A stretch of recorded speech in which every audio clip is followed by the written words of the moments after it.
Tantor Audio, a division of Recorded Books, presents Dare to Stay by Jen McLaughlin, narrated by Joe Arden and Maxine Mitchell. Chapter 1. Chris. Sometimes you gotta take a look at your life. A good, hard, brutally honest look, and admit that somewhere along the way, you fucked up. Big time. Just as importantly, sometimes you had to accept that the reason you were in an alley, bleeding and dying behind a busted-up laundromat, was because those choices you made. The screw-ups, the wrong turns, all the things you wish you could take back. Yeah, those were the reasons why you deserve this. To die alone, as violently as you lived. I turned my head to spit out blood, painting it across the dirty concrete wall next to me, and laughed at the almost smiley face it made. Because why the hell not? But my laugh made my aching ribs hurt more than before, so it ended on a groan. Clutching my ribs, I gingerly rolled over and glowered up at the sky. The uneven cement under my back dug into my already sore spine. The docks were nearby, the smell of week-old garbage and rotting rat corpses the only thing surrounding me. The moon was absent tonight, and there wasn't a cloud to be seen in the sky. The stars shone down on me, never changing, always steady, mocking me with their bright futures, while I probably wouldn't last the night, because I tried to kill my best friend, and he let me live. Lucas Donahue should have killed me instead of just shooting me and cracking my ribs. He was the closest thing I had to a brother, and I'd engineered a bloody coup that had nearly cost him everything. He should have shot me down in cold blood, should have put me down like the rabid dog I was. I deserved it. But instead he showed me mercy. He let me walk away. What the hell was I supposed to do with that? The moment he let me walk out of his apartment, a crumpled-up, bloody note in my hand giving me everything I wanted, I knew I'd made a huge mistake. I never should have attacked my blood brother to get ahead in a gang that, more likely than not, would end up killing me anyway. I'd stupidly wanted to show my pops that I could be a harder man than he was, that I could beat him at his own game. Be cold, ruthless, a killer. I was all those things, but not to Lucas. Betraying Lucas was the single biggest regret in my life. Normally I didn't wallow in the what-ifs or the should-have-beens. I didn't waste my damn time with what I could have done or what I could have been.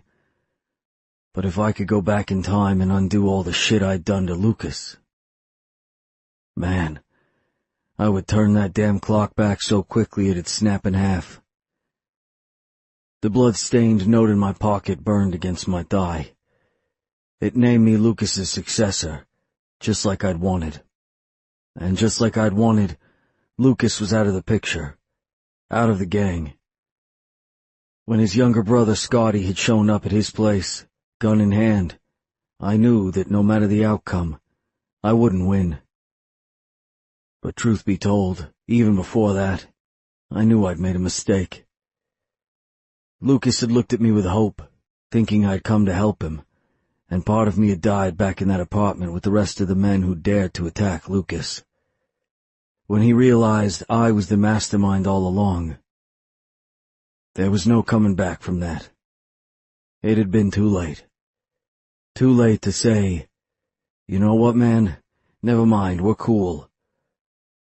The second Lucas found out I was trying to kill him to move up the ranks, I was a dead man, whether he pulled the trigger on his gun or not. All along I thought our friendship was more a friendship of convenience at this point, that Lucas had used his connections to me and Pops to get into the gang, and he'd remained friends with me because he couldn't afford to lose that connection. But the betrayal Lucas had felt hadn't been feigned, and he'd chosen to let me live even after I'd tried to rid the world of him. My own father would have laughed and shot me in the face, but not Lucas. And that's when I'd realized, in trying to prove I was the better man, I'd become my father. The only thing I despised more than anything. Angry at what I had become, I'd lashed out at Lucas, tried to get him to pop me, to put me out of my misery. But he hadn't. He'd done the honorable thing and let me live. He hadn't wanted to kill me, even after all the shit I'd done to him. He'd told Scotty to let me walk away. And I had. Now, with Scotty's help, Lucas was gone. Dead. Only he wasn't. By now he was probably miles outside of Boston, and away from this slum we called Steel Row, while I would die in the worst section of Southie, knowing I had put power above brotherhood. I should have lived the life that Lucas led. He was the type of guy who put friends first, family first, the type of guy who saved a guy's neck even if that guy had just tried to kill him, because he'd made a promise he'd be blood brothers with him when they were kids. And here I was, a fucking fool. Any minute now my phone would ring with the news of Lucas's death, and I would be expected to be shocked, raging, grief-stricken. And the thing was, even though he was alive and well, I was all those things. Because I'd become a monster. I laughed again. Rest in peace, Lucas Donahue. As if on cue, my phone buzzed in my pocket. Wincing, I dug my sore fingers into my pocket and pulled out my iPhone. Squinting at the screen, I sighed. It was Tate, the head of the Sons of Steel Row, my gang. Time to put on a good act. Hello? Where are you? Tate asked, his voice hard. I struggled to sit up, resting my back against the concrete wall, right next to my bloody, smiley face. I ran into some Bitter Hill guys and they did a number on me. I'm just trying to recover a bit before I head back in. Why? What's wrong, sir? We just got bad news. About Lucas. I rubbed my forehead. It hurt like a bitch. I didn't know what Scotty had, I hadn't told him yet, so I didn't want to say too much. Where is he? I'm sorry, but he's gone. Tate made a growling noise. Fucking Bitter Hill took him and his girl out. They burned the place down, leaving nothing but bones and ash, but the dental records match. Lucas is dead. I blinked. How the hell had they managed to pull off a damn dental records match? And so quickly. I'd hung around after the attack to make sure Lucas and Heidi actually kept their word and left. They had. Scotty had waved them away with a smile. They weren't dead, and yet... Oh, shit. Son of a fucking bitch.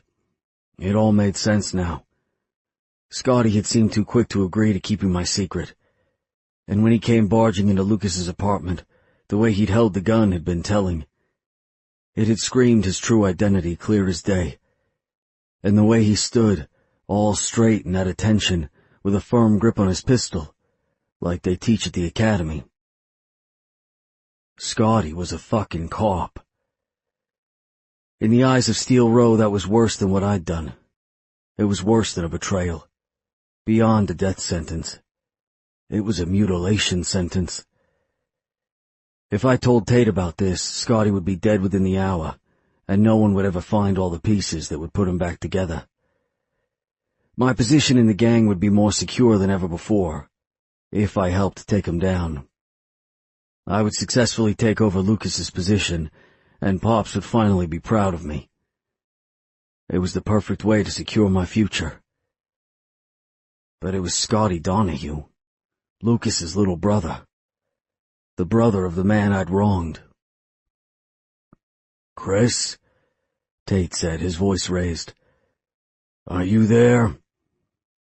I must have been silent too long, but my shock over Scotty's occupation would double as my grief over Lucas's demise.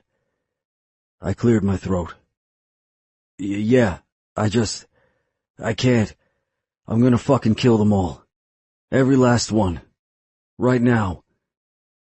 No. Something slammed down on wood, more than likely on Tate's walnut desk. He loved opulence as much as I loved women. We need to be smart about this. We've got enough cop focus on us right now, and we don't need more by bringing a gang war down on Steel Row. All that'll do is land our asses behind bars. I think we've all done enough time. There it was, the opening to mention my suspicions about Scotty's side job as an undercover. It would be so easy to do. A hell of a lot easier than shooting Lucas had been. What am I supposed to do? They killed my best friend. Shit, I can't let that go. You have to, until we have a foolproof plan. Until then... Tate slammed something else down, and I heard someone speak in a low voice. Okay, yeah. Your pops called in from the airport. He suggested you take some time to yourself, and I agree. Lie low, heal, drink, fuck it out of your system. Whatever works for you. I gritted my teeth. Of course my pops immediately assumed that I was weak and would need time to heal. And worse than that, if he knew I'd tried, and failed, to kill Lucas, and that his death was a ruse, he wouldn't be so quick to protect me. Are you sure? Don't you need me there? I mean, Christ. Lucas.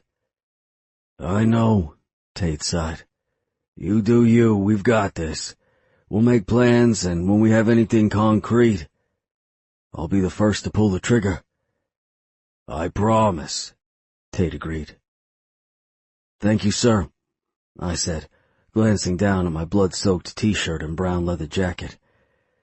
If I didn't sew that bullet hole up soon, I would go from dying to dead. I appreciate it. Sure thing. The line went dead, and I dropped my hand to my thigh. Simply holding up the phone took too much effort. Hurt too much. But it was nothing compared to the guilt trying to choke the life out of me. Banging my head on the wall hard enough to see stars all over again, I said, Son of a bitch, Scotty. Didn't he know how much danger he was in by doing this? By pretending to be in the gang while reporting back to the boys? If Tate found out about Scotty... Gritting my teeth, I struggled to my feet, wavering. I'd lost a lot of blood, and unless I truly wanted to die in this alley, I needed to get moving. There was a closed pharmacy in the swanky part of town outside of Steel Row that Southies generally avoided.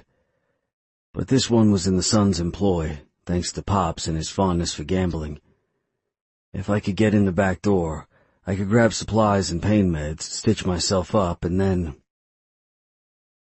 Then what? Fuck if I knew.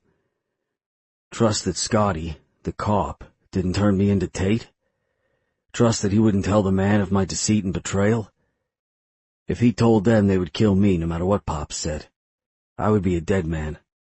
And even worse, what if Scotty used the other side of his advantage and turned me into the boys, told them all the shit I'd done and locked me away behind bars? Or, conversely, I could tell Tate about Scotty's dirty little secret first and be responsible for yet another disappearance in the Donahue family. Or I could just hide out, wait and see how all this blew over. Nothing good ever came from rash decisions, and after the death of 4 Bitter Hill guys, there was more than likely going to be some reaction. And that backlash would come right back to me. I'd sworn Phil and his men to secrecy when I hired them to take Lucas out, but that didn't mean they hadn't blabbed to someone. Men like them always did. I stumbled down the alley, each step hurting more than the last. Lucas had kicked my ass within an inch of my life, and he should have killed me. I should have been dead. Maybe I'd just lie down and wait to bleed out. It was a fairly peaceful way to go for a guy like me. I could just let my blackened blood spread across the grimy cement until nothing remained of me but a dried-up shell. But that damn survival instinct in me refused. I'd fucked up big time by betraying my best friend. That much was true. But to just give up and let the devil drag me to hell? I couldn't do it. And Scotty, fool that he was, had a lot riding on this whole affair, too. If he wanted to remain undercover, he would need me to back his story up, vouch for him. If he told them I was there, too, I needed to agree. It was the only way to keep Scotty whole. I had to play my part. Tate and the rest of the guys at Steel Row would expect me to be vengeful, bitter, and upset. I could do that. I might be too late to make it up to Lucas, to let him know how sorry I was for what I did. But I could save Scotty. Because I owed it to Lucas. It was a small thing to do, really. Not even close to big enough to make up for all I'd done, or the lies I'd told in my quest for power and Pops's approval. But it was something. And it had to be enough. Rounding the corner, I clutched my bleeding shoulder, breathing heavily. The world spun in front of me, and I rested against the rough brick. I needed a few seconds to gather some strength, to make sure I didn't pass out. Well, well, what do we have here? A man said from the darkness. I recognized that voice, damn it. Reggie, a lieutenant in Bitter Hill, was the only other man who knew about my plot to kill Lucas.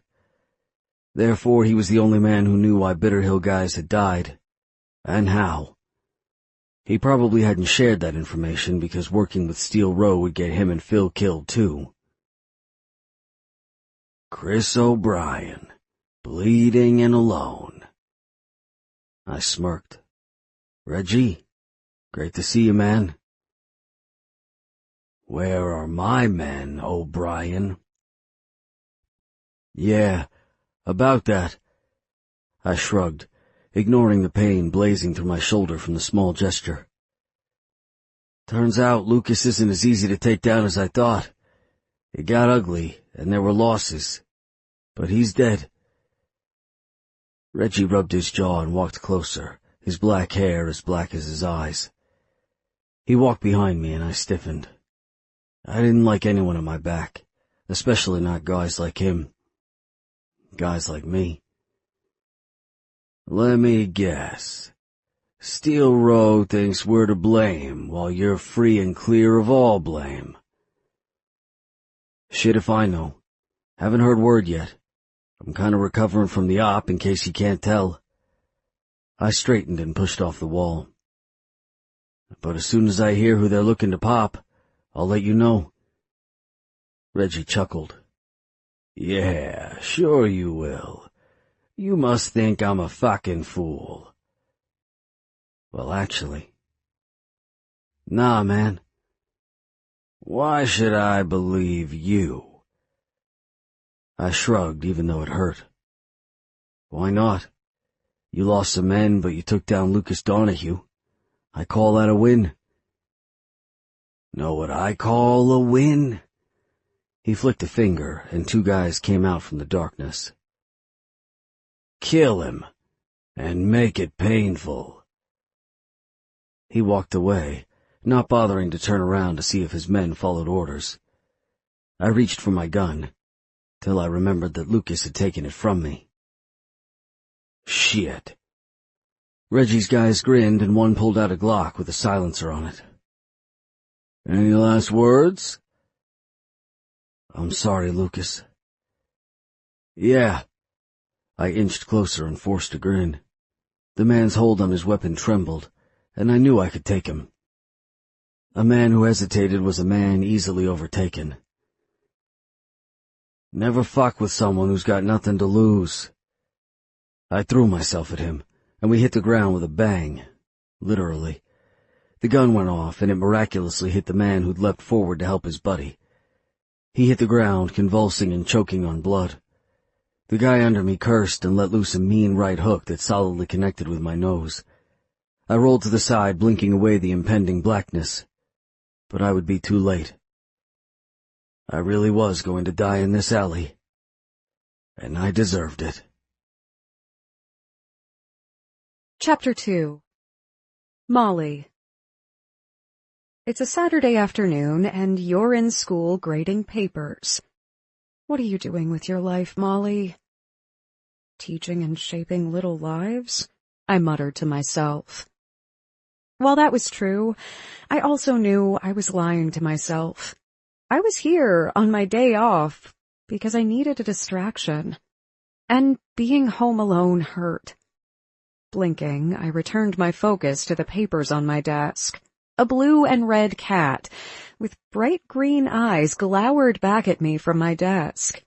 I told the children to color in the creature to match what they thought a cat should look like, and this was what the adorable little Johnny had drawn. I didn't know whether to be impressed with his open-minded creativity, worried that he'd seen a cat like this at some point, or happy that he'd done such a great job coloring between the lines. So I drew a smiley face and moved on to the next cat. It was gray with blue eyes, and perfectly realistic. Another smiley face. Sighing, I leaned back in my chair and glanced out the window, rubbing my forehead. Well, crap. It had gotten dark somewhere between the colorful cat and all the ones before it, and the skies were black without even a hint of color to them. That meant it was time to head home. I would pour myself a full glass of Elmo Pio Moscato and forget all about the fact that 5 years ago today, I watched my only surviving parent, my father, die. Force my mind away from the memories of a ruthless gangbanger who decided to hit up the Quickie Mart where my dad had stopped to pick up milk. And I wouldn't remember that my father had saved the life of a mother and her small child, and paid with his own in the process. All because a gangbanger had to prove he was a ruthless killer. And the ironic thing was, after Mom died from cancer when I was nothing more than a toddler, Dad had spent his life trying to help men like the one who killed him. Trying to rehabilitate them, show them a better way to live. It had, quite literally, killed him. Well, point proven. The gunman had taken everything from me that day, and there was nothing I could do to change that. I was alone, and Dad was gone, and yeah, that pretty much covered it. A knock sounded on my door, and I glanced up. Come in. Hey! Another kindergarten teacher, my friend Holly Yardley, said. I wasn't expecting you to still be here. You heading out soon? Yeah, I think so.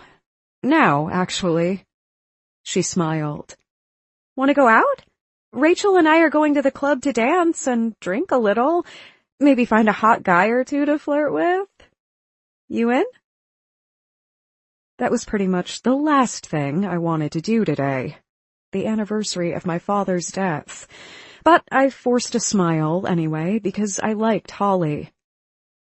Thanks, but I think I'll head home and catch up on The Walking Dead instead. Holly didn't lose her smile, but I saw the look in her eyes. The one that said I never did anything but head home to watch TV. But that was my life. It was my happy place, and it was where I wanted to be. Why go out at night with all the killers and creeps of the world getting hit on in some shady bar by some shady guy, when I could be tucked in on my couch with a glass of wine and my orange cat on my lap? No, thank you. All right. Maybe next time? Holly said. I nodded. Totally. Liar. And we both knew it. Let me know. After she left, I rubbed the aching spot between my eyebrows again. Okay, so, yeah. Maybe helplessly watching my father bleed out all over a white sidewalk had done things to me. And maybe those things made it hard for me to go out in crowds and have fun, or be outgoing and make lots of friends like Holly did. And maybe I thought it was crazy to get drunk in public and assume no one would take advantage of a person's slow reflexes and heightened pheromones. Some people might call it paranoia. I called it staying alive. Swallowing hard, I pushed away from the desk and stood. I didn't usually come to work on a Saturday, but all the kindergarten teachers had banded together to decorate for spring, since spring break started on the following Wednesday. Since the sun had gone down hours ago, I pulled out my mace. I wasn't in a bad section of town. In fact, I made it a point to never go anywhere near Steel Row, a crappy section of Southie where murder and mayhem ruled, where my father had been murdered. But still, you could never be too careful. Life had taught me that the hard way, in blood. Don't take unnecessary risks. Always think things through, and for the love of God, don't put yourself in dangerous situations or try to be a hero. Being a hero got you killed. As I walked down the empty, darkened hallway, a door slammed behind me and I jumped, pulse racing. As I spun to glance behind me, mace held at the ready, I accidentally dragged my hand across a jagged, broken corner of a cubby, slicing it open. Son of a... I cut myself off. Beetle cracker! There might not be kids here on the weekend, but I didn't feel like losing my job because of an ill-timed curse and a shocked first grader. Shaking my stinging hand out, I glanced down at it. Blood dripped from the wound already, so I curled my fist tight. The nurse wasn't in the office on a Saturday evening, and she always locked the door when she left. So, I was on my own. Looked like I would be making a stop on the way home. Thanks to my stupidity. What would Dad say if he knew I'd grown scared of my own shadow? This wasn't the life I wanted, or the life he would have wanted me to have. He'd spent his life helping people, and I couldn't even help myself. I needed to stop looking over my shoulder and start looking ahead. Starting now. You better be listening, Molly, I whispered to the empty hallway. Shaking my head at the fact that I was talking to myself, even though I did it all the time, I made it out of the school without any more bodily harm. Sliding into my car, I rested my injured hand on my lap and started the engine. It roared to life, filling the silence that surrounded me. Usually, I liked silence. It soothed me. But tonight, it didn't. I should have gone out with Holly. The ride to the pharmacy passed quickly. Hopping out of the car, I wrapped an old Burberry scarf around my palm so I wouldn't leave a blood trail all over Doc Rutger's white tile floor. Leaning down, I reached for my mace, but stopped halfway. Enough being scared because on this night 5 years ago my father died. Enough with being afraid to take chances and trying to be half the person my father was. All being frightened got me was a cut hand. It was time to make a change in honor of my father. Slamming my door shut, I walked up the pathway to the front door. The lights were on inside, but the pharmacy appeared to be empty. I paused at the door, the hairs on the back of my neck rising. It felt like someone was watching me. Like somewhere out in the darkness, someone waited for the most opportune moment to... What? Licking my lips, I called out, Hello? No one answered. Because no one was there. Duh. Shaking my head at myself, I yanked on the front door, but it didn't budge. Frowning, I cupped my hands around my face, wincing at the pain it caused me, and peered inside. What I saw sent an ice-cold chill racing through my veins and down my spine, paralyzing me momentarily. Something red was smeared all over the floor by the first aid aisle, looking like one of my students' finger paintings. Gauze was strewn all over the floor, as well as hydrogen peroxide, thread, and a sewing needle? Behind that was an open bottle of water and an empty orange pill bottle with the lid off. White pills were spilled into the blood, like Cheerios in red milk, and all I could do was stare because someone had broken into Doc Rutger's pharmacy, bled all over the place, and stolen drugs. If that person didn't want to go to the hospital to get fixed, that meant one of two things. Someone wanted by the law, or had been shot by someone who was. After all, no one went to the hospital with a gunshot wound unless that person wanted to be questioned by the police. And whoever it was might still be here. With me. Covering my mouth, I backed up slowly, breathing heavily. As I moved away, something fell on the road behind me. Gasping, I whirled, automatically reaching for my mace. It, of course, wasn't there, because I'd picked tonight of all nights to grow a pair of girl balls. Just great. Scanning the shadows surrounding me, I searched for any signs of danger. Aside from the noise, which could have been anything at all, there was nothing. Focused straight ahead, I backed up, hand still over my mouth. If there was a bleeding criminal somewhere out there, well, I didn't want to meet him in a dark alleyway, thank you very much. As a matter of fact, I didn't want to meet him at all. A groan broke the stillness, but quickly was cut off. I froze, heart racing, and didn't move. It didn't take my Harvard education to figure out where that pain-laced groan had come from, or from whom. It was directly next to the pharmacy, about 3 feet away from me. As I watched, eyes wide, a man stepped out. Well, staggered out was more like it. He moved forward another step, and another, one unsteady foot in front of the other, holding a scary-looking gun in his right hand. His dark brown hair was the only thing I saw of his features, and he was tall, easily 6'3", muscular, tattoos, written letters across his knuckles that spelled out Steel Row on both hands, and that struck a memory that I couldn't quite place.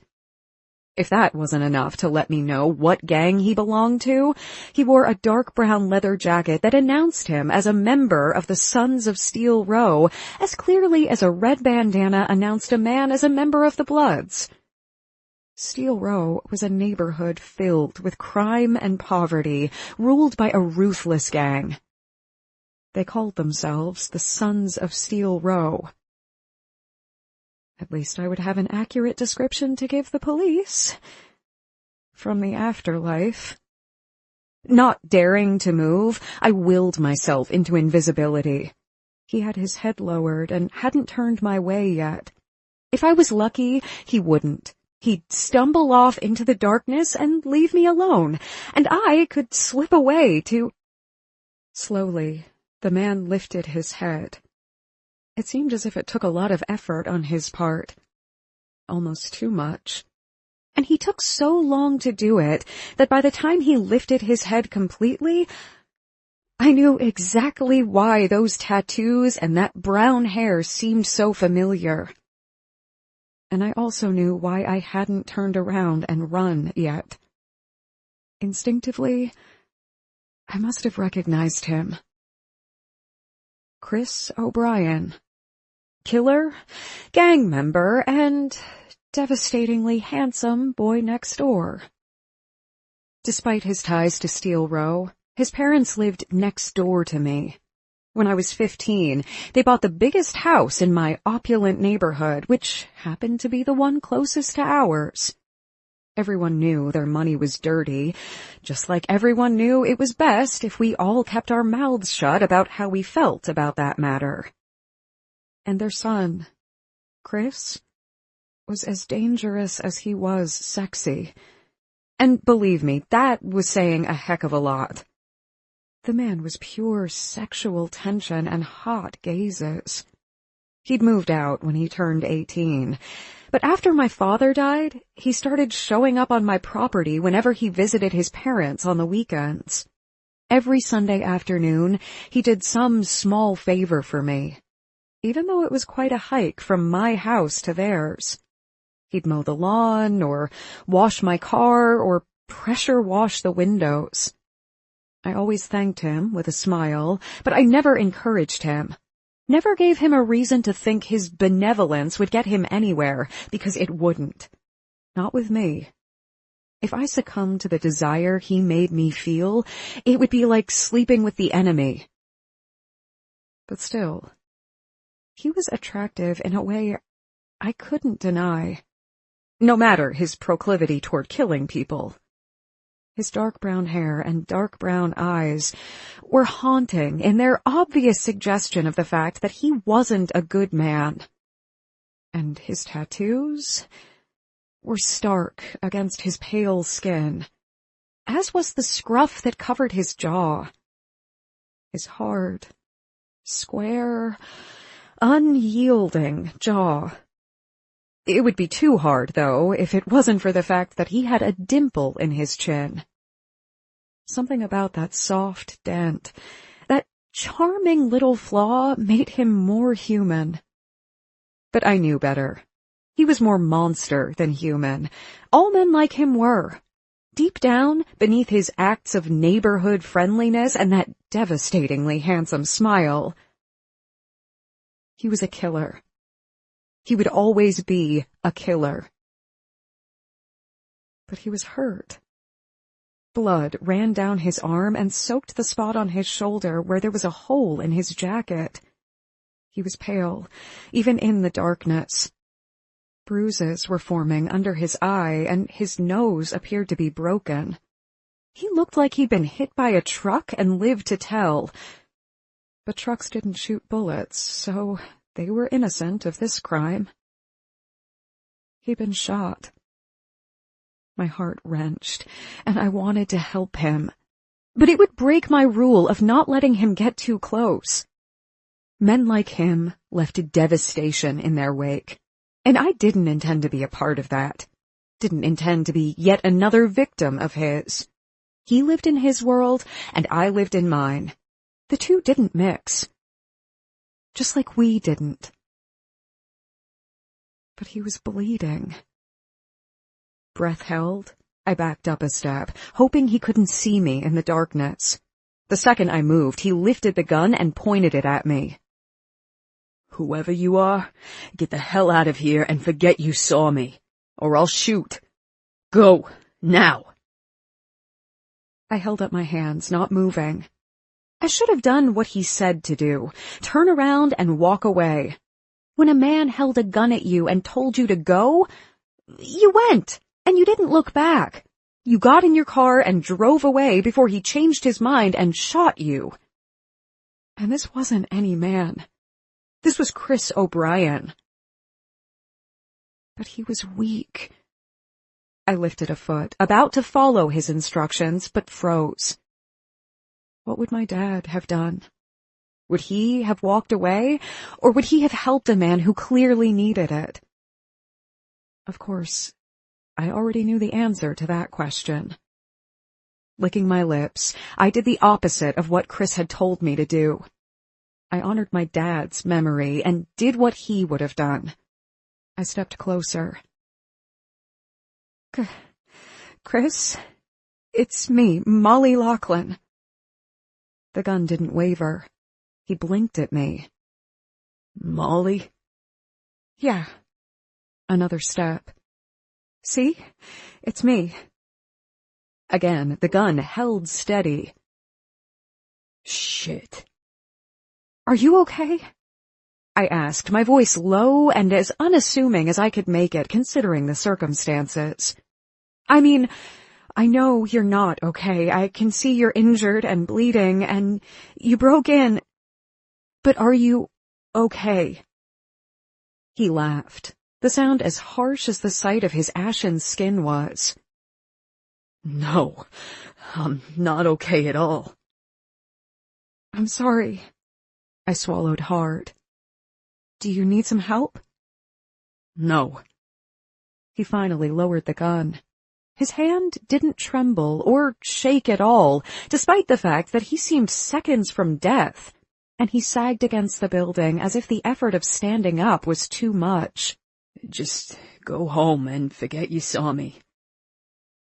When he turned to me, my heart sped up. Even weak and bleeding, the man had an irresistible sexual pull that was impossible to deny. I didn't move.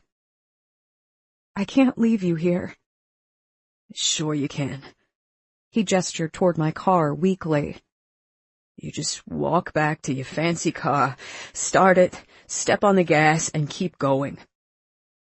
I hesitated, but shook my head. For some reason, I grew surer of my decision to stay. Something instinctively told me that while Chris was a dangerous guy, he wasn't a danger to me. I took another step closer, under the streetlights. He lifted the gun again, pointing it at me. Don't make me make you leave, Molly. Don't make me threaten you. Just go. Then again. You're not going to shoot me. I held my hands up, my heart racing so fast it hurt, because even though I was about 99% sure he wouldn't, there was that 1% that was screaming at me to hurry up and run. But if you want to, go ahead. Pull the trigger, I can't stop you. He didn't drop his gaze, and a muscle in his cheek ticked. The gun stayed pointed at me, ever steady, and there was a coldness in him that I'd never seen before that made me fear for my life. Maybe I'd overplayed my hand in an attempt to honor my father's memory, to make him proud of me.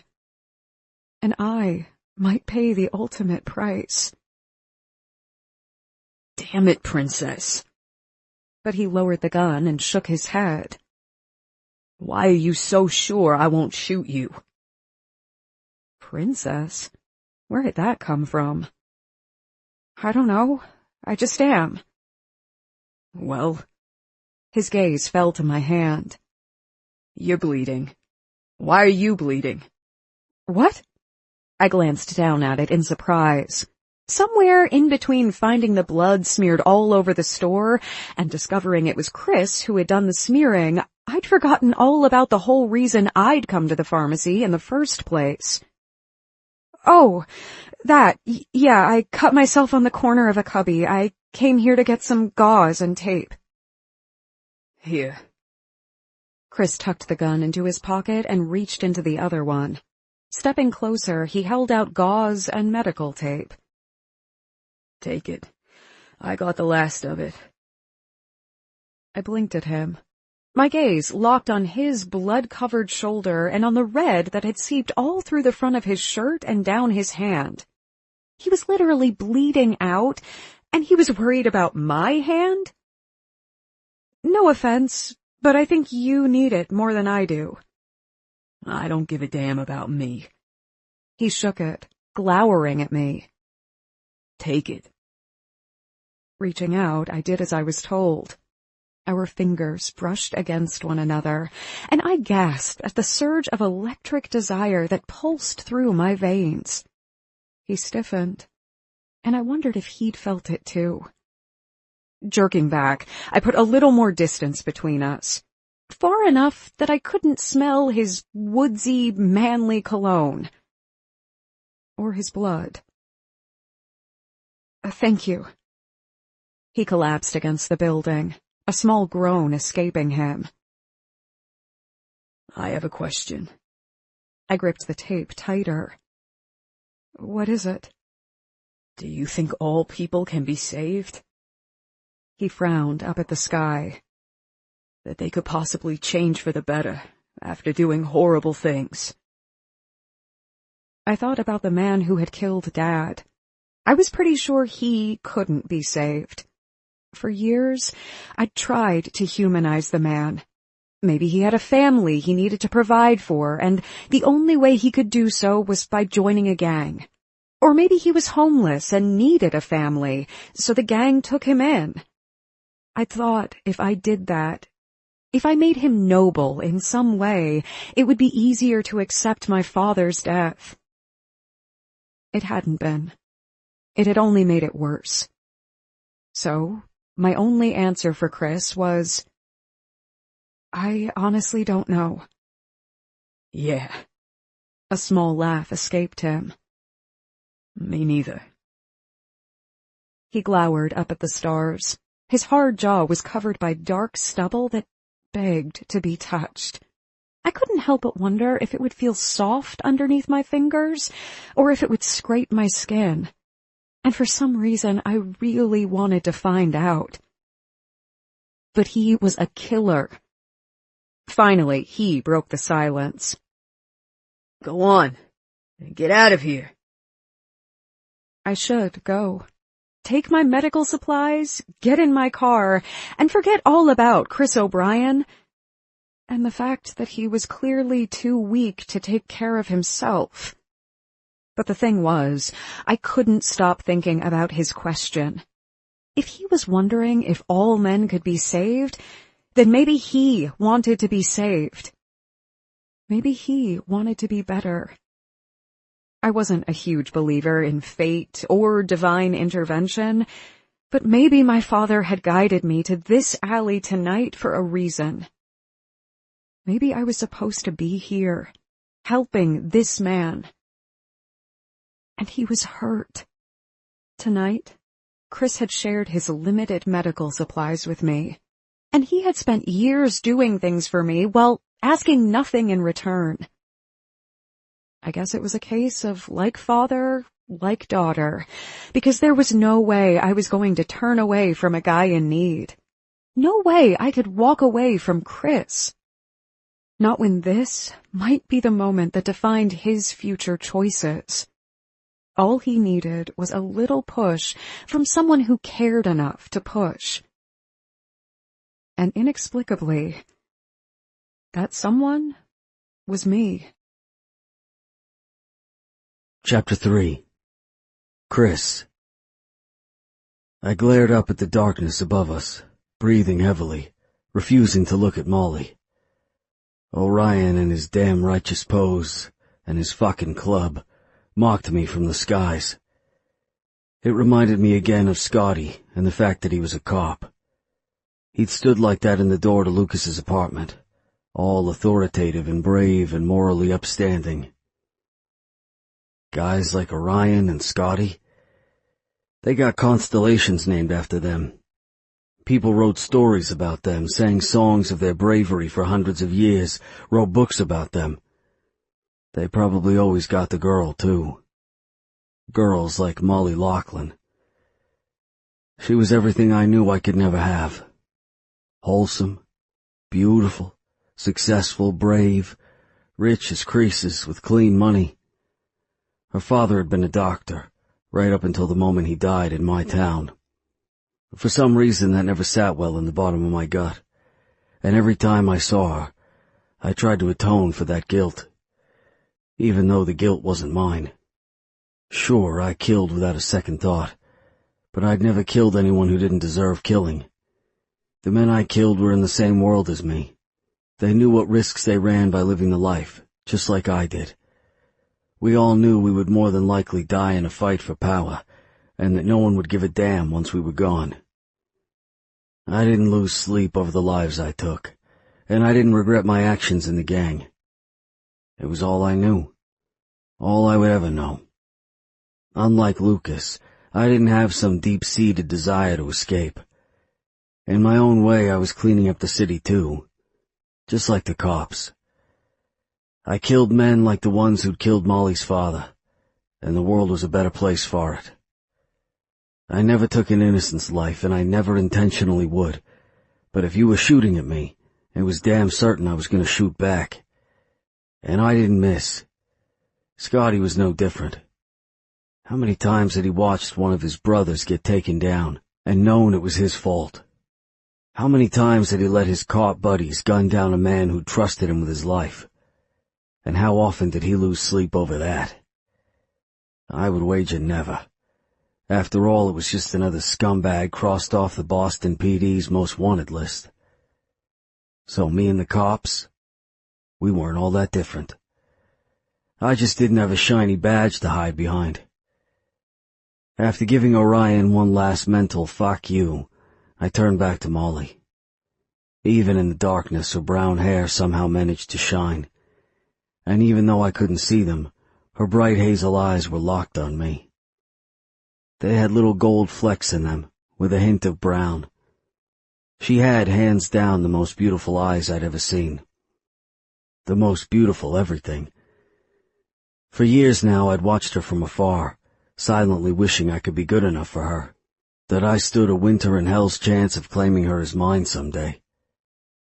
But I didn't, because I wasn't. And we both were all too aware of that. So why the hell wasn't she leaving? "Don't make me point my gun at you again," I said, straightening so I wasn't leaning on the building for support. I didn't want her to see how weak I was. "We both know you won't use it," she said quickly, biting her lower lip. I stepped forward, reaching into my pocket. I didn't have a proper holster since I'd taken the gun off the dead Bitter Hill guy I'd left to rot in an alley. If I needed to scare her to get her to leave safely, I would. But she was right. I wouldn't hurt her. I would never hurt her. "Listen here, Princess, She pointed a finger at me, frowning, not even paying attention to the fact that I was literally about to point a gun in her face and tell her to fuck off. "Don't call me that. I'm not a princess." I released my gun, not taking it out of my pocket. "Just go. Get out of here." "I can't do that." I held my hands out of my sides, hiding the grimace at the pain that the movement caused when I pulled on my self-inflicted stitches. "Why the hell not?" "Because you need help?" She stepped closer, still holding the bandage to her chest. "Let me help you?" I honestly didn't get her angle. People weren't inherently altruistic. Why would she want to help me when I could offer her nothing in return? I wasn't used to people acting this way, especially women. My own mother had watched Pops beat me my whole childhood, and not once had she stepped in to stop it. Not once had she tended my wounds. But now Molly was here, and she wouldn't leave me. And I didn't get it. "There's nothing you can do to help me." "I can bring you back to your home," she said, her voice so musically soft that it made me want to close my eyes just so I could savor it properly. But if I did that, I'd lose the fragile hold on consciousness I still grasped. "At least let me do that." Bitter Hill ambushed me and did. I glanced down at myself. I was a wreck, covered in blood and sweat and shame. "Well, this is me. They know where I live, so my house isn't safe anymore. Thanks for the offer, though. Now get." She came a little closer, those eyes I loved so damn much studying me. Eyes that deserved poetry and songs written about them, and to be captured on paper for all eternity. "Then I'll take you to a hotel?" I lost my wallet. I had no idea where, but had a feeling it had been burned in Lucas's apartment, along with the two bodies that had been passed off as Lucas and Heidi. As well as the bodies I'd left there, the Bitter Hill men I'd hired to kill Lucas. He'd killed them instead, but he hadn't killed me. Why didn't he kill me? So, no dice. Again, thanks for the offer. "I'll pay for it." I gritted my teeth. "Hell no, I don't take charity." "It's not charity. We're friends." She cut herself off, pressing her lips together. She was right to do so. We weren't friends. "I mean—" She trailed off, since she clearly didn't know what we were. I did. We were nothing, passing acquaintances in life. After all, her real friends didn't bleed out in alleyways because they couldn't show their faces in the hospital. and they didn't kill people for a living and not feel a shred of shame for it. The only thing I regretted was what I'd done to Lucas. The rest, part of the job. Including the 2 men I'd killed just an hour before. It had been a stroke of pure luck that I'd walked away from that. If the gun of the guy I'd been busily choking out hadn't misfired, I'd snapped his neck, taken the gun, and unjammed the bullet from the barrel. If Reggie wanted me dead, he really needed to send more experienced guys my way. Ones that actually knew how to deal with the unexpected. Because guys like me, we didn't die easily. Molly finally found her voice again. I mean, I want to help you. You did all that work around my house, never asking for anything in return? She finished. I shrugged. It stung my fresh stitches like a bitch, so I rested against the building again. I tried to make it look as casual as possible. I didn't ask for anything because I didn't want anything. Plus, if they tracked me down, your name might be attached to mine, and you could be in danger. Again, thanks, but no thanks. You can barely stand up, she snapped. I immediately did so just to prove her wrong, because I was a stubborn asshole like that. She scowled. What about your parents' house? It's not safe, and they're not home. I flexed my jaw. Even if they were, I wouldn't go there after I can't face them now that I staggered away from her, almost losing my balance. My consciousness was getting more and more fleeting the more I stood there arguing with her, but I didn't think I was strong enough to walk away. I just can't. Your moral obligation has been met by trying to help me, so just get the hell out of here already. No. I cocked a brow. No? Yeah, that's right. She stalked toward me. No. Look, Princess, I don't know what you see when you look at me, but take the worst thing you can imagine and multiply that by about 1,000,000, and that's me in a nutshell. I shoved my hands in my pockets, gripping my gun, but I couldn't bring myself to pull it on her again. Girls like you look out of the windows of their mansions in their fancy neighborhoods and think they know what it means to be a criminal, out there fighting for your life. If you did, you'd run for your car as fast as those 4-inch limited edition red-soled Louboutins could take you. And trust me, you wouldn't look back. She blinked at me, then down at her shoes, as if she couldn't figure out how I knew what they were. I knew lots of things. It was my job to know how expensive easily stolen items were. Are you finished insulting me yet? I've barely started, I said, sarcasm laced in every word. I can go all night. She stared at me thoughtfully, and for some reason heat swept through me at her perusal. It wasn't meant to be seductive or even sexy, but somehow it was. Because it was her, and I wanted her more than I wanted to get out of this hellhole. But no matter what she made me feel or made me want, I wouldn't act on it. Girls like her didn't need guys like me fucking up their lives. She crossed her arms, pushing her breasts higher. Funny, it doesn't even look like you could last another minute on your feet. If this were any other night, or if she were any other girl, I would show her how wrong she was. I would say something cocky that made her angry but made her want me too. I was good at it. I knew women like I knew the back of my hand, and I knew how to play them until they were trembling with pleasure, and wondering how they'd stooped so low as to fall into bed with a Steel Row loser. But I had no intention of messing with Molly Laughlin. So I just cocked a brow. After a moment she flushed and said, Come home with me, to my place. She reached out and touched my uninjured shoulder. I'll close all the blinds, and no one will see you.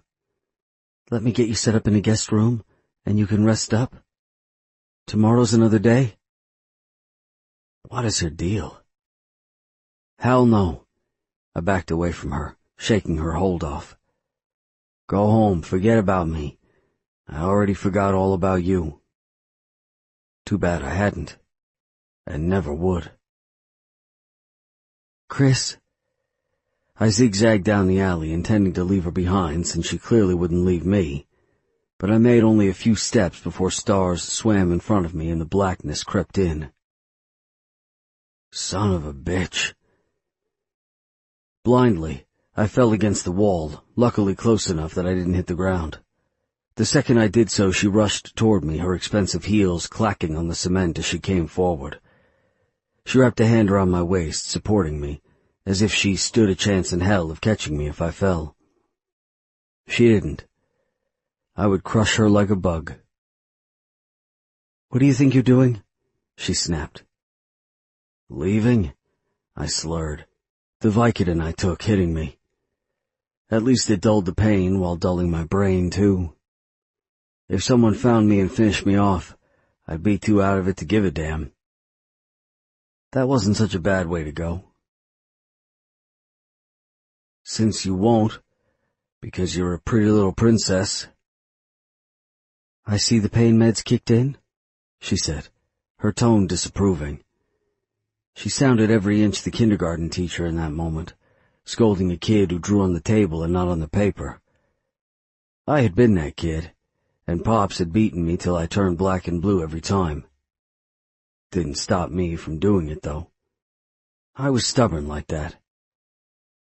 With all that blood loss and the fact that you probably haven't eaten in a while, you're lucky you're still standing. Mostly. Let's get you somewhere safe. Don't feel bad for me. The whole reason I have nowhere to go is because I did something you'd find horrible. Whatever happens to me, whatever alley I die in, it will be deserved, and the world will be a better place because of my absence. So don't you worry about it. Well, you're not dying tonight, she said, her voice tight with anger and maybe worry? I didn't know what to do with that. People didn't worry about guys like me. I deserved to die, unloved and unmissed. You're coming home with me? The hell I am. I pushed free of her hold and she stumbled back. I shoved off the wall and tried to walk away again, but it just wasn't happening. I wasn't strong enough or healed enough to lose her. Shit. Fuck.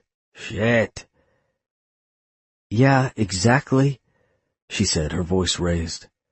So stop fighting with me and get in my car. Now. I'd shoot you before getting in your damn car, I snapped, reaching for my gun. So fuck off.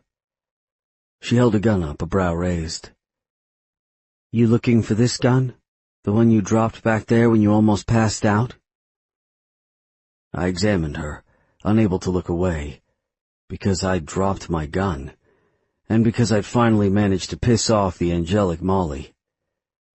When Molly was happy, she was ethereal and beautiful, and should be forever memorialized in pastel watercolors. But when Molly was pissed off, she was captivating and devastatingly seductive, and deserved to be caught in charcoals and black shading pencils. My fingers itched to grab my charcoal set and sketch her face.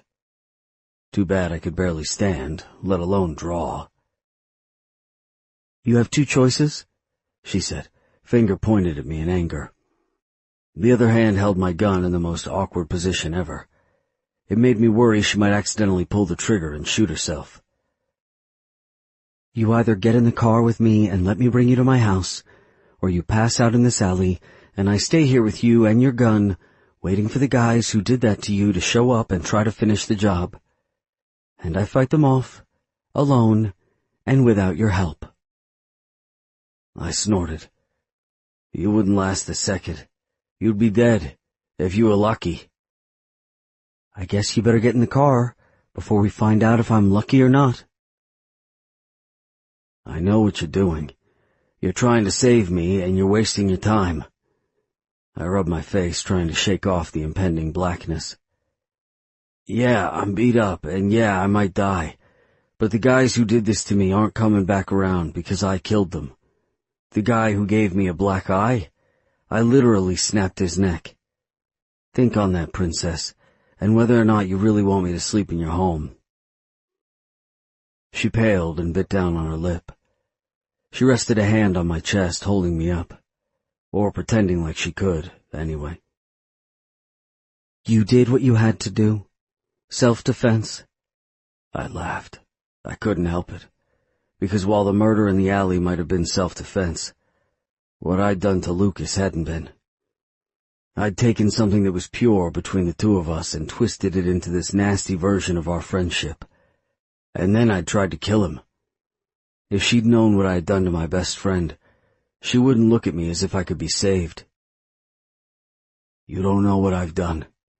You don't know me at all." "Fine." She gripped my shirt, completely ignoring the fact that my blood stained her hands red. "Then tell me what you did to wind up in this alley, bleeding to death." I frowned at her, because even high on pain pills, there was no way in hell I was letting that slip. It was my own private shame, and I wasn't sharing it with anyone, not even her. So I let my silence speak for itself. "Yeah, that's what I thought," she snapped, nostrils flaring. "Now get in my car before I shoot you and finish the job myself.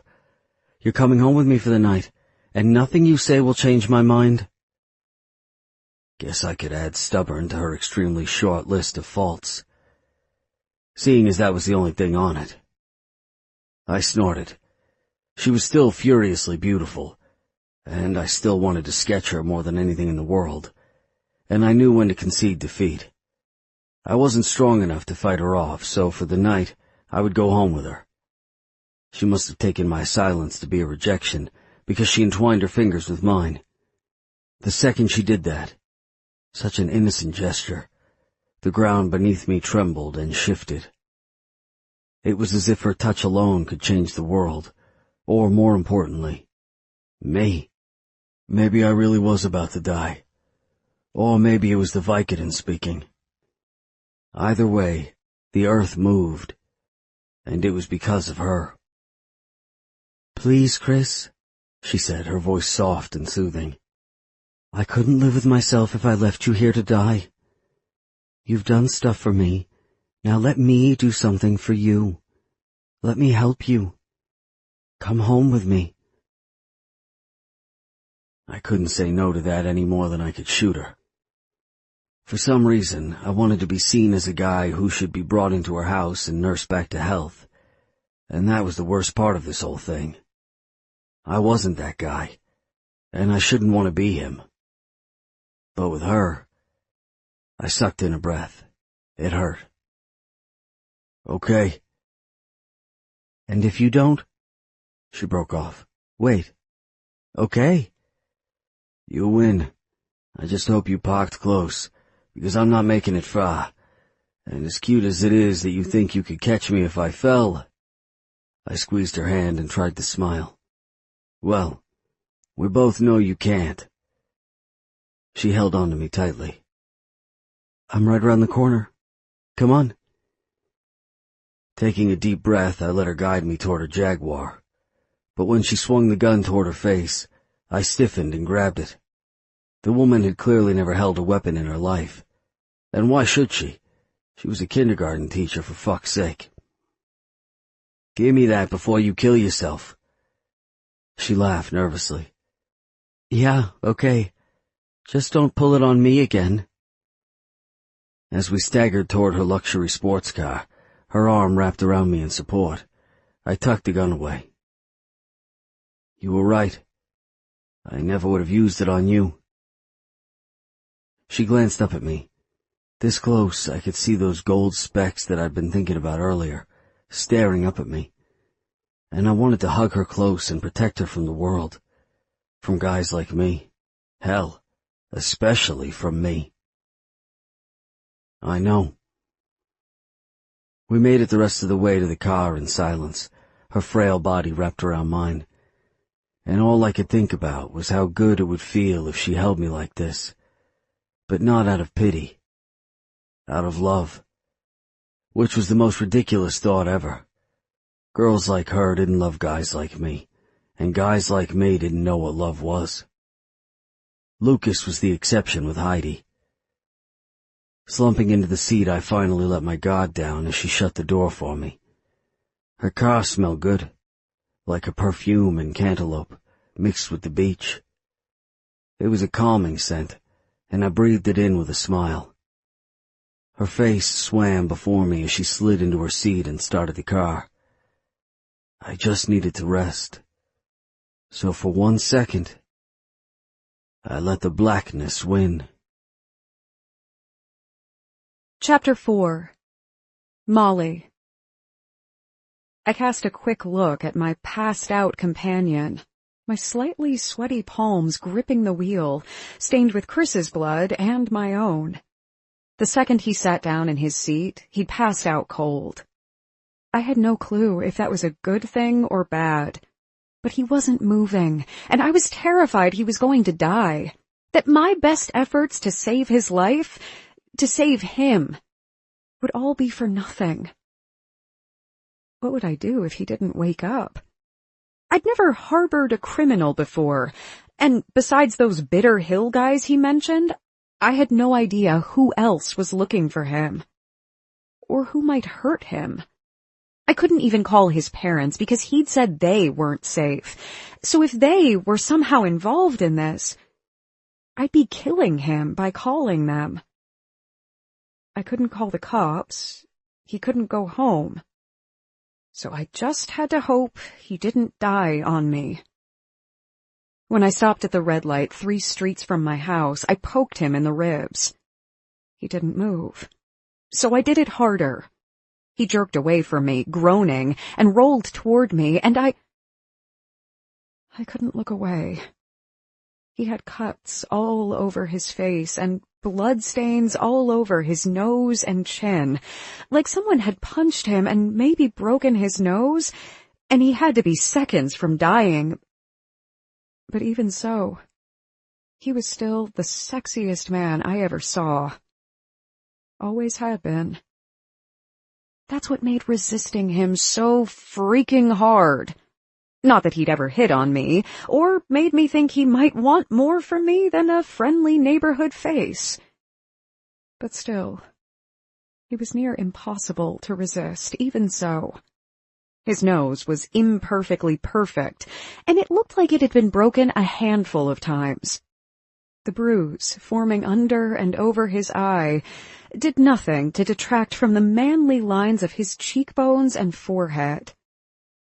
And that chin dimple that never failed to weaken my knees when he smiled, had been affected by his fight too, and was covered in blood. So was I after helping him to the car. For some reason, it didn't bother me. The car behind us beeped and I jumped. The light had been green for God knows how long, so I stepped on the gas as hard as I could. Chris jerked awake, pointing the gun out the window, and said, "What was that?" "Well, not dead yet." My cheeks heated, because I didn't want to admit I got honked at because I was too busy admiring his masculine beauty to notice the light had changed. "I was watching the shadows to make sure no one came too close and missed the light turning green." Yeah, that sounded so much better than "I was admiring your chin dimple. Sorry." "Oh." He sagged against the seat again, resting his gun on his legs. I watched it, swallowing hard, but forced my attention back to the road. I couldn't imagine living like he lived, always ready for the next fight, always prepared and willing to shoot before getting shot. Not sure if today would be the day when you didn't pull the trigger fast enough. And truth be told, that gun scared me. So did he. I mean, I wasn't scared he'd hurt me, or kill me. It was pretty clear he had no intention of doing so. If he wanted to get rid of me, he would have done it in that alley, with his gun, and he would have taken my car and driven off. He hadn't. The thing that really scared me was my reaction to him, and the fact that no matter how hard I tried, I couldn't talk myself out of feeling it, out of wanting him. I was a rational person and was capable of going over the pros and cons of every situation. If the cons outweighed the pros, I moved on and forgot all about what I was deliberating over. I accepted the fact that the risk was not worth the benefit. But with Chris, when the cons clearly outweighed the pros, I couldn't shake off that annoying urge to do it anyway. He was the first risk I couldn't walk away from. And that was unsettling, to say the least. I just have to make sure to play it safe. I lived by one rule in my life: never let anyone in too close.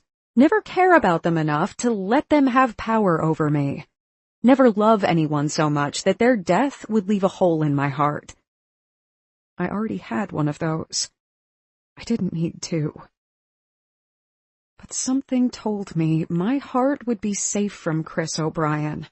Despite my desire to help him and my attraction to him, I wasn't stupid enough to love a criminal.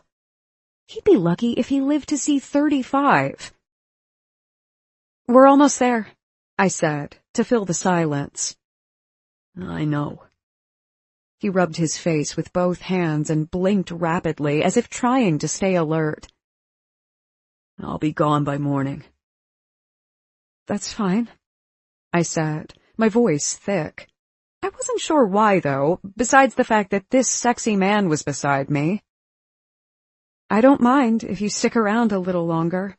My house is always empty, so it's not like anyone will bug you." He looked at me. Like, really looked at me. And I got the feeling that he saw me better than anyone else had, ever before, in that short 2-second span. Do you like it that way? Empty? Not really. I tightened my grip on the wheel and turned left into my development. Huge brick mansions and gray stone-front homes were lit up like prizes on a hill, separated enough to provide the luxurious privacy the development's residents expected. Mine would be dark and empty. I miss Dad, and having people around for holidays and for barbecues. He turned away from me, gripping his knees so tight that his knuckles went white. I'm sorry. It's okay. I bit my tongue. You didn't shoot him. Someone like me did. Granted, I don't shoot innocent people, just the bad guys like me, he said, his tone casual and unconcerned, as if he weren't talking about, murders. But still, it could have easily been me. Yeah, but it wasn't, I said, staring out the windshield. He didn't say anything to that. The man who had killed my father had not been from Steel Row. He'd been from another gang outside of Southie. Moss Stones. They wore green, not brown leather jackets. Chris might be a killer, but he wasn't my killer. He peeked out the window toward my home. Will a boyfriend be coming around? Wondering why there's another guy at your place? I glanced too. It was gray stone and light yellow siding, big bay windows in the front and white shutters with a big stone chimney on the side. Pink and red flowers on either side of the porch and nothing but hardwood floors and empty rooms on the inside. No, I don't have a boyfriend. He clucked his tongue. Surprising. Why's that? I asked, frowning. Because I'm a princess and shouldn't be left alone to do anything for myself? He lifted a shoulder, his uninjured one. If the glass slipper fits. I hit the open button on the garage door opener. I am so not Cinderella. No one locked me in an attic or made me wash their petticoats. Who's Cinderella? He asked, deadpan. Glass slipper, Prince Charming, evil stepmother? I pulled into the triple garage and shut it behind us. 2 mean stepsisters that she has to wait on hand and foot? Like the most classic fairy tale ever told? A popular Disney movie? The one you yourself just referenced. He gaped at me like I'd grown 2 heads. If you say so. How? In my house, we didn't watch Disney movies. I was taught to fight and survive, and how to become a man. He grabbed the door handle and peered over his shoulder at me. Because life isn't a fairy tale. It's a horror movie. He climbed out and shut the door behind him. Shaking my head, I got out of the car too. Then how'd you know about the glass slipper? He came around the front of the car and grabbed the driver's door. Once I stepped out of the way, he shut it for me. So he was a gentleman and a killer. Interesting. I saw the billboards on the highway exit where I kill people who fuck with what's mine. Oh, I see.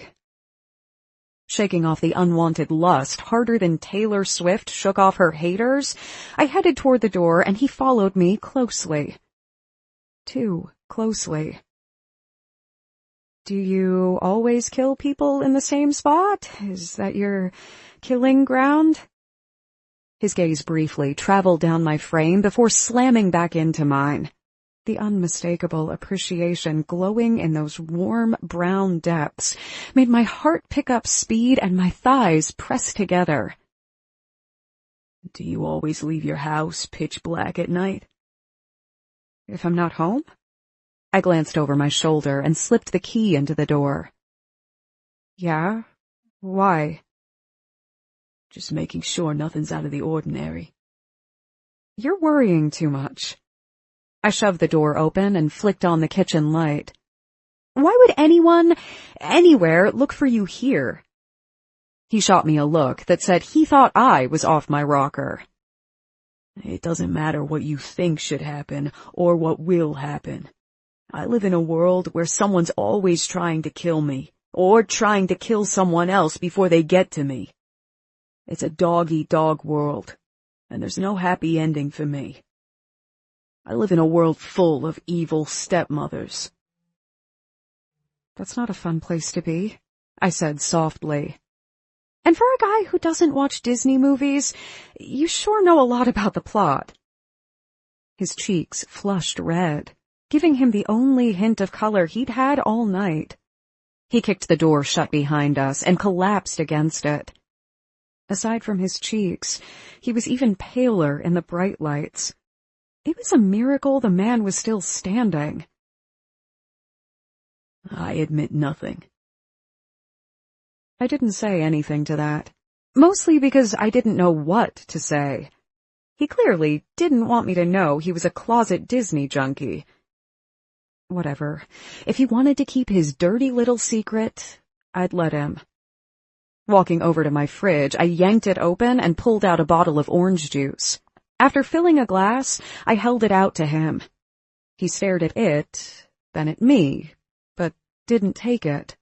I shook it a little bit under his nose. He still didn't budge. Chris, drink this. I don't like orange juice. I don't care, I said, gripping the glass tighter. I don't need you passing out before we get you cleaned up and in bed. He took the glass and lifted it to his mouth. He stopped just short of drinking it. Wait. Till we get me cleaned up. What the hell is that supposed to mean? Are you giving me a sponge bath? I hope not. I'm not fully able to appreciate those soft hands running all over my body, if you know what I mean. Even though he was baiting me, my cheeks heated up anyway. I couldn't help it. The image of me running my hands over his body was stimulating. That's not what I meant, and you know it. His lips quirked and he laughed. The orange juice remained untouched. You sound so serious. He lowered his voice. So very strict. Do you make all the little kids cry in school when you use that tone of voice? I'll show you how good I am at making little boys cry if you keep it up, I snapped. Drink the stupid juice. He laughed again, but he did as he was told. Within seconds, the glass was empty. He set it on the gray granite counter and ran the back of his hand across his chiseled lips. Fuck, that shit's nasty. A laugh escaped me. He was acting like a petulant child, and it was easier to deal with him like this. I was good at dealing with kids. It was my job. If he stayed this way, I'd be okay. By the time he got better and left, I'd have worked up immunity to him, and I would stop fantasizing about how amazing those arms would feel wrapped around me. Opening a cabinet, I pulled out another item. It's over. Now the good part. He glanced down at the chocolate chip cookie, slowly lifting his gaze to mine. When he frowned at me, something slammed into my chest. Something real and strong, and a lot like desire. You do realize I'm not one of your students, right? Yes, of course, I managed to say, not tearing my glance from his. The thing was, something about him commanded that I meet his stare, that I not back down. But when you give blood, they give you juice and cookies, and you lost a lot of blood, so... So you followed protocol. He finished for me, when it became clear I wasn't going to. He took the cookie out of my hand, and his fingers brushed mine. My breath caught in my throat, and I jerked back right away. He smiled. Good thinking. Thanks, I said distractedly. I was too busy dealing with the way he made me feel to give him much more of a response. It was like I was a bottle of soda, all shaken up inside. If he twisted my lid, all that pressure would release and I would explode all over the place. All over him. Okay, that sounded grosser than it was supposed to. But still, he might be hurt, but he had a strength and charisma that overshadowed his current weaknesses.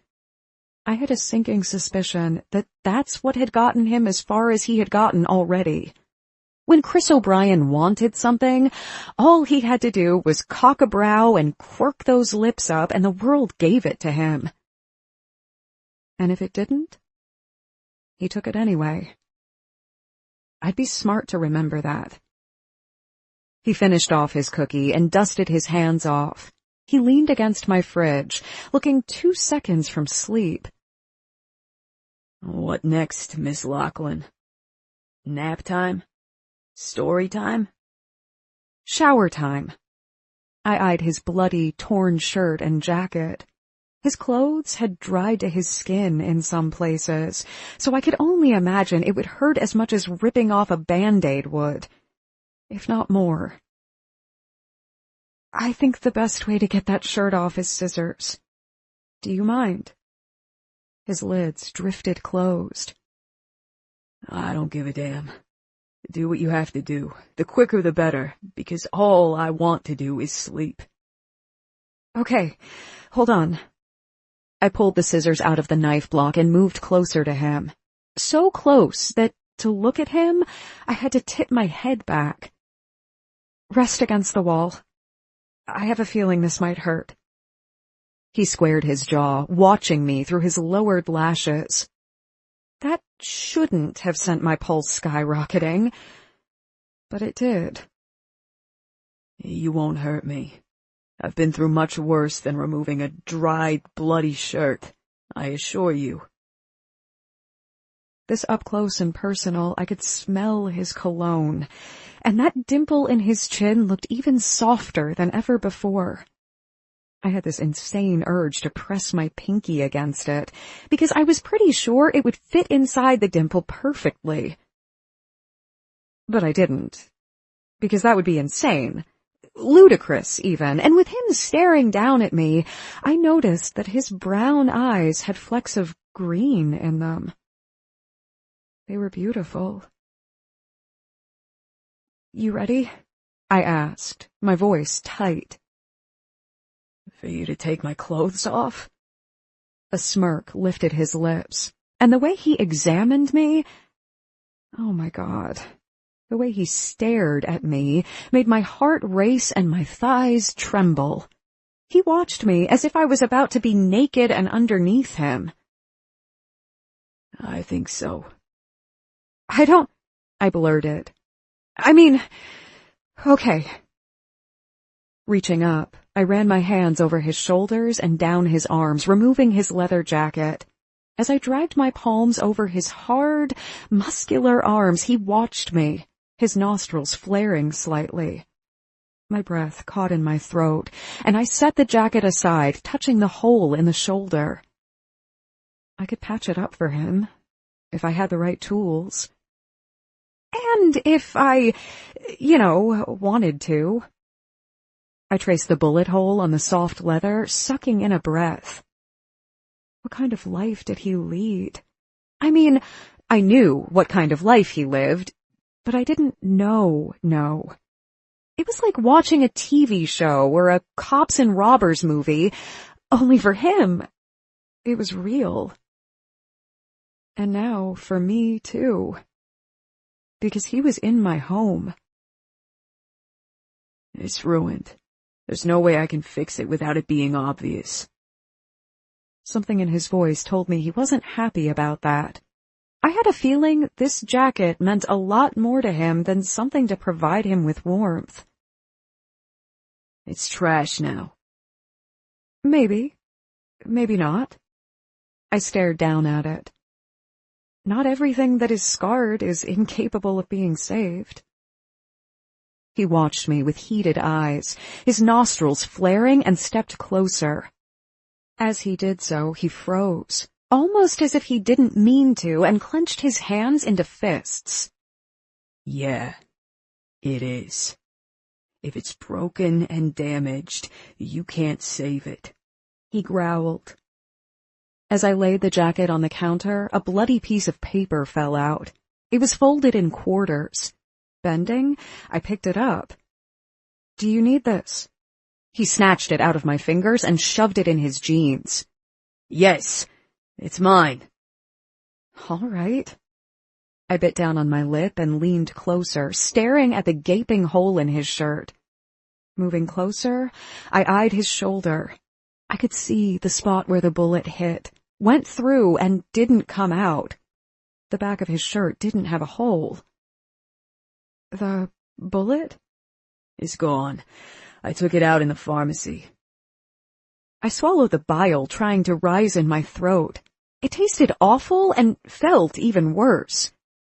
"You took it out yourself?" A laugh came out of him, harsh, hard, sexy.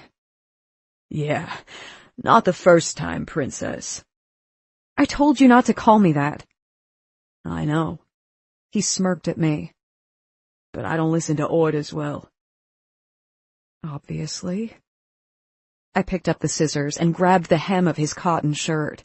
When I did so, my knuckles brushed against the fly of his jeans, and he was hard. Oh, God. Not hard, but hard. Okay, I know that didn't make any sense, but he was so close, and my knuckles were touching him, and he was right there, staring at me. Everything about this man was stone, rock solid. I bet he never even cried as a baby.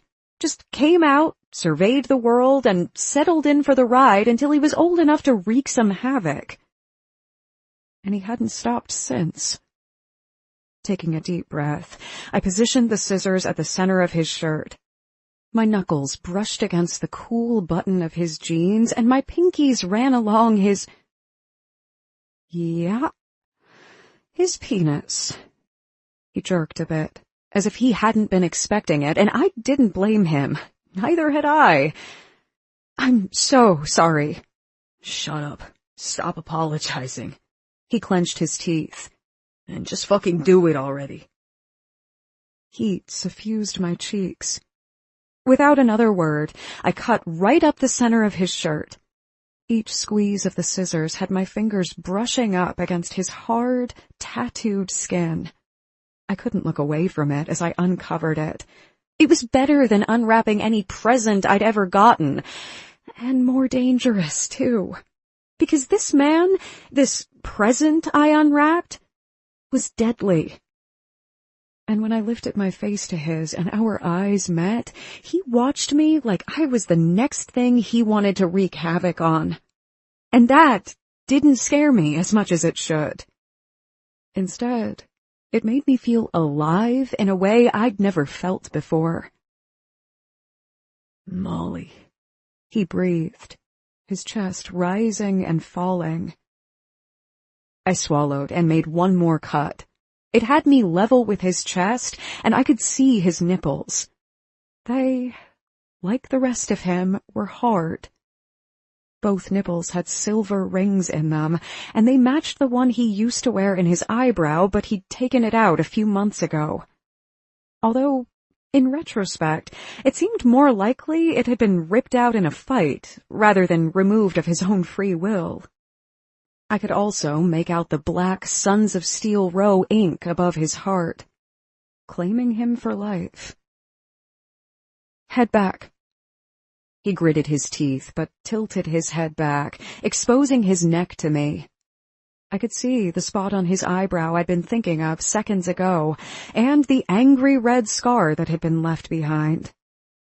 I ached to ask him what had happened. I'd liked it on him.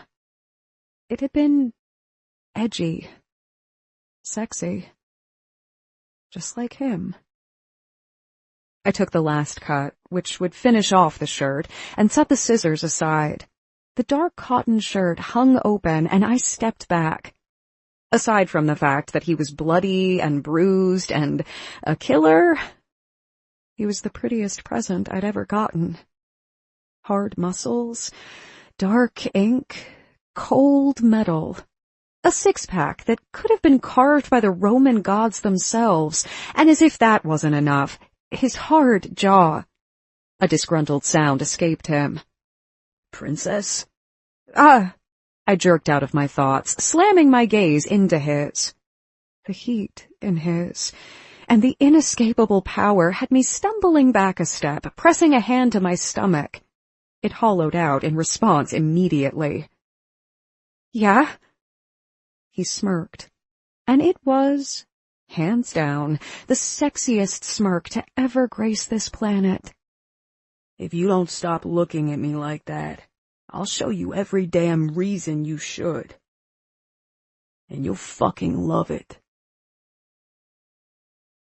Chapter 5. Chris. Jesus Christ. The woman would try the patience of a damn saint. And I was, so far, the furthest thing from one that it was truly laughable. If I hadn't been in so much pain, I would have laughed my ass off right then. This whole day had been like some alternate reality for me. I'd tried to kill my best friend, realized I'd become something I didn't want to be, and gotten my ass saved by a princess, all in less than 24 hours. My ribs felt like they were split in half, and my shoulder stung like a bitch. And even worse than all that shit, my cock was hard and aching from her soft touches, and she didn't even have a clue about it. There was no way she was doing it on purpose, trying to seduce me, and even if she was, despite my words, it would get her nowhere. I refused to dirty her. She deserved a prince, not a villain. That's why I kept calling her princess. Not because I thought she was spoiled or a brat, but because it was a constant reminder to myself that she was too good for me, and always had been. She was like Rapunzel at the top of the tower, draped in silks and diamonds and pearls. And I was Flynn, stealing what I could to survive. Rapunzel might end up with Flynn, but that was a fairy tale, not real life. There was no world where the two of us ended up together. And yeah, so what if I liked Disney movies? They were a break from my world of death and destruction. But if she thought I'd admit my love for those kid movies, she was sadly mistaken. I'd die first. She backed up and wrapped her arms around herself, her cheeks bright pink. Even that made her more charming and more approachable, instead of making me more aware of just how out of my league she was. You keep saying all these things to me, but I don't think you intend to follow through. I lifted a shoulder. It hurt like a bitch. I won't be here long enough to do so I guess we'll never find out. You don't have to leave first thing, she said, still hugging herself. She'd stopped backing away from me, but she still seemed nervous. Good. She should be. Take the day to sleep and recover. I won't even be here most of the day tomorrow, so you'll have the place to yourself, and no reason to run off. I eyed her hand. It still bothered me that she hadn't tended to it yet, and I would be doing it as soon as she stopped fussing over me. Where are you going? I have some stuff to do, she said evasively, not turning my way. But I'll be back around 4. You could spend the day, maybe another night, and re-enter the world of fighting and shootouts a bit more rested. More than likely I would run for it before Scotty's lies imploded all around me. I wasn't sure what I was doing yet, but if I stayed, I'd more than likely end up dead. I couldn't trust Scotty now that I knew he was a cop. We'll see, I said. Biting down on her lip, she came closer again. Her shirt was high-necked, so there was no sign of cleavage or even any skin, but I couldn't look away from her chest as it rose and fell. The closer she got to me, the harder it did so, and my own damn body didn't miss that. Too bad I wouldn't give it what it wanted. Or her. She might not want to admit it, and might have no intentions of following through on it, much like me. But she wanted me. Everything about her screamed it, from the way she lingered over my chest and abs, to the nervous chewing of her bottom lip as she reached out to remove my shirt. Her quick breaths, her pink cheeks. It was all there, screaming for me to take her. But I couldn't. Wouldn't. Something brushed against my ankle and I glanced down. It was a little orange fur ball that I would recognize anywhere as hers. It had a smushed-in face and a heart-shaped nose. It meowed up at me, rubbing its face against my leg. Cute cat. A smile lifted her lips, and it was the most beautiful thing I'd ever witnessed. Thanks. His name is Buttons. He showed up on my doorstep one day out of the blue. Weird, I said, keeping my voice even as she tore the shirt away from my bruised, bleeding skin. Like a stray. Like a present, she said, her voice softening. I gritted my teeth. From who? She slowly lifted my shirt away from my skin. It hurt worse than it should have, because she was so damn tender about the whole thing. She should have just ripped it off to get it over with, because tenderness was a luxury I didn't deserve. I don't know. She shot me a quick glance. I stared back at her, raising her brow. Every once in a while, something shows up on my step with a line of a poem. It's been going on for a couple of years now, like a continued, drawn-out love story. Love story? I snorted. Sounds more like you have a stalker. No, I don't think so. She rolled half my shirt down my arm. I hissed because it pulled on the stitches. It's sweet. He never misses my birthday or a holiday, and it's become something I really look forward to. I wish I knew who he was. I didn't reply to that. There was nothing to say. She moved behind me, not seeming to mind my silence, her shoulder brushing against my bare back as she rolled the remainder of my shirt toward my injured side. I gritted my teeth, not because of the pain, but because her soft touches were going to be the death of me. After a lifetime of looking only to survive, I didn't know what to do with this softness. No one had ever helped me heal. I'd been on my own for as long as I could remember. Ma hadn't had a soft bone in her body. Half the time she'd looked as if she enjoyed it when Pops punished me, like she wanted to see it happen. After what I'd done to Lucas, I was just as bad as they were. I'd become my Pops. How had I let myself fall so far? Just pull it off, I gritted out. I'll be fine. She trailed her fingers over my back and I stiffened. You have so many scars.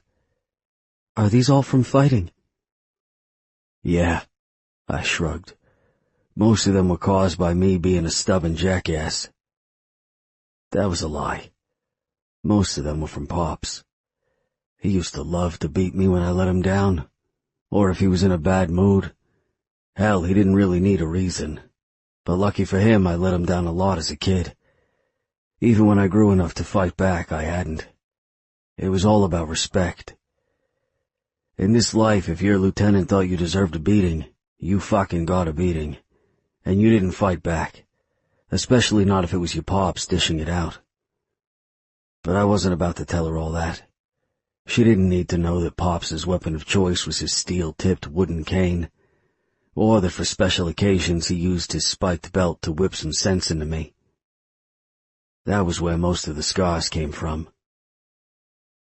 No one knew who my Pops really was, or our fucked-up family dynamics.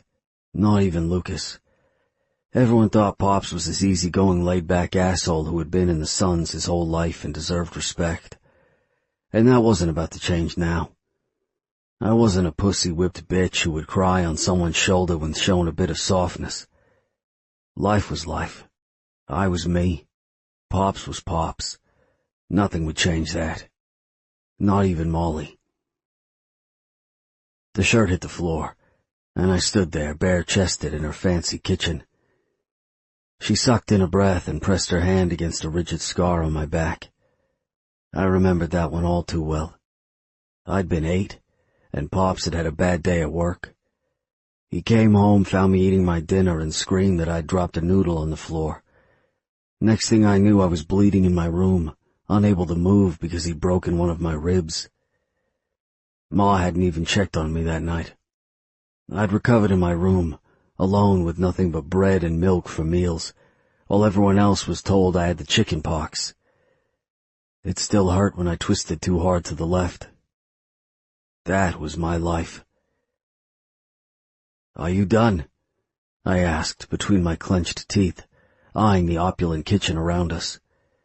Everything was state-of-the-art, perfectly matched. And lying on the counter, literally just lying there, were a diamond necklace and matching earrings, easily worth a few grand, and she didn't even lock them up in a safe.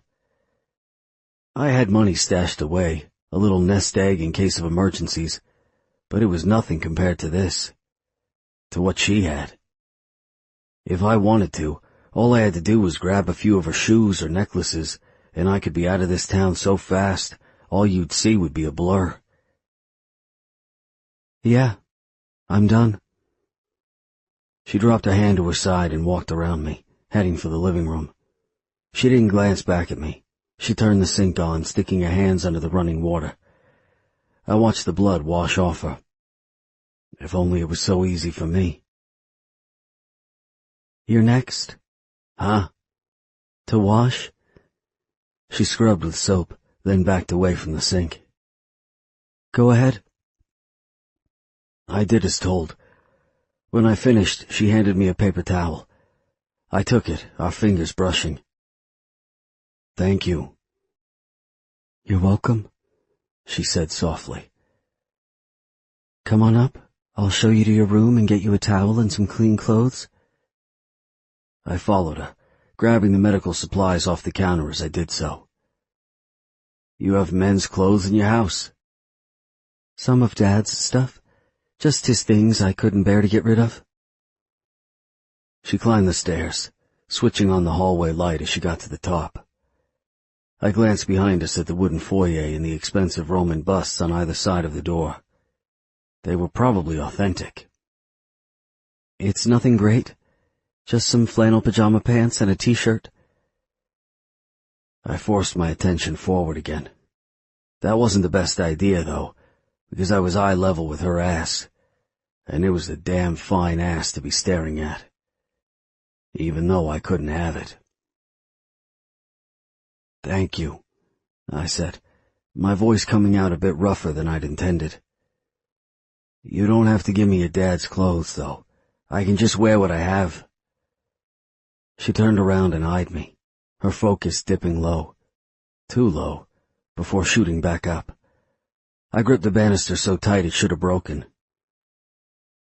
Your shirt is in pieces and your jeans are covered in blood. Call me crazy, but I think we should at least wash them, since some of the blood probably even isn't yours. I shot a quick look down. She was right. Most of that wasn't mine. Some of it was from the Bit of Hill guys, and some of it was Lucas's. Gritting my teeth, I forced the automatic swell of guilt down. It's not. How does that make you feel, since you invited me in anyway? The same as I did before I asked you, and every moment since, she said, her voice even. And she didn't break eye contact. The girl had balls, despite outward appearances and her prissy outfits. Now let's get you out of those clothes. My favorite words to hear from a woman, I murmured. Especially one as beautiful as you. She flushed and headed down the hallway. I glanced in the rooms as we walked. Each one was fully furnished, beds made, just waiting for someone to climb on in. We passed a room that was feminine with clothes tossed over the bed. It had to be hers. Hell, I could smell her perfume wafting into the hallway. She had one of those huge jewelry boxes that stood 6 feet tall, and I didn't have a doubt that she had it filled with diamonds, pearls, and God knows what else. The girl was a prime target, and didn't even know it. Luckily for her, I wouldn't be robbing her. But if she made a habit of inviting guys like me into her home, she wouldn't be so lucky next time. At the last door on the end of the hallway, she paused. You can use this room? Turning the knob, she opened it and stepped inside. A flick of her wrist had the room illuminated, and it was fucking perfect. It had dark wooden floors, a king-size bed, and dark masculine furniture. This isn't a guest room. It was my father's, she said. But it has its own shower, so it makes sense. You'll need some privacy to attend to. She glanced at my chest, her cheeks heating. All that? Are you sure? It's been empty for 5 years, she said, her voice soft as she smiled at a framed picture. It was one of her father, and what appeared to be a younger version of herself. She had braces, and her hair was shorter than it was now. But besides that, she was still the same fresh-faced and innocent girl she was today. I'm sure. Okay. I gritted my teeth. Get on the bed. What? She asked, mouth ajar. I... Not like that. I grabbed her hand and tugged her over to the bed, gently setting her on the edge. She watched me with wide eyes, like she didn't know whether to run, scream, or beg for her life. Give me a hand. She held out the uninjured one. I set it in her lap. The other one. Once I picked up her injured hand, she sucked in a breath and fisted the other in her lap. What are you doing? Taking care of you, I said, staring down at the jagged gash. It's my turn. She swallowed, but didn't say anything as I worked on her hand. Just watched me fuss over her. Her skin was baby soft and smooth, and felt like she'd never done a hard day of work in her life. Maybe she hadn't. After I cleaned and bandaged it, she closed her fingers over the bandage, squeezing. She gave me a small smile. "Thank you." "You're welcome," I said. After I'd been hunched over her hand, my shoulder ached even more now, but it was worth it. Glancing down at my filthy body, I cringed. "About that shower." "Right." She hopped to her feet and headed toward the closed door on the left wall. She walked past the bed and the dark wood dresser and into the other room. I followed more slowly because the room was starting to spin, and my eyelids felt like they weighed 1,000,000 pounds, and if I wasn't careful, I just might fall asleep on my feet. Water turned on, and I came around the corner, sagging against the wall with a sigh. Yawning, I rubbed my eyes. This is gonna feel good. Buttons came in, meowed, and walked over to me again. He rubbed against me, purring almost as loudly as the water. She peeked down at the cat. "He likes you," she said thoughtfully. "He doesn't usually like strangers." I stared at the cat and undid the button of my fly. "I don't know why." "Me either, She turned around, broke off. "What are you doing?" she called out, her voice alarmed. I froze mid-unzip. "Undressing." "I'm still in here." "I was just undoing my pants, not getting naked. Have you never seen a guy in his boxes before?" I asked, amused at her reaction. It was no different from seeing me in swim trunks. "I assure you I'm wearing some." She closed the curtain, her cheeks red. "Give me a second and I'll give you some privacy. Go on and get in, and I'll bring in a towel once you're inside the shower with the curtain pulled closed. You're obviously eager to get in." "I'm fucking tired is what I am," I said. She slipped past me, her body rigid. I held my jeans in place, since the idea of me in my boxers clearly bothered her. As she passed me, her attention dipped south, and my cock hardened. If she paid attention, she'd see my body react to her scrutiny. No matter how beat up I was or how shitty I felt, nothing would stop me from responding to the heated interest she threw my way. Nothing short of death, anyway. Maybe not even that. "Are those from fights, too?" I glanced down and blinked because my vision was blurring. I saw the knife wound from a fight I'd had when I was 16, and another scar, courtesy of my father. This one 3 times bigger than the knife wound. "Some yes, some no." "You've lived quite the life, haven't you?" I didn't answer. What the fuck was I supposed to say to that?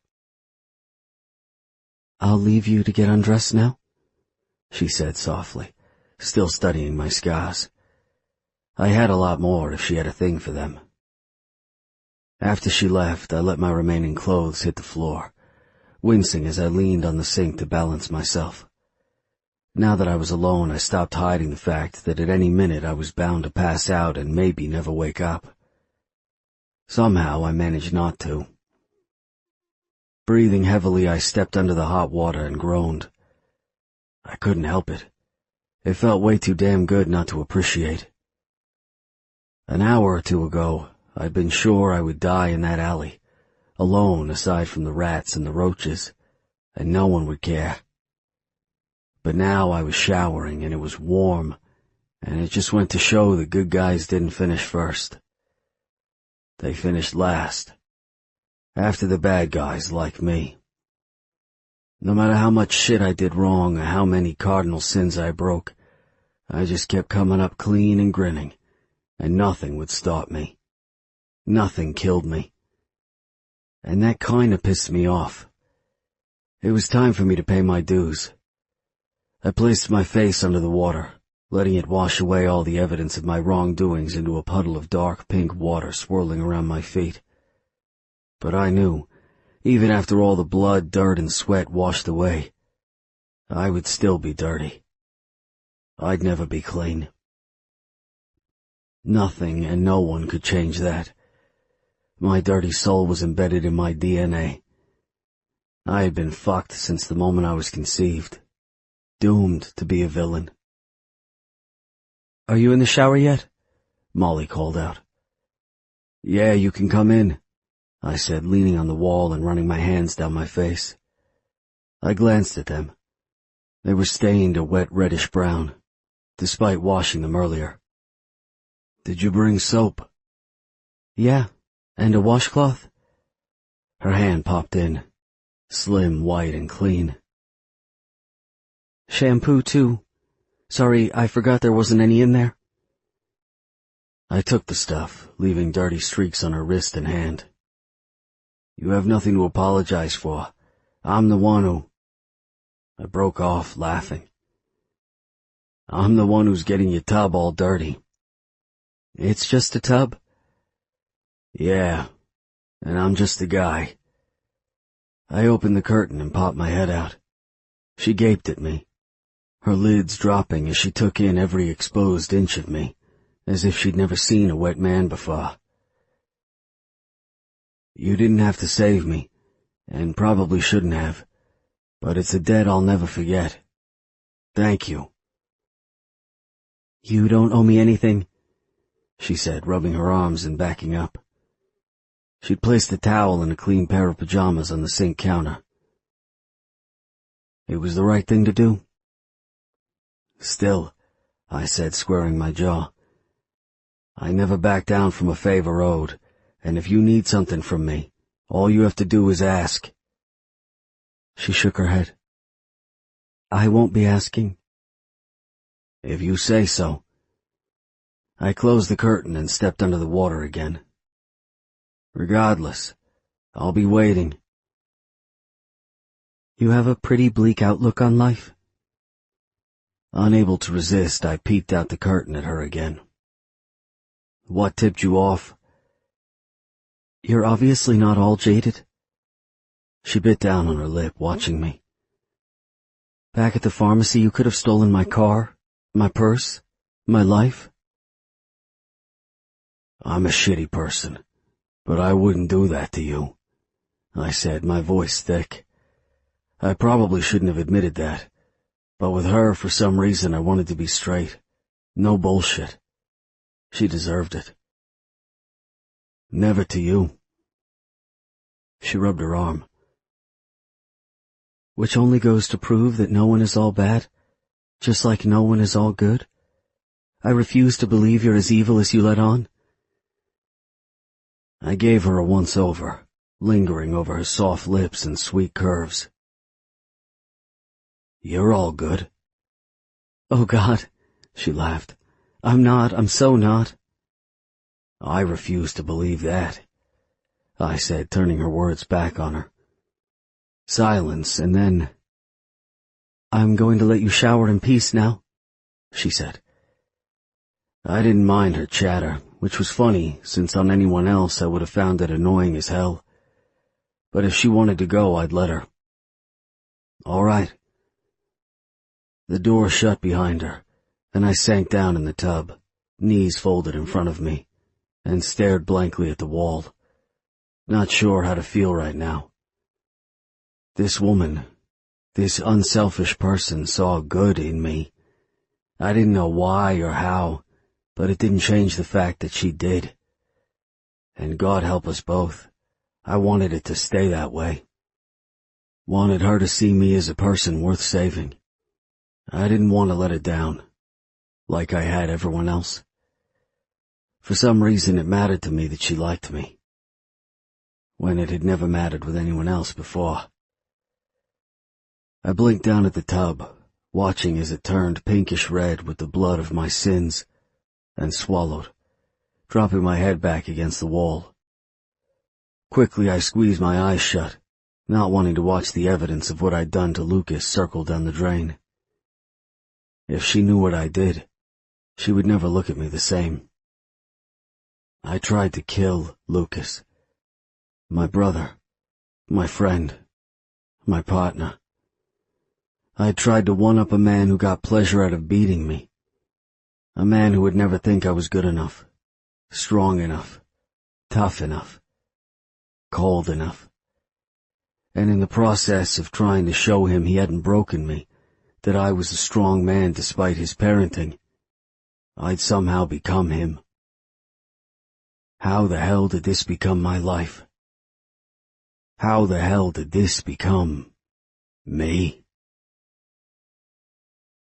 Chapter 6. Molly. Last night had been surreal. In lots of ways. Some small part of me had expected to wake up and find out it had all been a crazy dream. Dad's room would be empty, my hand wouldn't be cut, and there wouldn't be a hot, injured, likely wanted criminal sleeping under my roof. But I woke up, saw my bandaged hand, and knew none of it had been a dream. It had happened. I'd saved Chris O'Brien. Dad would be proud of me. But now, what was I supposed to do with him? True to my word, I left in the morning, tiptoeing outside so as not to wake him up. On Sundays, I went to church and then worked at the shelter for abused women and children, washing sheets and setting up beds for incoming occupants. Today had been a lot harder to get through than normal. Last night, I'd stayed up late washing his clothes and making sure he got out of the shower okay without passing out or dying. When I heard the water turn off, I waited 15 minutes before peeking through the door. He'd been fast asleep in Dad's bed, wearing my father's favorite pajamas, a hand flung over his head and his injured arm folded over his chest. For a second, I stared at him, and I hadn't been able to look away. There was something about him, and the way he made me feel, that called to me, that told me not to write him off or send him away. Maybe it was his utter certainty that he was a horrible person, or the haunted emptiness in his dark brown eyes that made me want to help him, heal him, change him. I couldn't shake the way he made me feel. It was like he made me feel alive, or like I was finally doing something that mattered, like I was finally doing something right. Maybe it was just because I was lonely and no one had stayed with me for a while, but having him under my roof felt good. Even if it was dangerous, which there was no denying it was. I had the undeniable feeling that I'd found him in that alleyway for a reason. Call it fate, or destiny, or luck, but it seemed like something or someone had wanted me to find him, that there was something to be done between the two of us. Not like sex or anything. Yes, he was attractive, and no, I wasn't going to lie or pretend I didn't want him. I totally did. And he probably knew it. Guys like him always did. But I wouldn't act on it. Heck, I never acted on it, so I wasn't about to start now. With him. He'd eat me alive, spit me out, and bury me in the backyard when he was finished. My life hadn't been all that exciting, and I hadn't been in numerous beds with numerous men. The only bed I had slept in was my own. And I was always alone, unless you counted Buttons. There had been one guy in college. I'd been so sure I was ready, but his groping hands and wet kisses had done nothing to stir any desires. And it had been the worst night and the worst decision of my life. If I could take it back, I would. And God, I wish I could.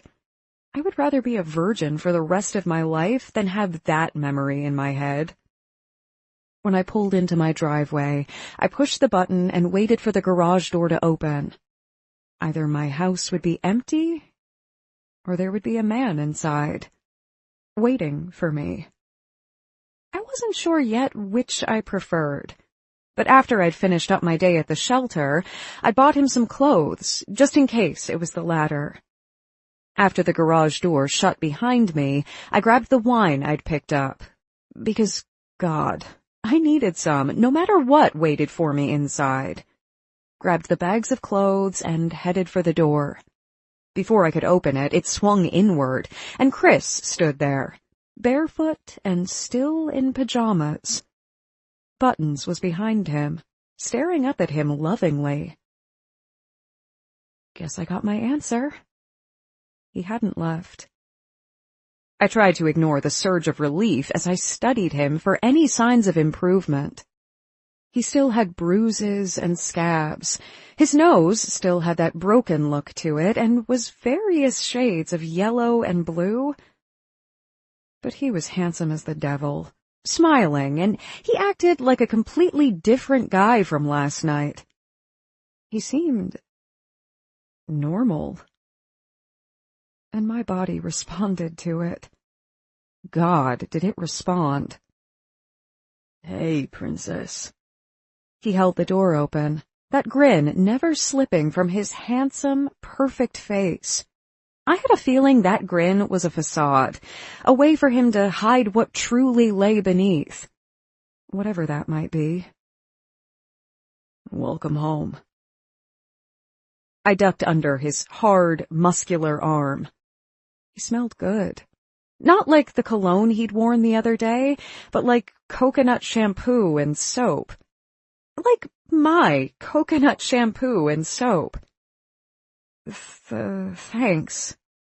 I walked past him and breathed in deep. The house smelled delicious. Like, did you? At the same time, he blurted out, I made dinner for you. He glanced out into the garage, shut the door, and locked it. All the blinds were still drawn, so we had complete privacy. It made sense, since he was hiding out and all. I had to work with what you had, so I went with homemade fettuccine Alfredo. My jaw dropped. You cook? Yeah, Luke taught me. Since I don't plan on getting married or ever living with a woman, I figured it was best for me to learn. He scratched the back of his head as if he couldn't believe he'd told me that voluntarily and rushed forward. When he reached out, he couldn't hide a wince or his furrowed brow as he dropped his arm back to his side. Here, let me take those. Don't hurt yourself, I said quickly, resting a hand on his forearm. It's heavy. I won't. I'm fine. He shot me a quick grin, but his brow was covered in sweat, as if he'd taxed himself too hard. I'm a quick healer. It hurts, but a good night's sleep did wonders for me. I'll be out of your hair in no time at all. I just wanted to cook for you as a thank you for all you did. Oh, and I fed your cat. Oh, thanks. I shrugged out of my coat and laid it on the chair by the island, frowning. Buttons stepped between us and meowed. Chris held on to the bags with his good arm, which left only his injured one free. I'm glad to hear you're better. I got you some clothes. Go on, take a look.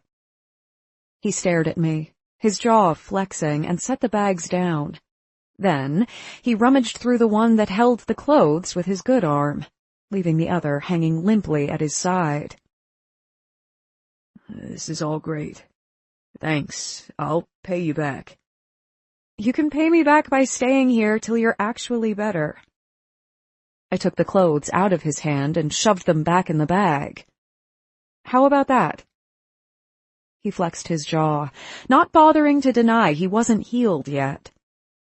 No, I can't stay. It's too dangerous. No one knows you're here. I turned back to him and crossed my arms. And who would think to look for you at my house? Bitter Hill? You can guarantee they've got a guy outside. All the more reason to stay here, since they're probably watching next door, not here. I tapped my foot. His gaze dipped down and back up. I won't tell anyone. I promise. You'll be safe here. I'm not worried about me. I'm worried about you. If anyone somehow found out about me staying here, you'd be caught in a shitstorm of a war that you have no part in, and I refuse to put you in danger.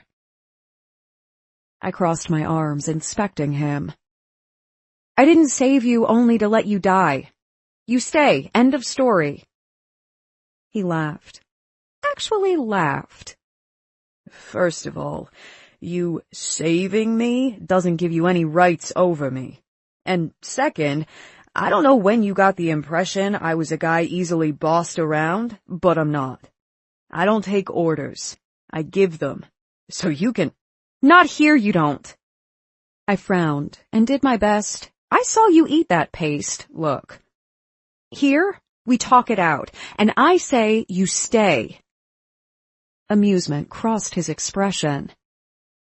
No matter how injured I might be, you can't physically stop me from going. You're right. I can't win against you. I uncrossed my arms and walked up to him, resting my hand on his uninjured arm. But believe it or not, I do like you. And I want to make sure you're okay before you leave. Is that so bad? Yes. It's bad that you like me, he said, his voice gruff. Liking me will get you nowhere good. Trust me, I would know. I'm sure there are people who like you. Like, what's his name? I racked my brain for his friend's name. The guy who used to come around with him. He had reddish-brown hair and green eyes. And Chris had just said his name. Aha! Lucas, for starters. And his little brother, Scotty. Something cold and hard slid over his expression. I stumbled back a step, because for the first time since I'd met him, he looked like a killer. I tripped over my own purse, and he caught my arm tightly, saving me from going down. Lucas is gone. Don't bring him up again. Don't even mention his damn name to me. My mouth dropped open at his angry tone, and I tried to tug free. His grip tightened painfully. Okay, fine. I tugged again, but he didn't let go. He had a far-off look in his eye that, quite frankly, scared me. Wherever he was, whatever he saw right now, it wasn't me, and it wasn't here. Chris, you're hurting me. Let go. He glanced down at his grip on me. His brow furrowed. As soon as he saw how tight he held me, he dropped my arm and paled even more. Shit. I'm so sorry. I didn't mean— He cut off and dragged a hand down his face. I'm going now. Enjoy the dinner, and thanks for the help. He started to walk past me, but paused. Gently, he reached out and touched my cheek. I'm sorry, Princess. I nodded once, rubbing my arm. He fisted his hands and started for the door, limping. I watched him go, torn between wanting to stop him and being scared of that icy coldness I'd just seen. I glanced at the fettuccine cooking on the stove, water bubbling happily, and swallowed hard. Buttons followed Chris. Don't go! I stopped rubbing my arm and stepped closer. It's okay. In no world, in no place is it okay that I hurt you. He spun on me, his face ravaged, and if there had been any doubt in my mind that he felt bad for grabbing me a little too tightly, it would be gone now. It was written all over his face, clear as day. That's what guys like me do. We hurt people. And if you let me, I'll hurt you too, worse than a sore arm. I'm no good for you. Just let me go. I can't, I whispered, locking eyes with him. I won't. Why the hell not? he asked, his voice torn. I'm nobody. Nothing. That's not true. The way he watched me, half with fear and half with something I couldn't name, shook me to my core. I don't understand it or the reasons behind it, but I can't let you leave. And it sounds crazy, but I just know somehow that you're supposed to be here right now. With me. It sounded crazy when I said it like that, but it didn't make it any less true. His jaw ticked, and he closed the distance between us, backing me into the wall. I sucked in a breath, but his touch was gentle as he caught my hands and trapped them above my head. Is that what this is about? You want me to fuck you? Show you what it's like to get in bed with a bad boy before you settle down with another Ivy League graduate like yourself? Take you for a ride on the wild side for a night? No. I shook my head, but it wasn't entirely true. With his hard body pressed against mine, and his face inches from mine, it would be a lie to say the thought hadn't crossed my mind. But that didn't mean I would act on it. That's not what I meant. Then what? He pressed against me even more, and despite my relative inexperience in this area, there was no denying that right now, right here, he wanted me. And knowing that, yeah, it probably wasn't the best thing for me. What do you want? Nothing. I licked my lips, and a nervous laugh escaped me. I swear, all I want to do is help you, that's it. He looked at me as if he didn't understand, as if the mere concept of someone doing something out of the goodness of their heart wasn't real. And in his world, it probably wasn't. That's it. That's it, I echoed. Something in him softened, shifted, and his grip on my wrists loosened. He trailed his thumbs over my skin tenderly, but he didn't back off me. If anything, his lower half pressed closer to me, showing me just how hard he was. Everywhere. You can't be for real. No one is that selfless. My dad helped people, gave them places to go when they needed it, set up a shelter for homeless women and children. I bit down on my lip, because he was still staring at me as if I was an enigma he couldn't figure out. I'm simply following in his footsteps by helping you, like he would have, trying to make him proud even though he's not here anymore.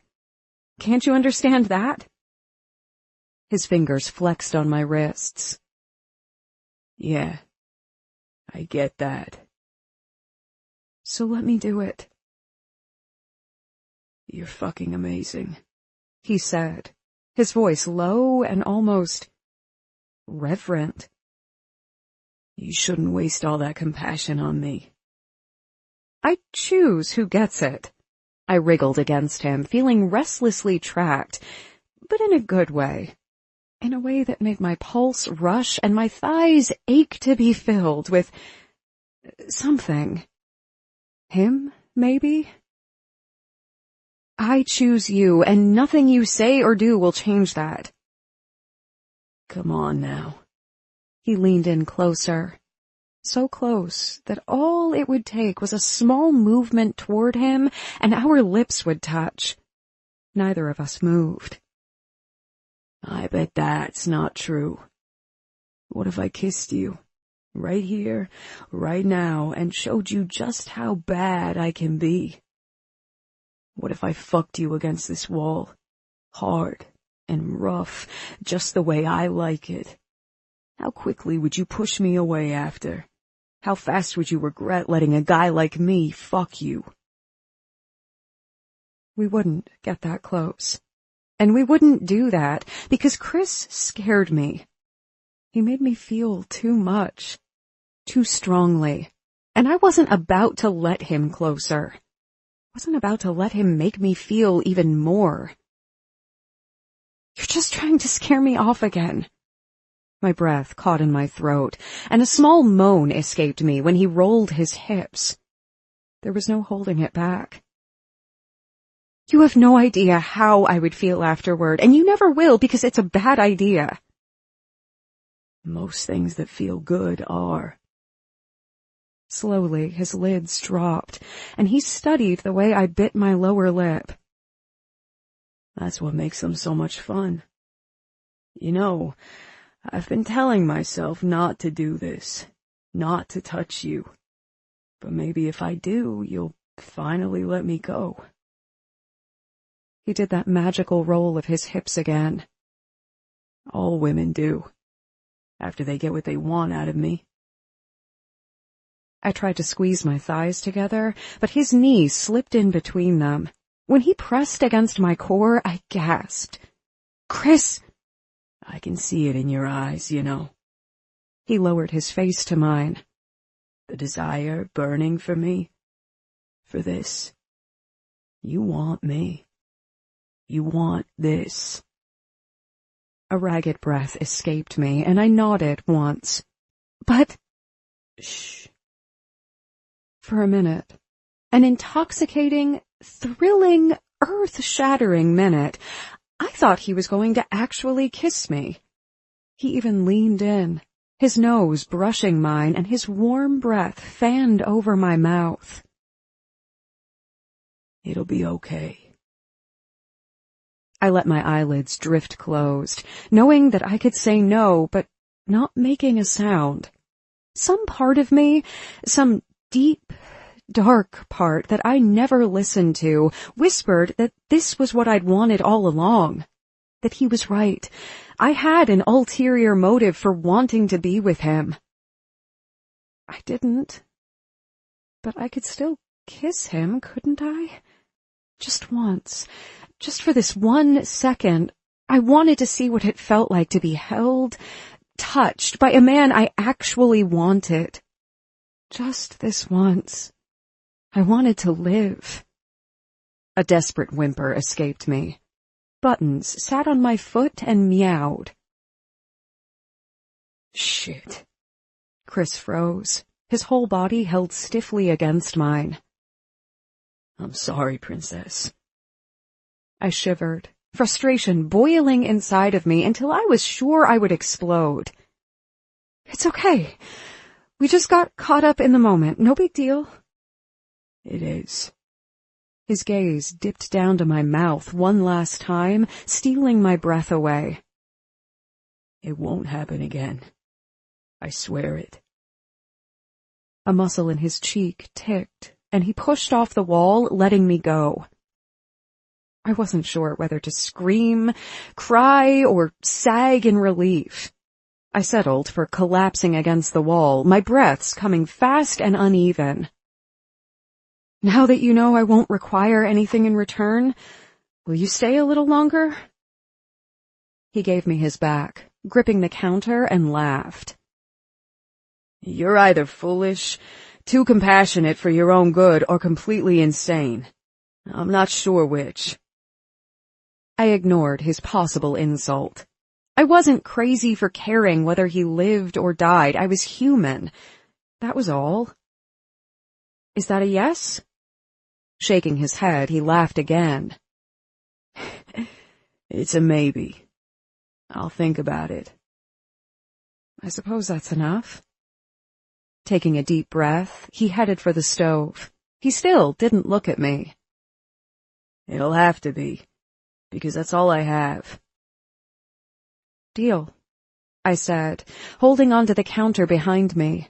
It was the only thing keeping me up, because, oh my God, that almost kiss had almost floored me.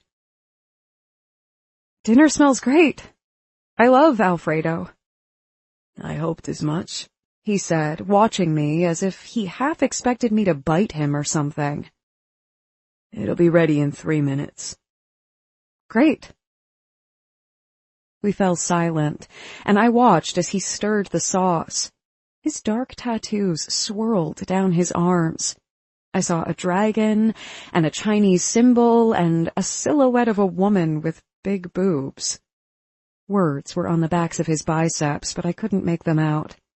Something about strength, maybe?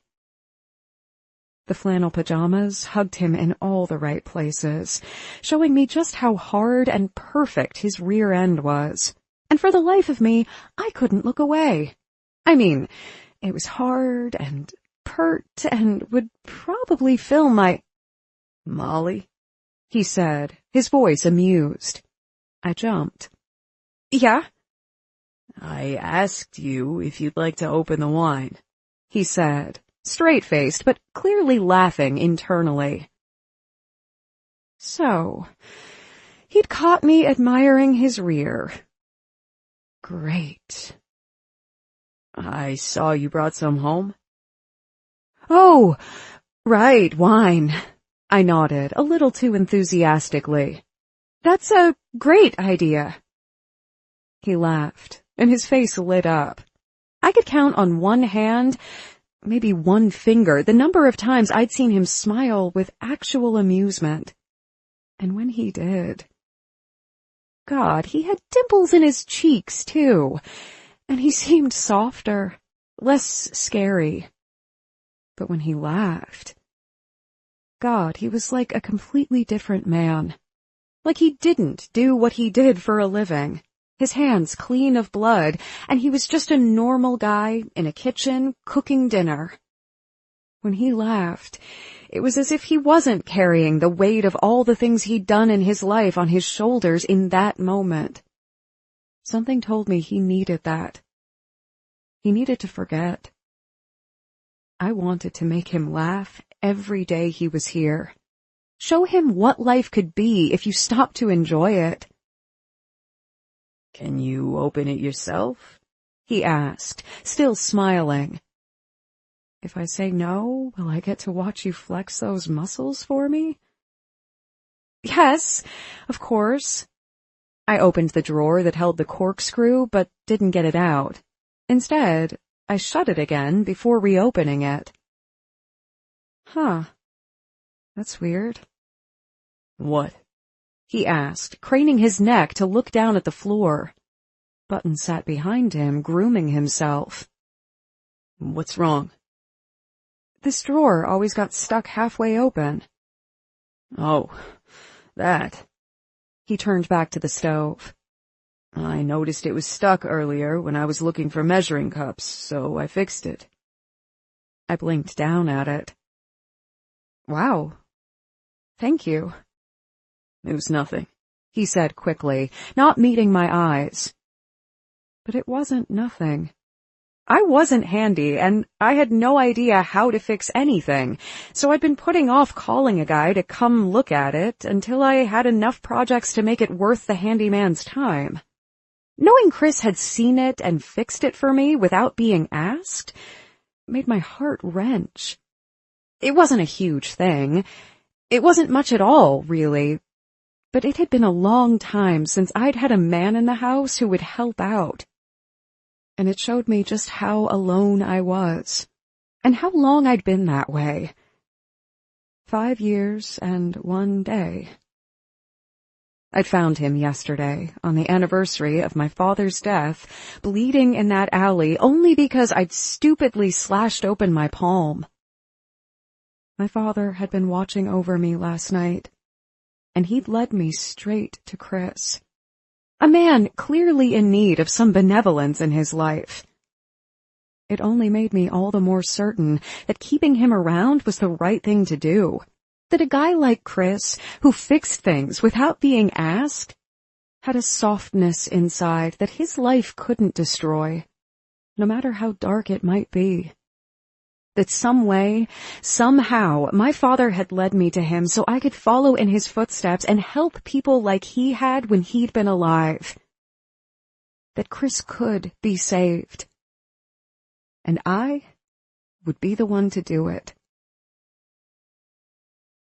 Chapter 7. Chris. Molly sat on the couch, hugging her knees, staring at a couple making out on a beach. I walked into the living room slowly, watching her watch them. She bit down on her lip, her fingers tightening on her calves, and leaned in, completely enamored with the couple on the screen. When they broke off the kiss, she let out a soft exhalation and leaned back against the couch cushions again. She kind of deflated. I'd been at her house for 2 days now, and that was 2 days too long.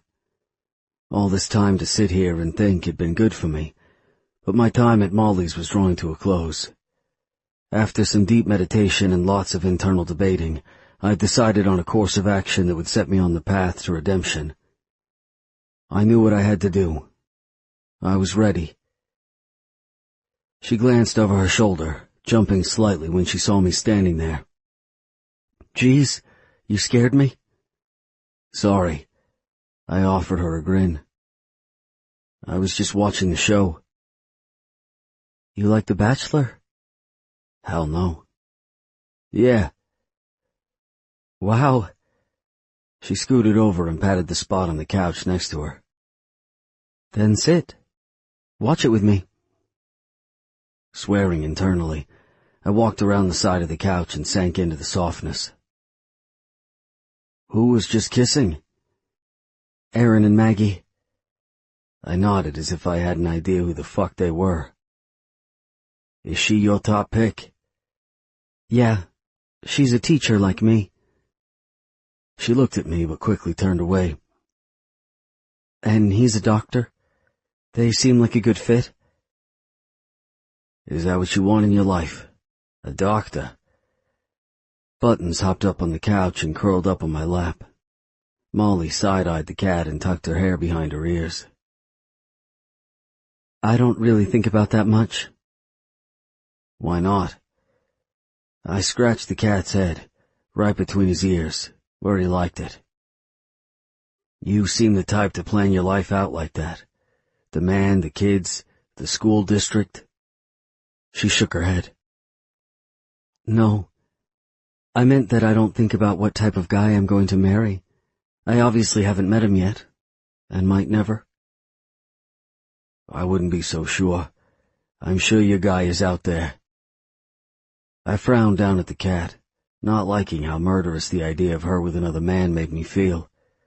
Like I wanted to be a real bad guy and kill a good guy for once. "You just haven't found him yet." She lifted a shoulder.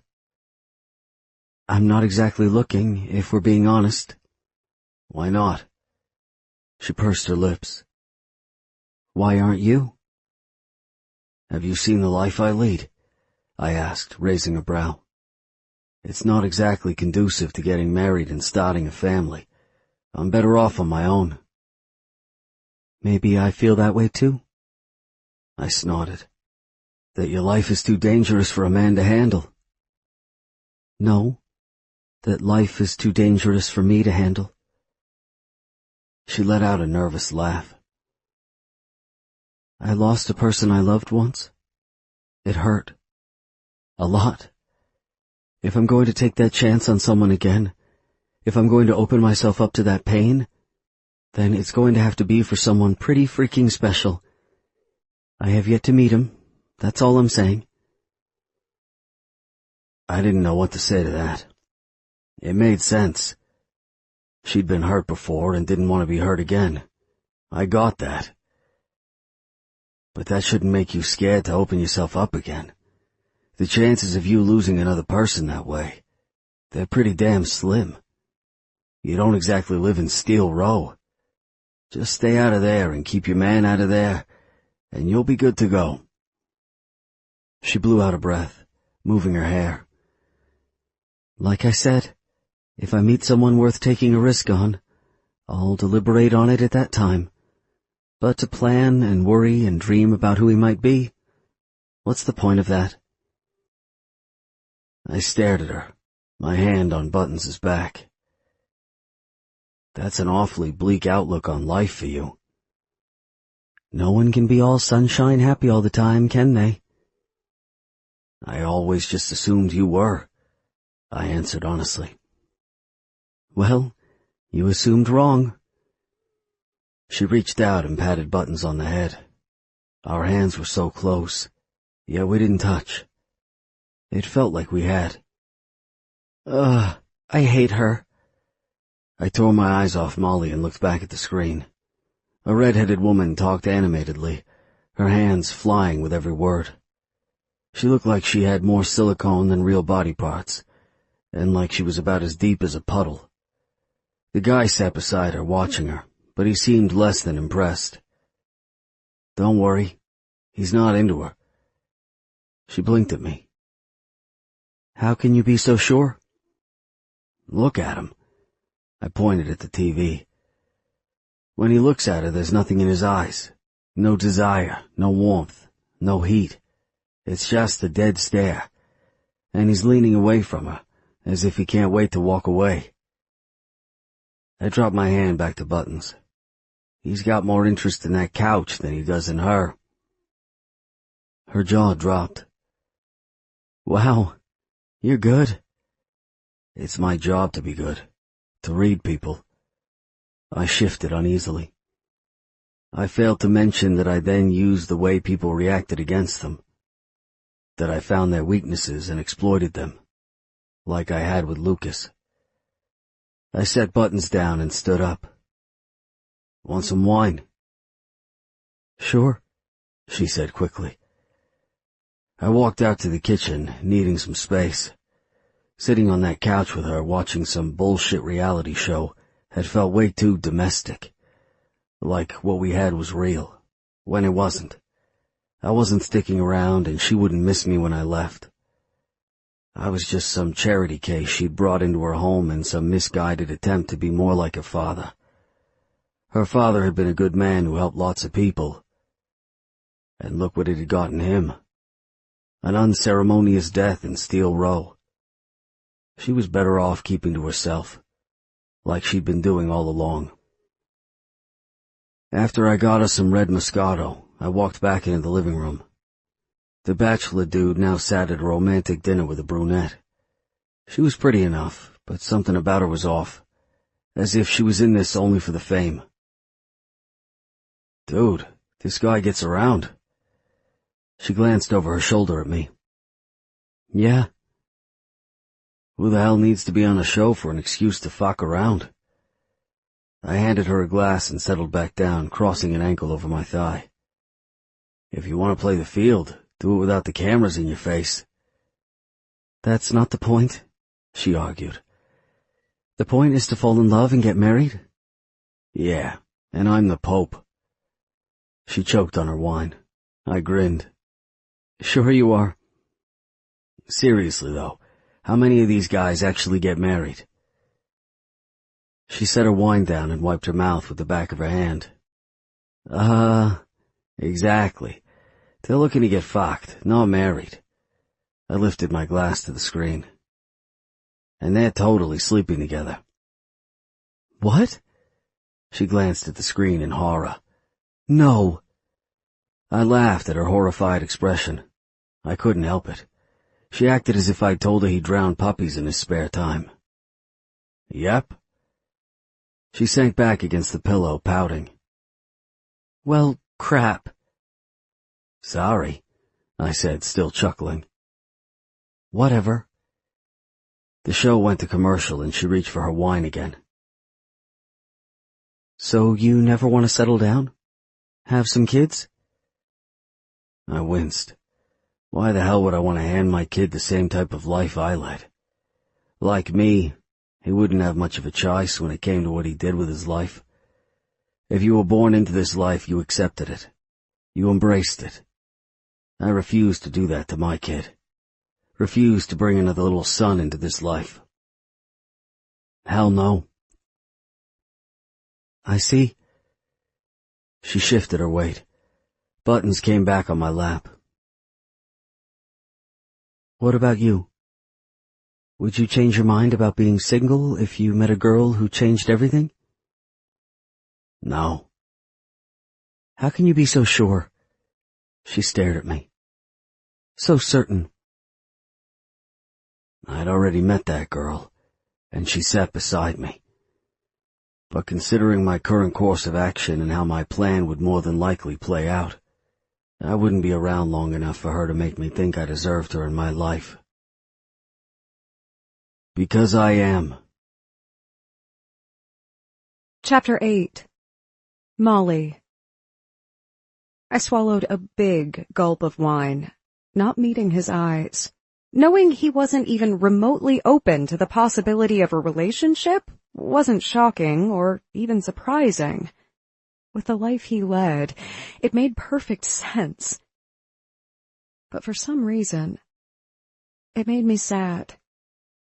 Yeah, I wasn't exactly receptive to the idea of love and marriage myself, but I was at least open to the possibility. In theory. But he refused to even think about it and had dedicated himself to a life of solitude. How does that make you feel?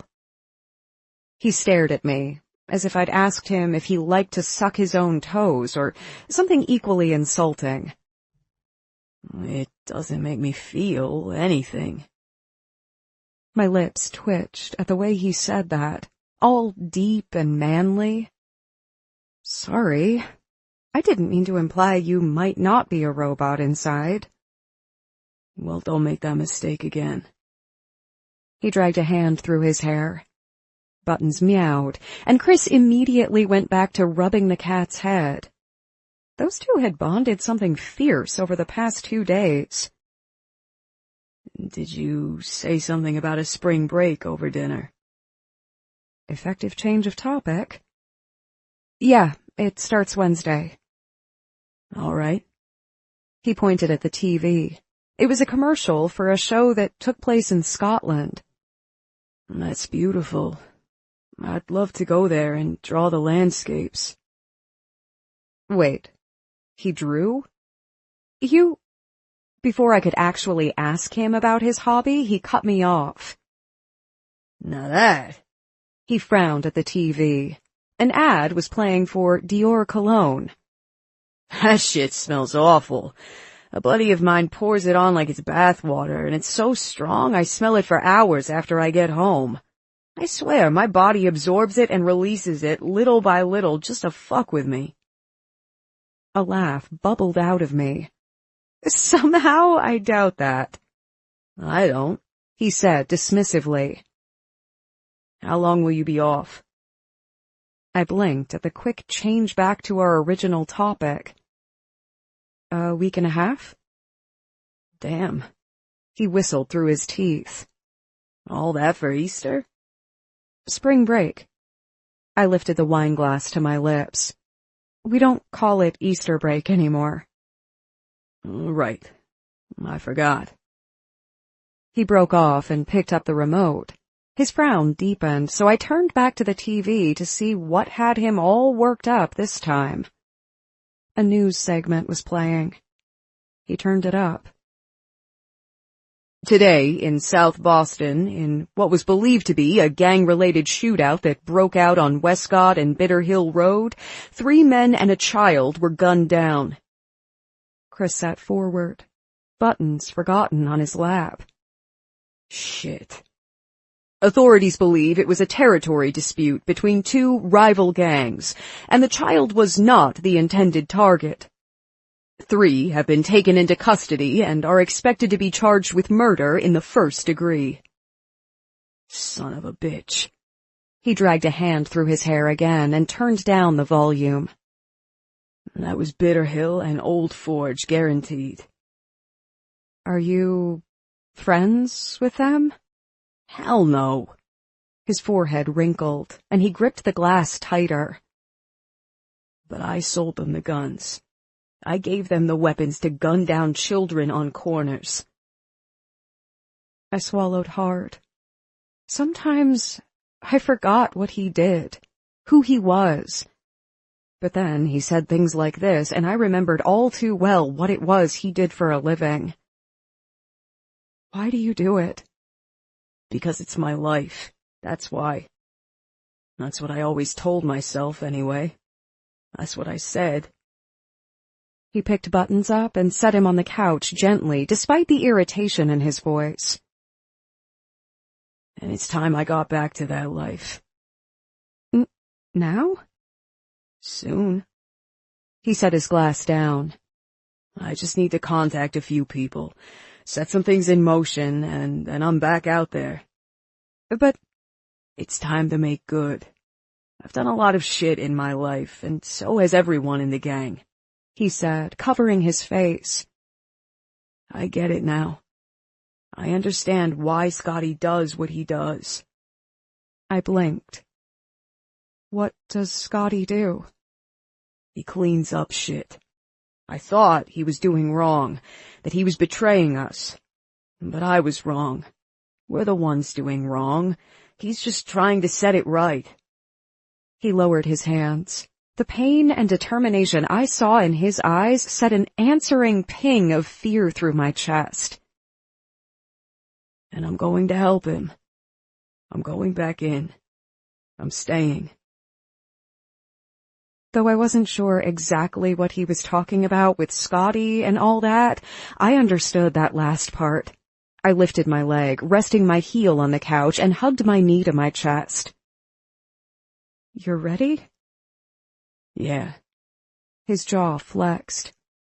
I'm ready. Now, if you'll excuse me.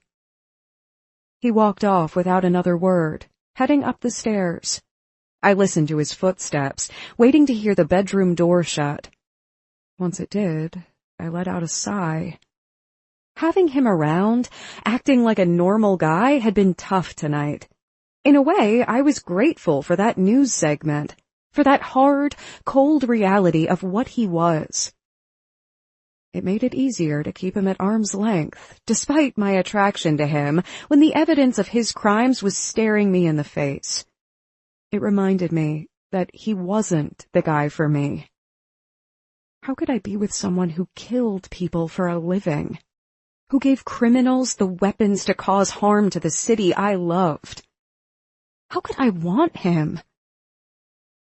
And yet, I did. I really did. Chapter 9. Chris. Son of a fucking horse and bitch, I growled. It was the next day, after that odd night on a couch where I'd watched some corny-ass dating show, and I was still here, lying under Molly's dining room table with sweat pouring down my face.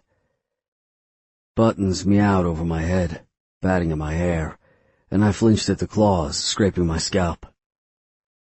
I shook the hand I'd just poked with a screwdriver, glowering at it, and ignored the cat.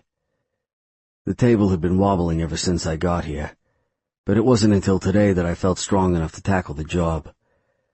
Under Molly's watchful care, my shoulder had gotten better each day, and it was now more of a dull ache than a screaming pain.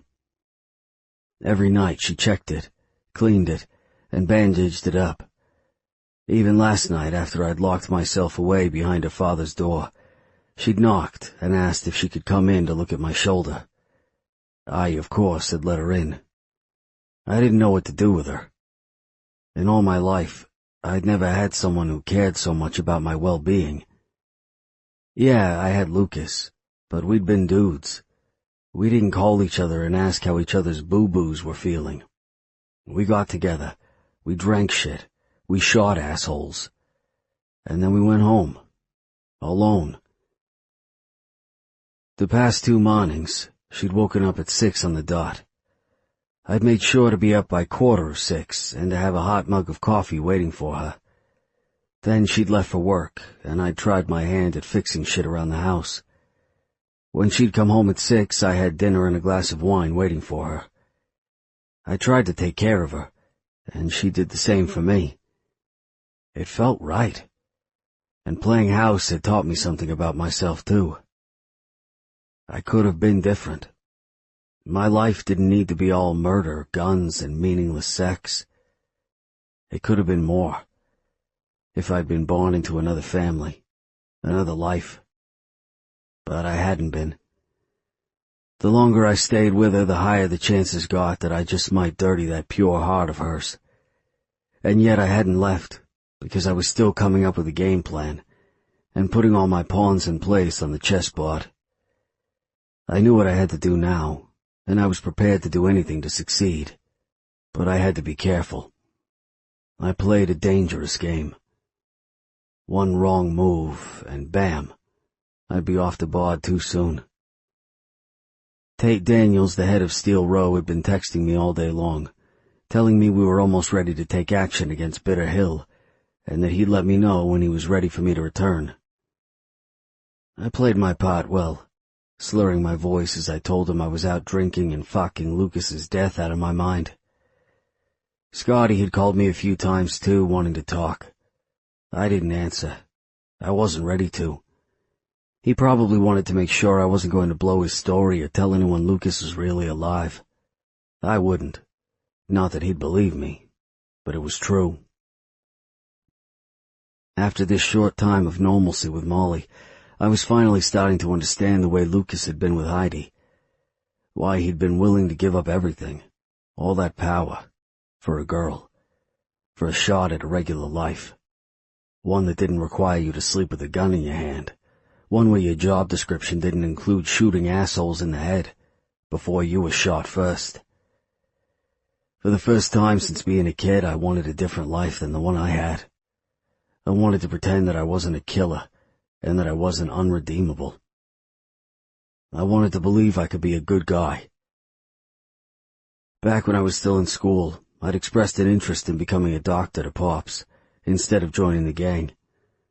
My grades were good enough to open up a lot of choices to me, and even back then, I'd been the go-to guy for when someone in the gang needed stitching up. I still was. When I had told Pops of my dream, he laughed in my face and beat the shit out of me. Afterward, he sneered and told me to go fix myself up, if I was such a damn good doctor. Ma had watched as he beat me, her arms crossed as blood poured down my face. That had been the first and last time I'd mentioned my dreams. But I did have hope once. Dreams about a future that would save lives rather than take them. And it had been glorious. Freeing. I'd forgotten about that, and the way it made me feel. Until now. Here, with Molly. And that's why now, more than ever, I wouldn't betray Lucas. He'd found a way to get that, to escape this life by running, and there was no way I would ruin that for him. And I wouldn't rat out his little brother either. Lucas loved Scotty, and now that Luke was gone, it was up to me to make sure Scotty didn't get himself killed playing the hero cop. I couldn't take back what I'd done to Lucas. Couldn't show him how sorry I was. But I could keep his brother alive and make sure that Tate never suspected that Scotty was a boy. Or I could die trying. That was my job. That was my penance. And I'd see it done. I glared up at my palm, at the old scar Lucas and I had made when we became blood brothers. I'd broken that vow. I wouldn't break this one. Not this time. Scotty was safe, and Lucas was too, and I'd keep playing my part till I couldn't play it anymore. It would be up to me to show Scotty I was a changed man, and that he could count on me to have his back. That I was willing and ready to do what it took to keep him alive and to help him clean up Steel Row, one body at a time. In my opinion, it was a lost cause. You couldn't wash away bloodstains on white shirts, and that's what Steel Row was. It was a permanent, fucked-up stain in Boston's Southie section. But if Scotty believed he could do it, I would believe in it too. I would be his man, his eyes, his ears, his voice. And if it got me killed, at least I'd go down doing something good, for once in my life. That had to count for something. Shaking my sore hand off, I set down the screwdriver, picked up a wrench, and torqued the bolt tight, grinning when it finally slipped into place. Fuck yeah. My phone buzzed beside my head, and I glanced over at it. It was from an old buddy from Bitter Hill who often gave me intel. If he was calling me, the news wouldn't be good. Setting the tools down, I picked up my iPhone and swiped my finger across the screen. Yeah. Not wasting time, he said. Reggie's pissed about what happened to his guys, and he's going to make a point that his men aren't disposable. What's he planning? I asked quickly. More than likely it would be a direct attack on me, and if that was the case, there was no way in hell I would be hanging around here anymore. I wouldn't put Molly in more danger than I already had. He sighed. They're going after Tommy, Scotty, and a few other lieutenants.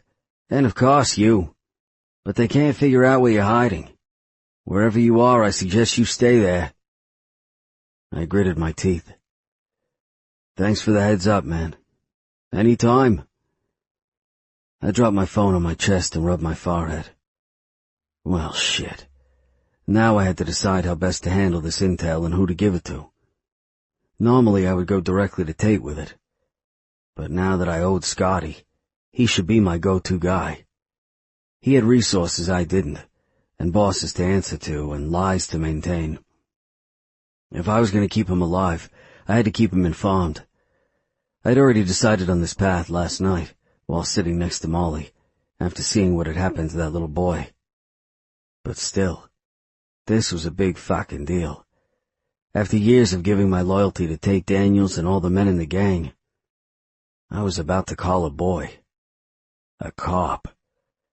Never before had I trusted one of those. How could I do so now?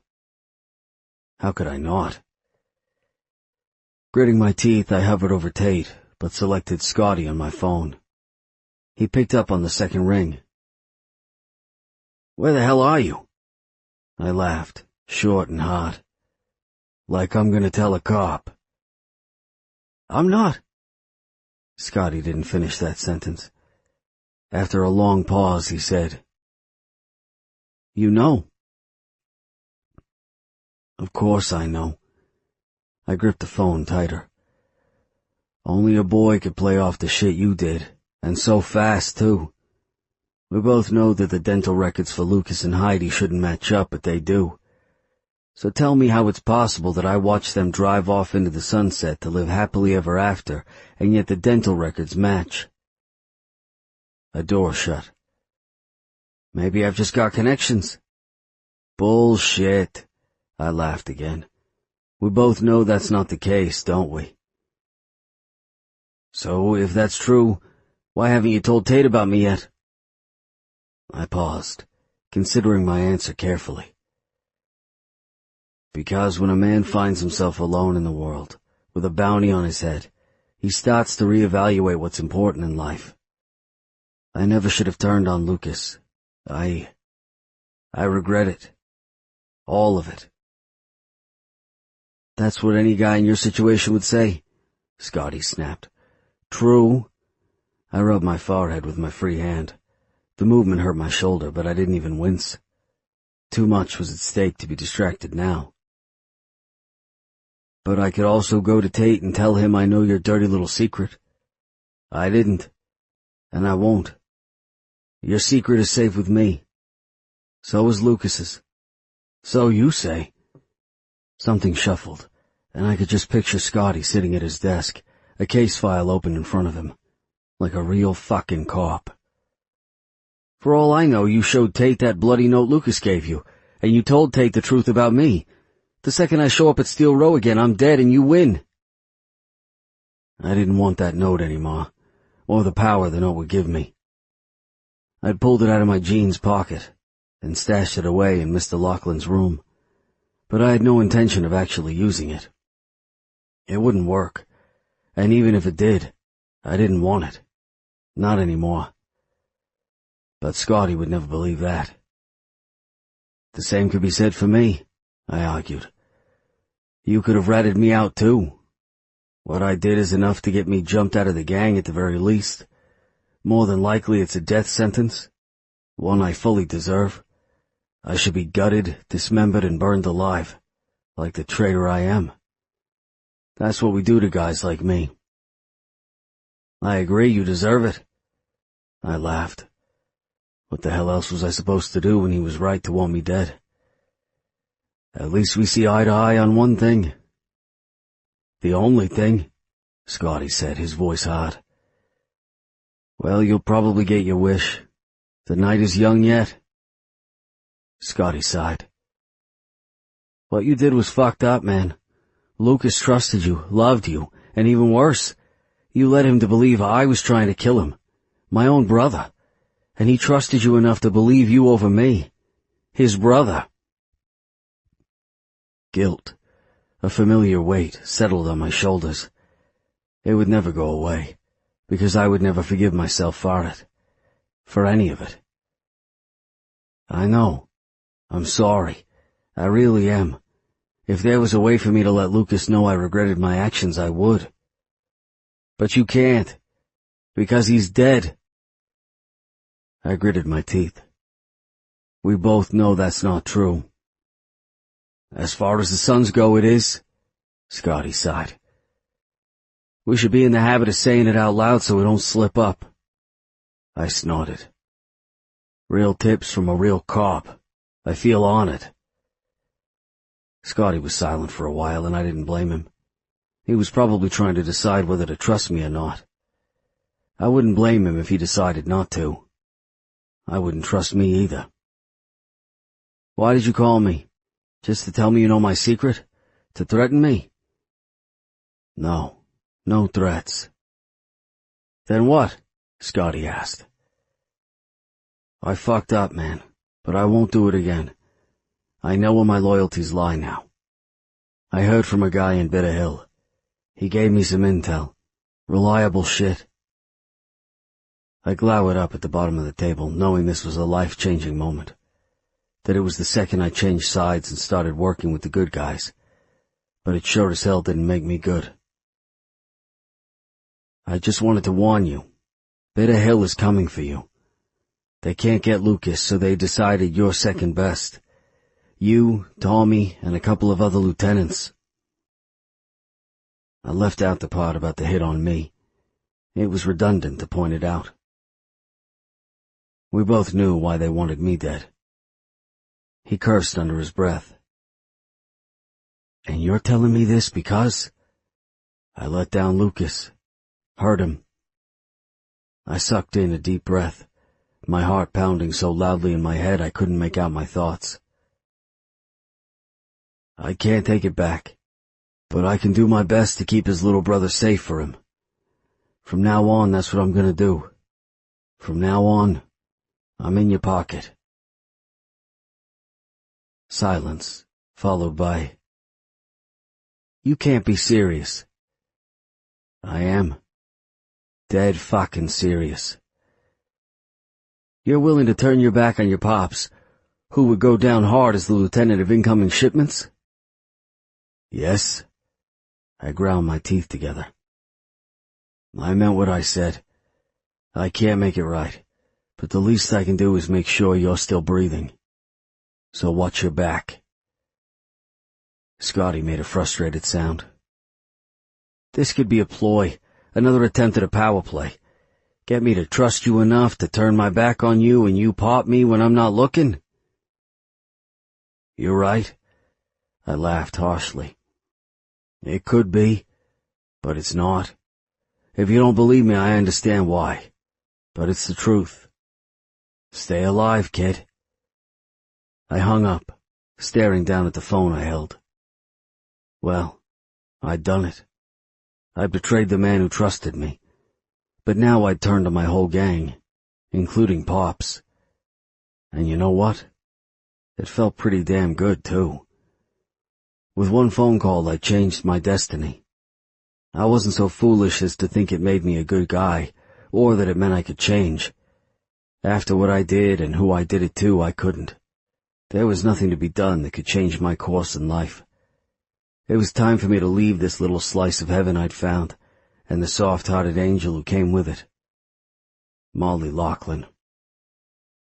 As if on cue, the door opened and Molly came in, juggling her bag, a purse, and a grocery bag filled with food. Today she wore a red dress with a belt at the waist, and she was as fresh and clean as always. And just as untouchable, too. Chris! Every day she came in and called out my name, as if she expected me to be gone without a proper goodbye. And the thing was, she was right. When I left, there wouldn't be any tender words or soft gestures, no lingering hugs or hesitation. Guys like me didn't deserve that. We just slunk away back into the darkness where we belonged. Alone. Down here, I said, scooting out from underneath the table. She scanned the room till she spotted me, and relief filled her features the second she did. I had no idea why, but she actually wanted me here. She liked me, which was fucked up. A smile lit up her beautiful face, and her hazel eyes brightened, and she was even more angelic than ever before. If she was the angel, I was the devil. And it was time she booted my ass out of here. "Oh!" She set the bags down and shrugged out of her coat. Her slim form twisted and turned, and I couldn't look away from her tiny waist to the soft curves of her body. Perfection. That's what she was. "What are you doing down there?" "I was fixing your table." I stood and rubbed my hands on my jeans, but they didn't come clean. The symbolism of the moment wasn't lost on me. It wobbled. Her soft pink lips curved up into a smile. When she did that, the freckles on her cheeks danced about her pale skin, and it was as charming as it was enticing. "You don't have to fix stuff for me. You know that, right?"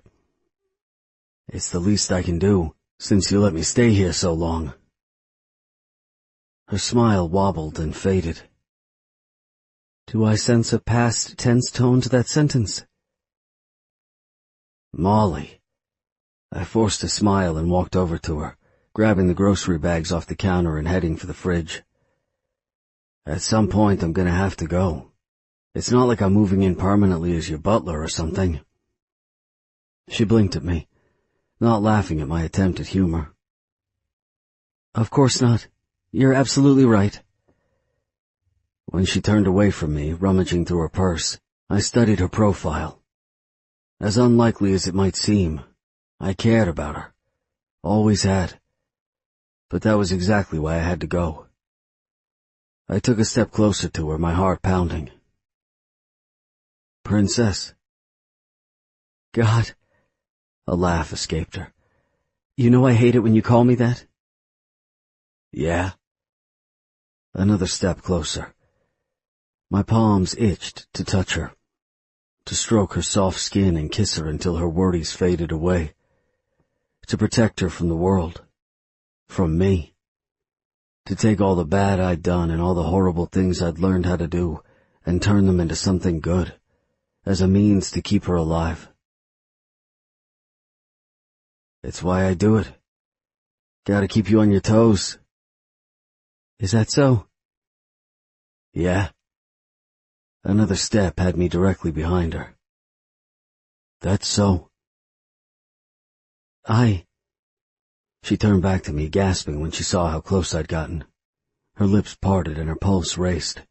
I could tell by the way she gripped the table behind her and the way her pupils dilated as her breath quickened. "I got something for you," she finished breathlessly. I glanced down, tensing when I saw what she held. A drawing pad, some charcoal pencils, and some pastels, too. "Why the hell did you get me those?" She flushed.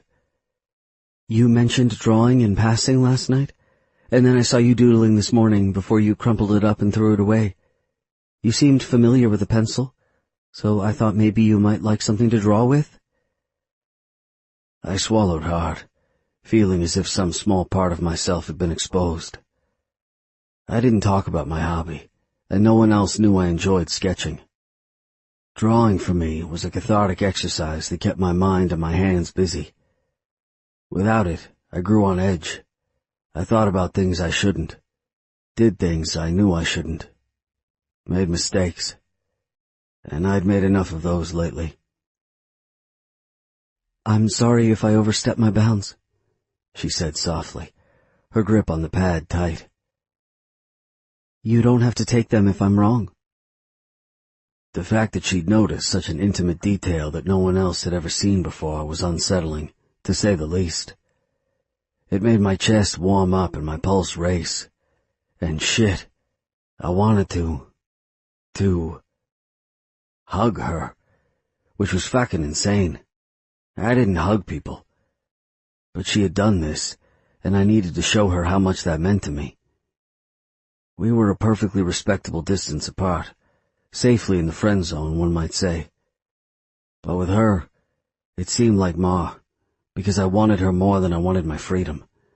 I wanted her with a passion and a fiery hell that nothing and no one could ever touch. Since I couldn't have her, I would take the next best thing. I'd take what she gave me and draw her.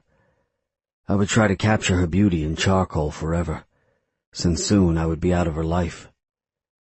It would be a way for me to remember the time I had and never ruined Molly Loughlin. You're not wrong at all. I do enjoy drawing. Reaching out, I closed my hand around hers and around the pad. Thank you for thinking of me. No one else. I mean, that was very kind of you. Thanks. She licked her lips, staring at our joined hands. May I ask you a question? You can ask me anything you want, I said, smirking, trying to shake the feelings she'd caused by giving me drawing supplies. To her it was a way of life. For me, it was an anomaly that I didn't know what to do with. I might not answer, but ask away. What things do you draw? She dashed a glance at me, but quickly turned away. It was clear that my being this close to her discomfited her. I mean, you know, what types of drawings? I shrugged as if it wasn't awkward for me to talk about something so private. Whatever inspires me at the moment. You? Her beauty and selflessness, something I never saw much of in the world, needed documentation. I just hoped I could do her justice. People, places, events, nature, I do it all, but I'm not very good at any of it. She watched me skeptically. I wasn't sure why. Maybe she didn't believe I could have an artistic bone in my body. Can I see some of your work? It's all at my place. I forced a smile, but even though that was true, there was no way in hell I would be showing her my shit. Not even Lucas had been privy to my art. Sorry. You can show me after you draw whatever inspires you now. I laughed. No. Why not? She asked, cocking her head to the side. The movement made a lock of hair fall in front of her face. Are you scared? I don't get scared.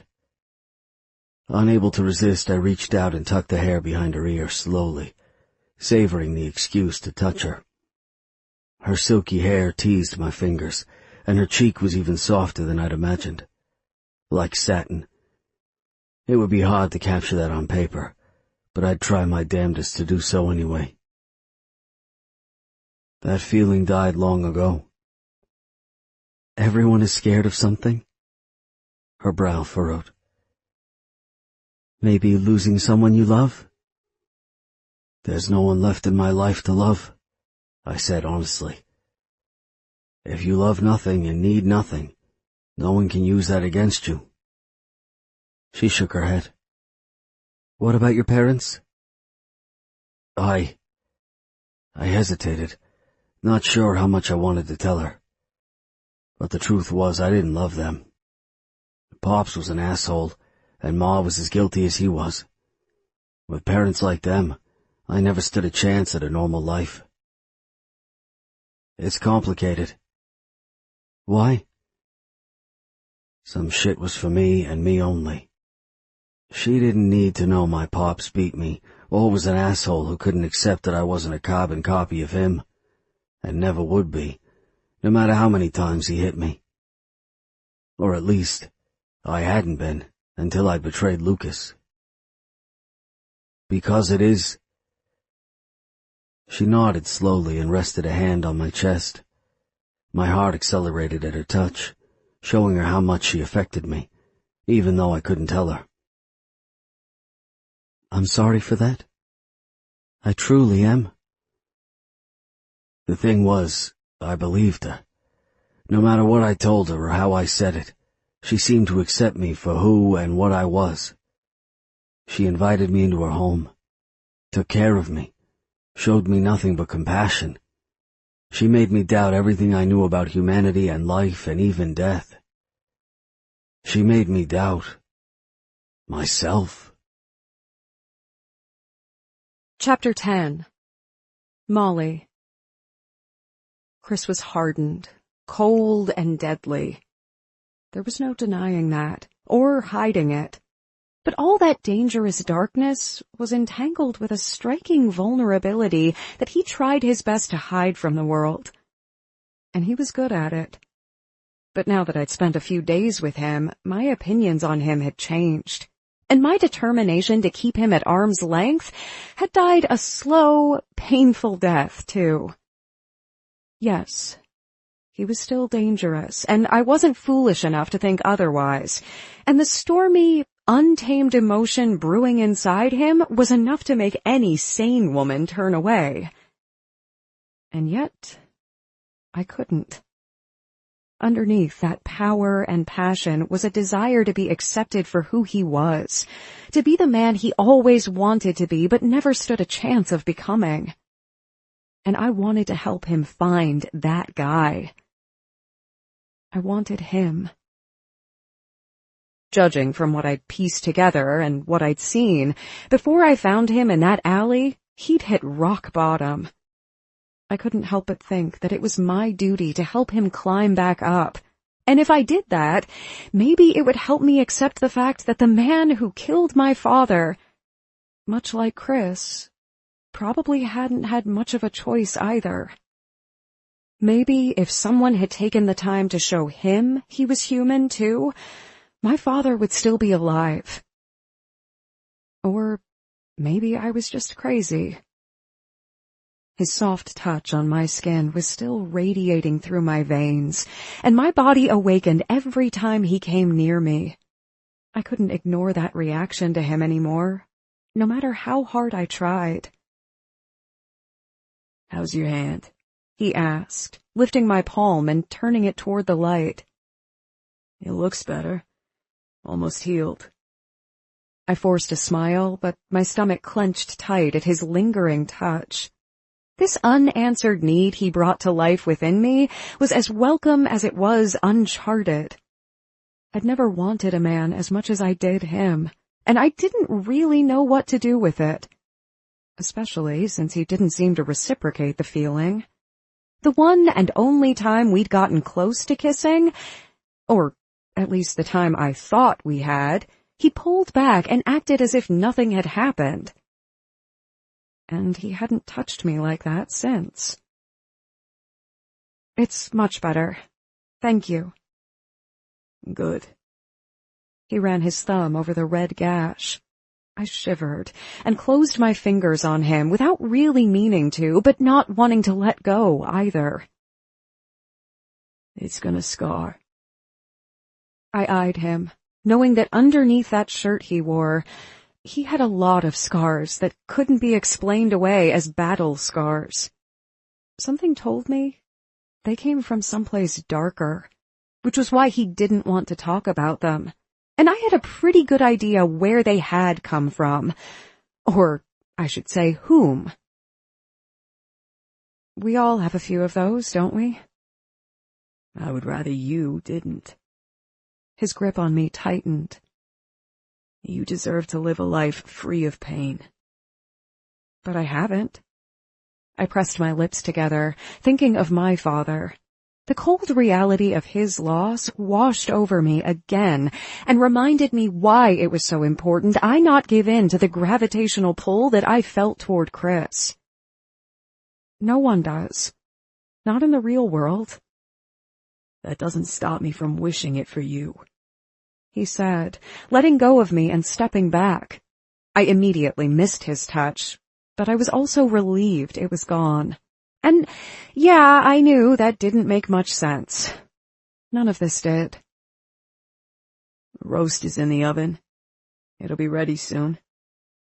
It smells delicious, I said, turning away from him and taking a deep breath. It did nothing to calm my nerves or ease the hollowness inside me that ached endlessly for his touch. Is that pie I smell too? Apple. He answered distractedly as he picked through the bag of art supplies I'd brought home for him. I remembered it was your favorite. I blinked. When did I tell you that? I don't know, he said, pulling out the pad and pencils. A couple of years ago, I think, when I was painting your shutters blue. I studied him, because I remembered the conversation now. His mother had been baking cherry pie, and he offered to bring me some, but I had told him I preferred apple. The sun had shone down on him, illuminating his hard brown eyes, and at the time I just wanted to go back inside, to safety, because the man slaving over painting my shutters had terrified me. Now, he did so even more, but in different ways. I wasn't scared he might somehow snap and hurt me. I wasn't frightened that he'd pull a gun on me and take my money or my car or even my life. Now, I was frightened of my reaction to him, and worried if I would be able to take what I wanted, him, and not let myself get too close, not get hurt. And that was a heck of a lot scarier than any uncertainty about my safety. Oh, right, I smiled. I forgot. I didn't. He set the art stuff down and studied me. It made my heart beat faster, and it made the desire I felt for him surge even higher, which was a disaster all on its own. I remember everything you tell me. I gripped the chair behind me, unable to look away.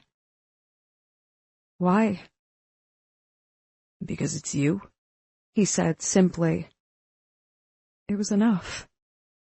And it only made my desire to give in to my, desire all the more firmly footed. I wouldn't fool myself into thinking that we could live happily ever after, but we could have some fun while we were together. What are you going to draw? I told you already, he said, his lips tilting up into one of those breathtaking smiles he rarely gave me. Whatever inspires me. I really want to see your work. I bet it's not so bad. He snorted. Why? I like art. Someone once drew me a picture. I stepped closer. That guy I told you about who gives me things. The stalker, you mean? He asked, opening the oven to peek into it. Buttons took a break from eating, hovering over the bowl to stare at Chris speculatively. If I were you, I'd stop accepting anything from him. He sounds dangerous. I shook my head. I don't think he is, though.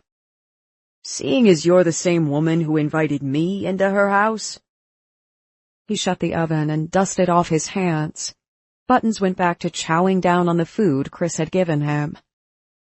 No offense, but I think your danger radar is a little fucked up. The guy's a nut. I disagree. I paused. And the drawing was good. Then you're lucky I'm not your stalker. He grinned.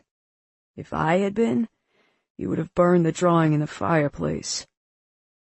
I doubt that, I murmured. I think if you drew me something, I would love it. That's because you haven't seen my work, he pointed out. Speaking of work, how was yours today? Good. We were reading today. Tomorrow's the last day before break, so the kids are antsy. Oh, yeah? He leaned on the counter and crossed his arms, and he actually acted as if he was interested. How does that feel, teaching kids how to read? Pretty freaking amazing, I admitted, smiling. It's my favorite part of the year. It starts with letters and memorizing sight words, but once we get to the part where they can pick up a book and actually read a few words on their own, it's just amazing. I laughed. I know I already said that, but it's the best word for it, you know? I do. He smiled. It lit up his face. And that's definitely amazing. I swept my hair out of my face. I mean, it's not all glamour and reading. There's things about being a kindergarten teacher that really suck. Like what? He asked, crossing his ankles. The crying and snot?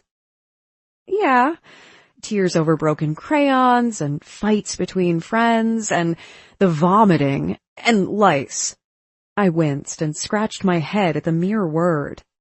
Those pale little buggers are literally from the devil. I kid you not. I wouldn't wish them on my worst enemy. He uncrossed his arms. I would.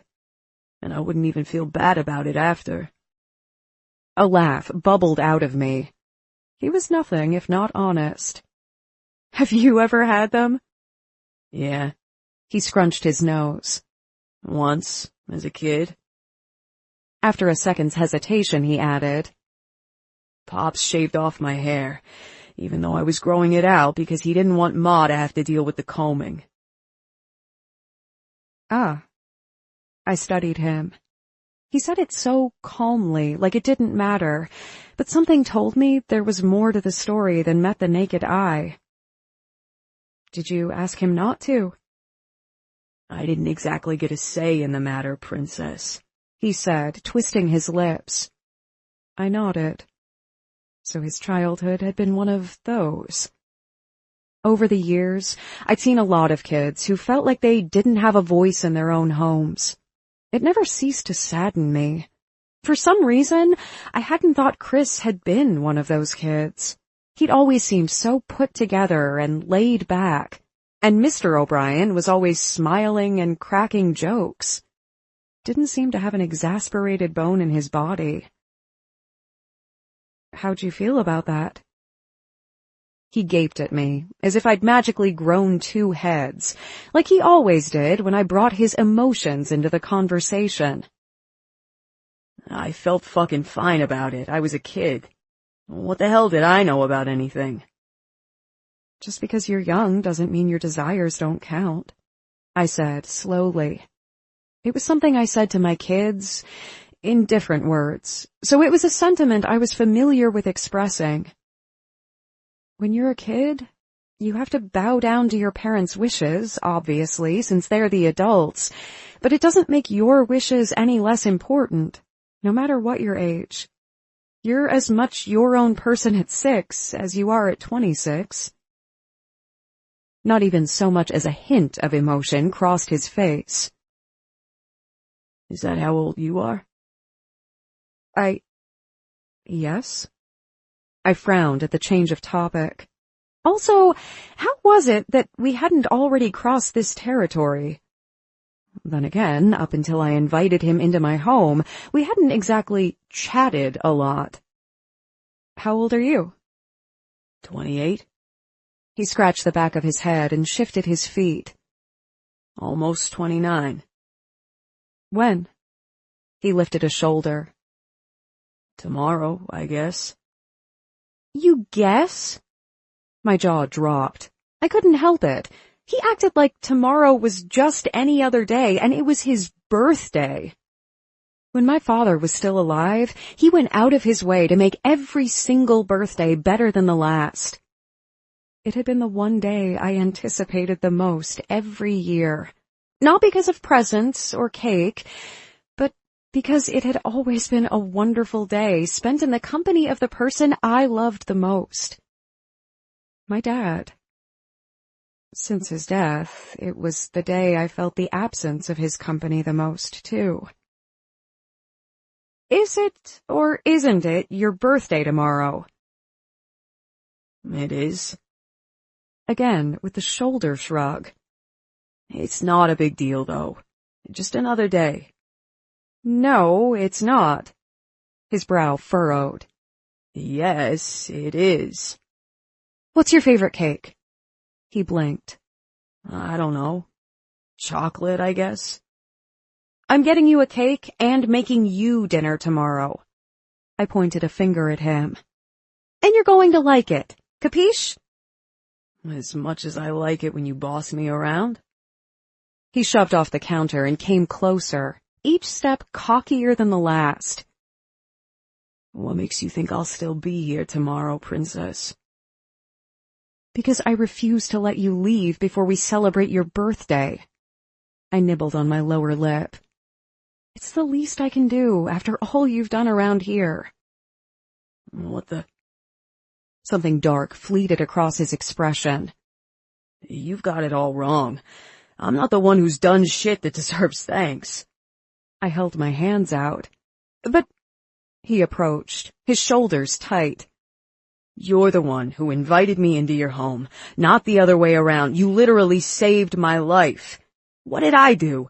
Fix a few things. Make sure a table didn't wobble. It was nothing in comparison to what you did for me. I swallowed and shook my head, trying to find the right words to express how I felt. It was a lot harder than it should have been. Tentatively, I placed my hand on his chest, right over his heart, which he was so certain was blackened and dead. I wasn't. I refused to believe that. Chris? He glanced down at my hand. Molly? I almost pulled it back, an apology on my lips, but I didn't. Don't take that tone with me. Ah, there's that biting schoolteacher version of you I love so much. His tone was teasing, but his jaw was too tight for me to take his words as a joke. Careful, though. I'm not one of your kids, and I might bite back. I rolled my eyes. Yeah, sure you will. You seem to think I'm not the type of guy to do so. He stepped closer, looming over me. I sucked in a breath, gripping his shirt tighter. You're so wrong. I'm not your friend, and I'm not being a good guy by staying here. I'm endangering you by my presence. If I was a nice guy, I would have left days ago. But I stayed. Because it's nice being in a big house with a big bed and a pretty woman. And I'm a selfish prick who likes the creature comforts of home. I lifted my chin stubbornly. I like having you here. I like you. Don't. Just fucking don't. He rubbed the back of his neck. I get paid to kill people, while you teach little kids how to read and make the world a better place one classroom at a time. So tell me, how in the hell could you possibly like me? When he put it like that, it only drove home the point that my attraction toward him was insane. And that I needed to keep my distance, because no matter how long he stayed or how much closer we got, physically, it wouldn't stop him from leaving. And when he did, I would be alone again. But even knowing that, it wasn't enough to make me stop. It was too late for that, and it was about time I admitted it too. I might regret it when he left, and I might even get hurt, but the thing was, right now, I didn't care. All that mattered to me was helping him, making sure he was okay, showing him someone cared about him, even if he didn't want me to, and refusing to let myself waver from that, or regret it. After all, I'd have plenty of time for regrets once he was gone. You only think you like me because of your desire to be the type of person your dad was, he said, his tone even. You're mistaking compassion for affection. You're wrong. This has nothing to do with my dad, not anymore. I fisted his shirt, not letting him back off this time. I don't know why I like you, but I know it's not some imagined feeling to be written off by you, and you can't change that. Then you're going to get hurt. He covered his hand with mine, and for a second, I thought he would forcibly remove my hand. Instead, he pressed it closer to his chest, and I could feel his racing heart under my palm. It's what I do. I hurt people. Not me. I stepped closer, lifting my face to his.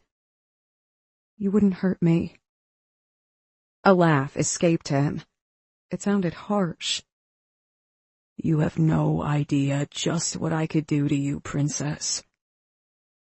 So show me. My heart picked up speed, but I ignored it. I'm not scared. You should be.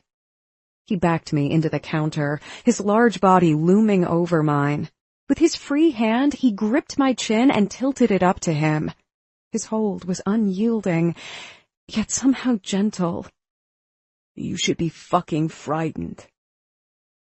My pulse raced, and I couldn't seem to get enough oxygen to fill my lungs, but I'd never felt more alive than I did in this moment. All my life, I'd been getting by, going from moment to moment, and this was what I was missing.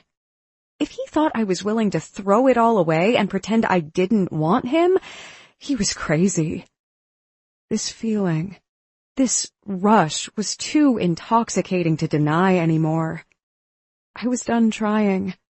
We might not have long together, and there was no chance for this to be more than just sex, but I was willing to accept that if he was.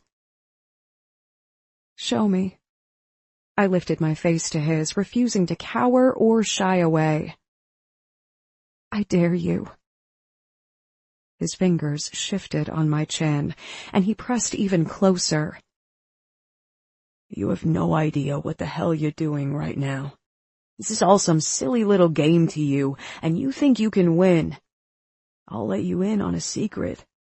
I don't play fair. If you go up against me, you'll fucking lose, and it'll hurt. Maybe that's a risk I'm willing to take. I gripped his hip with my other hand, but accidentally touched something hard. Something that felt a lot like a gun. And that's my choice to make. He gritted his teeth and shook his head. Yeah, but it's my choice to decide whether or not I'm going to let you, and I'm not. Keep your distance, Molly. Guys like me aren't made for girls like you. I would rip you apart. With that, he pushed off me and walked away, not looking back. Chris! Dinner's ready, he said, his tone final and cold as he opened the oven. And this discussion is over. I said all I need to say. I watched him take the roast out, yank off the oven mitts, and cut into the meat with precise strokes. Every single slice was the same size as the last. I wrapped my arms around myself, knowing exactly why he was so comfortable with a knife. How many people had he killed? 5? 10? 20? 100? I couldn't help but wonder if they haunted him at night. If he ever wished he'd chosen a different life or a different job. Heck, if he ever wished he were a different person. I did, sometimes. I was pretty sure most people did, to some degree, but Chris just seemed so certain who he was and who he was supposed to be, and he didn't seem to have a single regret. Did he have any dreams? Hopes? Goals? Did he even dream at night at all? I'll stay, he said softly, setting the knife down. One more day. I swallowed. And your birthday dinner? He hesitated and turned to me. He seemed more in control again, and it was as if I hadn't been in his arms moments before, practically begging him to kiss me. I don't really see the point at all. But if it makes you happy, we can do it. Whatever you want, princess. I want you. Great. What's your favorite meal? I don't have a favorite meal, he said slowly, staring at me oddly. I crossed my arms. Chris. Fine. Steak and baked potatoes. Good choice. I forced a smile, but my entire body was all wound up into a tight little ball. Wine? Beer? Whiskey? He lifted a shoulder. Whatever you want. It'll be fun. You'll see. He eyed me like he was torn between kissing me, strangling me, and laughing. Maybe all of the above. Yeah. Fun. And I had a feeling, for better or for worse, it was going to be one hell of a birthday. Chapter 11. Chris. The next evening, I let my fingers and hands do all the work, watching as the black charcoal spread across previously unblemished drawing paper. My strokes were soft and smooth, guided by sheer instinct as I visualized the picture, despite the guilt racking me. I should have left that morning, after she went to work to make the world a better place, and in turn made her life a better place. I should have promised to still be here when she got home, waved goodbye, and broken that promise after I drank some coffee, grabbed my shit, and got the hell out of her life. But when she begged me to stay, so she could make me a birthday dinner of all things, I, like the fucking fool I was, hadn't been able to say no to those bright hazel eyes. Some things would never change. When it came to Molly Loughlin, I would always be a sucker. She could ask me to rip the skin off my own back, and I would do it for her. It was pathetic, my one weakness. And when weaknesses could be exploited, shit, I would know. When Lucas had inexplicably fallen for the lovely Heidi Green, the first thing I did was use her against him. And it had almost worked. In my world, weakness was, well, weakness. And it got you killed. The only reason I was still alive today was because I didn't let anyone get too close, and I didn't give a damn about anyone or anything but myself. Molly was and had always been the exception. The only reason she was safe was because no one had a clue about it. The only one who had even an inkling of my true feelings for her had been Lucas. And he wouldn't be talking to anyone, because he was dead. I stopped my strokes, taking a second to study my work. Kissable lips that were fully fleshed out pouted up at me, and a soft chin with a hard jawline that hinted of a hidden stubborn streak complemented them as well in charcoal as it did in real life. Wide, hauntingly beautiful eyes watched me with a warmth that I'd managed to get across on paper, and once I colored them in, they would truly represent the life that flowed within them. Sharp cheekbones sliced across the smooth paper, lending a depth to the drawing that complemented the soft waves of hair falling around her fragile, angelic face. It was, in my skeptical opinion, my best work yet. But that was because it was Molly. The door opened, and I tore the page out of the book and shoved it behind the pillow, in the crack between the cushion and the couch. Then I slammed the book shut. It was only 5, too early for Molly to be back home. Standing, I slowly pulled out my Glock 22. "Molly?" "Yeah, it's me," she called out, shutting the door behind her with a soft click. "Stay in there, don't come out."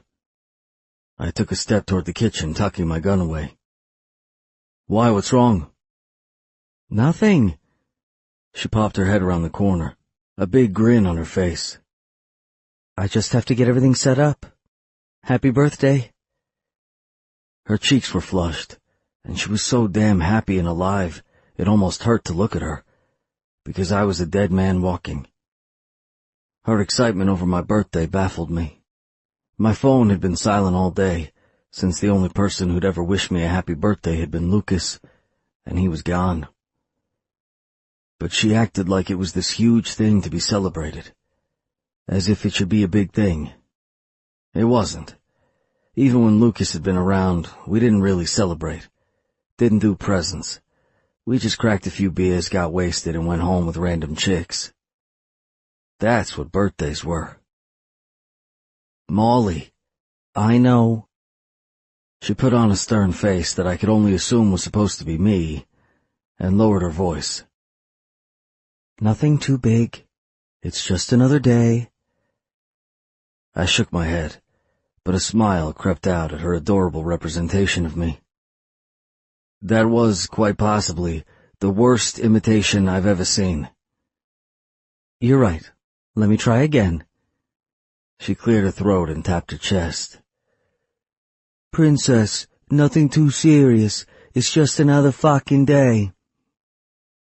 I laughed, and I laughed hard. Hell, I laughed like I'd never laughed before. Not because her reenactment of my strict reminder was good. It wasn't. But because it was the first time I'd ever heard her curse, and it sounded pretty damn funny coming from those sweet lips of hers. I bent over, gripping my stomach because I laughed so hard it hurt.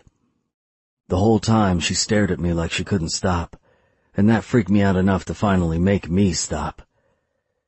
I straightened, the last of my amusement dying in my chest. I glanced down, sure something was wrong, because she was acting so damn serious, and I was dying with laughter. "What?" I pressed a hand to my stomach and glanced down my whole body. It all seemed fine. No open fly, no missing buttons, no torn stitches or bleeding. "What's wrong?" "Nothing." She gripped the molding of the doorway, her knuckles white. "It's just that when you laugh, I can't look away. It's beautiful." She pressed her lips together and flushed even pinker. "You're beautiful." That definitely killed any remaining laughter, because if there was one thing that I wasn't, yeah, it was fucking beautiful. "The hell I am," I growled. "But you are. You're not beautiful in a Disney princess kind of way or even the traditional sense of the word. There's a raw beauty to you that's dangerous, hard, and real, but it's there nonetheless. Nothing and no one will ever convince me otherwise. So don't waste your breath. Save it for blowing out the candles. All 29 of them." I frowned at her, because for the first time in my life, someone had struck me speechless. There was so much I wanted to say to her, like how she was dead wrong, and I was an ugly man with an ugly soul. Not physically. I scored enough women with my face and body to not feign modesty, but in every other way that counted. I was a killer, a criminal, a thief. I pushed guns for a living. That wasn't beautiful. It was ugly as hell. "That's what I thought." She lifted her chin, showing that stubbornness that I'd fought so hard to capture in her drawing. It made me want to rip the picture into shreds, because I hadn't done her justice. Then again, I never could. She was too breathtaking to be accurately duplicated with mere charcoal and paper. "Now stay here. I have stuff to set up before you're allowed in the kitchen or dining room." Nodding, I still didn't speak. I should tell her how, right before she found me in that alley, I tried to kill my best friend in some stupid attempt to show Pops I was stronger than him, that I could be a killer, and even more ruthless than him. But then I'd realized what I'd had with Lucas had been real, and he'd really loved me, and all that had changed. I'd changed. After spending weeks plotting the best and most painful way to do it, using my intimate knowledge of his strengths and weaknesses against him, because that's who I was, I'd used Heidi against him to get what I wanted. Even though I'd known what I was doing was wrong, and I'd wanted to take it back, I'd kept pushing through. I'd finished what I started, even though I hadn't wanted to, because it was too late to go back. That was ugly. But instead I let her call me beautiful. And that was ugly as hell too. After tonight, I was getting the hell out of her life. She deserved all the best things in life. Flowers, kittens, drawings, tables that didn't wobble. And a real fucking prince. Not me. Never me. I liked her thinking of me in a softer light than the cold, hard reality of who I really was. And it only proved just how ugly I was. "Okay, you can come out now," she called, her voice a bit softer than earlier. The thing about her was that no matter how angry I made her, she always got over it quickly. It was one of her weaknesses. "I'm ready." Taking a deep breath, I walked into the room, Buttons trailing behind me like usual, prepared to do my best to show her just how unbeautiful I was. But she ruined it. Because there was wine on the table, my favorite meal was waiting. She was wearing a ridiculous pointed paper hat paired with a huge smile. And she'd gotten me a present. A wrapped present. With a fucking ribbon on it. No one ever got me gifts, let alone went to the trouble of making them look pretty. For Christmas, Pops told me when I was 5 that Santa wasn't real, and bad boys didn't get gifts. I obviously never fell into the good boys category, so the tree never had a gift under it for me.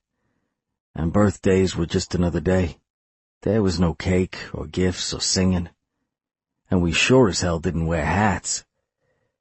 I told Luke I hated gifts and didn't want any, and he believed me. We fell into a pattern of celebrating without presents, and that was just fine by me. Molly blew on some weird contraption that shot out straight and was blue. My jaw dropped, and I frowned down at it. "What the fuck is that?" She laughed and took it out of her mouth. "It's a party horn. Surely you've seen them before?"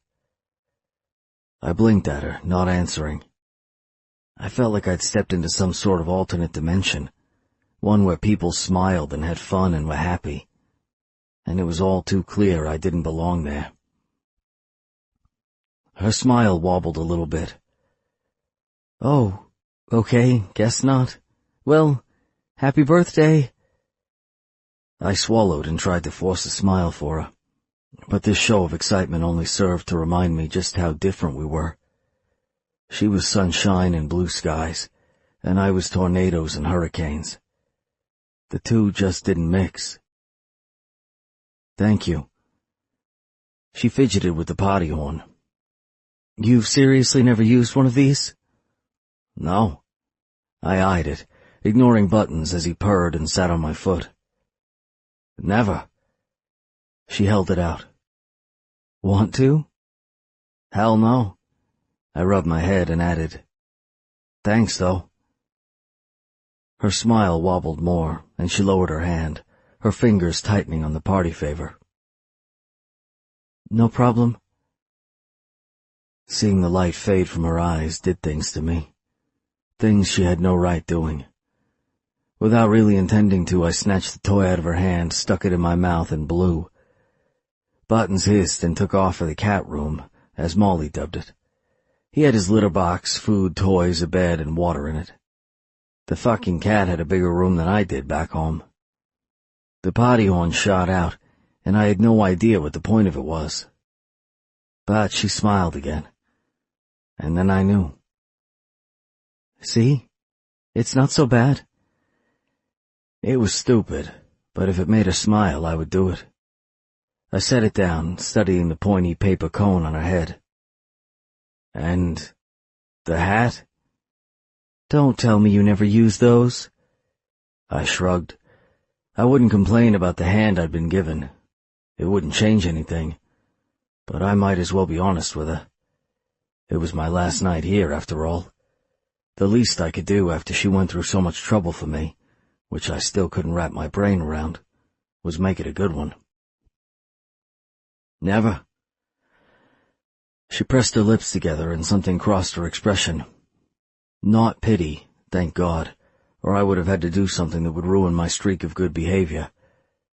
But sadness. For some reason it made me want to pull her into my arms to hug it all away. As if I had that power at all. I didn't fix things, or make them better. Instead, I killed them. "What childhood did you have?" she asked, her voice so quiet I almost didn't hear her. Maybe I wasn't supposed to.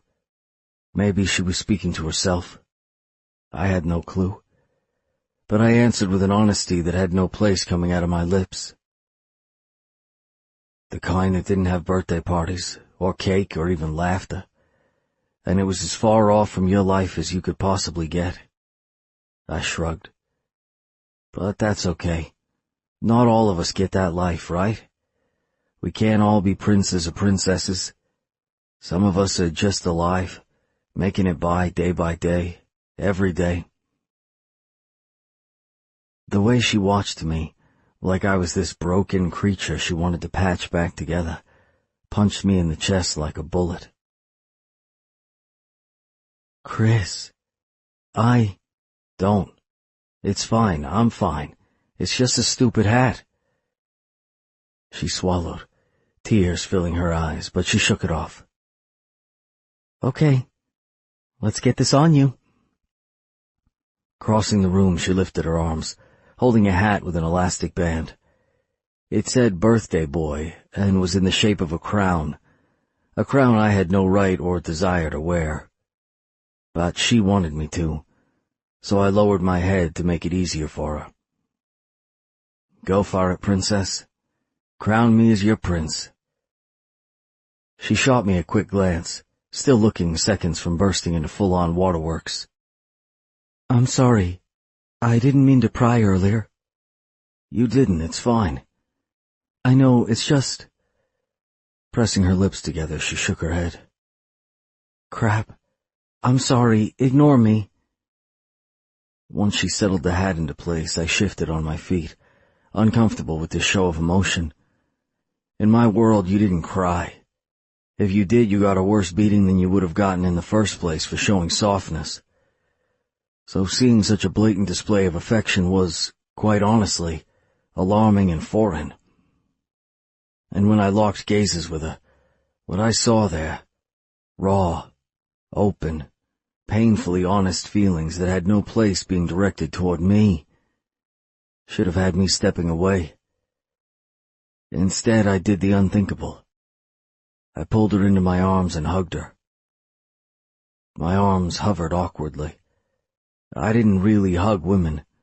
I either walked right on by them or fucked them, but I didn't hug them, and no one hugged me. So at first, I didn't know where to place my arms around her. I settled them around her waist and hauled her closer, like I was going to kiss her, only instead of lowering my mouth to hers, I rested my cheek against the top of her head. And it felt good. Right, even. She wrapped her arms around me too, pulling me even closer, and rested her face right over my heart, which sped up. Breathing in her soft, floral scent, I turned my face toward her hair to get closer. Shh. It's okay. I didn't know why I said that, but she seemed to like it. I'm sorry, she sniffed. I don't normally cry. I do. I kissed the top of her head. I cry all the damn time. You should see me. I'm like a blubbering baby on crack. She choked on a laugh and gripped the back of my shirt with her fists. Her nails dug into my skin a little bit, but it felt good, and it made me think of something that was a hell of a lot more intimate than hugging. Although, in a way, hugging was actually more intimate. I'd fucked lots of women, but comforting them, yeah, she was the only one. Somehow I find that hard to believe. I blinked. What? Why? Well, you're hardly the crying type. She pulled back a little bit and studied me. I had the urge to push her head back down to my chest, not only because it felt good, but because having her this close to me, watching me, made me uneasy that she might see something I didn't want her to see. I bet you've never cried a day in your life. You'd win. Legend was, even when I was a baby, Pops had taught me that crying was bad, and I'd been the quietest little guy this side of Steel Row. My secret is out. I'm a cold, heartless man who doesn't know what emotion is. She laughed. Funny, she actually thought that was a joke. When I didn't join in, she stopped and nibbled on her lower lip. You have emotions? Not really. I gripped her waist. I only experience 3 emotions on any given day. Anger, hatred, and lust. That's not it, she argued, her pulse racing at the last one I added in. Yeah. I spread my hand across her lower back, right above her ass. She sucked in a breath and placed her hands on my chest, not pushing me away, but not pulling me closer either. That's it. She licked her lips and swayed closer, her attention locked on my mouth. Oh yeah? Funny, because I have yet to see you display any lust. And you've been here for almost a week. Actually, it had been 5 days, but who was counting? Oh, Molly. I moved closer, letting her feel just how wrong she was. It worked. Her mouth formed a perfect little O. How adorably naive you are. Her hands flattened on my pecs, the bottoms of her palms brushing against my nipple rings. I clenched my teeth at the shot of pleasure that sent through me, right down to my already painfully hard cock. She had no idea what she was messing with, had no idea what I was capable of. And I wasn't about to show her. Some of my knee-jerk reaction to having her in my arms, her innocently touching my nipple rings, showed. Something lit her eyes, something seductive and dangerous, and she slid her hands lower, her fingers tracing the cold, hard hoops. I bit back a groan, but damned if I didn't press closer to her. Her soft touch was torturous and heavenly, all in one. Mostly because I wanted her more than I'd ever wanted anyone or anything, and I couldn't have her. It would be so easy to take what she offered. I was good at it. I loved fucking, and fucking loved me. If she were any other woman, she'd be flat on her back, moaning my name as I made her come within a minute of touching her, of claiming her as mine. Temporarily. I was good at that, too. But this was Molly, and she deserved better than that. Better than me, and we both knew it. So she needed to stop looking at me as if she would die if I didn't kiss her. Because I wasn't going to, no matter how damn badly I wanted to. Chris. She rose on her tiptoes and did it again, traced my nipples. I gritted my teeth, fighting against every asshole bone in my body that demanded I take her. Prove it. I held onto her hips, seconds from pushing her away, or doing the unthinkable and pulling her closer. I wasn't 100% sure which at this point. Prove what? She opened her mouth to reply, but before she could, I caught movement out of the corner of my eye. A man dressed in black crept closer, crouched over, and the front door stood open, even though it had been locked earlier. Someone was in the house. It took me a second. I'd been too lost in her to be fully alert, which was why I never should have touched her in the first place. But I saw him lift a hand, and then I saw the AR-15 pointed at us. At my Molly. Before she could so much as blink, I knocked her to the floor and slid my gun out of my pocket as we went down. She hit the floor hard, since I couldn't cushion her, and I hit even harder, barely managing to avoid landing on her. As she skittered across the wood floor, I pulled the trigger in 2 rapid fires, which hit true in a tight grouping on the other man's chest. The man barging into Molly's home hit the floor, gurgling on his last breath, blood spraying out of him like a busted fountain, and dropped his weapon. It slid toward Molly, who stared at it, and the dead body, with an open mouth. To her credit, she hadn't screamed, hadn't even made so much as a peep. She just stared. I army crawled across the floor, snatched up the AR-15 in case I ran out of ammo on my Glock with a silencer on it, and rolled to my feet in one fluid motion. The quick movement jerked on my still-healing shoulder, but I didn't have time for that shit. Because where there was one murdering asshat, there was another, and I had to be prepared. Run! Go hide behind the couch in the living room until I tell you to come out. She struggled to her feet, gained solid footing, and did as she was told without asking questions. I watched her go, gun raised to protect her back. Once she was safely tucked away where I'd ordered her to go, I settled myself behind a wall where I could keep an eye on both the front door and the garage door, blinking rapidly, automatic weapon pointed and primed, and ready to kill some assholes. I was next to the cat room, and Buttons was cowering in the corner, so I quickly shut the door. If he escaped in the fight, Molly would kill me.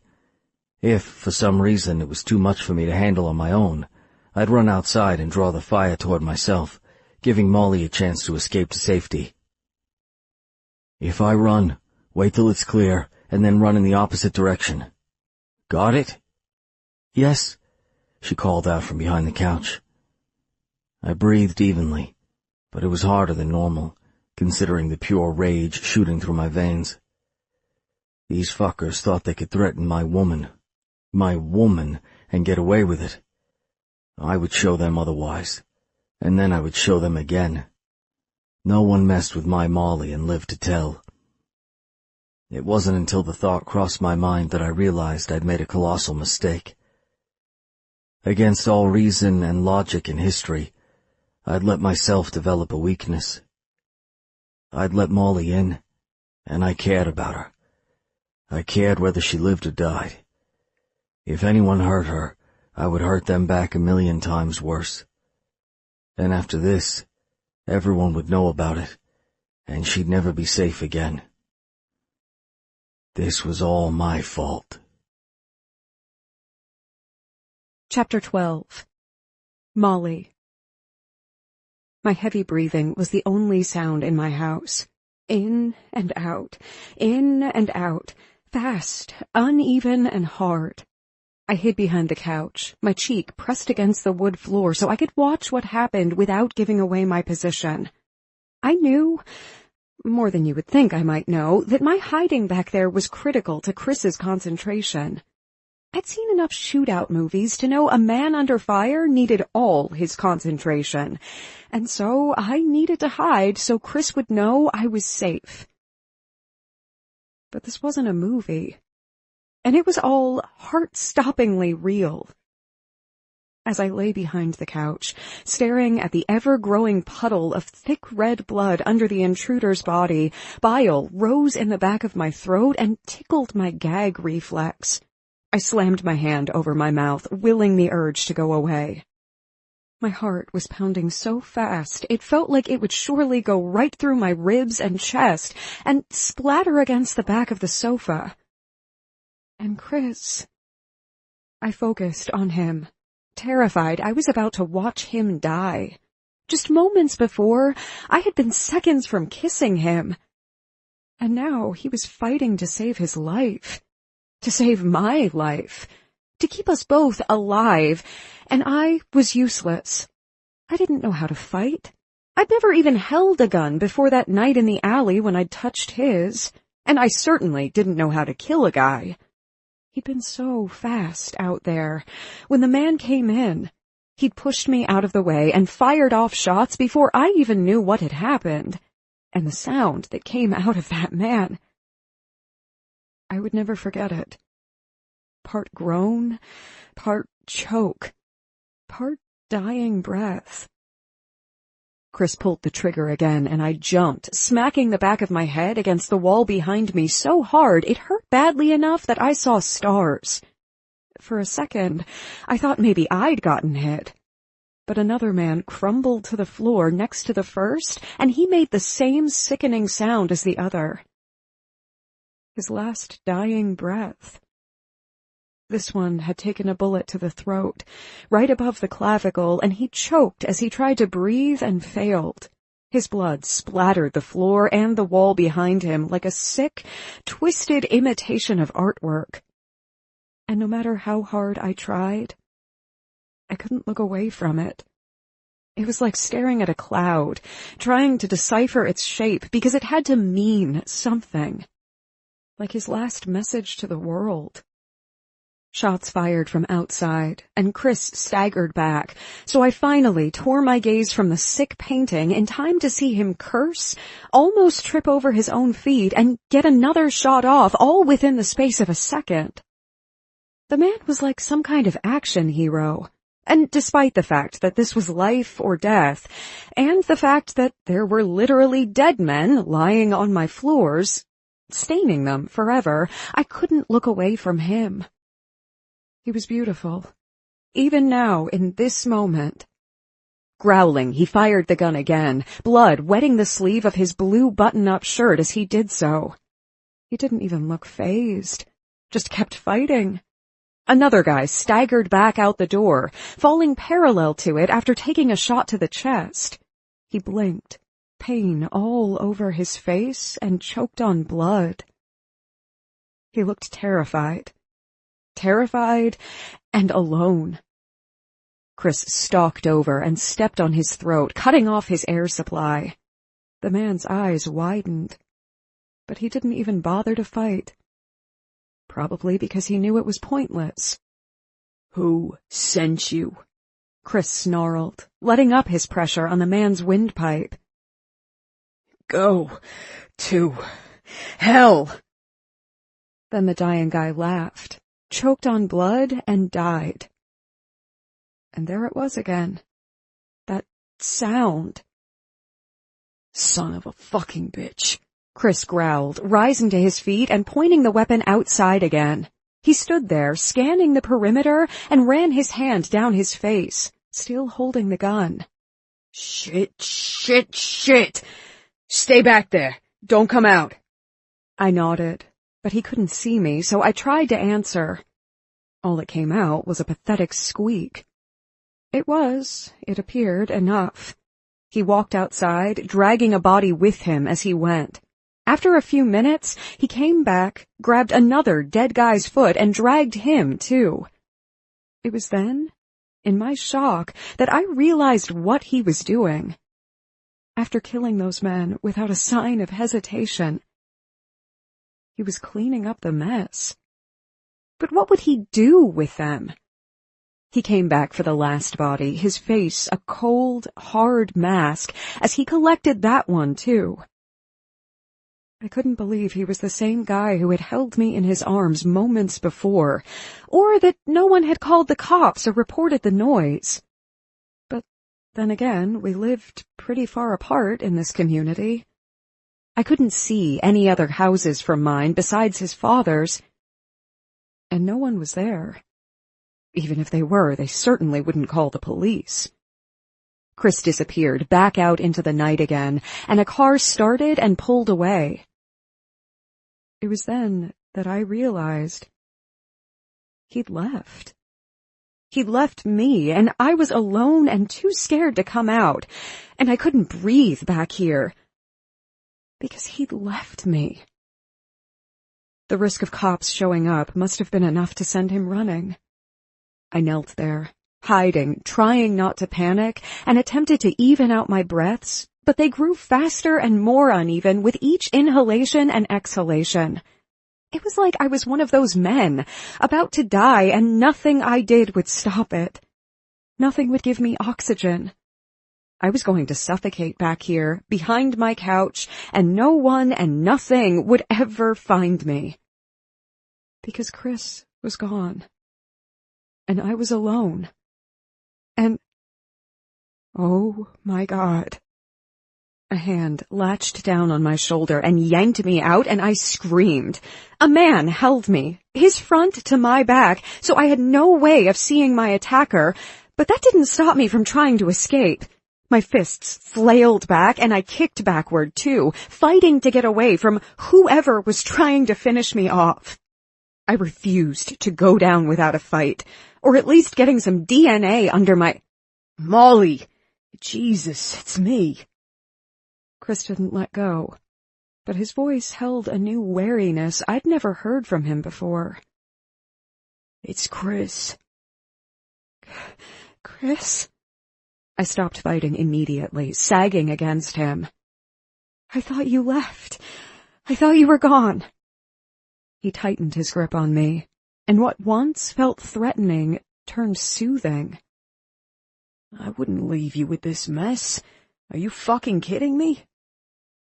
I dropped my head against his shoulder, my breathing finally calming. Funny. I had watched Chris literally kill 3 men right in front of me, but it was his touch that soothed me and pulled me out of my panic-induced state. In his arms, I felt safe. It's just that...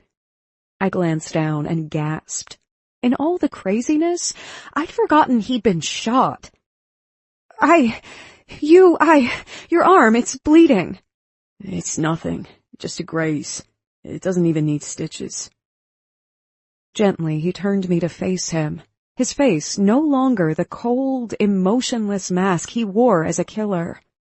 Instead, he appeared to be worried, sad, angry, and maybe guilty? He smoothed my hair out of my face, his blood-stained hands impossibly gentle on my skin. I'm so sorry. I'll clean this up, and I'll go. Go? I shook my head and gripped his wrists. No, why? His jaw tightened, and he made an irritated sound. How can you ask me that? How can I not? I answered breathlessly, still holding on to him, as if by doing so I could somehow make him stay. Why? Look around you, princess, he snarled, his voice harder than I'd ever heard it before. It sent chills down my spine, but not enough to make me afraid of him. I was way beyond that point. He wouldn't hurt me. See the destruction, the death, the fucking blood? That's my life. I shook my head again. You don't know this was because of you. It could have been a random... It wasn't. They're in black with black leather vests, so they're from Bitter Hill. He let me go, and I almost fell over. I hadn't realized how much he was supporting me until he let go. They came here because I'm here, and they'll keep coming unless I leave. So no matter what you say or how you say it, it won't change my mind. I'm gone. You saved my life. If you hadn't done the things you did, I would be dead right now. I lifted my chin. We'd both be dead. Jesus Christ. Don't you see? The only reason your life needed to be saved was because of me. He held his arms out, chest rising and falling, eyes flashing with anger.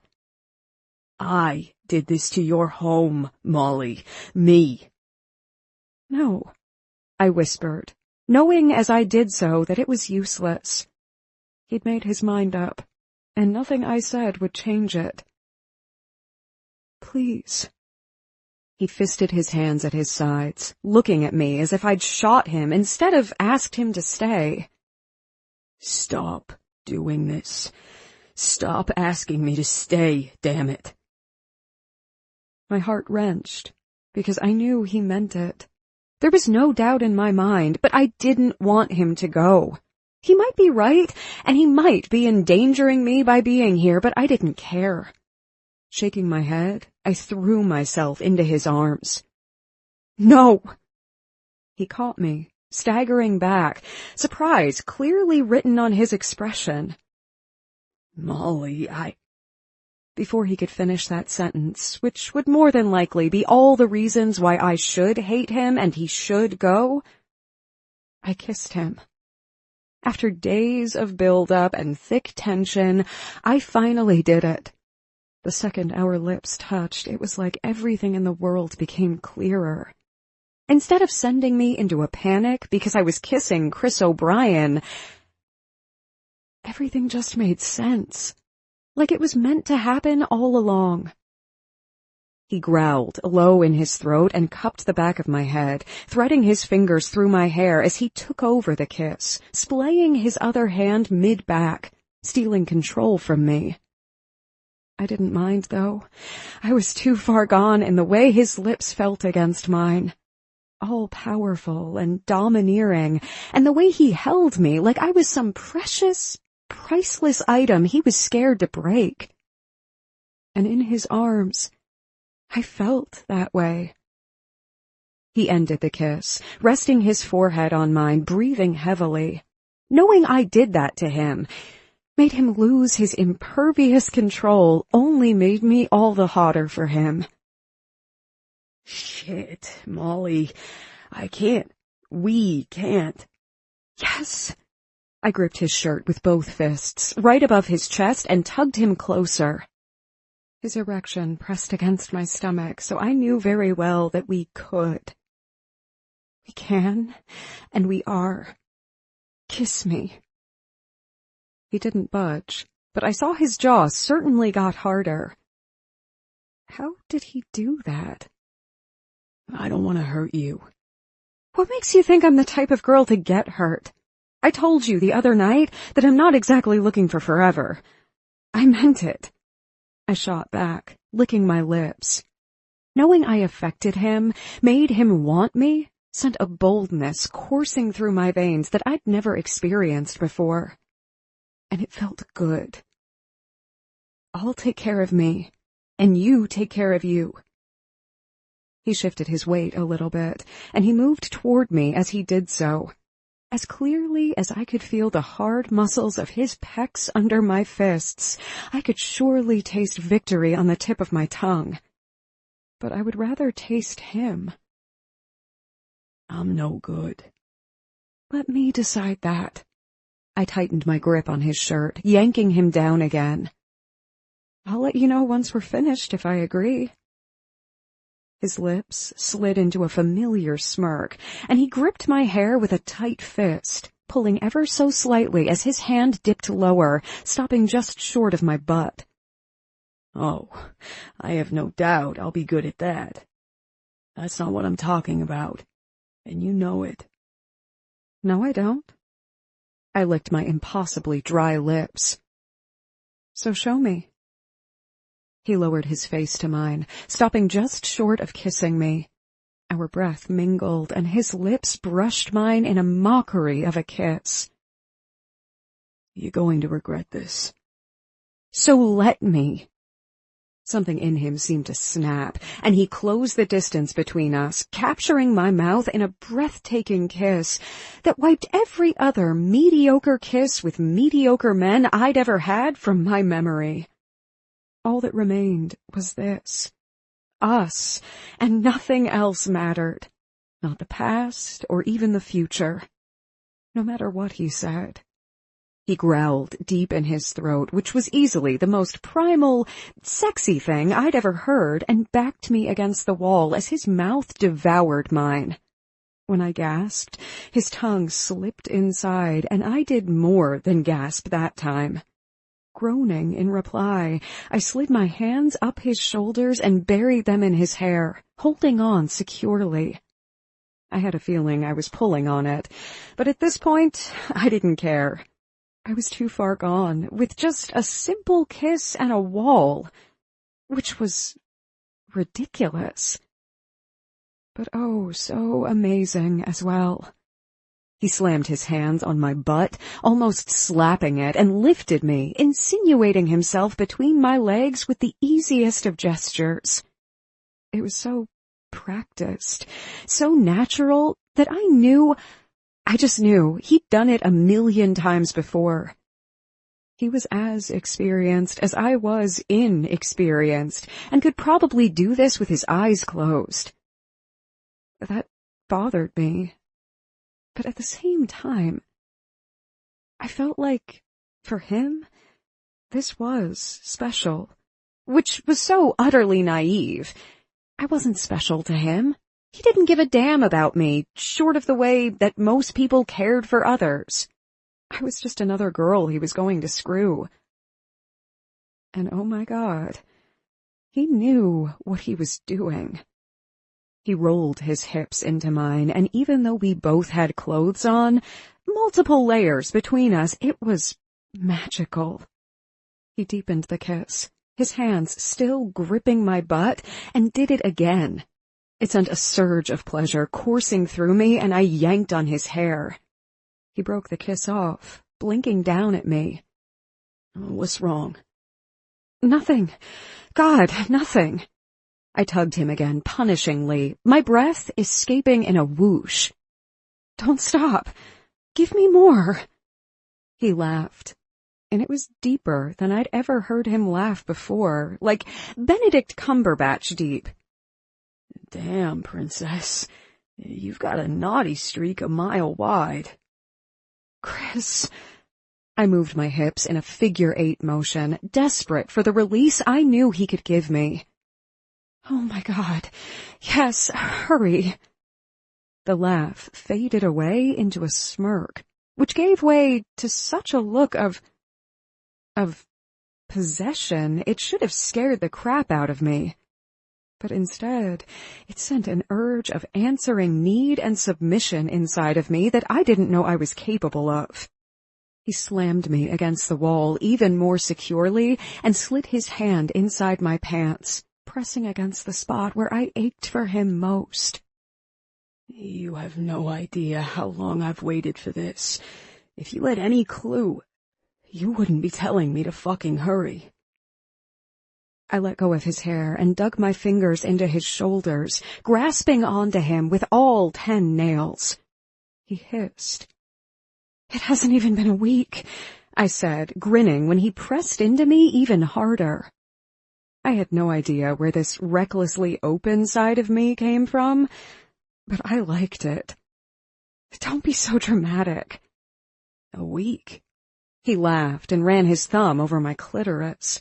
It was so close to what I needed, but not close enough. Try years. Fucking years.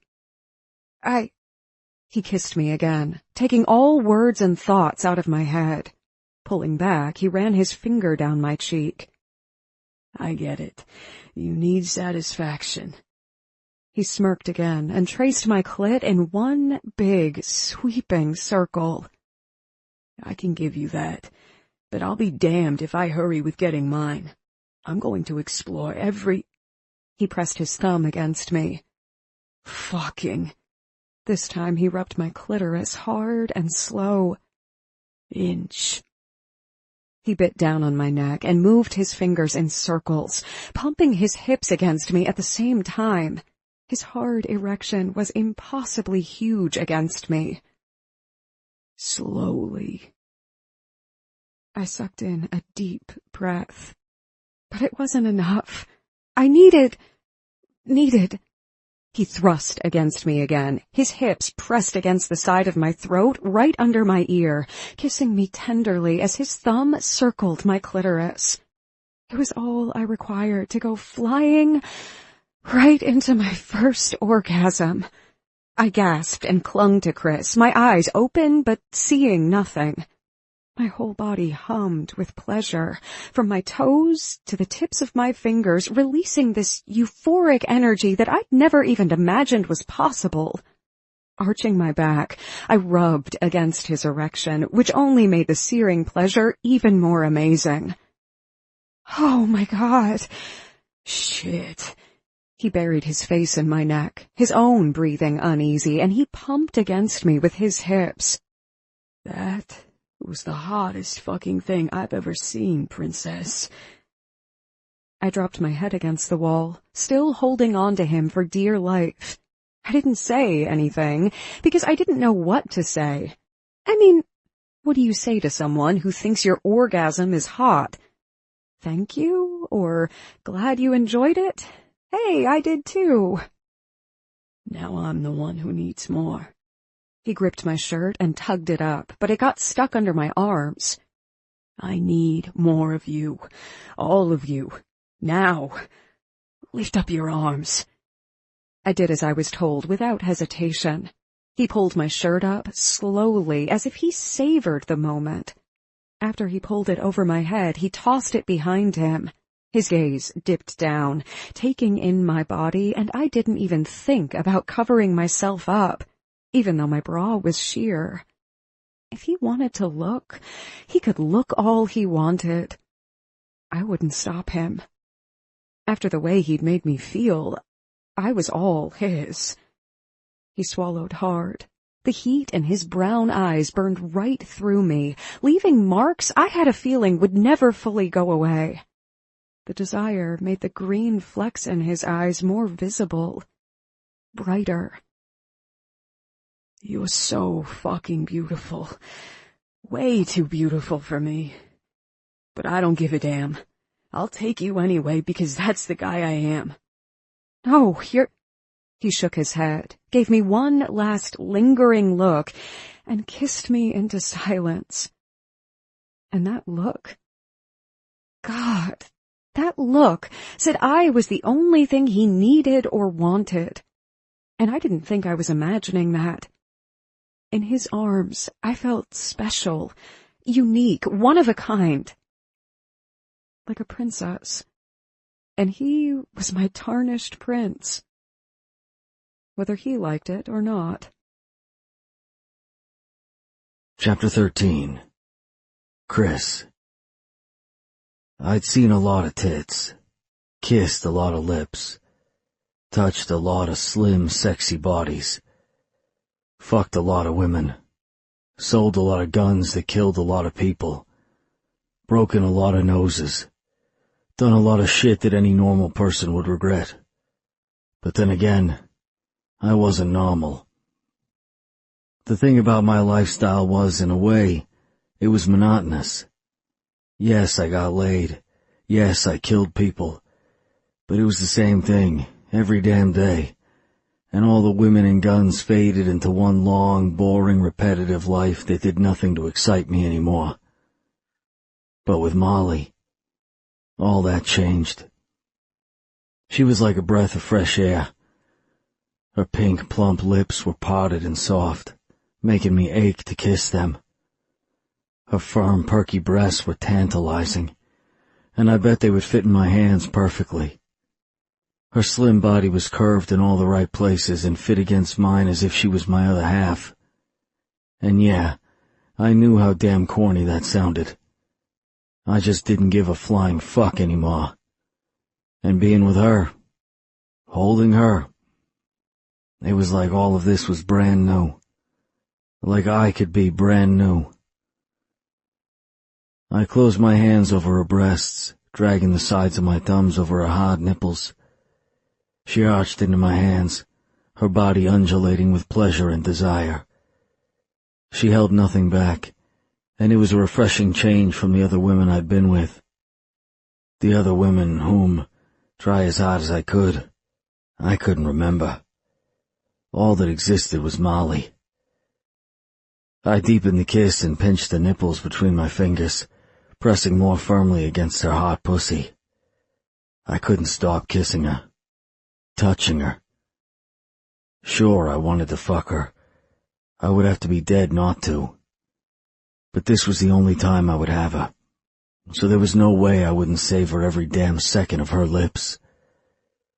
She tasted like a slice of heaven and hell, all wrapped into one. I knew I shouldn't be taking her, and was damning myself by doing so, but whatever. I was going to hell anyway. Might as well be for something good. Her tongue swirled around mine, and after she undid the first few buttons, she gripped my shirt, lifting it up. I knew she wanted it off, but I didn't want to stop kissing her long enough to oblige her. Growling, I broke off the kiss and let her yank my shirt over my head. After it was gone, I went to kiss her again, needing another taste of her sweet lips. The look on her face stopped me dead in my tracks. She watched me with parted lips and rosy cheeks as she reached out with a trembling hand. Running her fingers down my shoulder, over my chest and around my nipples, she licked her lips and darted a quick glance up at me before focusing on my piercings again. Lucas and I had done it on a dare, years ago.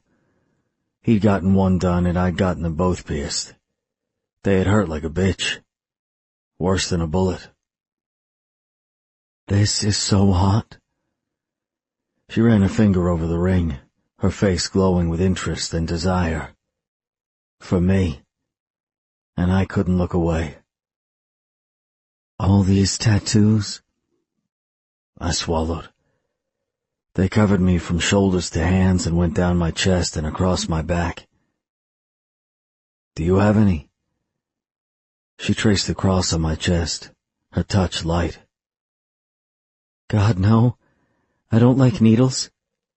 It's not so bad. I skimmed my fingers down her shoulder and over the swell of her breasts. She had the prettiest, smoothest skin I'd ever seen.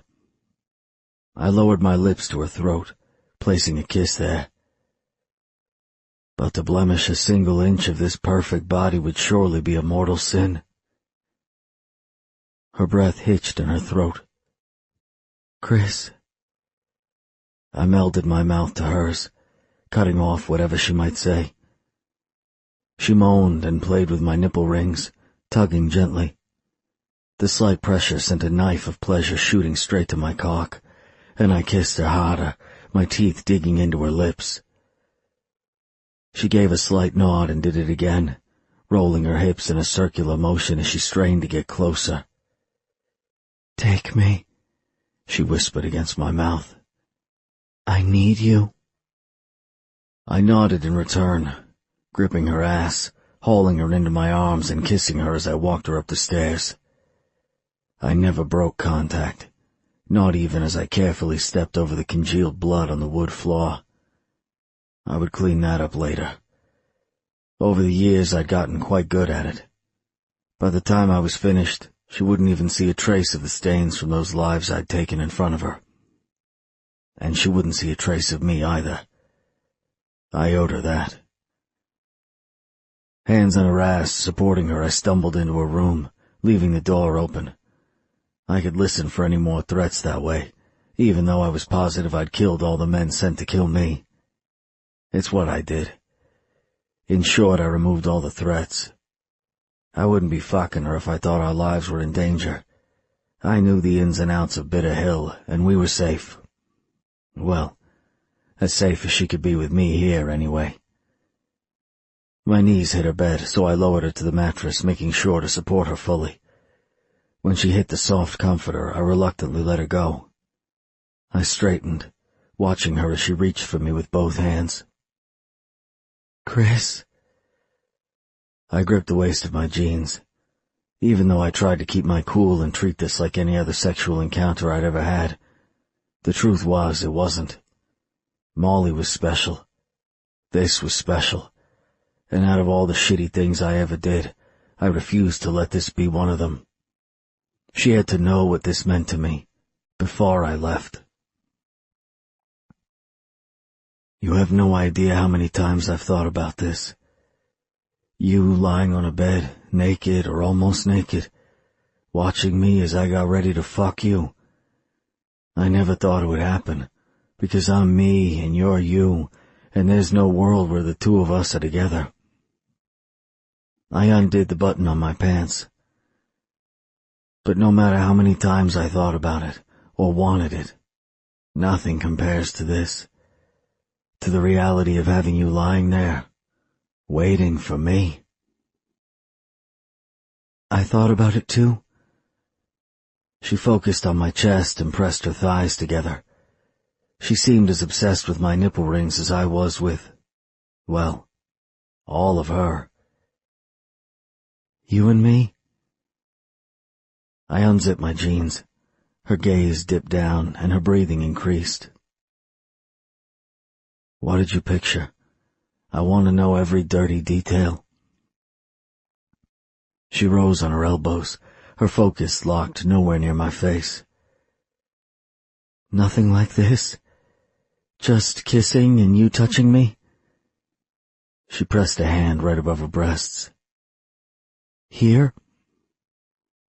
I ground my teeth together and grabbed a condom before letting my pants hit the floor. There was no hiding just how much she affected me anymore, even if I wanted to. Is that all? She swallowed. Yeah. I'm not exactly the most experienced person in bed. And what I've done wasn't all that memorable, so my fantasies aren't all that dirty. I smirked. I couldn't help it. Knowing she hadn't been with a lot of men, yet wanted to be with me, felt better than winning any other competition ever would. And believe me, I liked to win more than I liked anything else besides her. She was the ultimate prize. Too bad I couldn't keep her.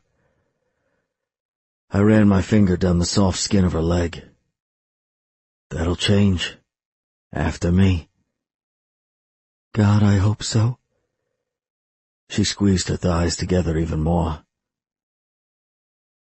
Have you gotten your fill yet? Or do you need more? I'll never ever look my fill of you. Not in a million years. Oh, and Princess? I stepped closer, unable to look away. You can press those sweet little thighs together all you want, but it won't change a damn thing. You need me to ease that ache you feel deep inside of you. You need my cock, driving deep into your pussy, until you forget everything and everyone but us. A small moan escaped her. So do it already? She undid her pants and yanked them down. I stood there, mesmerized by all the smooth, creamy flesh she uncovered. Take me now. Urgency punched me in the gut. Sucking in a deep, calming breath, I took my boxers off. And I stood there, in front of her, naked. She let out a soft sound of admiration, pressing her thighs together again despite my warning. Oh my God. I cocked a brow. Look your fill yet? Not in a billion years? She sat up and scooted to the edge of the bed, licking her lips. Don't move. I need to touch you. It's my turn now. Well, hell. That meant I would be dead by the time she finished with me, because with only a few kisses and a little bit of groping I was already primed, locked and loaded. If she touched me, I would fucking explode. But since I refused to tell her no, I nodded and said, okay. Come here. She took the condom out of my hand, set it on the bed and spread her thighs. I stepped between them easily, and it felt like home. She skimmed a finger across my stomach, going from one side of the V above my cock to the other. Women love that spot, and it appeared she was no exception. You're so beautiful. I opened my mouth. The hell? She held a finger up, dangerously close to the tip of my cock, yet not close enough, her brows slamming down. Don't even think about telling me you're not, or I'll stop this right here, right now. Part of me wanted her to. Giving her control over my body couldn't go anywhere good. But the other sadistic part of me craved it. So I kept my mouth shut. She smirked. Good boy. Reaching out again, she wrapped her hands behind me, cupping my ass with a firm grip, and pulled me even closer. I sucked in a breath when her nails dug into the skin and shifted till my knees hit her mattress, less than an inch from her pussy. I gritted my teeth, because being so close yet so far did things to my self-control. On top of that, I never gave control over my body to another person like this. It was new, and I wasn't sure I liked it. You've got 2 minutes. After that, you're mine. Authoritative? I like it. She smiled. Even half naked and eye level with my cock, she managed to toss out big words, all while looking sweet and innocent. Deal? Without warning, she leaned in and flicked her tongue over the tip of my cock. I tensed, my abs jerking, and threaded my fingers in her hair. Jesus Christ. She didn't say anything, just closed her perfect lips around my cock, sending me straight into heaven or hell. I had no idea which one. She sucked, her cheeks hollowing out, and ran a tongue over me at the same time. Groaning, I cupped the back of her head, watching her, because there was no way in hell I was going to miss this show. She moved her mouth down my shaft and back up it, and I was torn between being incalculably thrilled that she was so damn good at that, and angry that she was. Inexperienced my ass. I pumped into her mouth, pleasure punching through me like an iron fist. Molly, fuck, more. Moaning, she did as she was told and took more of my cock in her mouth. So deep I was sure I died and impossibly ended up in heaven with a dirty angel. Her nails dug into my ass, but she released the pressure and snaked them around the front of my body. With expert precision, she pulled on my balls, increasing the pleasure she caused with her mouth tenfold. I gritted my teeth so hard they should have snapped, and my tenuous hold on restraint did. Enough, I rasped, my voice foreign even to my own ears. I tugged her hair till she released me, inch by torturous inch. If she wrapped those lips around me for another second, this would be over too fast. She released me with a popping sound, staring up at me with warm hazel eyes that seemed as if they stared right into my soul and didn't judge me, which was even more impossible than her being in my arms was. Yet there she was. She licked her swollen lips, and with way too much practiced ease, she undid her bra, letting the straps fall down her arms. Latching gazes with me, she shrugged it off, baring her perky, pink-tipped breasts. My fingers itched, physically itched to draw them. The way the light played on her aroused nipples, her pouted lips, the soft curve of her hip. Hell, I wanted to draw her. All of her. But it would have to wait. Her hair was messy, and her makeup was smudged. But in this moment, for this short time, against all rhyme or reason, she was all mine. And I'd never seen anything so unattainably beautiful in my whole life. I want to do that to you again, she said, leaning in and licking my cock, watching me the whole time. And again. A strangled groan escaped me. She was trying to kill me. I love watching you fuck me with that sweet mouth of yours, and trust me, it feels amazing. But if you keep licking me and sucking on my cock, I'm gonna come, and I'll be damned if the first time I come I'm not buried deep in that tight, wet pussy of yours. Gripping her shoulders, I pushed them until she lay on her back, and I stood between her legs, naked and towering over her. So it's my turn, princess. I made quick work of rolling the condom on my cock, not wanting to take time to do it later, when I had her naked and panting and screaming my name so loud the neighbors called the cops. The second the protection aspect was taken care of, I dropped to my knees between her legs, my attention firmly set on that tiny strip of red satin that kept me from what I wanted most, to worship her with my mouth until she saw heaven, came back, and went on another trip. And I wouldn't stop until she did. Leaning in, I nipped the skin on her soft inner thigh. She tasted sweet, like strawberries. She moaned and arched her back, undulating her hips. Oh my God, Chris. I bit her other thigh, a little harder. Yeah, princess. I need you, she managed to say, her voice strangled and strained. She lifted her hips again, breathing heavily. She still wore her panties, and I couldn't wait to unbury the rest of my treasure. Please. Since you asked so nicely. I grabbed the top of her panties and pulled, tearing them off her in one smooth motion. How could I say no?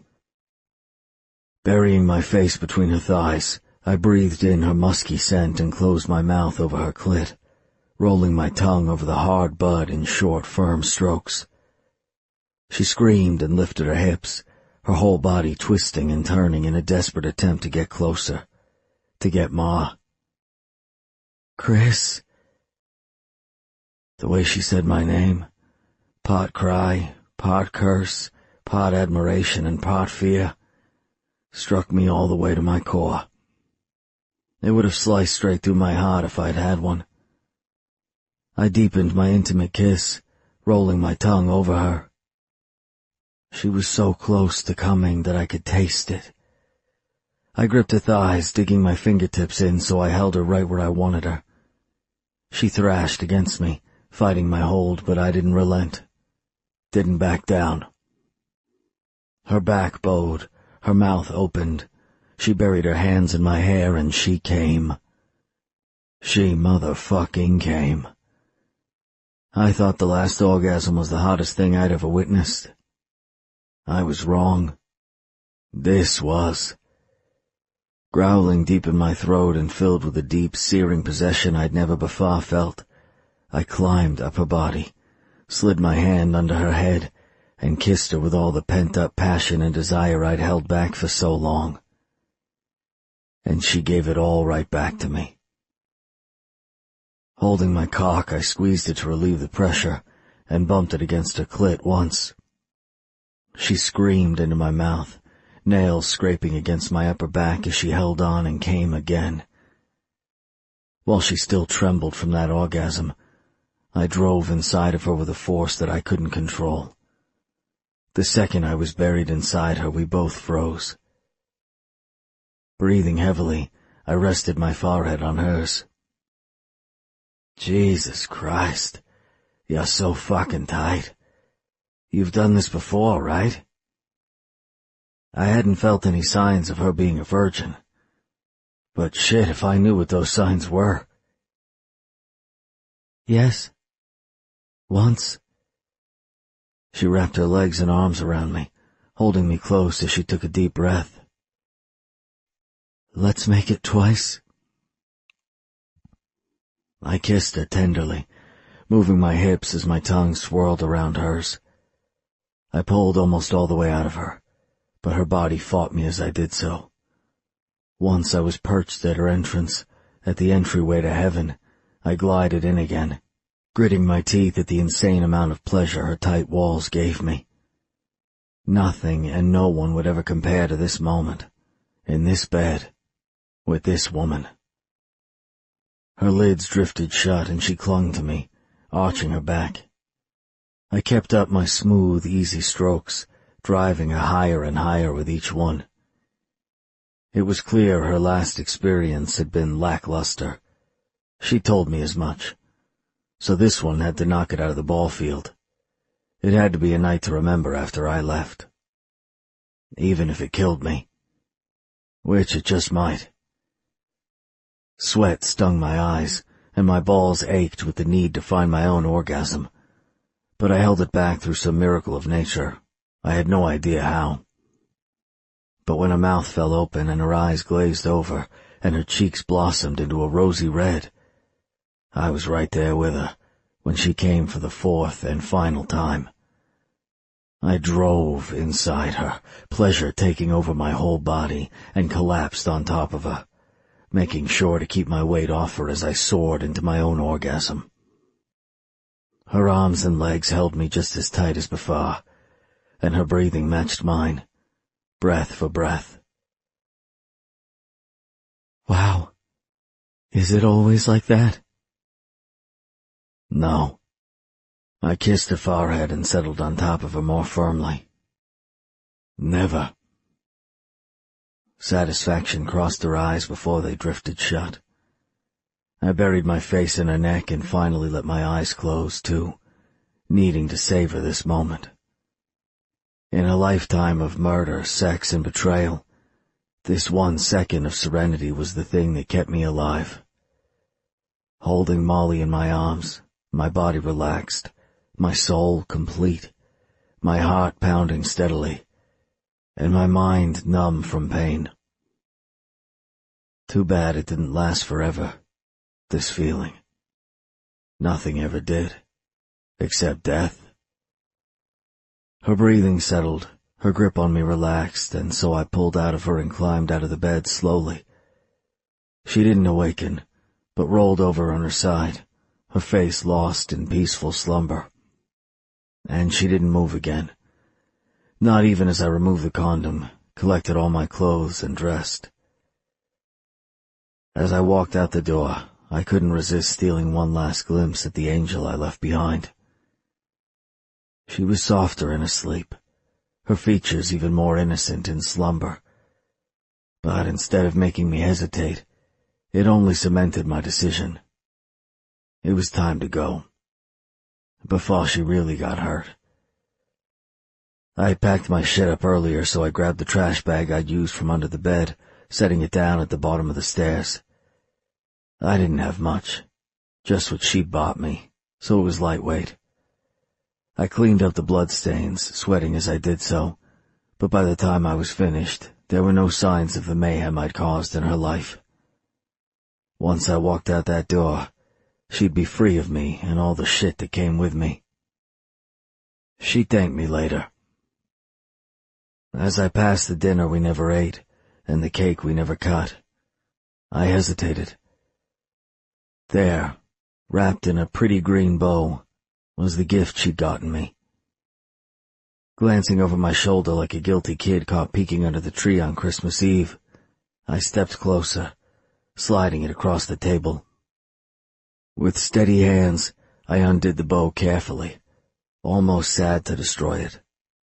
I never got presents, which meant I certainly didn't get presents this pretty. It was a shame to ruin it. But as I tore the wrapping paper off, excitement built. And when I opened the box, heart racing, it was as if the world stood still. There, in the box, was something I'd written off as lost days ago. All my clothes from the night she found me had been thrown out, and I'd assumed she'd tossed my jacket as well. I'd assumed wrong. In the box, folded with tender, loving care, was my jacket. It had been repaired in the spot where Lucas's bullet had hit me, and it smelled clean. If it weren't for the fact that I recognized every old stain and every little worn spot on it, I would have sworn she'd bought me a new one. But even better than that, she'd repaired mine, knowing how much it meant. And that was the most thoughtful thing anyone had ever done for me. Swallowing down the surge of emotion that hit me at such a thoughtful gesture, I set my bag down and shrugged into the jacket. It fit me like a glove, as it should, but somehow better. A faint meow caught my attention, so I walked over to the cat room and opened the door. Buttons came charging out, practically throwing himself at my feet and purring. Bending down, I petted his head and belly, just the way he liked it. He stared up at me with adoring yellow eyes, snorting out of his little heart-shaped nose.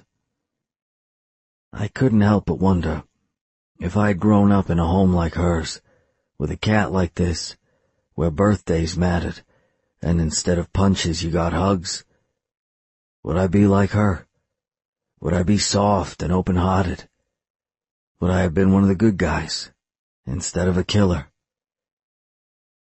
It didn't matter, really, because I hadn't, and I wasn't. So I patted the cat one last time, picked up the trash bag, cast one last longing look around the house I would never see again, and walked out the door. I didn't bother to leave a note or an explanation. It was better this way, like ripping off the tape when someone taped your mouth shut. It hurt like a bitch to remove, but it was a hell of a lot better than dragging it out. It was over. I was leaving, and she'd be better off without me. Chapter 14. Molly. The early morning sun shone in through the sheer purple curtains, and they drifted in the breeze from the heat coming out of the floor vent, and there was a stillness in the air that soothed me. I lay there, not moving, just watching the curtains blow, and couldn't help but think that the curtains were a lot like me. Transparent, vulnerable to the slightest force of movement, but they were strong, too. Sure, they might get tangled up on something or tear, but they didn't break, didn't bend. They stayed steady, doing their thing, and didn't let anything stop them. And I was crazy, because I was literally comparing myself to curtains. But what I was really trying to do was remind myself that I needed to keep Chris at a distance. He wouldn't give me what I needed out of life. I wasn't exactly sure what it was I did want from a man, but it didn't involve constant worrying, stress, police, and bullet holes. That much I knew. I needed a guy who could give me stability and help me get over my fear of falling in love. I needed a man who would go to work and come home at night without bullet holes. I needed a man who would stay alive, who wouldn't leave me. He couldn't give me those things. He'd never leave the gang, and I'd never be okay with being with someone who did the things he did. He knew it, and so did I. I just had to make sure my stupid heart remembered, too. Slowly, I worked up the nerve to roll over. I'd been trying to think of the perfect thing to say to Chris if I was wrong. I had something witty to say, all planned out, something that would show him that the night we'd shared had been amazing, but that I wouldn't turn into some crazy chick because he gave me an orgasm or two. Or more. Who was keeping track, anyway? But I shouldn't have bothered. He wasn't there. Not a huge surprise. Something told me he wasn't exactly the stick-around canoodling type of guy. He probably hit it, then quit it. I was now quit.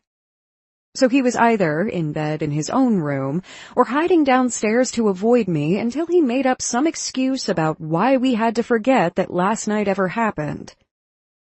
Which was okay. That was fine. I didn't need him staring at me with heart eyes because we had sex and he gave me the best and first orgasm of my entire life.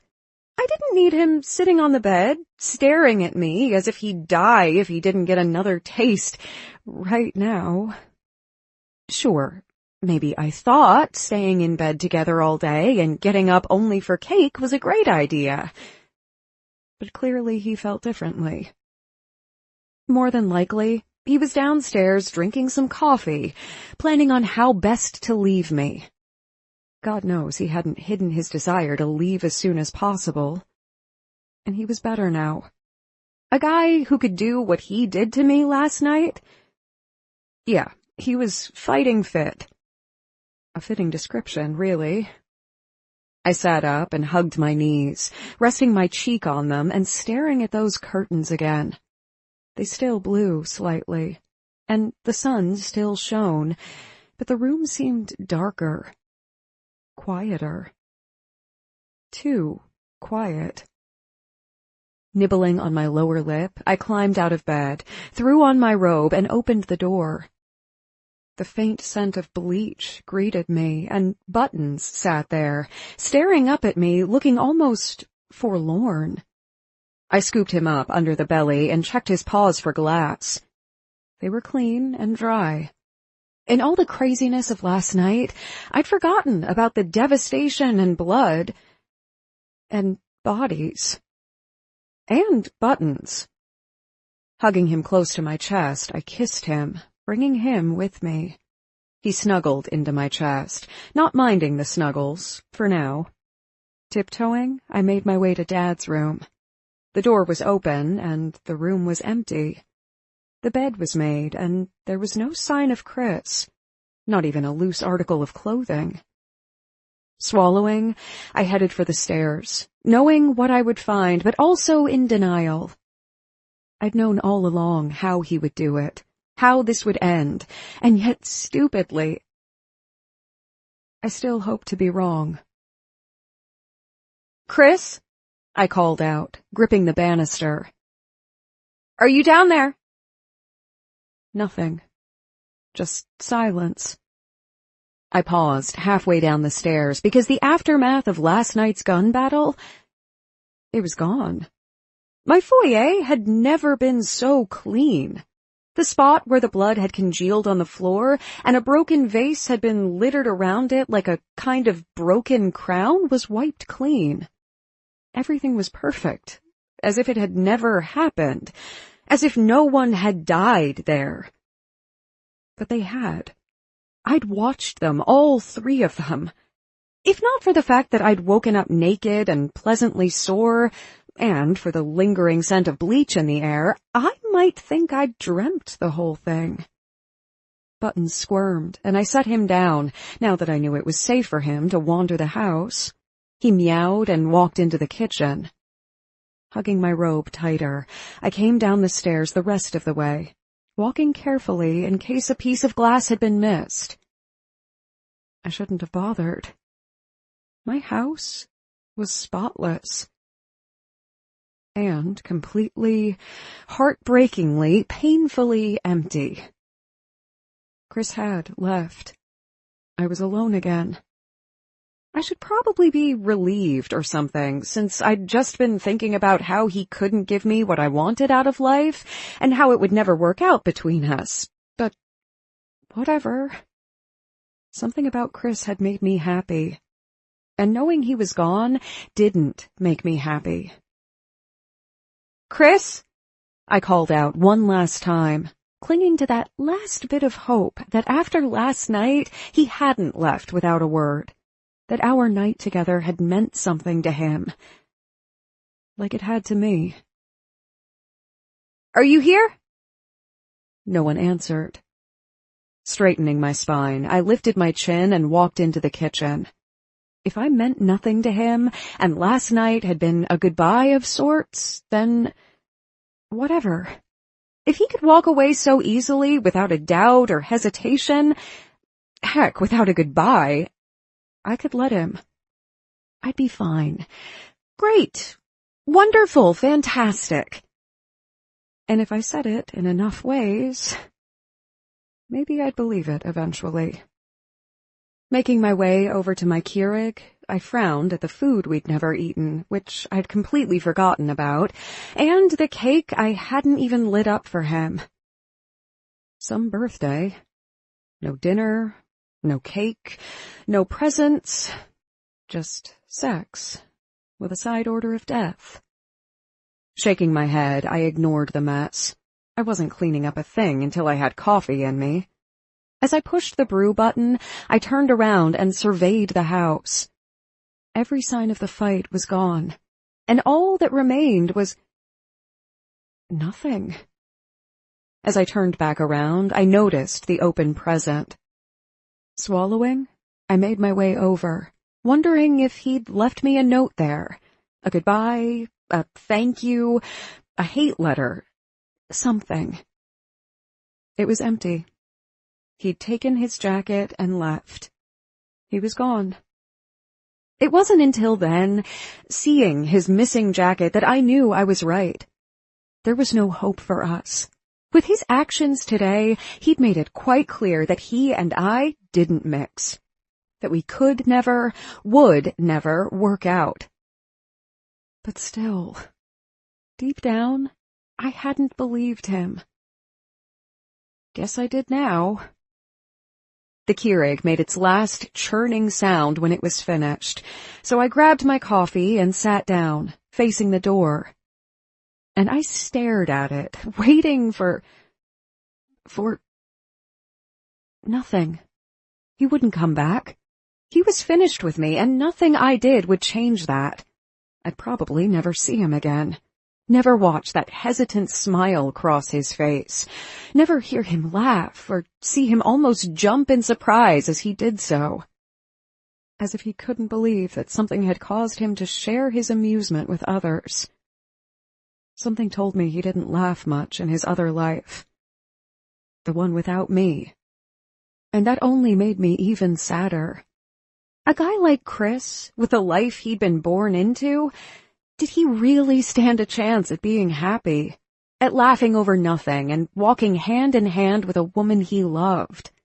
Did those guys in that lifestyle get to do that? Or was it all kill or be killed and shootouts and bullets?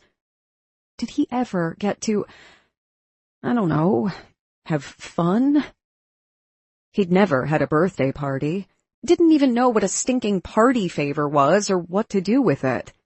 What kind of full-grown man had never had those things? What kind of man lived in darkness without a sliver of light? I think that was what bothered me the most. He didn't know how to be happy. The fact that every ounce of humanity I showed him surprised him made me want to cry. And I wasn't much of a crier anymore.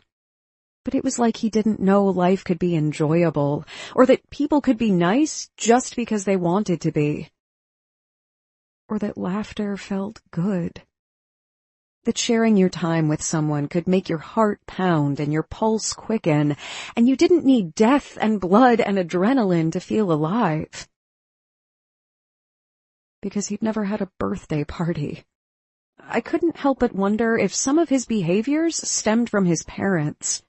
I knew from experience that most children who behaved like Chris, their parents or whoever was raising them were abusive. 90% of the time that held true. Had he been abused? Was that why he was so alone? I was alone too, but for different reasons. Because I didn't want to lose anyone ever again. I stared at the door, lost in my thoughts, just thinking about Chris and his life. And mine too. By the time I came back to myself and became aware of my surroundings, I'd been sitting at my kitchen table long enough that my back hurt. My coffee was as cold as it was untouched. My eyes were heavy, and half of my butt was asleep. And I was still, predictably, alone. Like always. Something brushed against my leg, and I glanced down. Buttons stared up at me, tails swishing, and I smiled. Reaching down, I picked him up and hugged him, closing my eyes.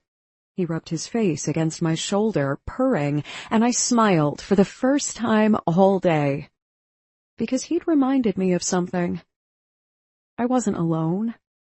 I was never alone. I had Buttons. Hey, baby, you'll never leave me, right? I nuzzled his face with mine, laughing when he snorted. I know what that noise means. You're hungry, aren't you? He hopped off me, walking toward the cat room, confident in my willingness to follow him. Sighing, I stood up slowly. My lower back pulled in protest, but I kept moving. My vigil over the front door was over. He obviously wasn't coming back. Ever. Dumping my cold coffee into the sink, I went in the cat room, picked up Button's bowl full of food, and set it down on the kitchen floor. As he dug in, my phone buzzed with a text message on the island. I picked it up right away, my heart racing. Maybe Chris. No, not Chris.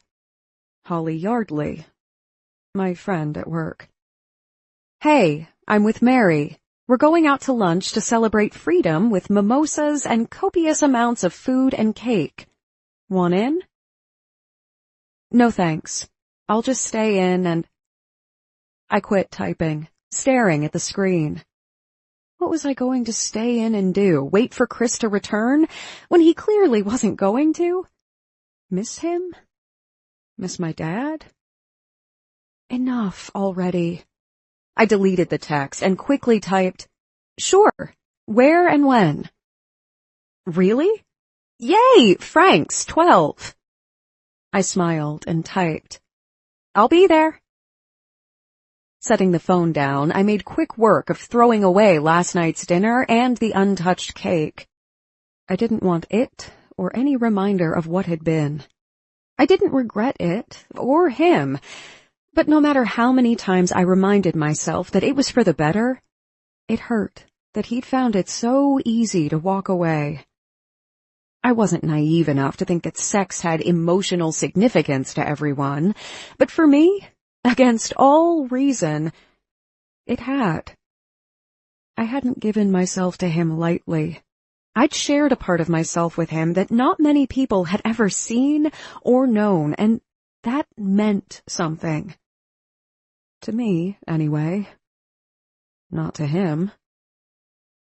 After all traces of last night were gone, including the empty present box, I stood in my kitchen, my breath uneven and my heart empty, and smoothly closed the drawer he'd fixed for me. Dusting my hands off, I headed upstairs and took a shower. As I washed away all traces of his touch, I blinked away the tears, refusing to let them fall. And when I got out of the shower, I took special care with my clothes and makeup. By the time I was finished and walking out the door, on the outside, I looked as if I wasn't missing Chris O'Brien and his soft touch at all. On the inside, well, that was for me and me alone. 4 hours later, I came home, still smiling from the girls' night out I'd just had. After actually, going, it made me wonder what I'd been avoiding for so long. Yes, I was alone, and yes, I had only a cat by my side, but whose fault was that? Mine. It was time to let people in, to some extent. Make friends. Stop hiding behind closed doors. I'd already made plans with the girls for a night out tomorrow. Dancing, drinking, being normal. No shootouts or blood, just normal things normal people do. I smiled at Buttons, trying to decide what to do with the rest of my day. The sun was setting, and the house was as empty as it had been when I left, and I missed Chris so much. Shaking my head at my thoughts, I headed into the living room. Let's see, Buttons, what will we do tonight? I could grade some papers, plan some lessons, create some classroom decorations, watch some zombies kill people. No, I wasn't ready for that yet. Too much blood. Sighing, I settled into the corner of the couch, right in front of where I'd cowered last night. Buttons hopped up on the cushion beside me, eyeing the spot where Chris usually sat. Ignoring the pang that sent through my chest, I searched for the remote, since it was nowhere to be seen. Reaching into the couch cushions, I frowned when I felt a piece of paper. Pulling it out, I unfolded it slowly and forgot to breathe. Staring up at me was, well, me. There was no mistaking it. The eyes, the nose, the lips, even the hair. It was a picture-perfect representation of me. He'd even managed to portray the way my eyes slanted up when I smiled. Dad had always told me I was like a cat when I grinned, mischievous with slightly upturned eyes. He'd captured that, and so much more. Running my trembling fingers across it, I stared down at the paper, the tears I'd been holding back all day filling my eyes and threatening to spill over. He'd said he wasn't any good, that what he drew was garbage.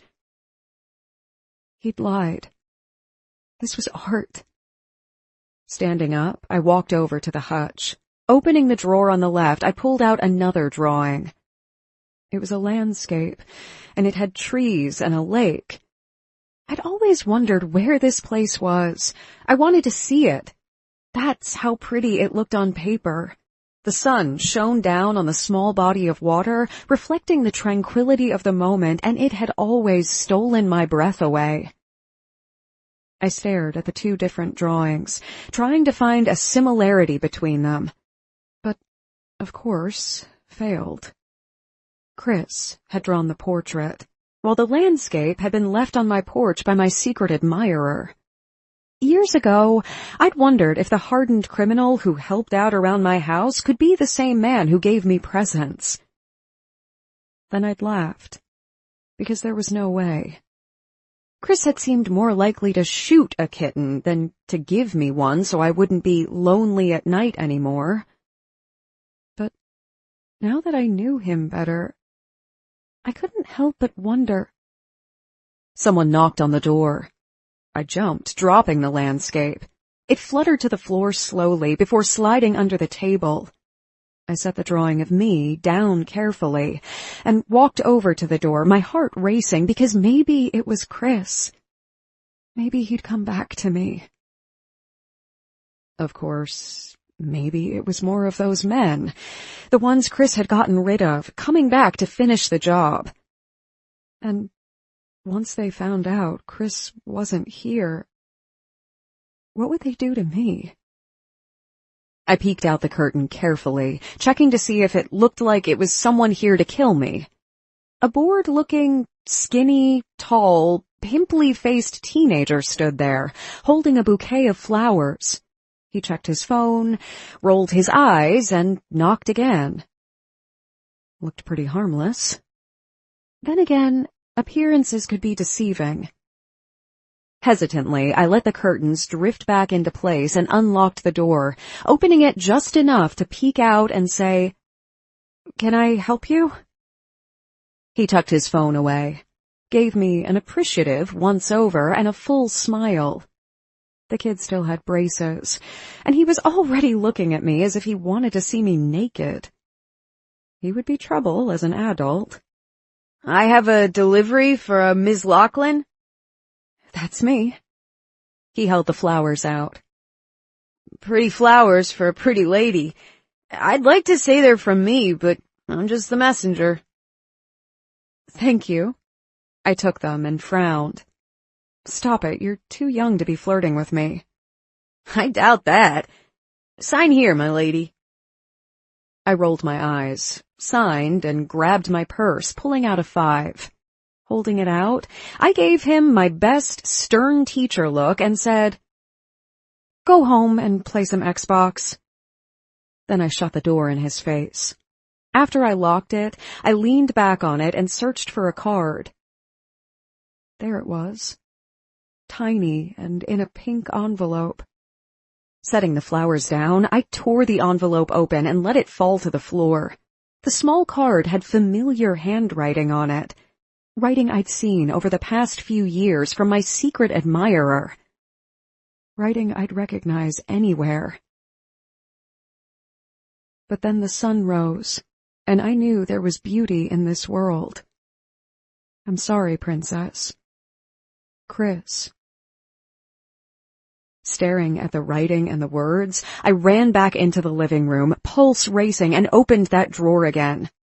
I pulled out the most recent gift I'd gotten, a small cat figurine, and the most recent line of poetry I'd received before today. Putting the two together, I read them.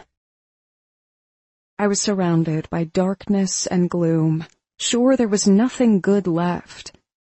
But then the sun rose, and I knew there was beauty in this world. It was him. All along, my secret admirer had been Chris. The flowers, the poems, the books, the words of love, everything. All of it, even buttons. They'd been from him. Chris. Oh my God. Buttons groomed himself on the couch, but lifted his head at my words. I smiled at him. It's him. Chris. Buttons meowed. A man who could go through so much thought to give me something so beautiful for so many years was worth the risk, was worth letting him in. And even if he hurt me, I didn't care. I wanted him here, with me, and I refused to let him face his demons alone because he didn't want to put me at risk or because I was too scared to let him in. I could handle it. I was done being scared. Screw that. He was safer here, with me, and I was going to tell him that as soon as I managed to find him. I knew exactly where I needed to go to do that. Steel Row. The place I normally avoided at all costs. Where my dad had died. I hadn't been back since. Dad had always been looking to help out his fellow man, to save lives. It was my turn now. I needed to save Chris. And if I had to go into hell to do it, so be it. I'd go. Setting down the poem, I patted Buttons on the head as I paused and grabbed my keys. I'm going to bring him home. Rushing to the garage, I jumped in my car and started the ignition. The ride to Steel Row passed way too quickly, probably because I gripped the wheel so tightly my knuckles hurt and because all I could think about was my dad and what had happened to him. To me. All around me. Dilapidated houses, run-down bars, and vacant shop fronts framed the streets. A small group of kids shared a skateboard, egging one another on, while hard-eyed men watched me from the street corners, assessing my threat potential. There were bars on nearly all the windows, and the street signs looked dingy. It felt like driving into another world as the air hung heavy with an undercurrent of danger. This wasn't a world I knew, a world I felt safe in. But real people lived here. Real people with real lives, and they lived here. People like Chris. As I drove by the market where my father died, I gripped the wheel even tighter and stepped on the gas hard. I turned down a quiet street, right outside of Steel Row, where it was all trees and no houses, thinking maybe it was a good spot for Chris to hide. The second I cleared the corner, another car pulled up behind me with one of those red flashing lights the cops used on the dash. I pulled over and stepped on the brake. Crap. I cracked the window and waited for the officer in question. He shut off the light and approached my vehicle. My pulse raced, and I hesitated, ready to pull my foot off the brake because he wasn't in uniform. Officer? Ms. Lachlan? He stepped outside my window and bent down. He wore a dark hoodie and dark jeans and looked nothing like a cop. How are you tonight? Good. I rested my hand on the shifter, ready to stomp on the gas, because something about the officer was familiar. I just couldn't quite figure out what. How did you know my name? I ran your plates. I tightened my hold on the knob of the shifter, easing my front foot off the brake ever so slightly. Already? Yes. He rested a hand on my roof, tapping his fingers. You were doing 20 over the speed limit. He was right. I had been. I pressed back down on the brake since he'd obviously just been doing his job. I'm sorry. It won't happen again. I can't help but think you're lost, Molly. He bent lower, and something about him triggered a long-forgotten memory of Chris sitting on his parents' porch with a few buddies. They'd been drinking beer and laughing loudly. Girls like you don't belong here. Do I know you? I asked. How do you know what kind of girl I am, officer? Besides the expensive car, you mean? He asked with amusement. In this area, your type of car is a dead giveaway. Unless you're a member of the Sons, and since you're a chick, I happen to know for a fact you're not. Of course not. My heart skipped a beat at the mention of Chris's gang from a cop, and my cheeks flushed. When it came to lying, I got an F every time. I'm looking for a friend, and I thought he might be here. I'm not lost. Who's your friend? I might know him. Oh, he probably did, but not in a good way. I doubt it, I said simply. That might be true, but you're right. I do know you, Molly. He lowered his face to the window, but his hood stayed up. I stared at him, recollection finally hitting. Scott Donahue, at your service. Scotty Donahue was Chris's best friend's little brother. That was why I recognized him. My jaw dropped, because Scotty wasn't a cop.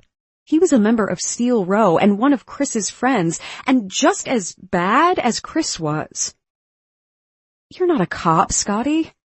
He laughed at the nickname. No one calls me that. Chris does. Yeah.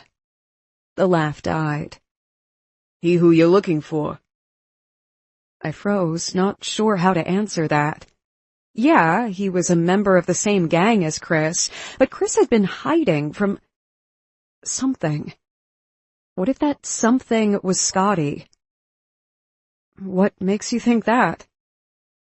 I have my reasons. He hedged. You looking for him, Molly? Are you? I shot back, my hand falling back on the shifter. Doesn't matter what I'm doing. You have no place in this world, Molly. He shook his head, rested both hands on my roof, and locked eyes with me. You have no idea what you're jumping into here, with him and me and the rest of the Sons. You're going to get yourself killed if you're not careful. Go home. I'm not trying to jump into anything at all, I said quickly. Like I said, I'm just looking for a friend. He shook his head. Do you know why Chris is hiding in the first place? Did he tell you? So he knew that much. The question was, how did he know? I don't even know what you're talking about. Who is hiding from who? Molly. Scotty laughed, tapping his fingers on the metal roof, and repositioned his feet. You don't know how to play this game you're playing, so I suggest you stop trying. I know he was with you, just like I know he left and is currently in an alley bleeding and refusing to let me help him. I stiffened, my heart dropping to my stomach at the idea of Chris lying in an alley injured yet again. What kind of life did he lead? Where is he? And why are you acting like a cop when we both know you're not? He hesitated, but shrugged. It's a clever disguise in more ways than one. I'm no stranger to molding a person's perception of me to make my life easier. You're clearly a man used to lying. Why should I listen to you now? Maybe it's a trap to get me to go looking for Chris, which I'm not even doing, so I can be used against him somehow. Maybe you plan on holding me captive to get him to show up so you can kill him. Problem is, he probably wouldn't show. I'm nothing to him. Scotty laughed, deeply and richly, and grabbed my steering wheel. Oh, Molly, if only you knew how ironic those words were. Dread settled into the bottom of my stomach. Is this when you try to abduct me? I'll fight back. I might not be used to this type of life, but I won't go down easy. No. He sobered and locked eyes with me. I'm not one of the bad guys. Not tonight, anyway. If you're looking for him, and I know you are, so there's no use denying it. He's behind the Patriot, probably regretting the shit he's done, as he should be, and trying not to get shot again. I stiffened. What did he do? I asked quietly. That's for him to tell. He lifted a shoulder. Not me. I didn't say anything to that. He was right, after all. He tapped my wheel. You should go home, though, instead of going out and searching for him. Forget all about Chris O'Brien. Take it from me. Guys like us only bring pain and death. and you're better off without him. Then why tell me where he is at all? Because even though he did something unforgivable, I've known him all my life. There's a good guy buried beneath the asshole, and I don't want to find his corpse in an alley tomorrow morning. He's been crazy about you since we were kids, but he never thought a guy like him could end up with someone like you. He trusts you. If you can help him, I'm not going to stop you. You're a big girl. You can make your own choices. He paused, leveling a gaze on me that felt as if it weighed 1,000 pounds. So tell me, can you help him? I thought driving around trying to find him was helping him. But whatever. Of course, I'd be there, provided I could find him. And once I did, I wouldn't take no for an answer. He'd come with me whether he wanted to or not. How much danger is he in? More than you'd ever understand. Scotty answered gravely. I swallowed hard. Where's the Patriot? You have no idea how much danger you're putting yourself in if you go find him. He flexed his jaw. You have to tell me you understand that you could be hurt. I might be making the wrong choice and deliberately thrusting myself into a mess that had nothing to do with me, but I was going to do it anyway. He'd spent years making my life a little brighter, asking nothing in return. He might have killed a few men, and he might not be a good guy, but he was mine, and I wouldn't let him die in some alley alone because I was too scared to go find him. Like I said, where's the Patriot? Chapter 15. Chris. It was kinda poetic that I came here in a way. I hadn't come here to die, but I just might. Bit of hell had jumped me the second I entered the alley, and now I was right back where I started, bleeding in a fucking alley. If I died here, among the ruins of Lucas's apartment, well, what the fuck ever. Not much I could do besides do my best to stay alive so I could save Scotty's sorry life. Then I could die with a purpose at least. And if that wasn't enough for me anymore, then I needed to get over it. Grinning, I kicked a body near my feet. Another bitter hill guy who'd failed to finish me. At least if I was gonna go down, I would go down swinging. And at least I'd had a taste of heaven in Molly's arms before going straight to hell, where I belonged. It had been glorious. My phone rang and I dug it out of my pocket, grimacing at the pain it sent shafting through my ribs. Son of a fucking bitch, that hurt. I glowered at the screen and swiped my finger across it. What the fuck do you want, Scotty? Hi, nice to talk to you too. Scotty paused. You're still alive? No, I'm talking to you from hell. Satan says hi. I snapped. He told me he has a hot pike reserved for your ass, so hurry up and come join us. Scotty snorted. Glad to see you haven't lost your sense of humor in all this shit. Why are you calling me? I kept my gaze on the opening of the alley, ready to shoot anything that moved. I'm kind of in the middle of something. First of all, Molly is out looking for you.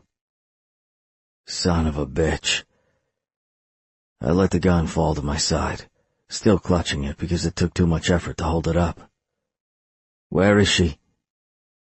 Heading your way? Don't shoot her. I gritted my teeth, cursing 1,000,000 times over in my head. I never should have sent her those damn flowers or let her know I was the guy who'd been sending her romantic and sappy shit for years.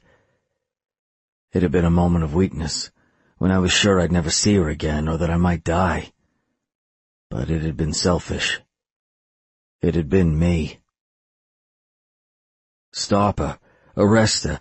Tie her up in your truck. Ship her off to England. Shit, I don't care what you do, as long as it gets her to forget about me and it's nothing bad. I struggled to my feet. Just do it. Sorry. Too late.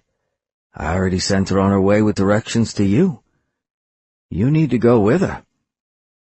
Scotty paused. If you don't, she'll just end up getting herself killed looking for you. And we both know it.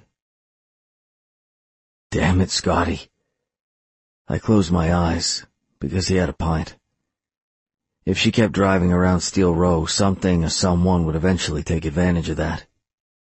I'm going to skin you alive for telling her where I was. He snorted. You're welcome to try. I gritted my teeth. Go home with her. Sleep. Heal. And once all signs of you getting your ass kicked repeatedly are gone, rejoin the gang and help me bring down some assholes. We'll clean up Steel Row together. Make the neighborhood safe again. Take down gang members together, like you said. I leaned against the wall, letting out an exhausted breath. And how the hell am I going to help you do that? I'm not a cop. No, but you said you'd do what it takes to help me. I did, didn't I? Stupid son of a bitch that I was. So I'm gonna knock for you? Be a rat? Pretty much. Scotty paused. That gonna be an issue? Are you changing your mind? We can always come up with a different plan if you want. One that may or may not involve jail time. I clenched my jaw at the veiled threat, picturing Lucas. In my mind, he watched Scotty with pride as the kid hit a home run, standing up on the bleachers and cheering loudly as his little brother ran the bases. The pride he had for his brother was something I'd never had or felt in my life. Lucas was such a better guy than me. And I owed him. Nah, man, I'm there. I scratched my head. But I can't go with Molly. Guys showed up at her place yesterday, Bitter Hill. I hid their bodies in Pops's garage. It's not safe there anymore. Then take her somewhere else with you. I'll go alone. I gritted. And leave her defenseless? Scotty laughed. You of all people should know how quick the enemy is to use a woman against you. Even though his words made me feel like shit, since I'd done that to Lucas, I forced a laugh. All's fair in love and war, man. That's what they say, Scotty agreed. They know she's yours now. They'll use her again, only this time, you won't be there to stop them. You need to protect her till we at least take down Reggie. Fucking A. He was right. Me leaving her didn't save her. It was too late for that. Maybe I could send her away somewhere safe. Tell her to take a vacation till this all blew over. Which would be never. This wasn't some small battle with a shithead. This was war. I have to go. Just pulled up to Tate's. Scotty shut off his truck inside. They took out Artie. I closed my eyes.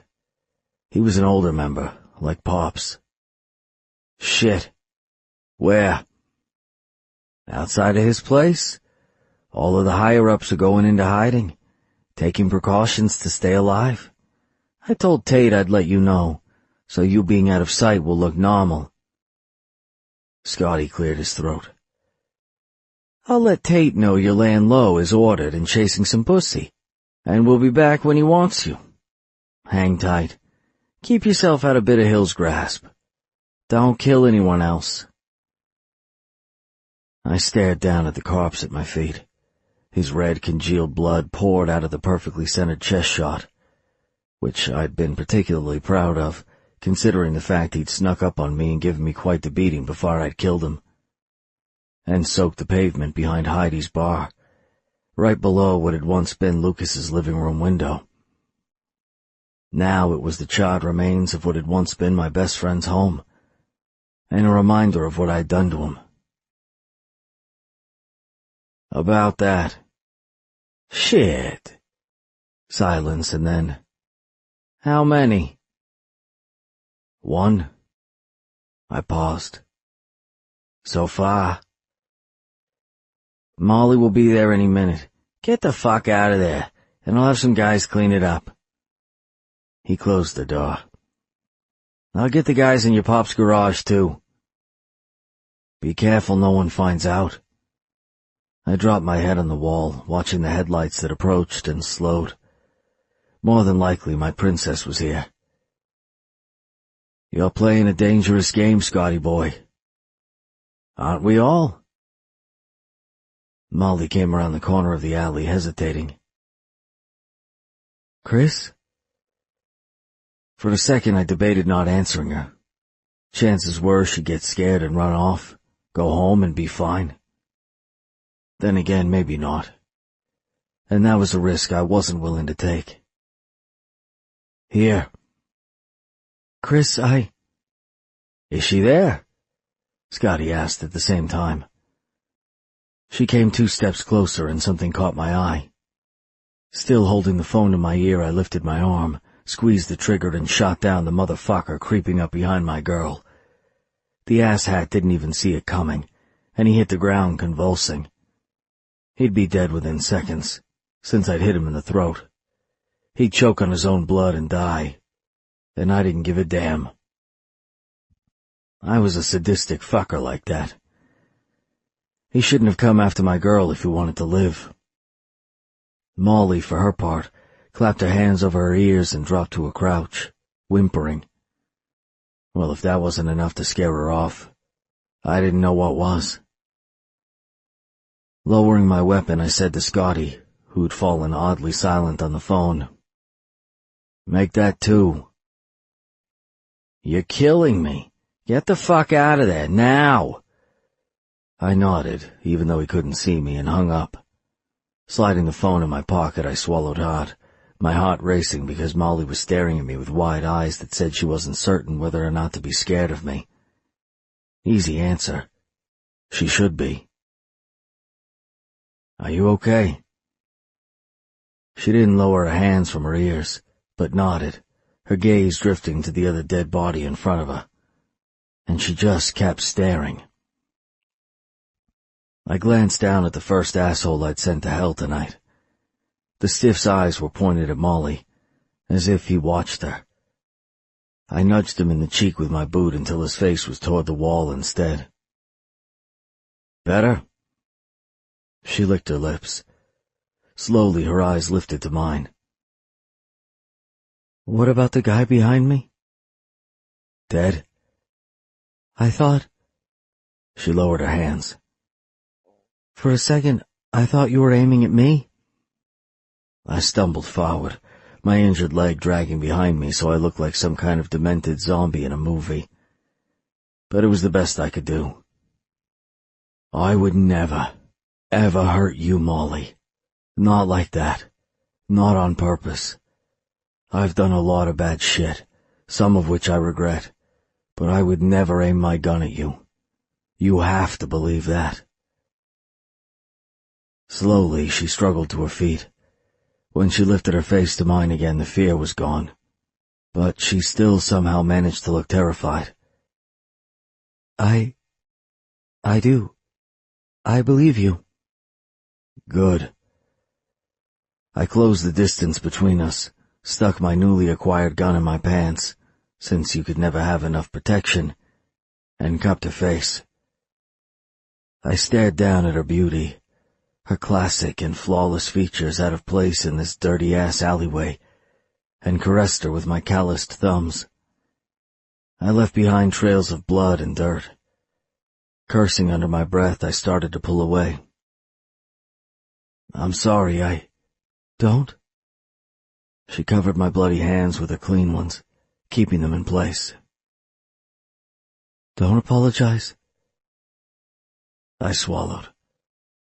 All right. Now listen, and listen carefully. We need to get out of here, now, before someone else sees us. She nodded.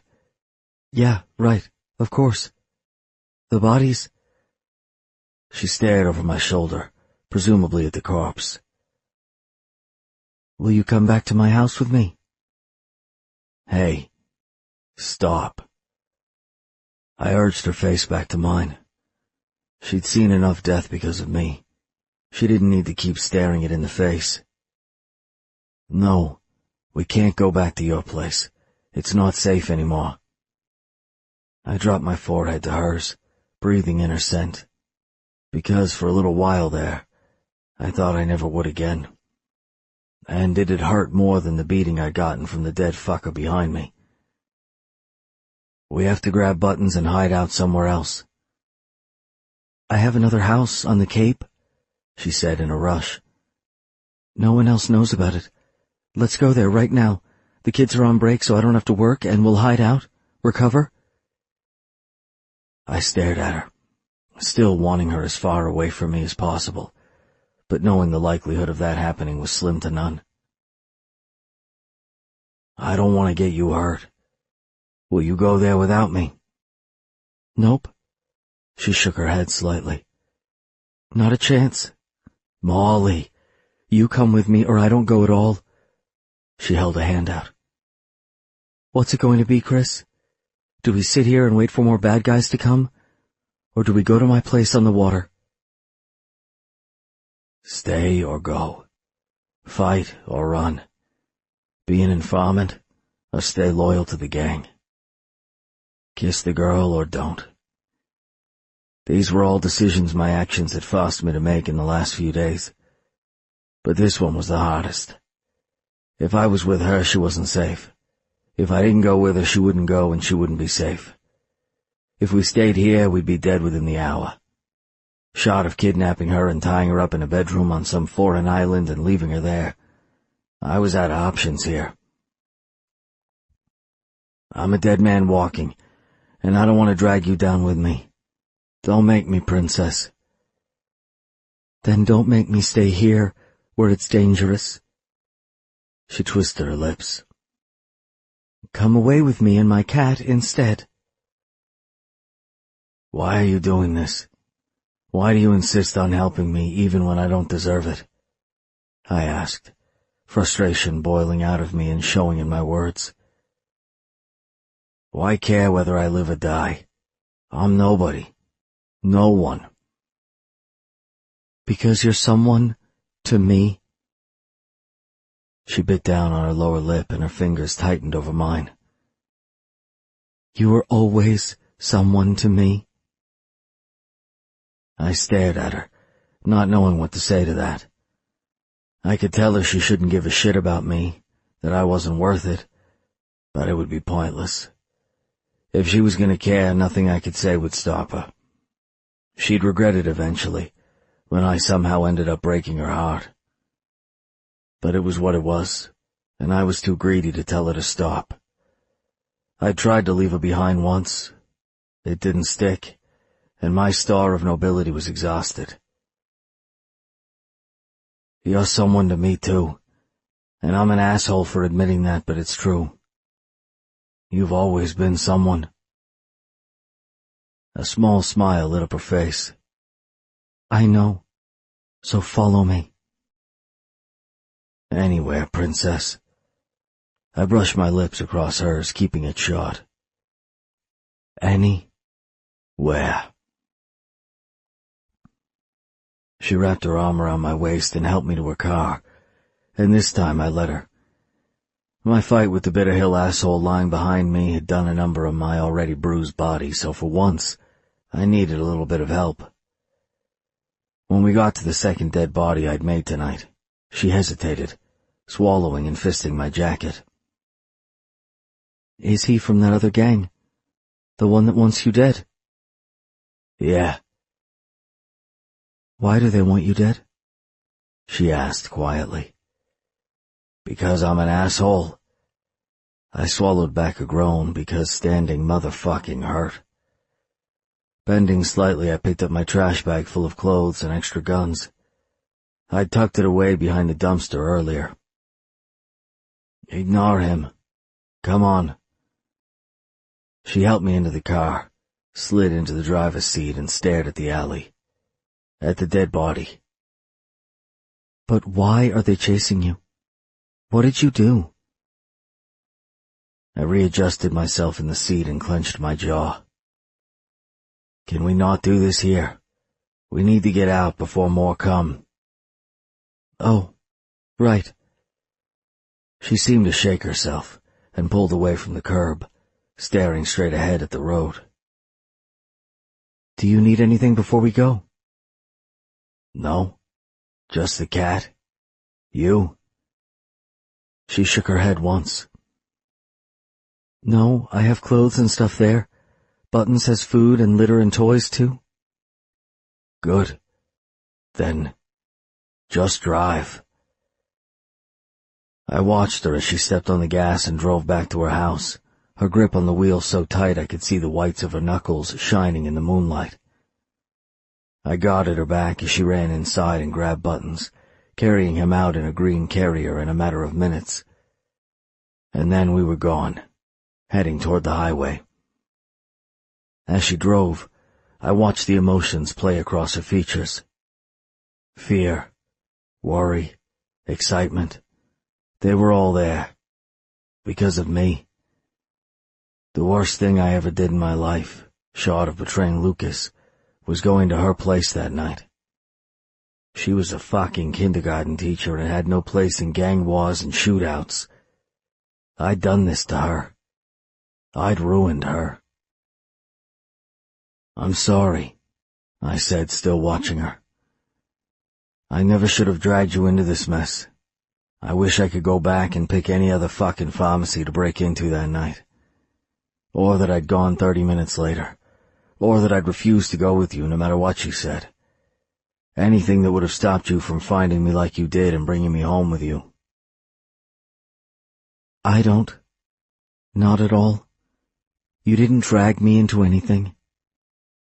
She stopped at the red light and frowned at me. "I found you. I offered to take you home. I came out tonight looking for you. I made my choices, and I don't regret a single one of them. Stop acting like you're the bad kid in class when you're clearly the quiet one in the back who has no friends and doesn't trust anyone. The one who's too scared to put himself out there." I choked on a laugh. "I'm not quiet. Or scared." "I bet you were in school."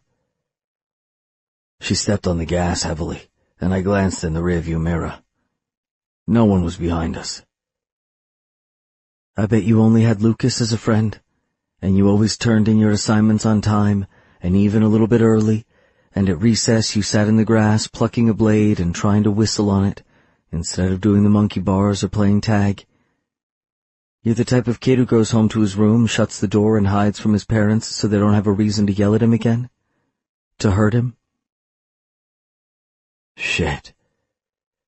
She was way too damn close to home on that one. I wasn't sure when she'd figured all this out, but she had. Because she was a fucking kindergarten teacher, of all things. She recognized the signs in me that a little boy had been too scared to admit, like no one else ever had. And that hit me harder than it should have. Right in the chest, where my heart had once been. I tapped my fingers on my thigh. And if I was that kid? Then you were. She lifted a shoulder, eyes on the road as she merged onto the highway. The lights of Fenway Park lit up the sky to the right, and the darkness of Southie and Steel Row was directly behind us. That's nothing to be ashamed of. Funny, because I'd always felt that if I'd been a better kid, or if I'd been smarter, faster, wittier, maybe I wouldn't have made my pops so angry. Maybe he would have liked me. If I was that kid in your class, what would you tell me to do? I'd tell you to do whatever makes you happy, she said softly. And I'd hug you and let you know you aren't alone, that I was here for you, even if no one else was. I stiffened. Like you're doing now. She didn't say anything, just stared straight ahead. Shit. Is that why you're doing all of this? Out of some misplaced sympathy? Oh God, No, just... no. She laughed and shook her head. I don't feel sympathy for you, Chris. Resting the gun on my lap, I shifted because my ribs hurt like hell. What do you feel toward me? What am I to you? You're the guy who sent me presents since my dad died and made my life brighter while living in the darkness yourself? You're the guy who writes sweet poems and draws amazing portraits, but kills someone in an alley and acts like it doesn't bother him? I lifted a shoulder. Because it doesn't. Why should it? You're also the guy who sleeps with me and leaves in the middle of the night without a word because he doesn't want to put me in further danger. You might think you're this bad guy without a redeeming quality to be found, but you're wrong, she said, ignoring my question. She pulled off the highway and stopped at a red light, and turned to me, locking eyes with me for one terrifying second. I see you, Chris. I see who you are. I know you. I see your beauty and I see your darkness. I see it all. And I am here for you. My heart pounded so loudly, I didn't hear anything at all. And I knew, in that moment, that this woman of mine was going to be my downfall. From the first moment I saw the teenage version of her, headphones in as she sat with her father on their porch, I'd known she was the girl of my dreams. I'd traveled to the edge of my parents' property, trying to avoid Pops since the Patriots had lost to the Giants and I'd still been a kid unable to protect myself. Her laugh had rung out through the air, and I'd sat down, staring at her. Even back then, she'd brightened my dark soul with nothing more than a smile. For years I'd admired her from afar, refusing to cross that line, refusing to dirty her with my hands. But last night, that line had been erased and redrawn, and she was on my side of the line now. I'd touched her, kissed her, made her mine. It was up to me to keep her safe, to protect her at all costs. She was mine, and I fucking loved her. That's right, love. It might seem weird, such an admission coming from a guy like me who didn't have an ounce of goodness in him, despite what Molly said. But I couldn't think of what else this burning need to make her happy, to keep her safe, to hold her close, to kiss her and hug her and all that other sappy shit could be.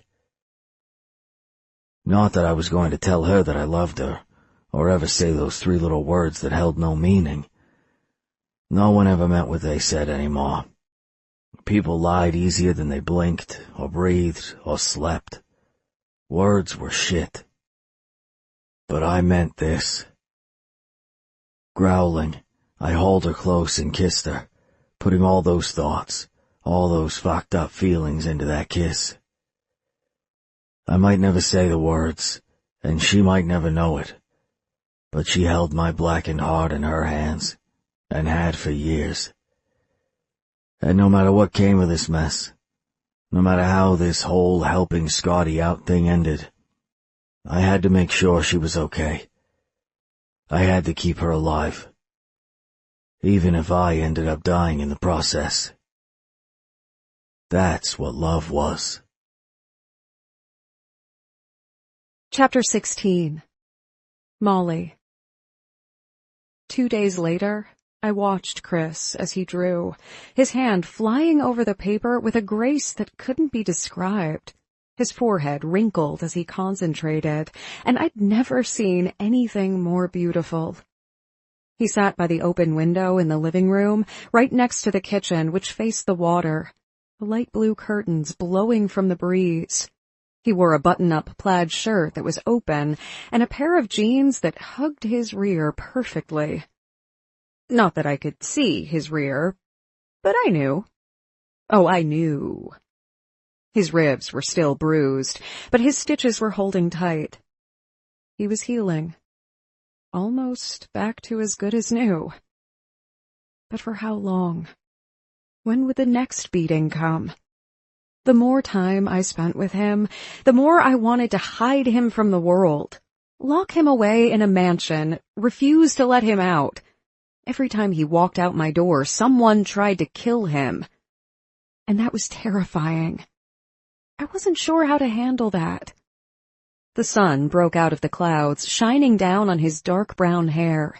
He didn't seem to notice as he sketched, occasionally rubbing his finger over a line he'd drawn to blur it out. Today was a little warmer than it had been the rest of our time here, and Chris told me he was going to enjoy every second of the warmth while he could. When he talked like that, it was as if he wasn't expecting to be alive much longer. And that terrified me. A guy like Chris, yeah, he played hard and probably fell even harder. He ran risks in his line of work, if you could call what he did work, and sometimes those risks caught up with you.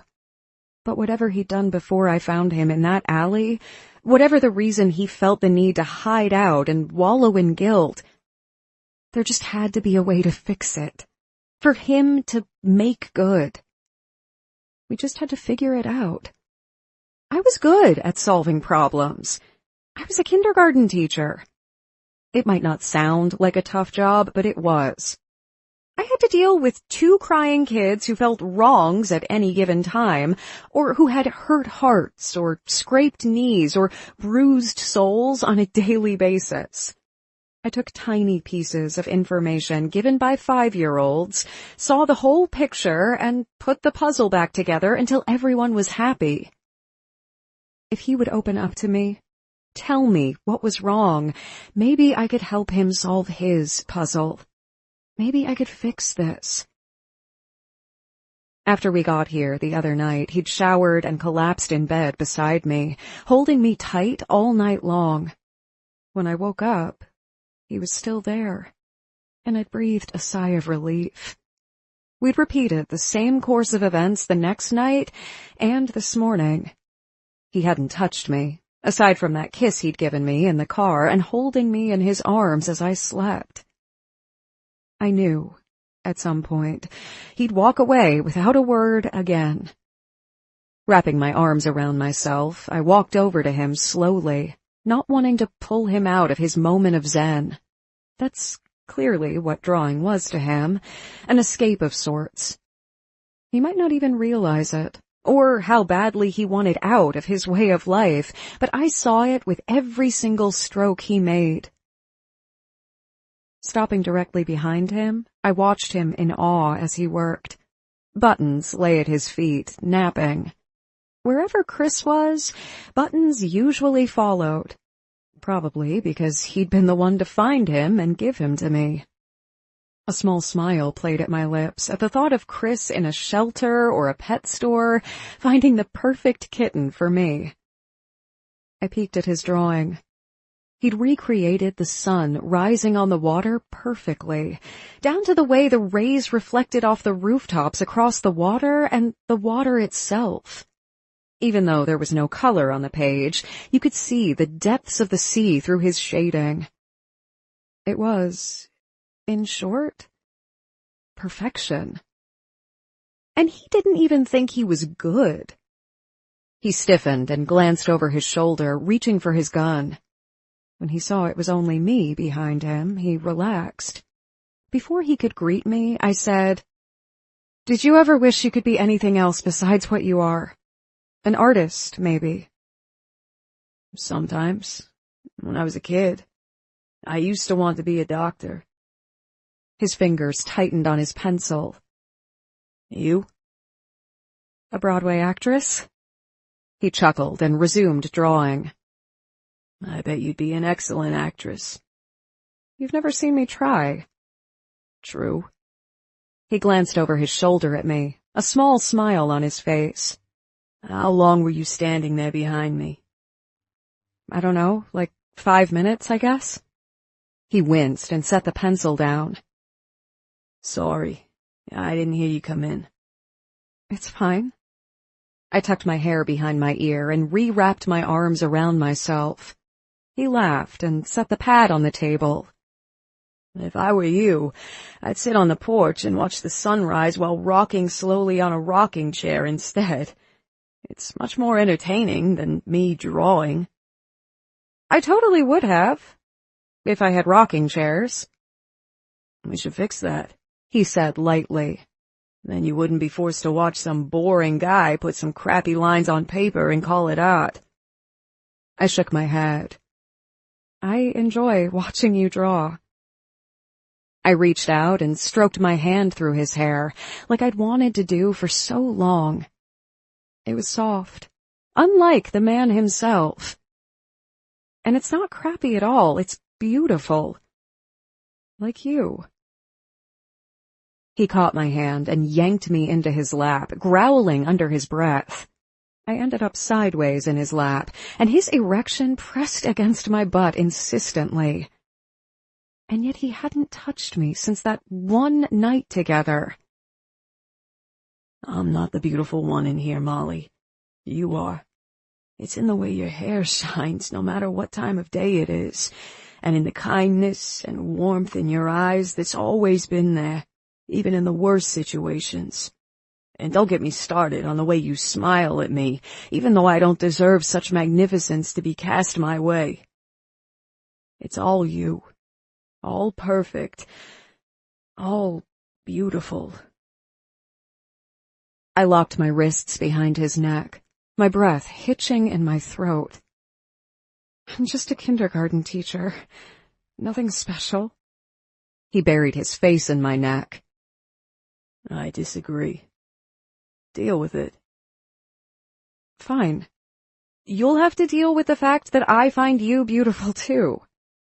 I hesitated, my mind locked on the giant elephant in the room we hadn't really mentioned yet. I found your drawing of me after you left. And your flowers, and the note inside the flowers with the poem. He dropped his forehead on mine and let out a sigh. I was kinda hoping you hadn't. I shouldn't have sent those. Shouldn't have told you who I was. I pulled back, wanting to see his face. Why did you then?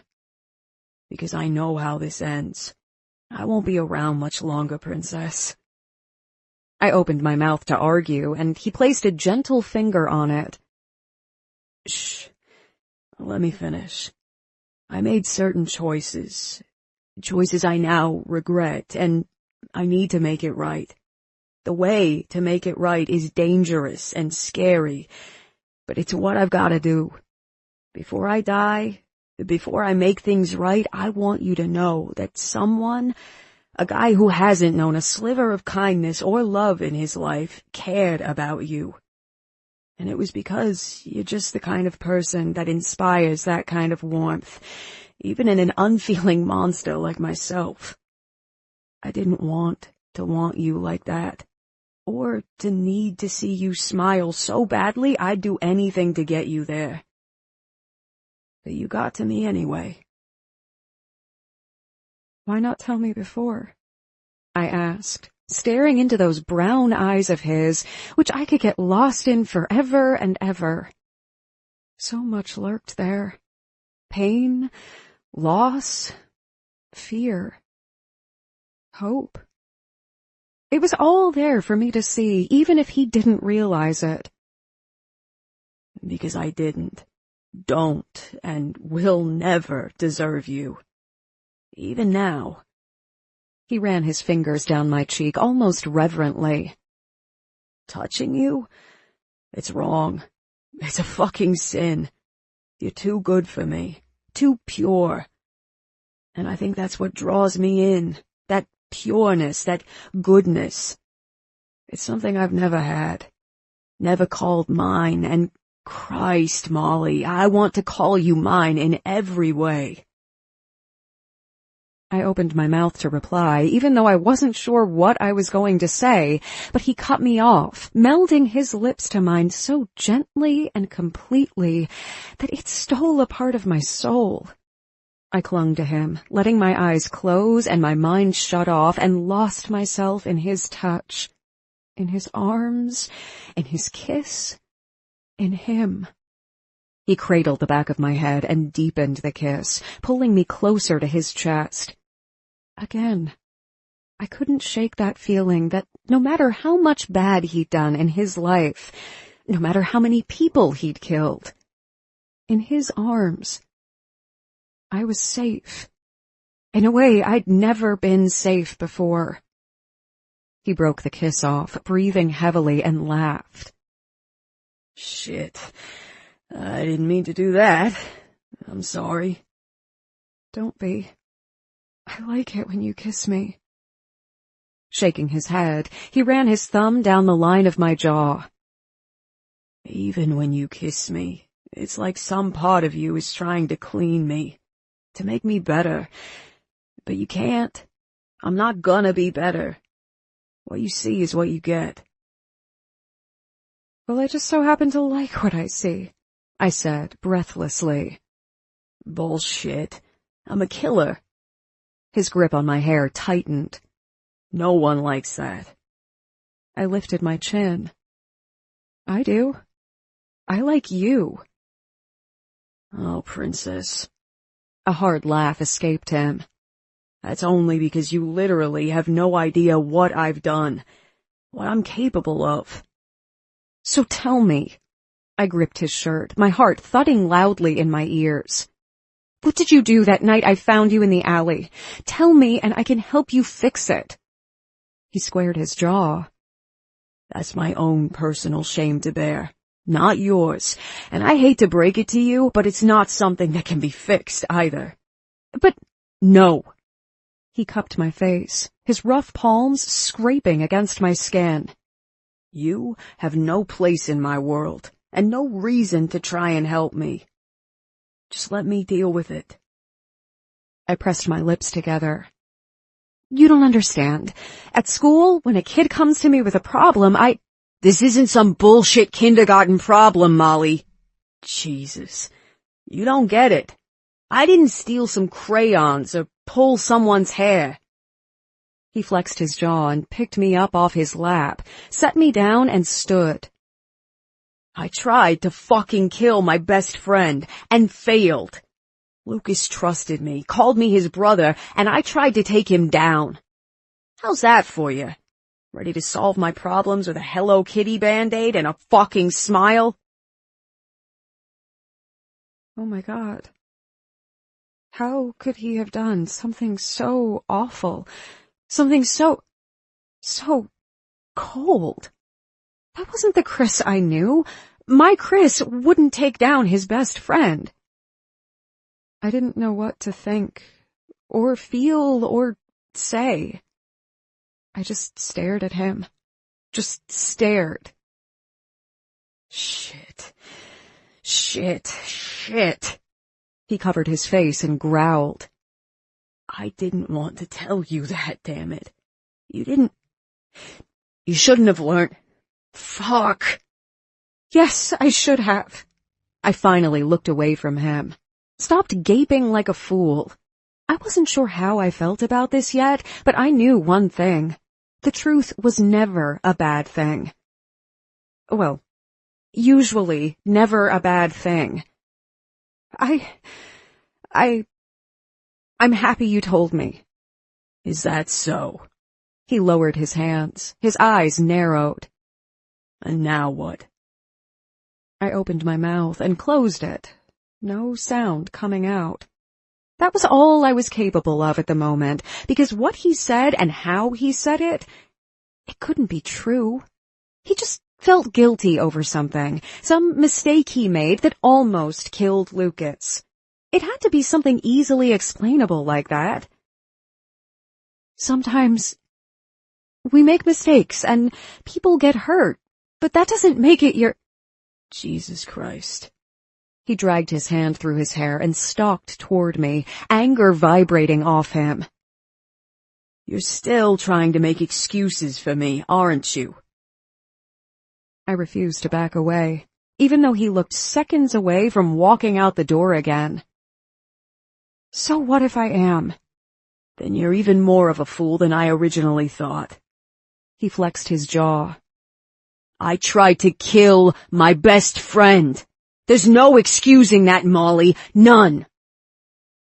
Shaking my head, I said, "Just because someone almost dies on your watch doesn't make it your fault. That's all I'm saying." He laughed. Actually laughed.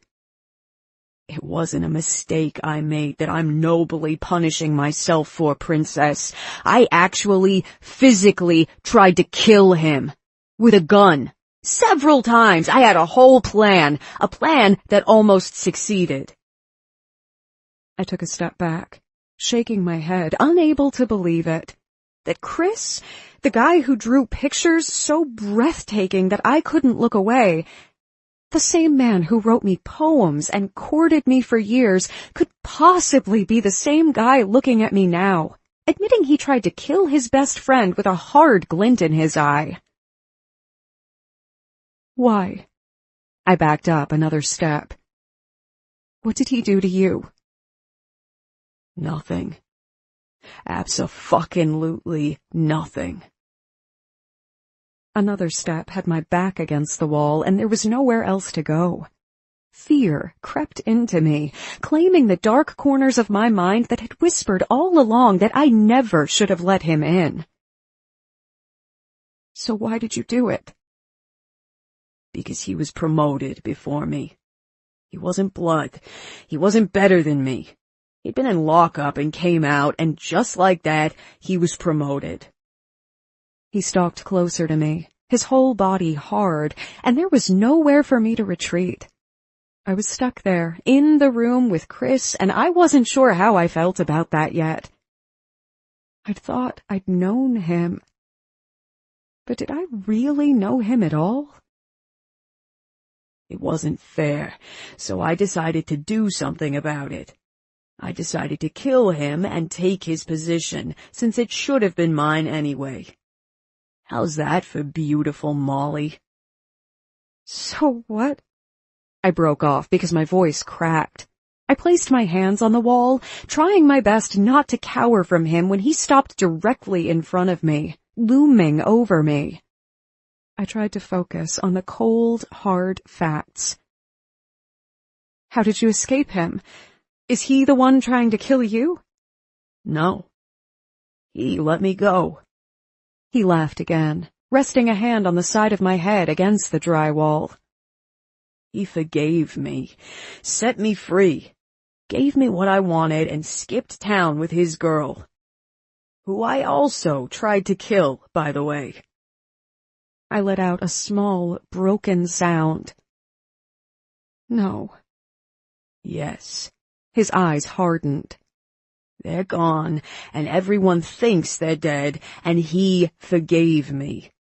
That's the kind of guy he is. I sucked in a deep breath, holding it in till the room swam all around us and my eyes filled with tears. Tears I hadn't shed for way too long. So, he's still alive? For all intents and purposes, he's dead. I opened my mouth. But he's gone. He slammed his other hand on the other side of my head. He's fucking gone, and so is she. And it's all my fault. I have to fix it. I will fix it. How? I asked, resting my palms on his chest. I wasn't sure yet if I placed them there to keep him at a distance or so he didn't run. Because I had a feeling, him telling me this stuff, it wasn't easy. And he didn't do it lightly. What are you going to do? Not what?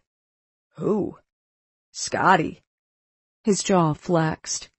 I'm gonna keep him alive for Lucas. With all the shit he's in, he'll need all the help he can get. For the second time now, he mentioned helping Scotty. It was time to get some answers. Why does Scotty need your help? My heart quickened and thumped against my ribs. The scene outside of Steel Row replayed in my head. How he'd had the flashing red light and his reply when I'd asked him why he was pretending to be a cop. He'd called it a clever disguise, in more ways than one. I shrugged it off then, but now it made perfect sense. Oh, God. He's actually a cop, isn't he? He didn't answer. He didn't need to. What happens with the gang if they find out? I asked slowly. What happens to him? He tapped his fingers on the wall right next to my head. Nothing good, and nothing he'll recover from. Which is why I have to make sure they never suspect him. If they think there's a cop in their midst, I'll make sure suspicion doesn't fall on him.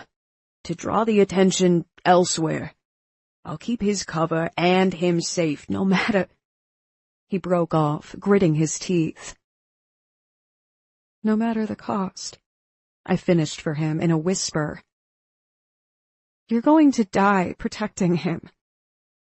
He lifted a shoulder, not meeting my eyes. It's my penance. Are you becoming a cop? He snorted. With my record? Not fucking likely. Then why would you need to die to protect him? Why would you have to? I fisted his shirt. Are you going to pretend to be in the gang while feeding information to the cops on the side and hoping not to get caught? Pretty much, he said dryly. That's my plan. I stared at him, knowing he was hiding something else. It was like a sixth sense of mine, spotting half-truths. There's more to it than just helping Scotty get information, isn't there? He laughed. Does there need to be? You're so sure you're going to die, that there's no way out of this. I stared at him, watching as he shifted on his feet nervously. Why? The only possible way I could think of him being so certain there was no way out, that his helping Scotty was a death sentence, was if... Because guys like me. Oh my God. I know what it is, you freaking idiot! I shoved his chest as hard as I could. He didn't budge or pretend to budge. At some point, someone is going to suspect there's a cop in their midst. They'll figure it out, they always do. He flexed his jaw. Leave it alone, Molly. You plan on making sure if they think there's a cop in their midst that they suspect you. You're going to... What, layer in the suspicion? Take the fall, take the kill for him? He curled his hands into fists against the wall. Molly? Don't Molly me. I shoved him again. You're going to take the fall for him, aren't you? Be the sacrificial lamb, because if they find out you're a cop, they won't look at him twice. They'll think they're safe after they take you down. It'll give them a false sense of security. He laughed and shook his head, but it wasn't a laugh. Not really. He looked the opposite of amused. You're too damn smart for your own good, princess. Maybe you should have been a Fed instead of a teacher. You missed your calling. You can't do this. I won't allow it. He spluttered. You won't allow it? I don't know who you think you are, but I don't take orders from you or anyone. Shut up! I pushed him again. There's another way. There's always another way. He shook his head again, still leaning on the wall. No, there's not. I have to do this. I punched his chest as hard as I could. He didn't even flinch. You don't have to die. You can help him without endangering yourself or throwing yourself into a bottomless pit. Do it in a way that doesn't make you... The only other option is for me to run and leave Scotty to deal with this mess. The mess I fucking made. All by himself. He lowered his face to mine, not giving me breathing room. Should I betray the whole Donahue family? Let Lucas's little brother die after he let me live and run out of town? Is that the right thing to do, Molly? I shook my head, tears blurring my vision. No! What do you suggest I do? Do you have some great idea for me? I broke off because I had nothing. Exactly. He slid his hand into my hair, cupping the back of my head tenderly, which was so at odds with our conversation that it brought tears to my eyes. What should I do? Run? Stay? Fight? Hide? Live? Kill? I don't know, I cried out, a tear escaping, and gripped his shirt, shaking my head. But you can't just die. You don't make them think you're a cop and take the punishment that should have been another man's. You can't just... No. Some of the anger left him, and he looked at me with resignation in his eyes. It was that resignation that scared me the most, even more than his words. He dropped his forehead on mine. I'll do what must be done to make this right. Get out. I let him go. I refuse to watch you kill yourself. I won't stand here when you set yourself up for a fall that isn't yours out of guilt for something that you tried to do but failed. Lucas is alive, and your death isn't an even trade. His grip on me flexed. It's not that easy. Yeah, it is. I shoved his shoulders again. Go. Get out of here. But For a second, just a second, agony showed on his face. He let me see the pain I caused him by pushing him away. He let me in. All right. I'm gone. I crossed my arms and tried to hold the tears back. Good. As he dropped his hold on me and stepped back, he swallowed hard, and that pain didn't fade. He nodded once, turned on his heel, and started to walk away. If I let him leave, I'd never see him again. Not until he was a story on the news, another criminal crossed off the list as cops celebrated his death or his arrest. I'd never again hear him laugh, or see him sketch, or feel his soft touch on my skin. I'd never feel his arms around me again, or smell his woodsy cologne. I'd never get to feel his 5 o'clock shadow scrape my cheek, or wake up next to him smiling at me. He bent down, picked up his trash bag, which he hadn't unpacked. A freaking trash bag, as if he'd known this was going to happen all along, and he walked toward the door. It felt like he tore my heart out of my chest and took it with him. Wait, no, I called. He tensed and turned around, that pain still written all over his face. He didn't say anything. He didn't need to. I flung myself at him, and he caught me, wrapping his arms around me securely. Just like he always did. I kissed him with all the anger and fear and pain he brought out in me, and so much more that I didn't want to examine yet. Like I always did. Chapter 17. Chris. I thought she had finally given up on me, that the truth, however ugly it might be, had finally been enough to push her away.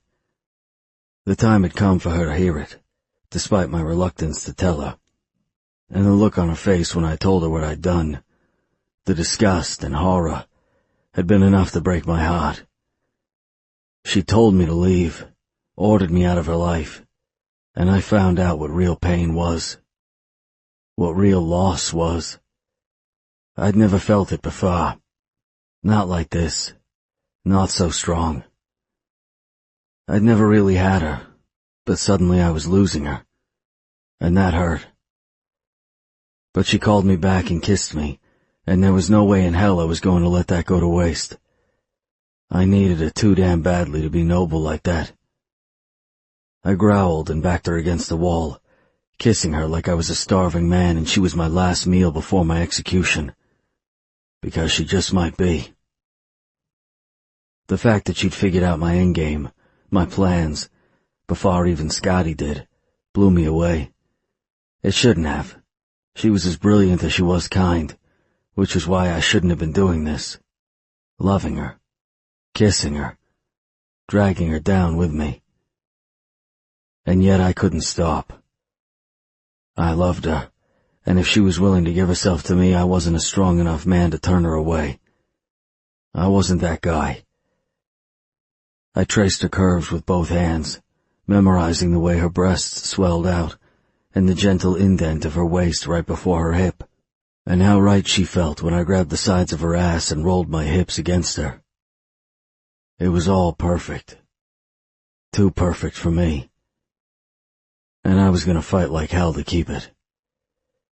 Deepening the kiss, I swept my tongue through her mouth and palmed her ass, pulling her closer to my cock. She moaned and lifted her leg, wrapping it around my waist, and that was all the invitation I needed. I hoisted her up with both hands, slamming her against the wall exactly where I wanted her. With her hot pussy pressed against my hard cock, and the warming breeze coming off the water, I finally believed heaven existed. But it wasn't a place. It was a feeling. A thing. This feeling. This woman. Her hands fell to my shirt and she gripped it with trembling fingers. I eased back a bit to aid her, but didn't stop kissing or touching her. I couldn't. I gripped her shirt and fisted it at the bottom, breaking off the kiss long enough to yank it over her head before recapturing her mouth like some sort of Viking king claiming his woman. And with her in my arms, I felt like one. "Chris," she whispered against my mouth, shoving my shirt off my shoulders, making us both bare-chested since she hadn't been wearing a bra. It fluttered to the floor behind me, and she skimmed a thumbnail across my nipple ring, tugging it slightly. I hissed, "I need you." "You have me," I growled back, pumping my fists against her again. She arched her back, her eyes rolling back in her head, and dug her nails into my chest. "I need more. So much more." "What my princess wants." I let her feet fall to the floor and dropped to my knees in front of her. I gripped the waist of her pants, undoing the button. "My princess gets." "Yes." She let her head fall back on the wall. "God, yes." I unzipped her jeans, slowly, feeling like I was unwrapping that present she'd given me all over again. The one I'd never even thanked her for. I would. Right now. But not with words. Words were useless in a world like mine. Empty promises made by empty people. It was actions that counted. Actions that really told a person how you felt. And I was gonna show her. I kissed her belly, right above the button of her pants, and rolled them down her legs. They fell to the floor, tangling around her feet, so she kicked them off. All she had on now was a pair of sheer pink satin panties, and her long brown hair played peekaboo with the hard pink tips of her breasts. And it was the sexiest thing I'd ever seen. I nipped the skin directly above the pink bow on her underwear, and spread her legs forcibly with my hands on her thighs. She gasped and grabbed onto my hair, tugging as she fought to gain balance. "You're so fucking gorgeous." She bit down on her lip, chest rising and falling, teasing me with those brief glimpses of her nipples through her hair. "Chris?" "Yeah." I flicked my tongue over her clit through the panties, grinning when she moaned and strained to get closer. She failed, because I held her right where I wanted her, and I wasn't letting go any time soon. "What's wrong?" She glowered down at me, frustration and need blazing out of those hazel eyes of hers without any restraint. Now that was a scene I needed to draw. "I need you now." I let go of her thighs and tore her panties off, baring her smooth, wet skin. She dropped her head back on the wall again, moving restlessly as she pulled on my hair. I didn't tease her anymore. I took what I fucking wanted. Her. Always her. Closing my mouth around her clit, I rolled my tongue and sucked. She tasted so fucking good. Like an angel come to earth just for me. My hands slid behind her to cup her ass and hold her in place, and I thrust my tongue inside of her. She dug her fingers into my scalp, not releasing my hair, and threw a leg over my shoulder.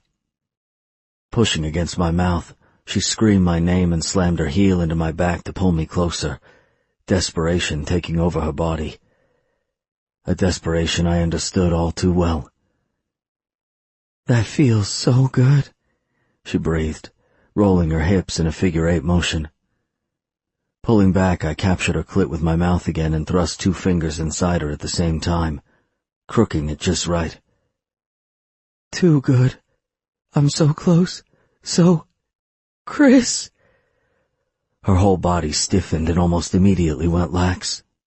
I didn't stop there, though, even though she came and I had the green light to bury my cock inside her tight pussy. She needed more pleasure, more attention, more me. Just more. Growling, I thrust my tongue inside her again, knowing I'd never get enough of her. She stiffened, as if surprised I hadn't stopped, but buried her hands in my hair again, straining to get closer before pulling away.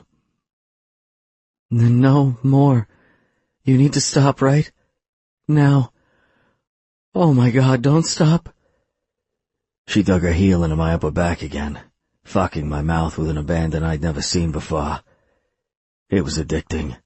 I dug my fingers into the soft flesh of her ass, deepening my intimate kiss, and she let out a frustrated scream, her tits rising and falling with each ragged breath she took. Her hair was behind her now, so there was nothing obstructing me from that view. I stared up at her, watching the emotions cross her face. Her eyes were closed, and she bit down on her lip so hard it was a miracle she didn't break the skin. Her hips undulated wildly, and her cheeks were rosy pink. I couldn't look away. She was utterly beautiful. "Chris." I scraped my teeth across her clit gently and licked it.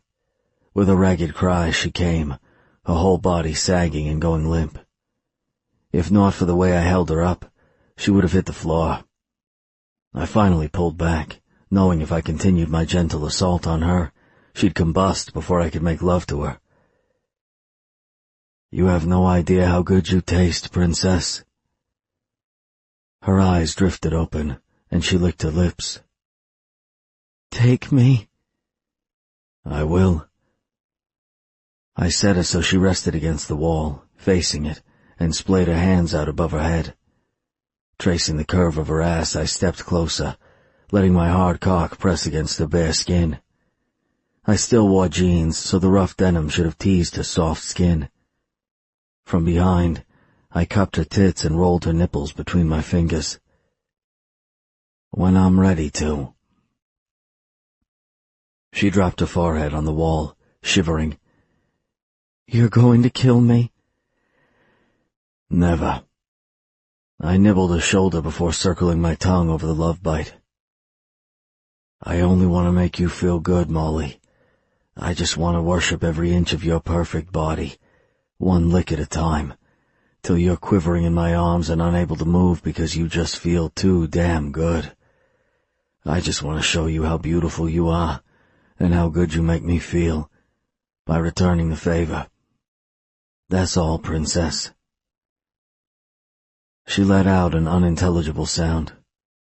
I took it as a yes, please. Undoing my pants, I let them hit the floor and kicked them aside, unable to tear my gaze from her naked body. Every single inch of her skin was like artwork, and I wanted to draw her like this. Trembling, naked, filled with need. I needed to draw her like this.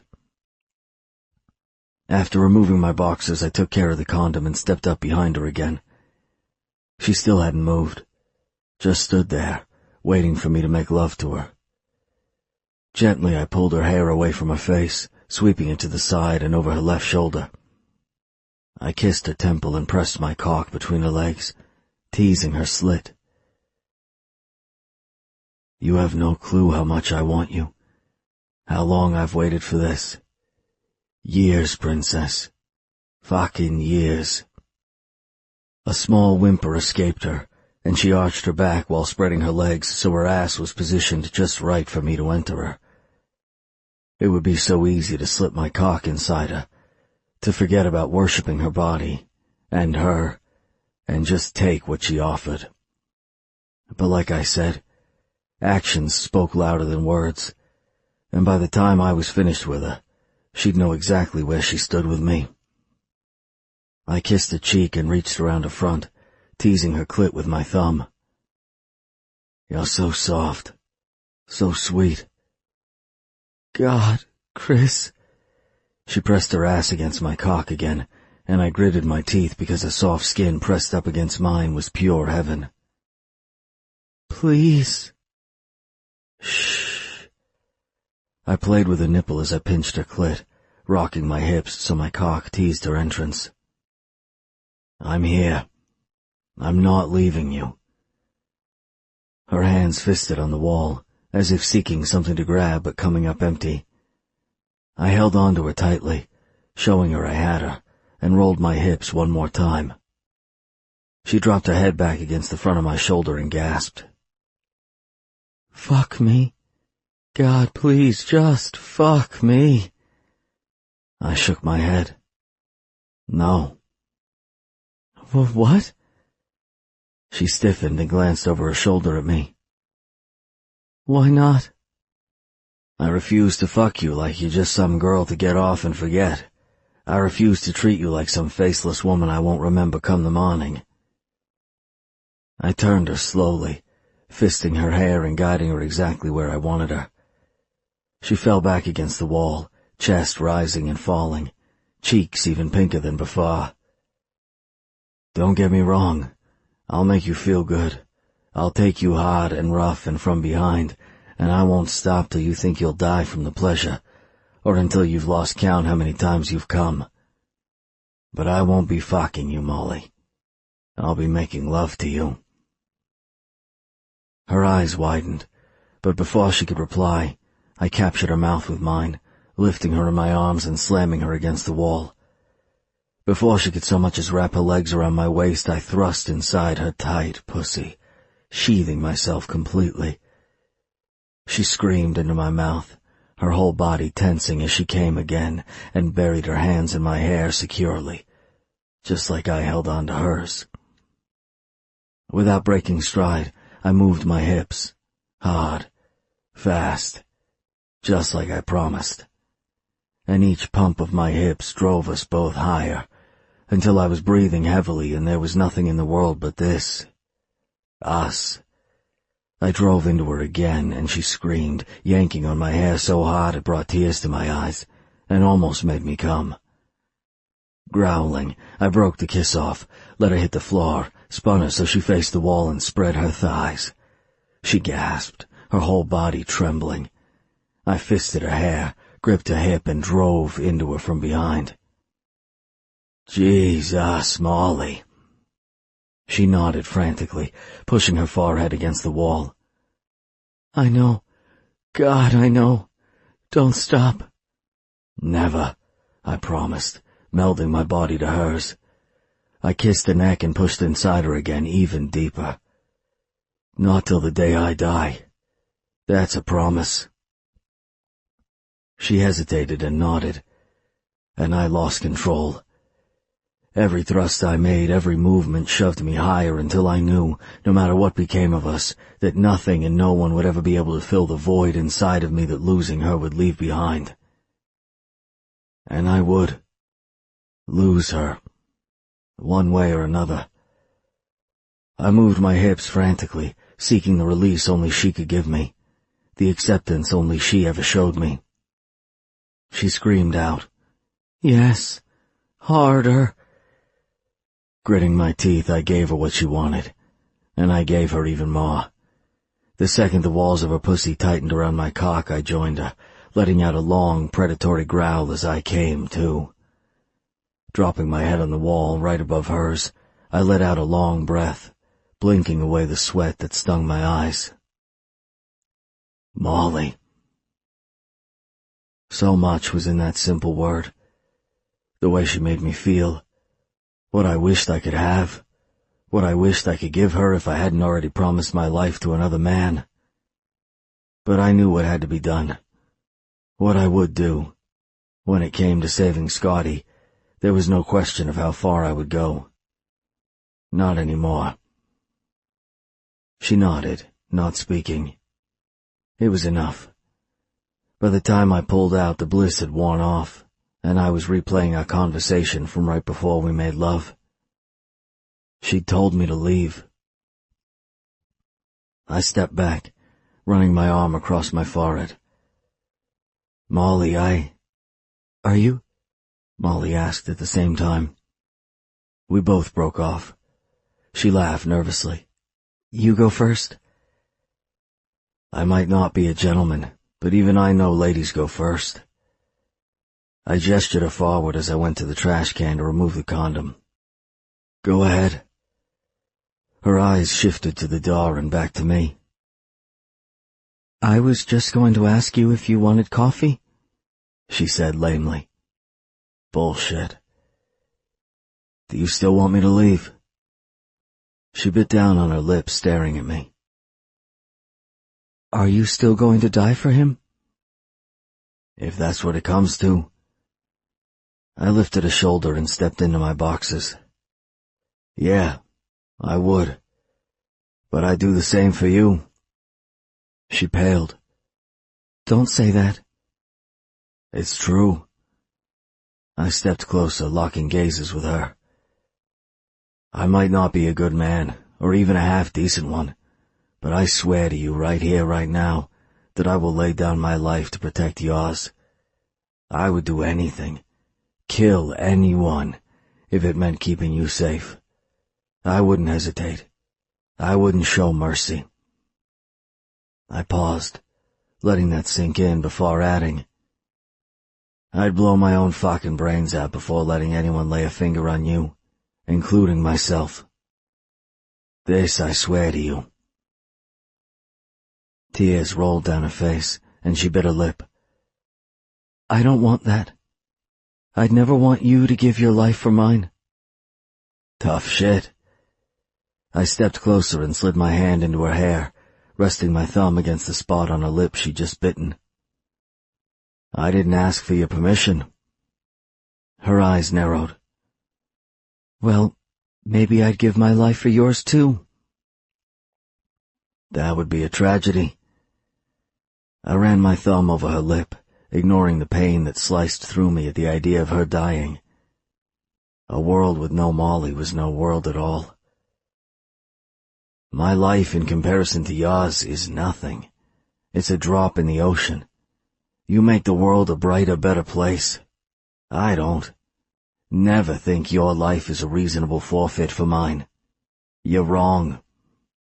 "No, you are."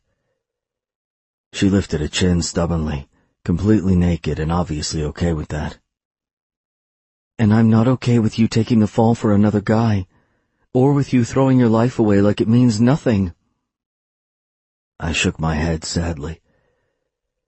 "But it's my life to give, my choice to make. I won't apologize for what I have to do. I won't act like I'm sorry when I'm not. If there's a way for us both to walk away from this alive, obviously I'll take it. I'm not looking to die for the sake of dying. I'm not a damn martyr. But if it comes to me or Scotty living, I'll choose him. Nothing and no one will stop me. Not even you, Princess." Tears rolled down her cheeks. "You can't." "I can and I will." I let her go, as hard as it was. "Do you still want me to leave?" She stared at me, not speaking, tears wetting her cheeks. I stared right back at her, waiting for her to tell me to get the hell out of her house and her life. Eventually I'd hear those words. Eventually she'd realize how much better she was than me, and she'd tell me to go and actually mean it. And I needed to never forget that.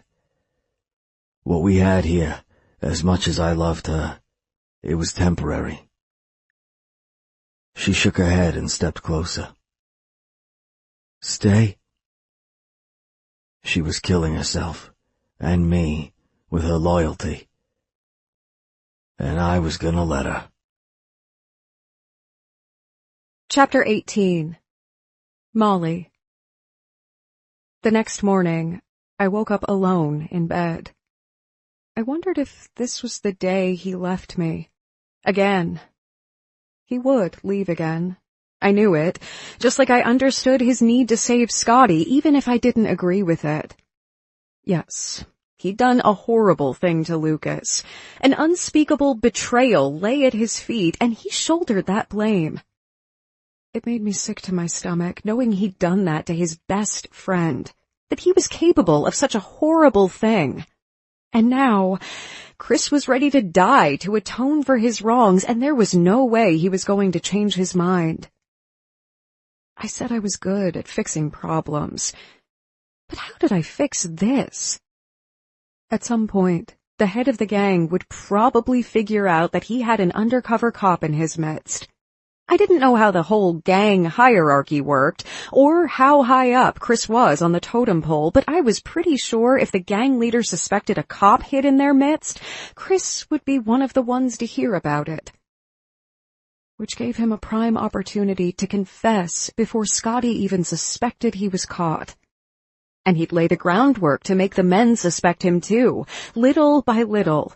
A word here, a sentence there, just enough to layer suspicion in their minds so when they suspected someone might not be a team player, Chris would be the logical choice. I should send him away, let him go on his suicide mission alone. And yet, I couldn't. It was like a sickness, my need to keep Chris close, and there was no cure I could take. I was my own worst enemy in this situation. I didn't want to let him hurt me like he inevitably would, but I didn't want him to leave me either. I wanted to keep Chris at arm's length so I wouldn't go through what I did when Dad died, but I was apparently all too willing to be brave for the sake of love. I knew he was going to hurt me in the end, but being with him for however long I had him was better than being without him at all. I was like one of those hamsters in a wheel, running and running, never stopping, and I never got anywhere. Just kept running and trying to figure out what life I led. Sometimes, the fear of how much he would destroy me overcame the desire to keep him at my side. One of these times, I just might come to my senses. And that scared me even more. The bedroom door opened, and in came the object of my pain and happiness. "Morning, sleepyhead," he said, holding 2 mugs. He kicked the door shut before Buttons could follow him in. He wore a pair of sweats I'd bought him and no shirt, leaving all the delectable ink and hard muscles hanging out for me to drool over. He sure knew how to wake a girl up. "I made coffee and chocolate chip pancakes." Sitting up, I held a hand out for the coffee, my gaze hanging around on his pecs and nipple rings before drifting down south to his happy trail. Yummy. He slipped the mug to me and sat on the edge of the bed, watching me with those dark brown eyes of his. When he sat this close and the sunlight filtered in, I saw the green flecks in those brown depths. He had the prettiest eyes I'd ever seen. But I wasn't about to tell him that. He got crankier than a 5-year-old coming down off a sugar rush when I told him he was beautiful. Reaching out, he traced my cheekbone with the backs of his knuckles, his touch almost non-existent. "This spot, right here. I struggled with that the other day, with capturing it on paper." I swallowed a sip of coffee. I thought it looked good. "It was shit." He flexed his jaw, withdrawing his touch. "Probably because I had to do it from memory instead of with you there." I scrunched my nose. I don't know if I could sit still long enough for one of those portraits, if that's what you're hinting at. "But I want to draw you." Oh, really? I blew on my coffee. Like one of your French girls? He frowned. What French girls? From the Titanic? The sunken ship? He cocked his head. What the hell does that have to do with my drawing? Not the ship, the film. But the movie is about the ship. Yes, I know, I said, laughing a little. But I was specifically talking about the movie and Jack, aka Leonardo DiCaprio. He shrugged. Didn't see it. Seriously? Why? How? Because I already know how it ends. He smirked. The ship hits an iceberg and they all die. Why do I need to lose 3 hours of my life to see a movie where I already know the ending? Because it's a classic? I argued. And Leo draws in it, just like you. He draws Kate Winslet's character naked with nothing but a big diamond heart necklace on, and he choked on his coffee, set it down, and eyed me with a dark, hot gaze all within the span of 10 seconds. Hold the fuck up. Are you telling me you want me to draw you naked wearing a necklace? Because I'm so on board with that, princess. My cheeks heated. The idea of lying in a bed naked while my lover drew me? It wasn't exactly a bad one. What girl didn't want to be Kate's Rose when watching that movie? No. Was that a question? He cocked a brow. Or an answer? I couldn't tell. I just stared back and sipped my coffee. He hopped off the bed comically fast. Oh, hell yeah. Let me get my pencils and my... The phone in his pocket rang, cutting him off, and he stiffened. After a second, he pulled it out and stared at it. Shit. Who is it? Scotty. He shot me a quick look. Hold that thought. Giving me his back, he said, Hello? A pause then. Yeah, I know a way in. Why? Too much of a pause. Seriously? You just told me to hide out and now I'm supposed to come back? More silence as he paced. He said that. A short break. Fuck me. All right. A few seconds then. What time? He nodded. I'll be there.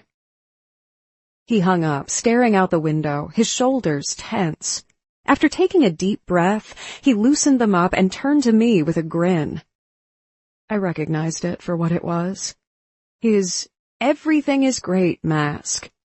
He wore that as well as I wore my "I'm spontaneous and cool with all this" mask. Looks like that drawing will have to wait, princess. I gripped my mug like it would save me from the worrying I was about to go through. It wouldn't. Nothing would, short of chaining Chris up in my room so he couldn't go back out there ever again. Where are you going? To a meeting. He leaned on the wall and crossed his ankles. Tate wants a way into Bitter Hill, and I'm just the guy to give him one. Tate? He eyed me. My boss? Oh. The head of the Sons of Steel Row. The same one who would probably kill him one day. He sounded lovely. I didn't know his name. You don't need to, really, he said softly. You'll never meet him. Why not? Because you won't, he said, his voice final. I stared at him. He stared back, his jaw ticking. After a few seconds, he sighed and dragged his hands down his face. After he dropped them back to his sides, he came across the room and sat at my feet. Look, the last thing you need is to meet the guys I work with, who literally kill people every damn day. Just like me. I swallowed. Where's the meeting? At Tate's office.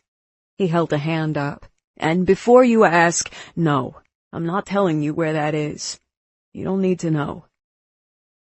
The all-too-familiar panic crept in. What if something happens to you? I'll have no idea where to look for you. Good. He rubbed his jaw. You don't need to be out looking for me in the first place. Just stay here where it's safe. No way. I set my coffee down and grabbed his hands. Let me come. I'll stay in the car and no one will know I'm there. Hell no. He shook me off and stood. First of all, they have cameras and security guys everywhere. I assure you that you'd be seen. Second of all, we're literally in the middle of a gang war with Bitter Hill, because of the things Lucas and me did, and the last place you need to be is sitting outside of a high-target area. Are you fucking insane? I crossed my arms. So I'm just supposed to sit here and wait to see if you died or not? Yes. My jaw dropped. But how is that different from any other couple, really? He paced back and forth in front of me, his coffee sitting on my nightstand untouched. It's kind of what couples do, right? One leaves, one goes somewhere else. They both go home to the same place. I swallowed. He had a point. But most couples didn't have a member who was a freaking gang member, determined to die for his best friend's brother. But I had a feeling if I pushed too hard, made too big of a deal out of this, he'd run away again. And this time he wouldn't come back. Of course, I said gently. You're right. I know I am. He sat again and cupped my face. Look, I waited years to be able to do this. Leaning in, he pressed his lips to mine, kissing me sweetly as he ran his thumb over my jaw. Pulling back, he gave me a tender smile. You can bet your bottom dollar that I'll be coming back tonight. Nothing short of a bullet to the brain will stop me. A smile slipped into place despite my fears, which were huge. Like Titanic iceberg, huge. Is that a movie reference you actually know? Annie. Ma liked it.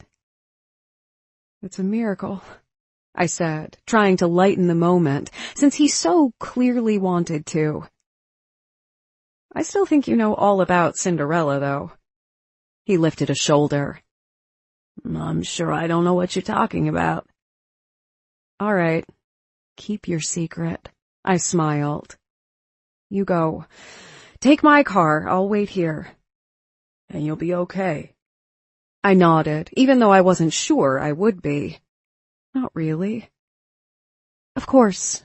I'll make something for dinner while you're gone. Maybe roast. That sounds delicious. He leaned in and kissed me again, his lips lingering longer this time. But you're the tastiest thing I ever had. My cheeks heated, and I curled my hands over his bare shoulders, pulling him closer. He groaned and yanked my legs so I laid flat on the bed, before lying his whole body over mine. Just like I'd wanted. I didn't waste any time in wrapping my legs around his waist, locking my ankles securely. I wore only a pair of panties under a shirt of his I'd thrown on, so not very much stood between him and me. Burying my hand in his hair, I sawed out and found his tongue. At the same time, I traced the curve of his shoulder and played with his nipple ring, tugging it gently. He seemed to like that. I wondered what it felt like when I did that. Did it hurt? Feel good?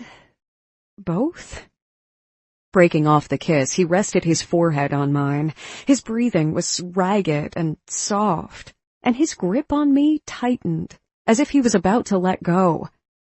Molly, Shh. I kissed him again, quickly. I don't want to talk. I want to feel. Nodding, he slid his hand under my butt, pulling me against his erection even more. I could feel him, all of him, touching me where I needed him most. Something about knowing he was going out there, where he could be hurt, made me desperate to touch him, to have him, as if that would help me. I can help you with that. He kissed me again, rocking his erection against my core with the perfect amount of pressure. He skimmed his hand up my stomach and under my shirt, closing over my breast. right when his phone rang. Again. He broke the kiss off, cursing. "No, don't, Molly." Shaking my head, I pulled his mouth back to mine, kissing him desperately. He gave in, ignoring his phone until it finally shut up, dragging his thumbnail over my nipple. My stomach tightened, and he kissed his way down my body, lifting the shirt I wore so he could actually touch skin. When he dropped a kiss right over my panties, below my belly button, I arched my hips up and closed my eyes, my whole body tightening in excitement. After the past few times with him, I knew exactly how this ended, and I needed it. Needed him. His phone rang again, and I stiffened. Ignoring it, he buried his face between my legs, flicking his tongue over me. Even through the satin of my panties, it lit me on fire. "Chris!" Growling, he ripped my panties off and tossed them over his shoulder. His phone finally stopped ringing, and he closed his mouth around me. I cried out, dropping my legs to the sides and dug my nails into his scalp. He groaned, sucking and rolling his tongue over me until I was trembling and shaking and seconds from seeing stars.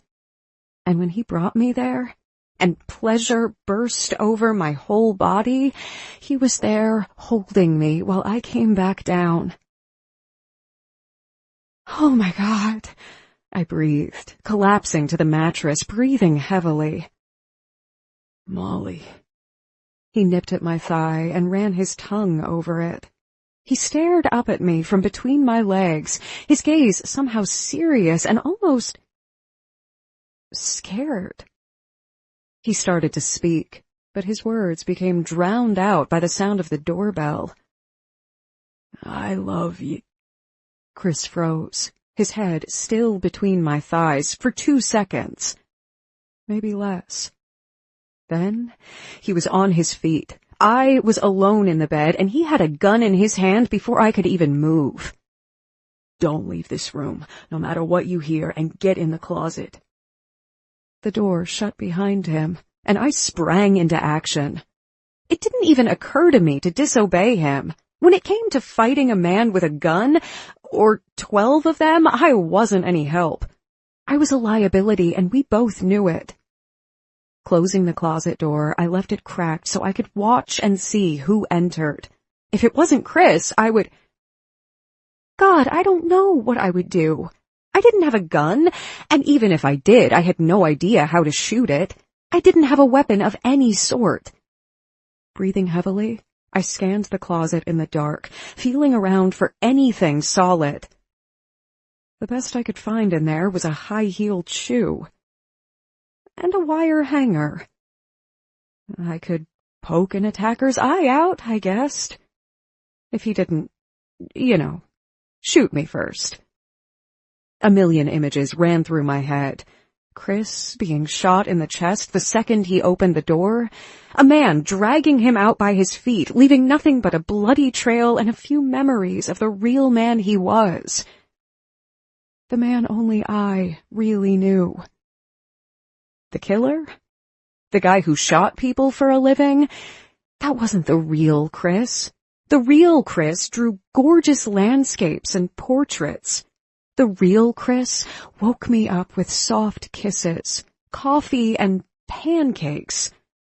The real Chris spent years showing a woman how special she was, never intending to let her know it was him, and put her first above all things, no matter what he said. And the real Chris was mine. The door opened, and my heart sped up painfully. I gripped my wire hanger and shoe, knowing I was helpless to save myself, but hoping I wouldn't have to. Chris walked in, looking perfectly healthy, still holding his gun, and I let out a sigh of relief. "You can come out." Pushing through the closet, I stumbled out into the brightness. "Who was it? Are you okay?" "It was Scotty. He came to get me. That's who kept calling." Apparently, he never planned on meeting me there like he said, so he was already halfway here when He set the gun down on the bed and frowned at me. Why the hell are you holding a shoe and a hanger? I figured if it wasn't you who came through the door. I faded off, knowing it was stupid because nothing would have stopped one of those men from the other night. You'd what? Force them to wear heels and hang up your clothes? He flexed his jaw. What the actual fuck?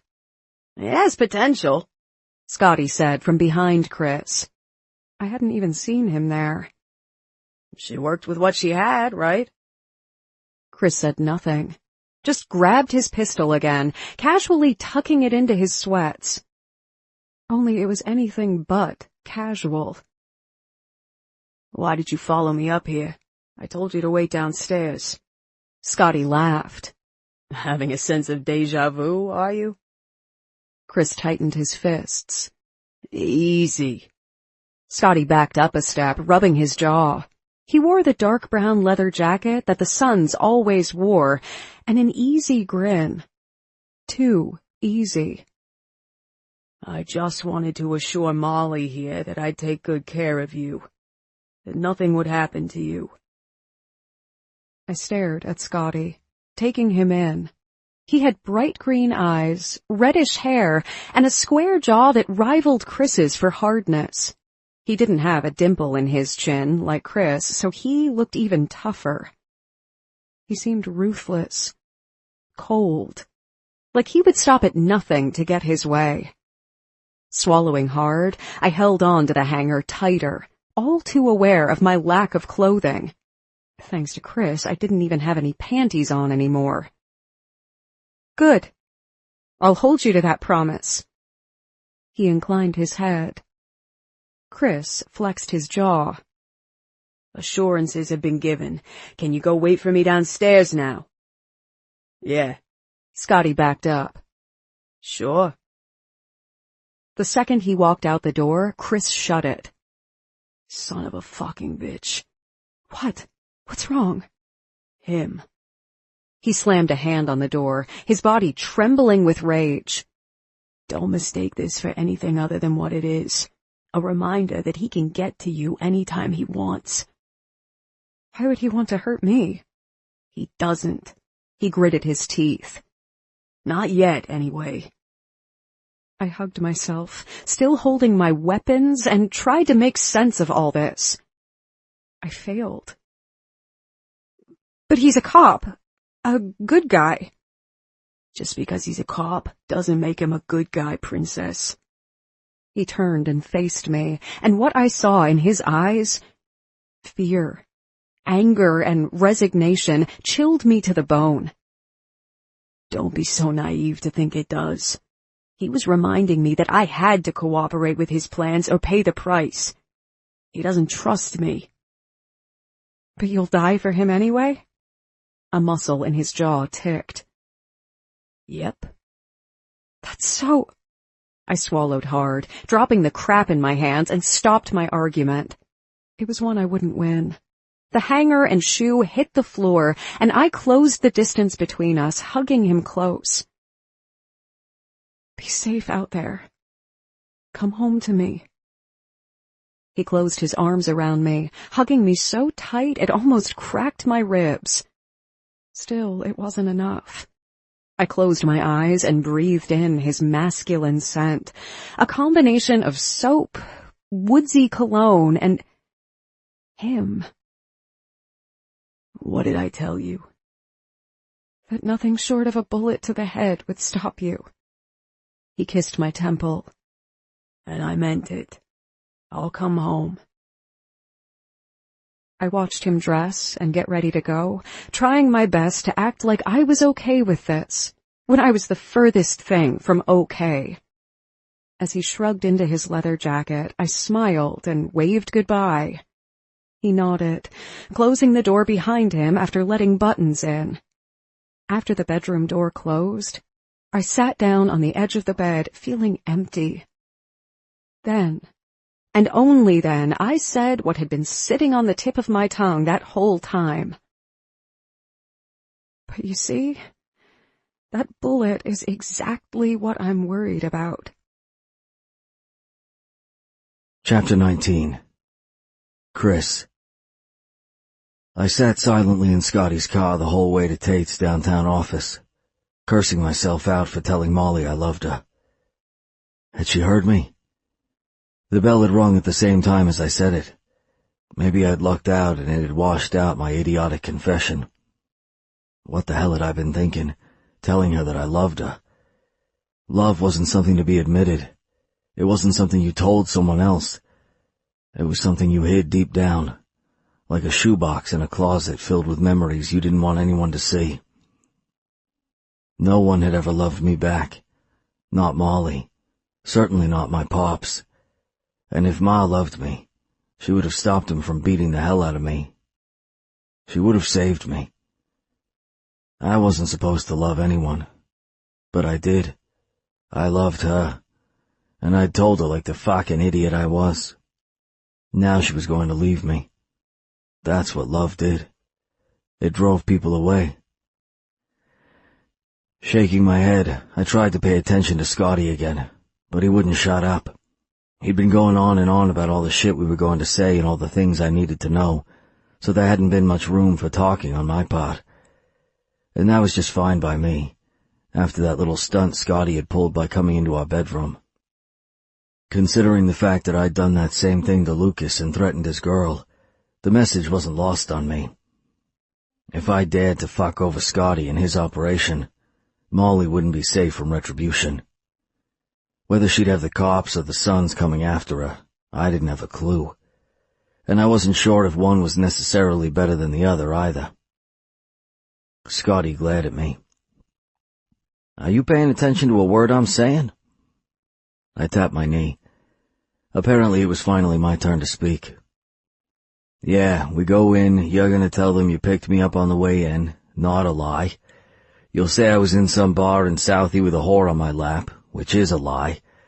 I smirk and say I was celebrating Lucas's life the way he would want me to, and not mourning his death. Not sure if that's a lie.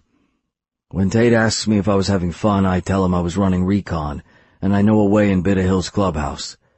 Again, not a lie. At which point we lead them into an ambush, without letting them know you're a boy, which we both know isn't a lie." Scotty turned onto Birch Street, his grip on the wheel tight. "Do I sense sarcasm here, Chris?" "No, you sense anger." I stopped tapping my fingers on my knee. "I made it very clear I'm here to help you, so you didn't need the veiled threats about Molly." Scotty stopped at a red light, tugging on his leather sleeves. "I didn't threaten her. I was reassuring her." "Yeah, sure." I looked out the window.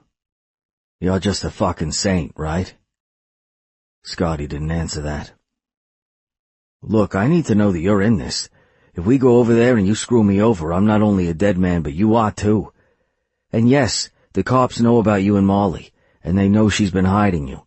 They also know you're supposedly helping me, so if shit goes south, the eyes will be turned toward you and her. That's called assurance, not threats." "Funny. It feels the same to me."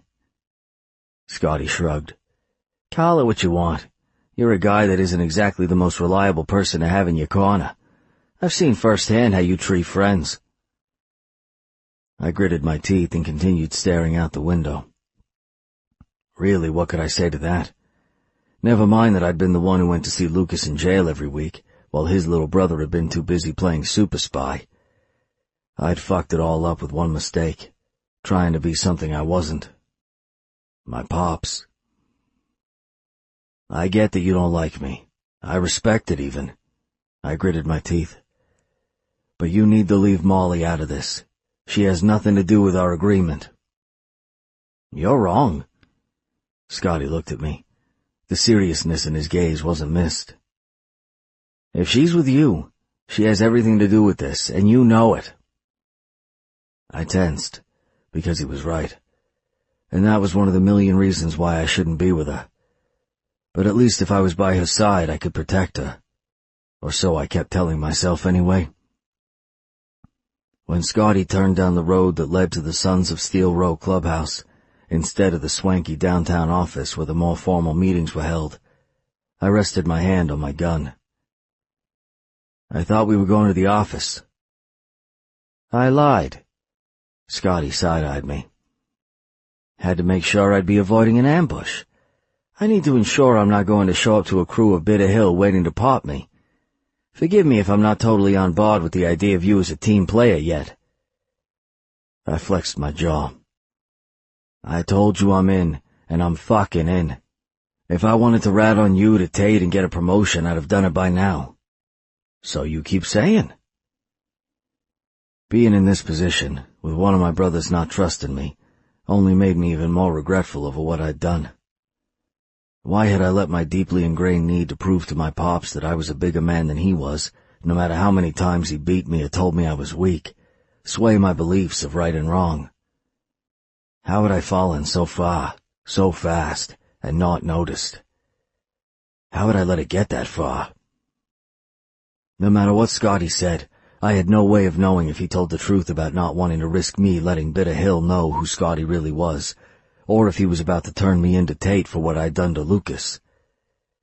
If it was the latter option, I'd be breaking my promise to Molly. I wouldn't be coming home. Is the rest of our story staying the same? I finally asked.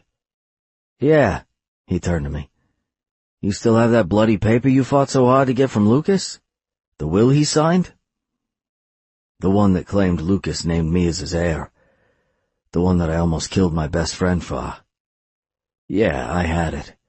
It currently burned a hole in my jacket pocket. I have no intentions of using it. I don't want it. Bullshit. Scotty stepped on the gas when the light turned green. You killed Lucas for it. Every time he said that, I hated myself more, even though Lucas was actually alive and well. Yeah, and now I don't want it. You take his position as you should. I'll hang back and do my thing from where I currently stand. Scotty eyed me like he couldn't tell if I was serious or not. Why? It's blood money. I lifted a shoulder. And the position isn't mine. It should be yours. You're his brother, and it'll help you gather more intel for your bosses. It's win-win. Scotty clicked his tongue and pulled into the clubhouse parking lot. We both scanned it for anything out of the ordinary. All was quiet on the western front. You're sure? I mean, it was part of our deal, you getting this promotion. The fact that you're reneging on the part of the deal that actually gives you something doesn't sit well with me. You've got nothing to gain anymore. It's just a reminder of what I did to Lucas. I have enough of those. Reaching into my pocket, I pulled the blood-stained note out and handed it over to Scotty. Burn it. Keep it. Show it to Tate and tell him what I did and laugh as they rip me to shreds or jump me out. I don't give a damn what you say or do. No matter what you do in there, your secret is safe with me. With that, I opened my car door and got out, smoothing my leather jacket. I glanced at the spot on my shoulder where Luke had shot me, another constant reminder of the wrong I'd done. But I was setting it right, and that's the best I could do, damn it. It was all I had. You can't be serious, Scotty said under his breath, closing his door of the Escalade. If I turned you in, you'd rat on me in a second. I'm not a rat, I said through clenched teeth. I made a mistake when I did what I did, and I'm making up for it. I shouldn't have tried to prove that I was better than Pops. That's what I'd been about to say. Take what wasn't mine. I won't do it again. Scotty walked beside me, scanning the parking lot the whole time. All right. You believe me? I asked. Maybe. He mussed up his hair, leaving it sticking up and sloppy looking, which made him seem a hell of a lot more boyish and innocent than he had moments before, when it had been slicked back and in perfect order. He was good. Time will tell.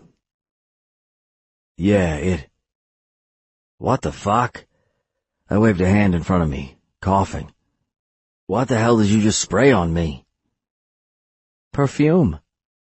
Scotty grinned, tucking the small vial in his pocket. If you've been fucking your way through Southie, you'd smell like it. You smell too clean, like flowery fabric softener. My cheeks heated. Fuck you. Maybe later, he said quickly. His square jaw and red hair reminded me of Lucas. I missed him, and knowing he was out there somewhere hating me, hurt. Did Luke know about you? At the end he did. Scotty stood the collar of his jacket up, giving him a rakish appearance. He didn't look anything like a cop anymore. Not before. I nodded once. Was he proud? Yeah, I think so. Scotty shoved his hands in his pockets, his gaze locked on the members-only door straight ahead. Try your best to look hungover and overfucked. I smirked. I was hungover before you were out of diapers. I got this. You're 4 years older than me. I know. I stopped at the door and knocked 3 times in quick succession before opening it. I stand by my words. We moved inside. The second we walked into the dark clubhouse, I felt, I don't know. The same familiar dark wood-paneled walls greeted me, with the dark wood floors, but they felt different. And there were still 3 pool tables in the hall, a long square bar off to the left with padded stools surrounding it, and a mirrored wall behind it. The same voices filled the silence, and familiar laughter rang out, along with a few curses every couple of seconds. In the past, coming here had felt like coming home. The smoky room, with easy girls and even more easily accessible booze and smokes, had always been the one place I could go to when I needed to clear my head, when I needed to escape Pops and his never-ending beatings, and my life. Even as a kid, I would come here and sit at the bar, my legs swinging in the air as the bartender told me crazy, far-fetched stories about all the men he'd killed in his day. I'd sat there, fantasizing about when it would be my turn, till Pops showed up, grabbed me by the ear and made me leave. Then I went to Lucas's until I had to go home. This was my true home, my real family. Yet now I found myself craving a quieter home, one by the waterfront, with sunshine and coffee and pancakes, and my sweet Molly. That was what I truly wanted, what I craved most above anything else. Power, greed, sex. I didn't need any of it anymore. All I needed was her. What the hell had happened to me? Phones. Brian, Tate's right-hand man, said, holding out a basket filled with iPhones and Samsung Galaxies. He eyed me as I slid my iPhone into the pile. You look like shit, O'Brien. Haven't been sleeping much? I said, not smiling. I had to play the part of the lost best friend, after all. Been busy? Brian frowned. His light blonde hair and dark brown eyes were always an unsettling mix, but today he seemed even more focused on me, and that couldn't be good. He was a year older than me and was one of those guys who never let on what he was thinking. He barely fucked women, even though they all threw themselves at him, and seemed to care about one thing and one thing only: keeping his boss alive. Doing? Women? Lots of them? Some at the same time? I clapped him on the shoulder. Scotty watched from behind me, like a hawk. You should try it sometime, man. What makes you think I don't? He relaxed and even smiled a little bit. Some people just don't feel the need to announce it every time they eat a pussy. You should try that sometime, O'Brien. And you need to shower. You smell like a chick. Scotty snorted. You know how he is, always chasing his next conquest? Hell, he's worse than I am, and that's saying a lot. But right now he's fucking his way through his grief. It's a coping mechanism I can't recommend. Too many pussies too close together is never a good thing. I glared at him, pretending to be affronted. There was only one woman I wanted now, but I wasn't about to admit that. How many chicks were in your bed last night when I stopped by? 3. Just your typical weekend for me, my friend. Scotty shrugged, playing the part like a damn pro. But not all men can handle the responsibility like me. I have it down to a science. Brian held his phone basket out to Scotty. Well, Mr. Scientist, put your damn phone in the basket. Gladly. He tossed his iPhone in too and ran his hand through his red-brown hair. Any word on Bitter Hill? We'll get to that. Right now we're drinking in Lucas's honor. I can be down with that, I said, watching the men at the bar. There were no women tonight, which meant we'd be talking here in the main room. Tate was nowhere to be seen, but Tommy and Frank were sitting at the bar drinking whiskey. I'm sure. Brian set the basket down. Hands up, boys. I lifted my arms, letting Brian feel me down for wires. When he slapped my ass, I walked past him, heading for Tommy. He was a lieutenant like me. So was Frank. Boys? Frank nodded to me. His blonde hair and blue eyes were as bright as ever. But he looked somber today. He'd gone to school with me and Luke and had also gotten good grades in school. But like me, he was in a gang instead of out in the world making a difference. He hadn't really had a choice. Sorry for your loss, man. Yeah. Tommy poured me a whiskey and handed it over. He had brown hair and green eyes, was the same age as me, and had more ink than me, which was saying a lot. His father was Tate's father's cousin, so he was pretty high up on the food chain. He was a good brother, and will be missed. I took the glass, gripping it hard enough that it should have shattered. This was all so fucked up, and all my fault. Lucas should be here with us, and he was gone. Forever. I'd never stop regretting that. What would I have done if I'd succeeded in my plan to kill him? How would I have handled this damn guilt? I'd underestimated him when I thought he was friends with me only because of my connections, and that pissed me off even more than this farce did. I miss him already. Me too, Scotty said, sitting next to Tommy. And I'm ready to get some revenge. We all are, Frank said, sliding a glass of whiskey to Scotty. And we will get it. Good. I leaned against the bar and faced the room, eyeing the guys there. I stiffened when I saw Pops in the corner, talking to Tommy's dad. Shit. When did he get home? Today, Frank laughed. You didn't know your own father was back? Been kinda busy, I said through clenched teeth. If he was here, I had to go over and greet him, or he'd chew me out later. I'll be right back. Scotty watched me go. His eyes narrowed. As I crossed the room, my brothers clapped me on the back as I went, each offering up sympathy. By the time I made it to my Pops, I was ready to tell everyone to kiss their asses, that I didn't need any sympathy, that it was my fault Lucas was gone, and they needed to take action against me. I couldn't do this shit. This wasn't me. Walking up behind Pops, I waited until he deigned to notice me, even though he'd spotted me the second I started heading his way. The way he acted around everyone but me. Friendly, laughing the loudest, first to crack a joke, was always weird to witness. Around me, he was first to crack my ribs, not a fucking joke. He talked to Gus, Tommy's dad, for another couple of minutes, and finally turned to me once my whiskey was gone. Gus gave me a sympathetic nod and headed over to another older club member. Pops watched him go, letting the smile fade once he was out of earshot. I hear you've been out fucking your grief away. Yep. I nodded once, gripping my empty glass. Pops?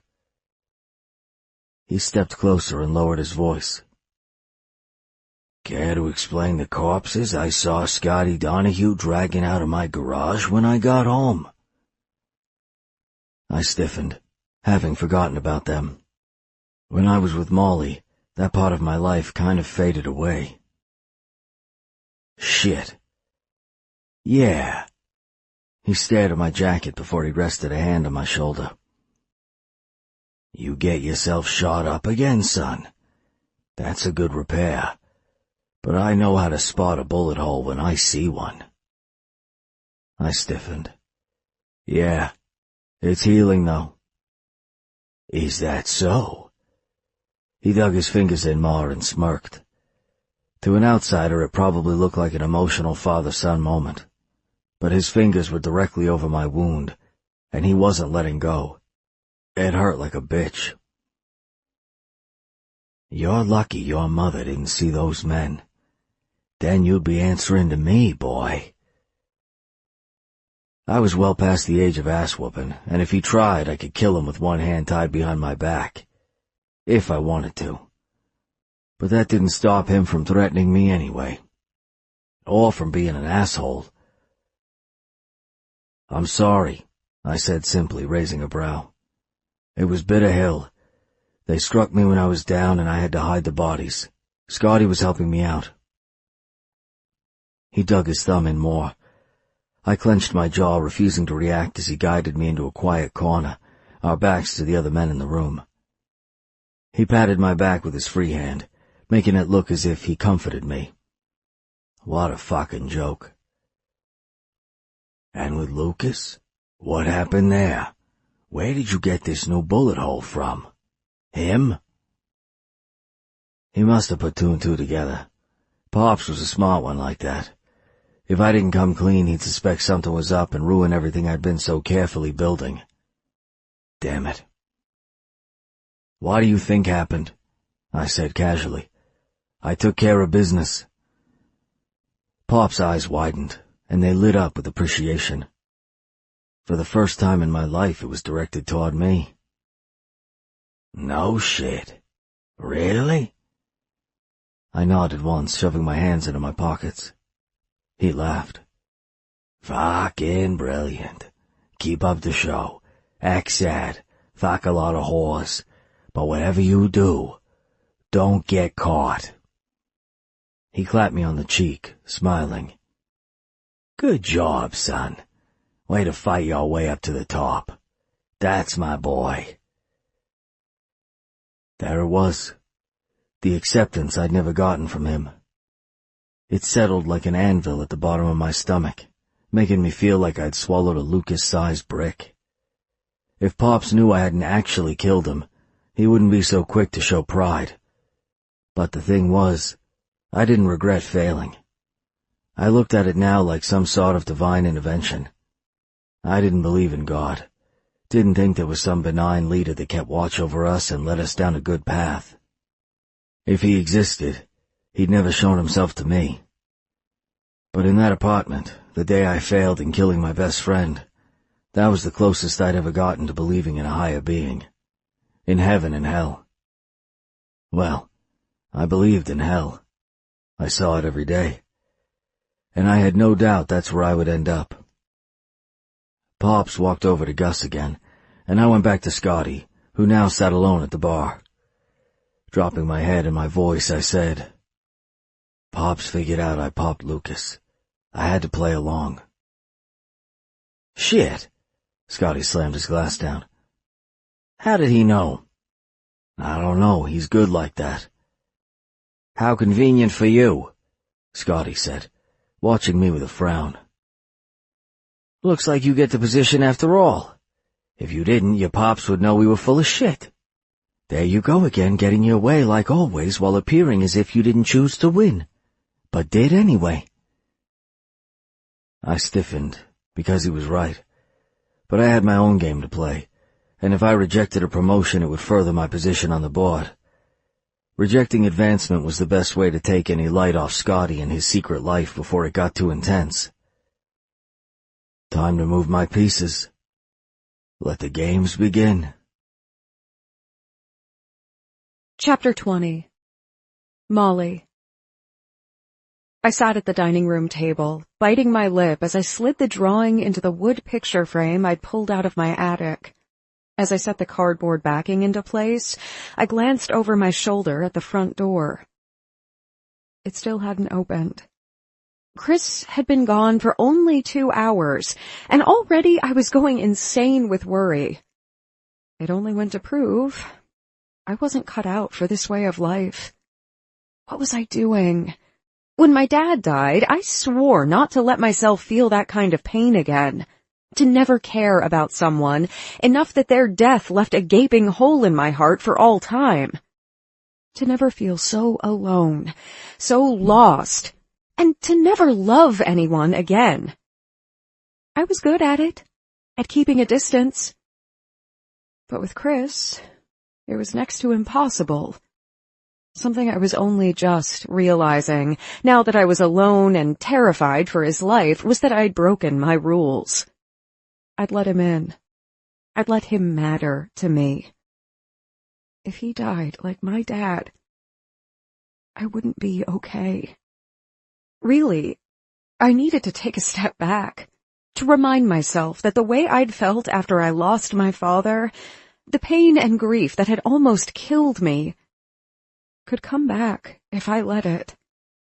Dad had been a doctor who helped people who needed it. He hadn't lived a dangerous life at all. Still, he'd died. He'd left me alone, and I'd fallen apart without him. Chris was literally a killer and a member of a gang, and he probably got shot at every single day, more than once. The chances of him ending up in a morgue from a bullet were pretty high.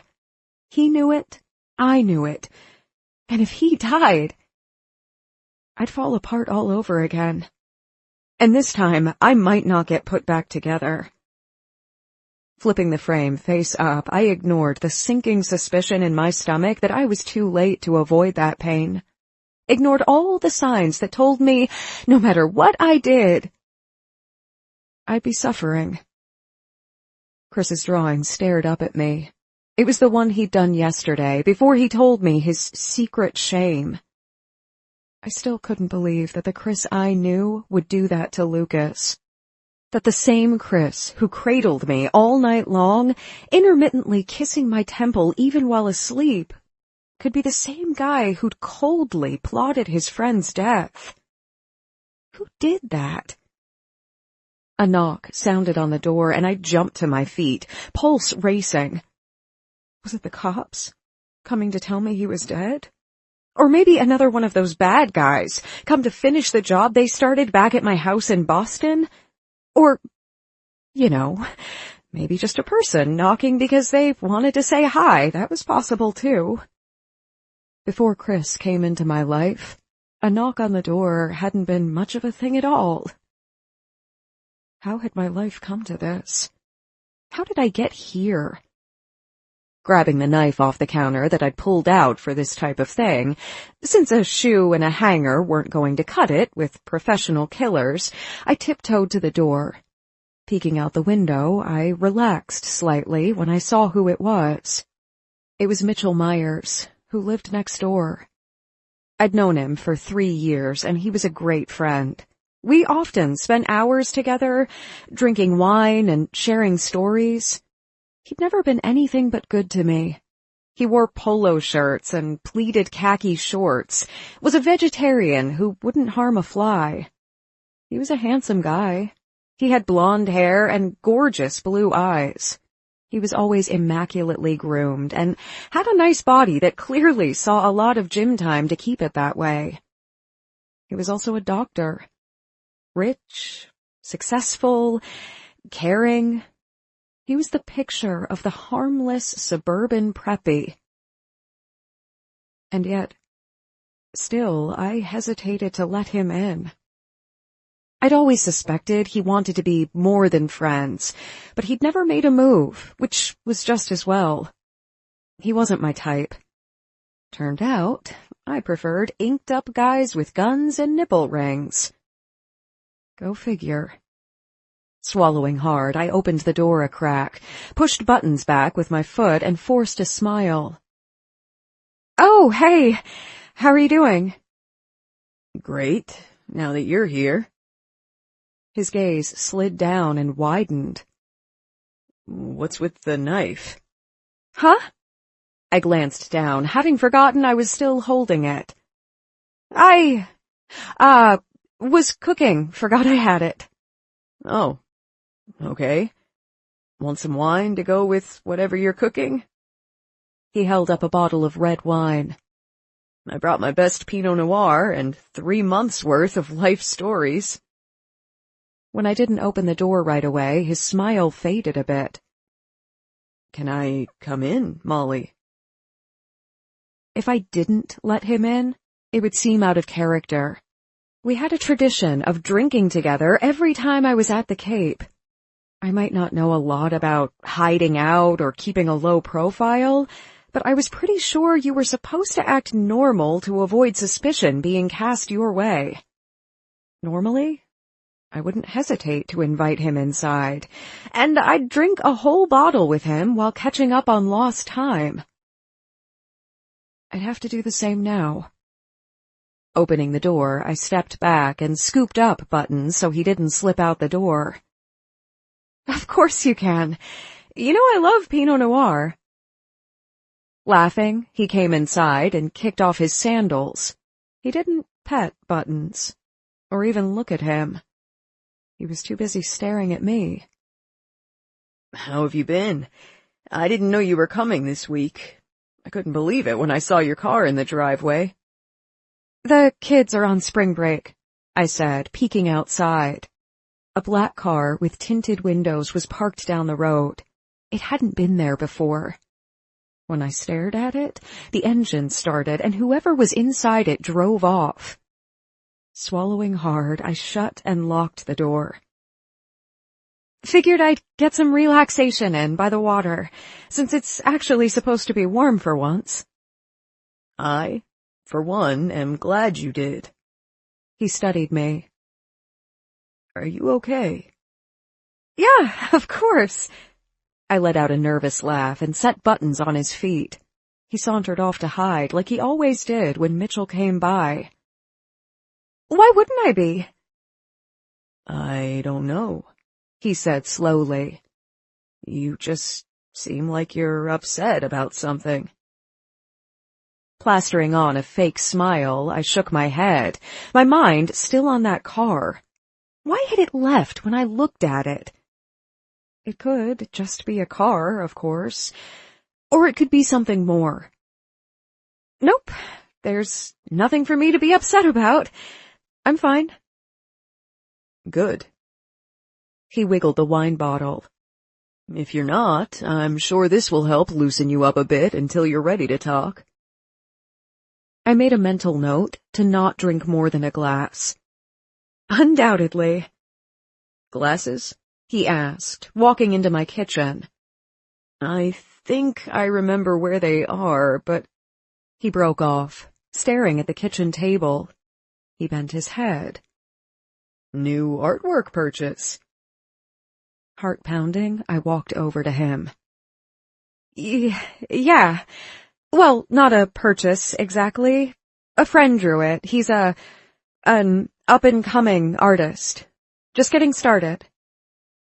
Mitchell stared at Chris's drawing, set down the wine, and looked toward the water. "This was drawn here. I see my house right there." He touched the drawing, pointing to the building next to mine, which was indeed his house. "It's an incredible recreation. This artist is amazingly talented. What school did he go to?" I hugged myself and smiled. "None." "Seriously?" He blinked at me.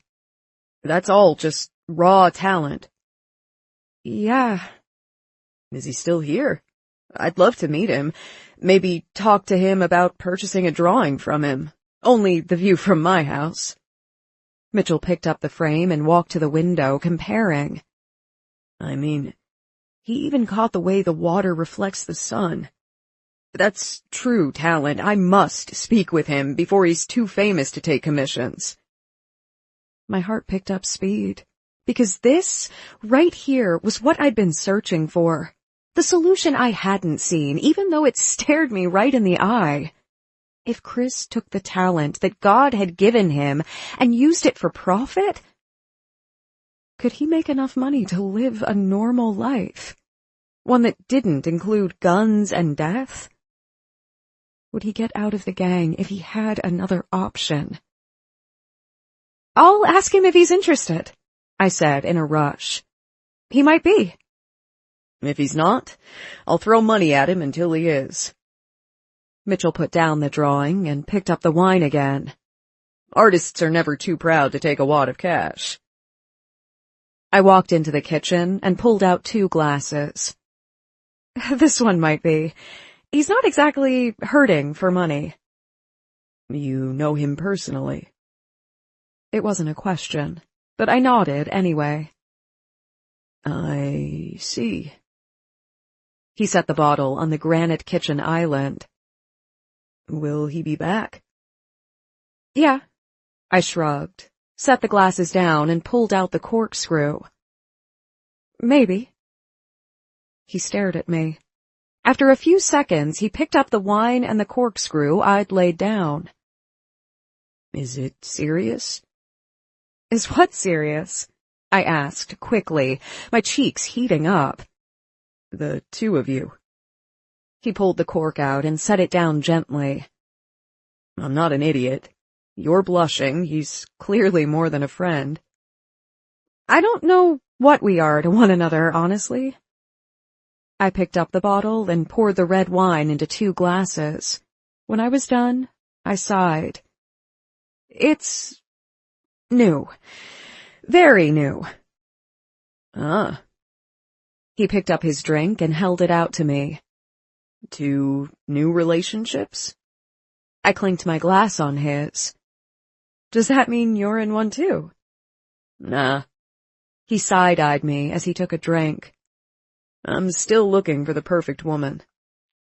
I drank my wine, avoiding his stare.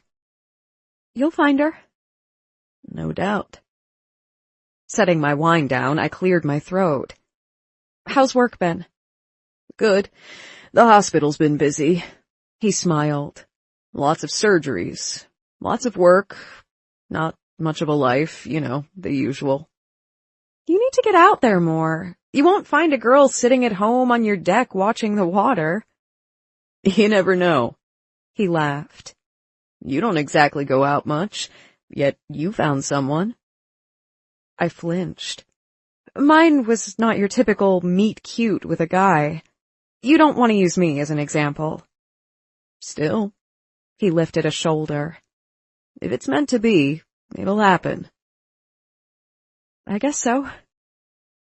We fell silent, sipping our wine. He eyed me over his glass, clearly about to speak. I tensed, bracing myself. This guy, is he treating you well? Yes, of course. Good. He smirked. If he wasn't, I'd have to do something about it. The image of a harmless guy like Mitchell going up against Chris wasn't a pretty one. Chris would chew him up and spit him out like a bug. Don't worry. I'm fine. He's a good guy. I can't wait to meet him. He took another sip of wine. We could do dinner. I could grill and we could crack open a few beers. I might not know a lot about lying low, but I had a feeling an outdoor barbecue with the neighbor didn't fit into that description. I don't think that's a good idea.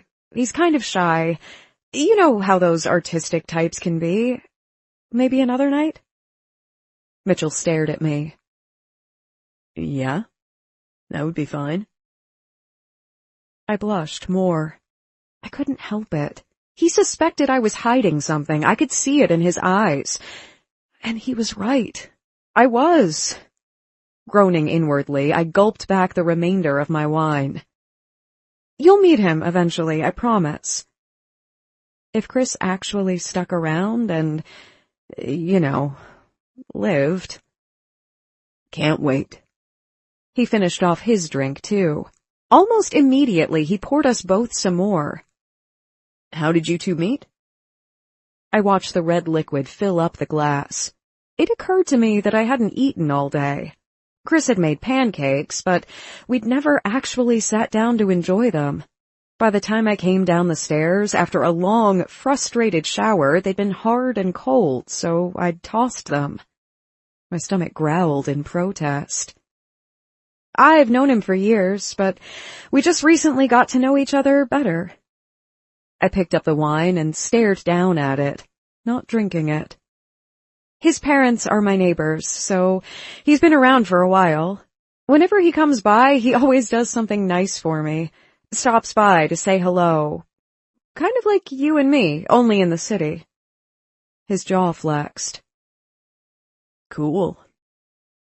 Yeah. He stared out the window. What does he do for a living? I'm assuming he doesn't just draw, since you said he's new to the scene.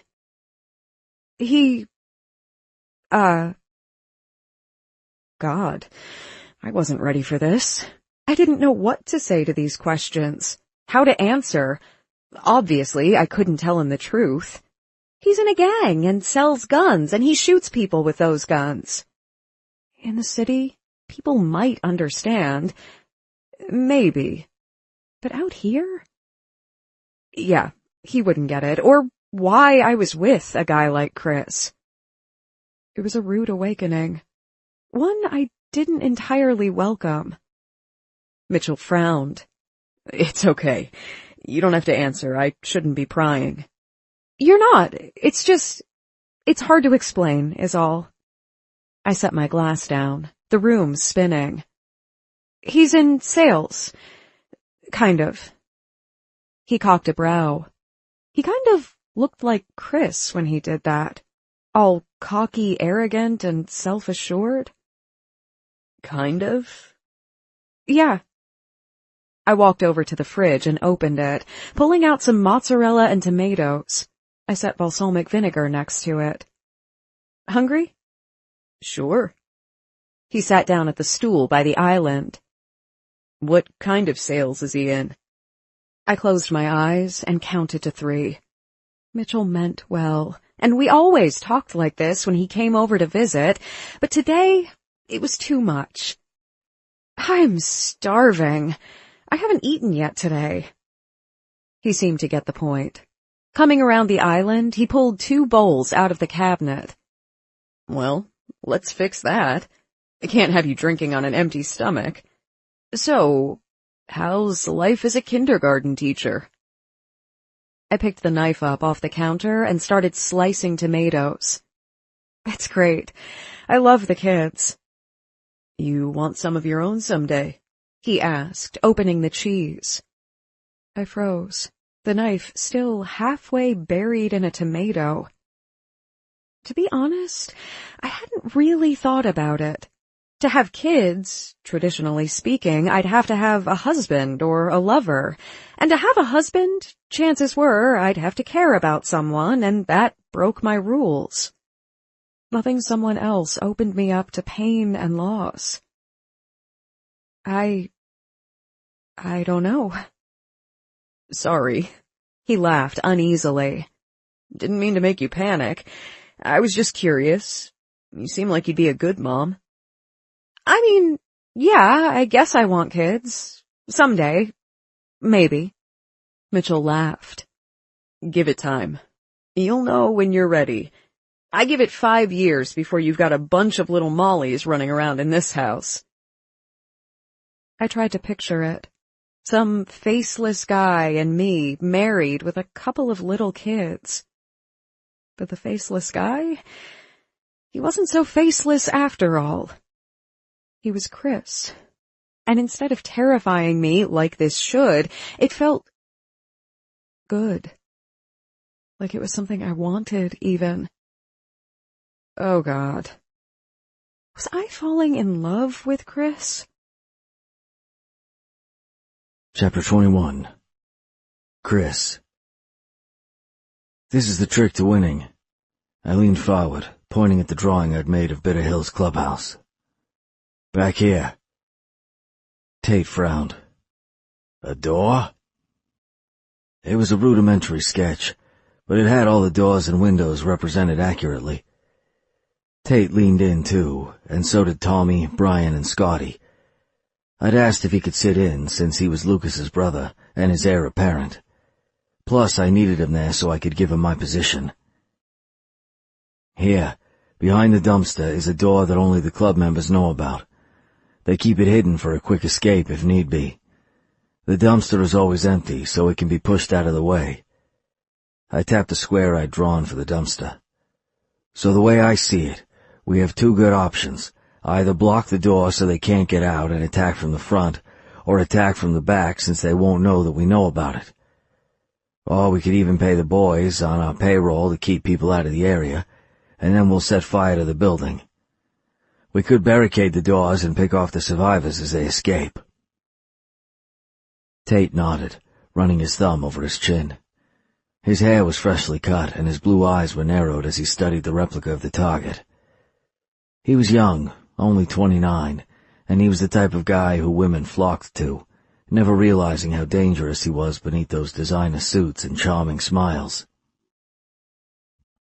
I like the last plan. They'll all run for their escape hatch only to be trapped against the wall, and the ones who head for the front, we can mow them down like the cowards they are. I nodded. Exactly. Wow. Scotty shifted in his seat. That's risky, but it could work. Tate eyed him. Are you okay with this? As his heir, you have first say. Well, actually... Scotty eyed me and pulled Lucas's note out of his pocket. I found this, and it seems like Lucas had other plans. He named Chris as his heir. I snatched it out of his hand. It doesn't matter, I don't think Lucas was right. Scotty should be his successor, not me. It's only right. Scotty looked 2 seconds from murdering me, since this wasn't what we'd agreed upon, but he quickly lost the anger. Outwardly, at least. It's what Lucas wanted. I know, but it doesn't feel right, I said slowly. Yeah, I was supposed to graciously accept the position, but Scotty would get a hell of a lot more intel if he was in the inner circle, and me turning down a promotion was a great way for me to lay the foundation in Tate's head as a boy. No one turned down jobs in this gang unless they were hiding something. But I couldn't refuse it too adamantly, since Pops knew about my betrayal and could ruin everything before I came out as the rat in their midst. I walked a fine line here. Tate didn't show any reaction, just held his hand out and stared at me with those bright blue eyes of his that looked way too innocent on such a ruthless leader. Pulse racing, I passed it over. Like I said, it's not right. I heard you the first time. Tate opened it, scanning it. Where did you find this, Scott? In Heidi's bar. Lucas told me if anything happened to him to look in the top drawer of Heidi's desk after he was gone. Scotty rested his elbows on his thighs. That's what I found when I broke in. Tate rotated it, holding it in the corner with 2 fingers. It's bloody. Why? I don't know. Scotty dragged a hand through his hair. I found it that way. Tate frowned. Brian leaned in and said something quietly in his ear, and he nodded in return. Then he turned back to me. You're rejecting this promotion, O'Brien? I swallowed hard, knowing I couldn't actually do so. If I did, they'd suspect something was off too soon for my plans. So I had to play this out right, or pay the price. No, not at all. I'm on it and would accept the position if you feel it's best. But since Scotty is his little brother, his blood, I'm simply pointing out that it might be best to follow that. Who knows what kind of mind frame Lucas was in when he wrote this? There's blood on it. Obviously some shit went down. Tate looked down at the paper again. Indeed. We all sat there silently, waiting for Tate to speak. Brian settled back in his chair. If your father knew you were saying this, he wouldn't be pleased. He's not the type to turn down advancement. I know. I lifted a shoulder. I'm not my father. I'm loyal to the gang and I like promotions as much as the next guy, but I prefer to earn them on my merit and hard work, rather than from someone else's loss. Tate eyed me with new respect. Scotty picked up his whiskey and took a long drink. Brian nodded. Well said, O'Brien. I agree. It shows how good of a leader you truly are. Tate looked at Scotty, frowning. What do you think? Would you like to disregard these last wishes of your brother and take the position? Or do you think Chris should have it? Scotty set his glass down. Whatever you think is best, sir. I, like Chris, am still mourning my brother's passing. In this instance, I think your opinion on this should decide the matter. Tate nodded in appreciation. Well said as well. What's it going to be, boss? Brian asked. Scott or Chris? How about this? Scott, you take over your brother's position, and Chris oversees you to make sure no mistakes are made as you learn the ins and outs of leadership. Think of it as an internship of sorts, if you prove capable of the power. Tate placed the note in his suit jacket breast pocket. It's yours. If not, Chris gets it. Does that sound like a fair plan to the two of you? Better than fair. It gave us an excuse to spend a lot of time together, which is what I'd been hoping for. For my plan to work, I had to be close to him at all times. Scotty? He nodded once. The way he looked at me, half respect, half hesitation, pretty much summed up his feelings for me. He still wasn't sure if I was playing an angle or not. He'd probably never be certain until this was over. Yeah, I can work with that, sir. Great. He leaned in again and stared down at the map I'd made. Where did you get this intel, Chris? Is it reliable? Very. It's from an old buddy of mine who got jumped out of Bitter Hill. I shrugged. I try to keep lots of connections in lots of places. It helps when you need intel that you can't get from the usual avenues. Tate rubbed his jaw, nodding, but stared at me, as if he wasn't exactly sure what kind of connections I had. Again, part of my plan. It was almost too easy, like taking candy from a baby. Excellent. Should we fill the rest of the men in on the plan? Brian asked. Yes. He stood and eyed both Scotty and me, still looking less than thrilled. In light of our new arrangements, I want you two to head up to sail tomorrow at 10 in the morning on the lower docks. Show Scotty how it's done. You were with Lucas at the last one, right? I nodded. Yes, sir. Okay. I leave it in your hands. He picked up the drawing, staring down at it. Head on out and show him the area. Go over how it works so there are no hiccups during the real thing tomorrow. We don't want our buyers getting antsy over yet another man handling the sale. Come by my office after it's done. I'll expect a full report. I shook his hand and repeated, Yes, sir. Thank you. Scotty also shook his hand. I appreciate the opportunity to prove myself. Tate nodded and walked to the bar. Scotty watched him go. As soon as Tate was out of earshot, he clapped me on the shoulder in what probably looked like a comradely fashion and hissed, Outside, now. We headed for the door, and I rolled my hands into fists. He could rip me a new one all he wanted, but my play had ended exactly the way I'd wanted it to. All's well that ends well. Pops stepped in front of me. Can I have a minute, son? Sure. Scotty gave me a warning look. I'll wait for you outside. What's up? I asked as Scotty walked through the door. "Did you get the position?" he asked quietly. "No." I gritted my teeth and glanced over my shoulder, worried someone might overhear us. "I'm helping Scotty, though, and teaching him how to do Lucas's job. I can ruin all his best efforts and the position is mine, even more securely than before." Pops grinned. His weathered, rough skin crinkled and his brown eyes shone with pride. "Excellent. Make it realistic, though. Don't get too overeager." "I won't, don't worry. I know how to play the game. You taught me well." I cocked my head.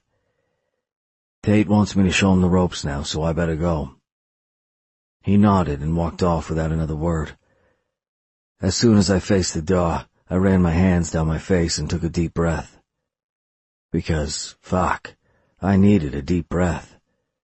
This game of push and pull, and living a double life, it was exhausting. I'd gotten a small taste of it while I'd been plotting Lucas's death, but now I was lying to a whole fucking gang, and these men were my brothers. I didn't know how Scotty did it, this double life. Shaking my head, I pulled the door open. The second I stepped outside, I heard the unmistakable sound of a fist hitting bone and flesh to my left. "Fucker," Scotty growled. "Come at me." I grabbed the door before it could shut loudly, slowly letting it latch. To the side of the door around the corner of the building, Scotty struggled with 3 other men, who were taking turns punching him.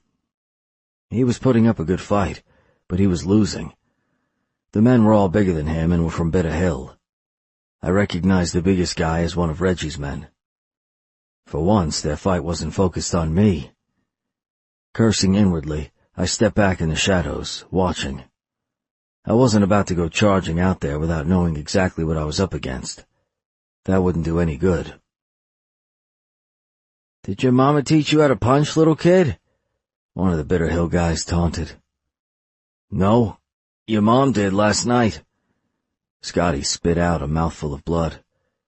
"Right before she took it up the ass." "I'll kill you for that," one of the bigger guys growled, launching himself at Scotty. "Shh," the biggest guy said, grabbing him before he could make contact. "We don't want his buddies coming out to help. Take him down quieter." "Fuck you." Scotty punched the leader in the nose and blood squirted out. The man stumbled backward, his hand plastered to his nose. Scotty made eye contact with me briefly but quickly looked away. Something told me he didn't expect me to help him. Laughing, he held his arms out to the side. "Who's next?" One man stepped back and pulled out a switchblade. He flicked it open with a swing of his wrist. "Me." Scotty eyed the knife. "Coward." And then he spat at his feet. The man growled and leapt at Scotty, and they went to the pavement in a tangled mess of fists and legs. And one knife. The other men watched, grinning. "Hurry up," the leader hissed, glancing over his shoulder at the main door. They obviously sought to take down a gang member right outside the clubhouse to send a message to Tate, to show them that no one was safe, no matter who they were or where we were. I could walk away. Let the Bitter Hill guys take Scotty out of the equation for me, take over his position and forget all about betraying my brothers. Forget all about the Donahues and everything they stood for. Move on. Or I could do the right thing. The thing is, sometimes the right thing wasn't so clear-cut, and sometimes it didn't feel good. Not much in this world ever made sense. Nothing was held at face value. Not anymore. Pulling my gun out of my holster, I crept around the corner, aimed and fired off a shot at the grinning asshole. He was still grinning as his blood and brains exploded all over the brick wall behind him in a giant splattered circle. He crumbled to the black pavement like a broken marionette, his knees folding beneath him as his skull hit the pavement with a sick thud. Scotty looked up briefly, shock written all over his face, but recovered quickly enough to punch the guy who was straddling him in the gut. He fell to the side, slashing out at Scotty as he went. But I had to focus on the other standing man, the leader. I pointed my gun at him and started to squeeze the trigger when something hit me from behind, slamming into the back of my skull. I hit the ground hard, face first, stars swimming in front of my eyes, and struggled to roll over and shoot. The second I was on my back, a foot slammed into my nose, snapping it, and I couldn't see a damn thing. I was blinded by pain and stars, but I still lifted the gun, even though I couldn't see where to aim. "Chris, shoot!" Scotty yelled. "Now!" Trusting him, I pulled the trigger and hoped to hell I hit someone. A strangled moan followed the boom of my gun, and a dead weight fell on top of me, soaking me with warm, sticky blood. I might not be able to see my attacker, but I'd say my aim had been true. And now he was bleeding all over me. That's what I got for telling Molly I loved her. Like a fool. A corpse and a fucking broken nose. The door to the clubhouse slammed open. A flurry of shots and cursing took over the quiet of the night, and I stayed under the cover of the corpse, breathing heavily. Gingerly I touched my nose, wincing, and groaned. Motherfucker. When things calmed down, I tried to push the corpse off me, but it was too heavy and I was too weak. One last shot sounded, and someone crouched beside me. The dead weight crushing my chest was dragged off me, and I inhaled deeply. The air filled my lungs and my vision cleared a little. I blinked up at the person next to me. Scotty knelt there, blood running down his face and a bruise already forming under his eye. "Shit. Are you okay?" "I'm fine." Rolling over, I spit out blood. It tasted like metal, a flavor I was all too familiar with. "Are they all dead?" "Yeah." He pinched his nose and winced. "You got 2 and I got 1 and Brian got the other." "Good. Assholes." Tate knelt beside Scotty. "You all right, O'Brien?" "Yeah." I struggled to sit up, blinking away the lingering blurry vision. "I'm good." "What happened?" he asked, his attention locked on my nose. "I stayed back to talk to Pops, and when I came outside, Scotty was surrounded by Beta Hill guys. It was pretty clear they meant to take him out." I glanced at Pops, who frowned at me. He probably thought I should have let them finish the job. I jumped in and shot one. I didn't hear the other guy come up behind me, so they took me down. "That right?" Tate asked Scotty. He nodded. "Yeah, they jumped me the second I was out the door. I didn't see them coming, so I didn't stand a chance in fighting them off. If not for Chris, I'd be dead right now, and they'd be laughing because they won." "Well, they didn't win." Tate smiled and rocked back on his heels. "Good job, boys. Do you need that nose looked at, O'Brien?" Scotty nodded. "He does." "Nah, it's broken." I struggled to my feet, refusing to take any of the hands that were offered to me. O'Brien's didn't need help. They took care of themselves. All it needs is to be repositioned and some time to heal. "But," Tate's forehead wrinkled, "you need help repositioning it, though." I rolled my shoulders. "I've got it. I'm fine." "All right." Tate stared at me with respect and stood. "If you say so." "Damn." Brian shook his head. "Fucking O'Brien's." "Hey." Pops laughed and crossed his arms over his chest. He might be pushing 63, but he was still hotter than a wall. "I'm right here." "Yeah, I know." Brian walked past him. "And you're all insane." I forced a grin. "We're just tough. I got this. I had worse before I could even walk." "Yeah," Scotty frowned at Pops. "We know." Pops shifted on his feet. "Always was a clumsy kid." Come on. Scotty side-eyed me. Let's get you home so we can set the bones properly. Are you good with this mess, sir? Assholes. Tate glowered at the corpse at his feet and kicked it. Yeah, go ahead. We'll clean this up and send Bitter Hill a nice little message back. I gave Tate a nod and walked with Scotty to his Escalade. The second I was in the passenger seat, I pulled the visor down and looked in the mirror. Bruises were already forming all across my cheekbones in browns and yellows, and my septum was clearly crooked. It would need to be reset and taped. Molly was going to flip her shit when she saw me. Scotty got into the car and started it, not speaking. I poked at the side of my nose, cringing when it sent a throbbing shaft of pain piercing through my skull. Son of a bitch! You look awful. Thanks, I said dryly. Any time. He started the car and backed out almost immediately, stealing glances at me every so often as he steered toward the exit of the parking lot.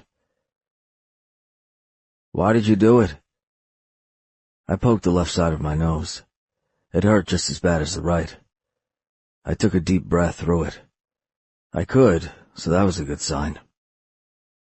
Why did I do what? Save me. He pulled onto the highway, his white knuckles moving on the wheel. You could have let them kill me and no one would know. Or you could have taken me out, blamed them, and been free. You didn't have to do that. Save me. I told you. I know what I'm supposed to do now. I know it sounds stupid, but I want to help. From the inside. I closed the visor and shrugged. I want to make the city cleaner, too. Bullshit, Scotty said, snorting. I didn't say anything back. You're kidding, right? He asked. Again, I said nothing. Scotty stared at me for so long I shifted in my seat. Dude, watch the fucking road, I snapped. Scotty slammed his gaze back to the windshield. You continue to surprise me, Chris. Yeah, I'm good at that, I muttered. Thank you. I nodded once, not meeting his eyes. I was as uncomfortable with thanks as I was with mercy. I didn't know either one. Whatever, I was just doing my job. Scotty stepped on the gas and flexed his jaw. And what exactly is your job? Keep you alive? Give you reliable intel? Hide your secret at all costs? I tapped my fingers on the door, right next to the window. My nose hurt like a bitch, and all I wanted was Molly's sweet touch to make it all better. Keep my mouth shut? At all costs? Scotty stiffened. What the hell does that mean? I closed my eyes. Exactly what it sounds like it means. That I'll do what has to be done to keep you breathing. Why is it so important to you I stay alive? Why the fuck do you think it's important? I snapped. You're Lucas's baby brother. I watched the restaurant we passed off the highway. A man in a blue dress shirt, black trousers, and suspenders came out holding a little girl's hand. She looked up at the man with so much love you could literally feel her adoration in your chest. It was warm, and it spread slowly, taking over until suddenly you felt happy for no fucking reason at all. Just watching it. Yeah? Scotty switched lanes and stepped on the gas.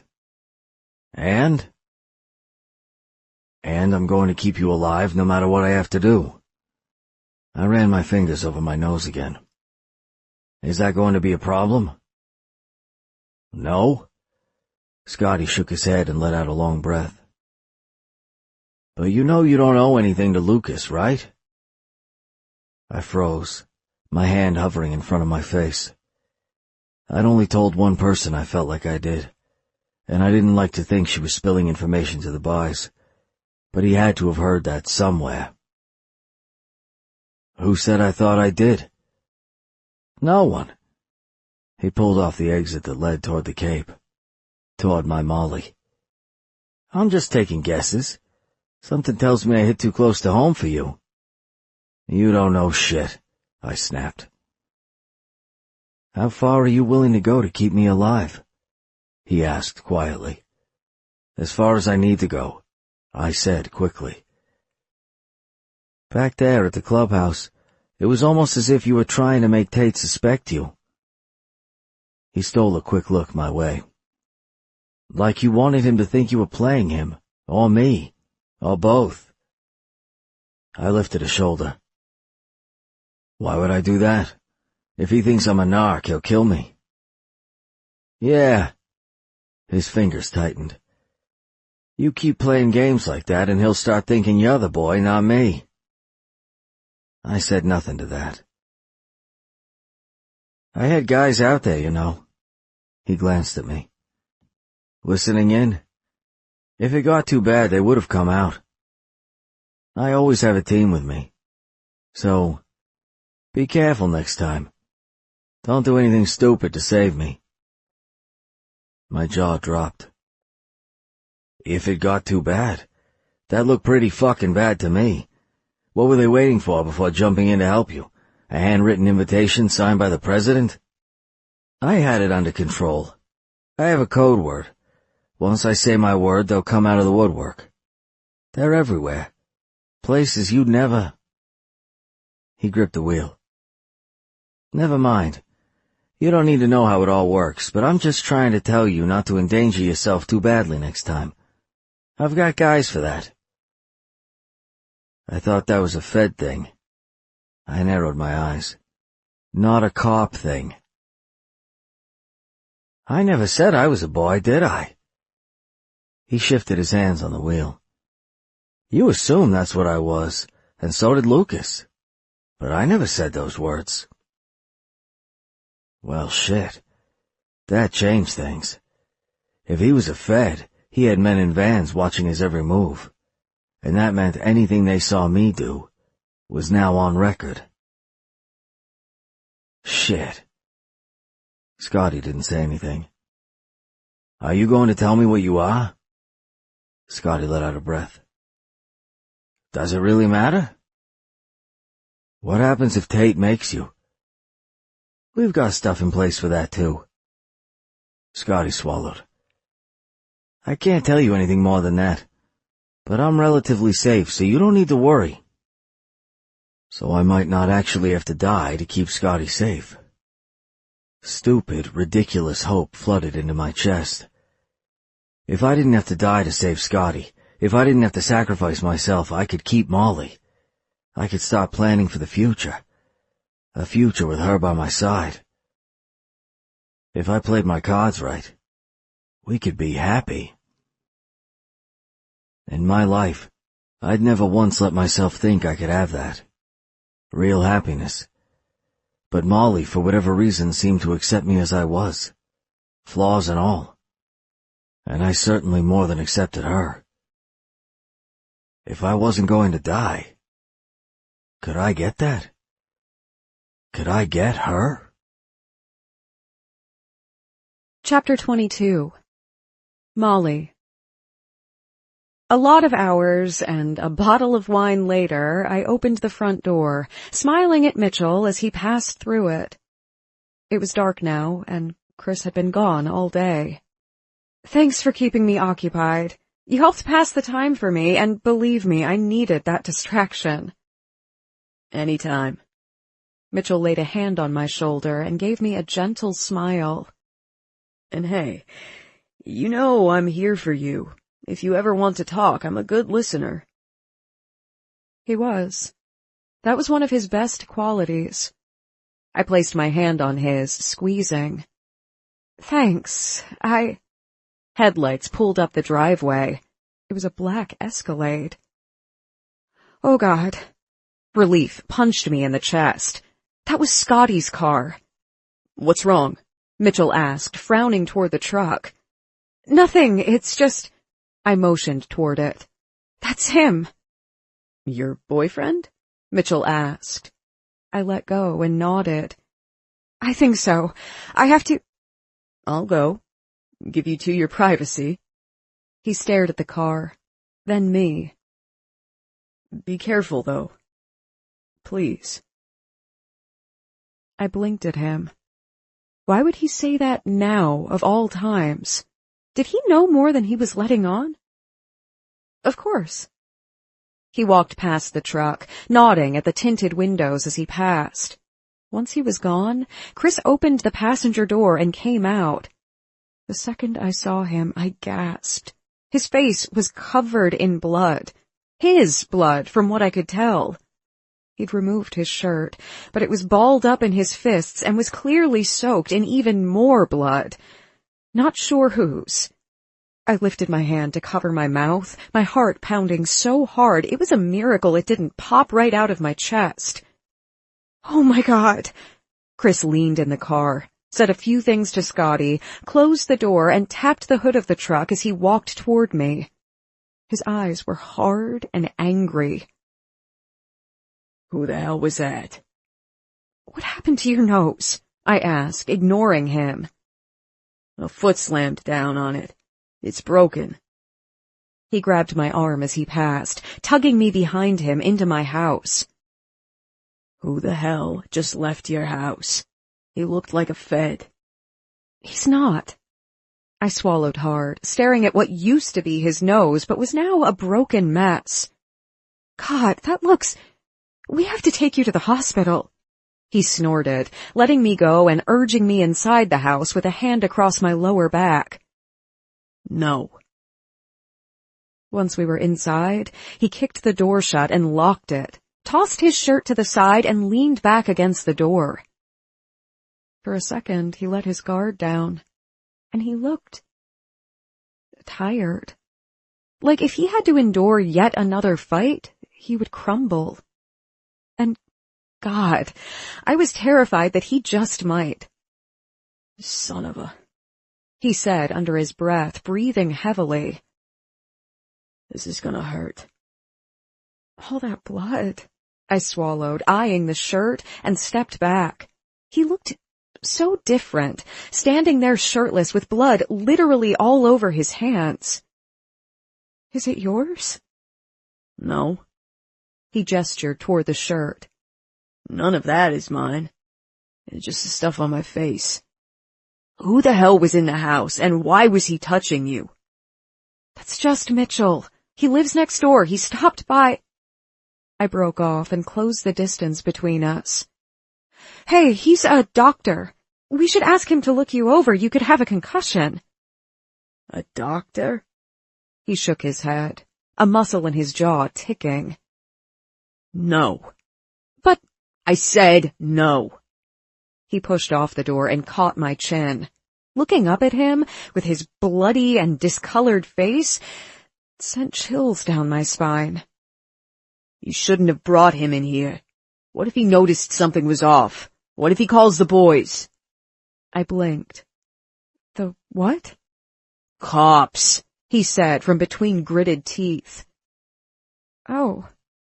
I tried to back up, but his hold on me didn't budge. He wouldn't. Besides, what harm would calling the cops do? You're not a fugitive. No, but Bitter Hill might have guys on the payroll.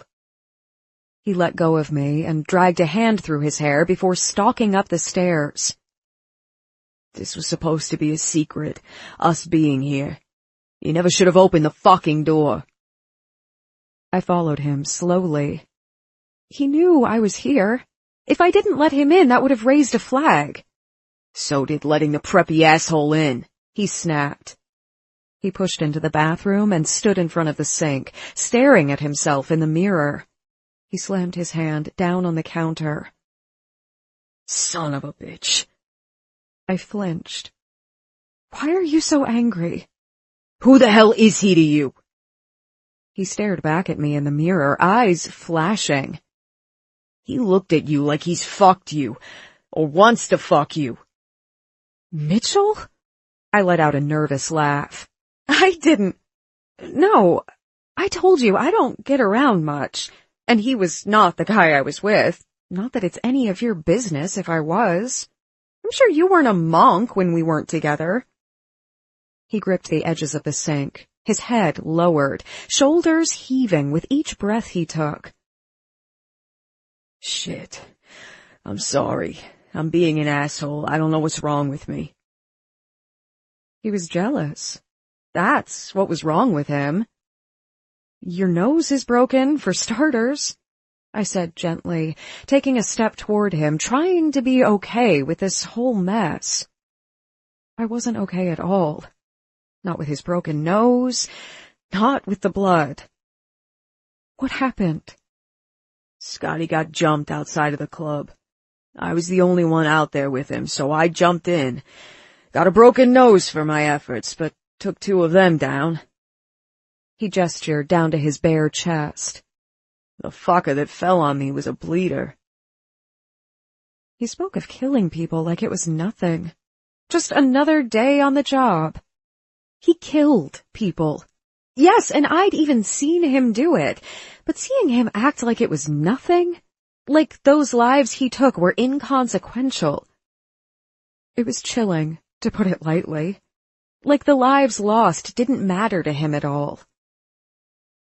Do you ever feel bad? No. Why should I? He snorted. They were trying to kill me. It was me or them. I chose them. Would you have rather I chose me?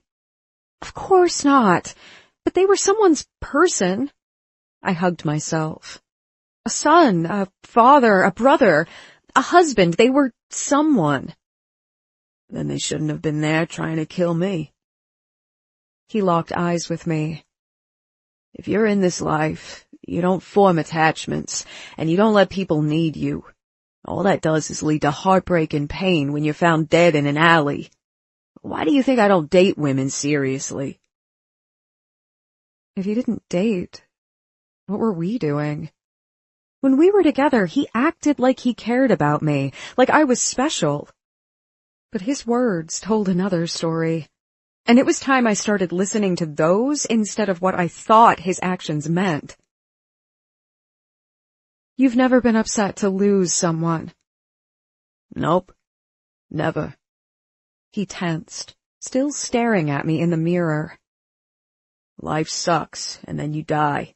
The person that died goes wherever dead people go, and you're still alive. Why bother with being sad when it won't change a damn thing? It's easier not to feel anything, to never love anyone or anything. It makes more sense, too. He gripped his nose, took a deep breath, and snapped it back in place. I covered my mouth, choking on bile. My stomach roiled in protest, and I backed up as more blood came gushing out of his nose. Pressing my hand against my mouth more firmly, I shook my head and ran for the toilet on the other side of the bathroom. I barely hit the floor on my knees before the vomit came. Exorcist style. Chris cursed and followed me, crouching to hold my hair out of my face. I clung to the toilet, trembling, and stared down at the contents of my stomach.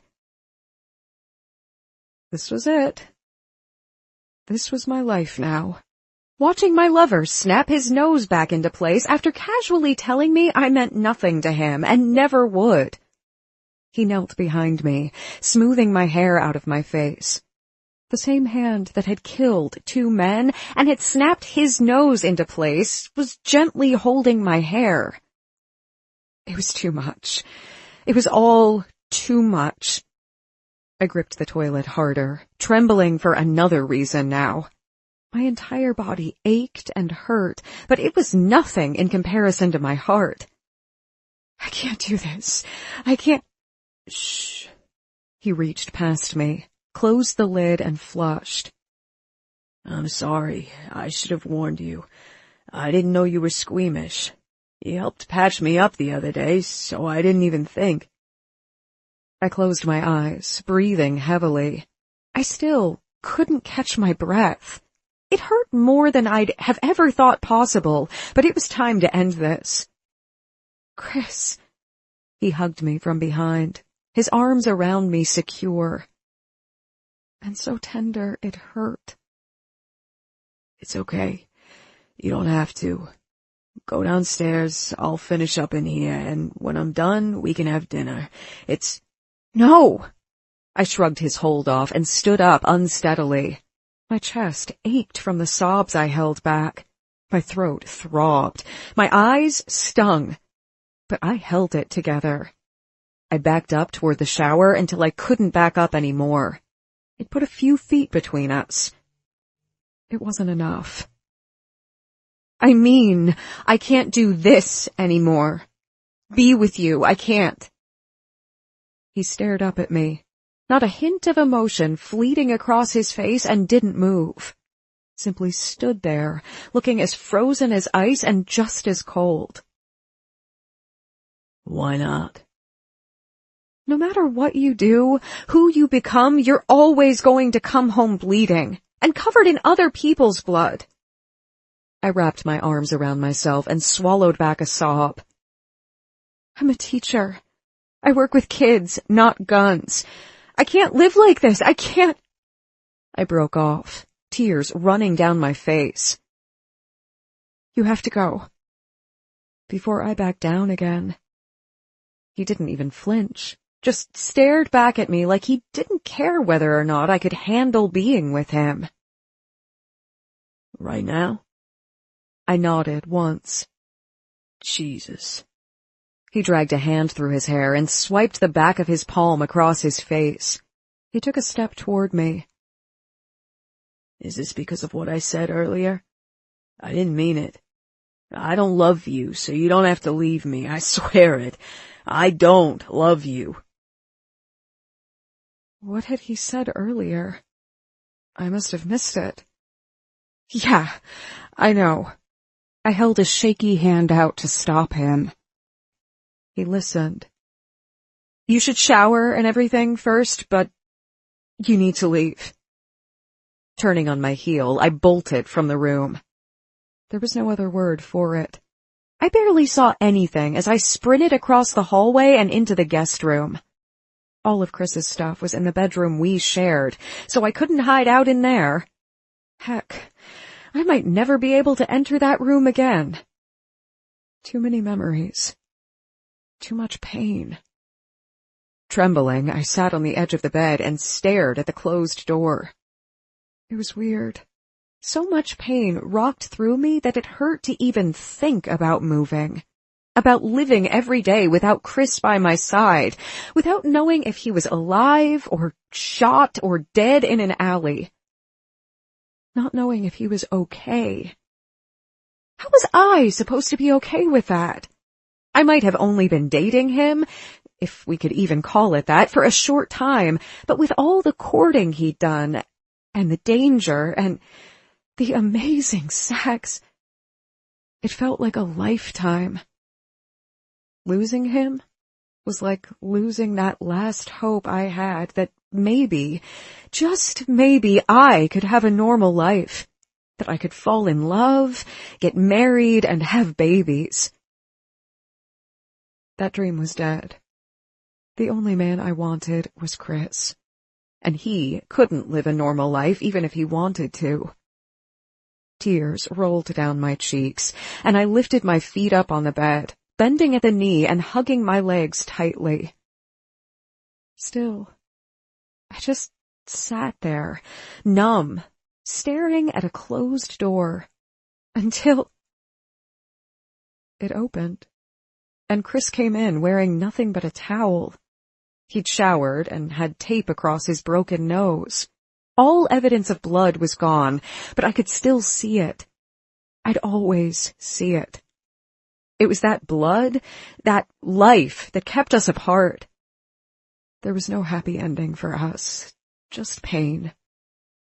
He started talking before he located me on the bed. I thought about it.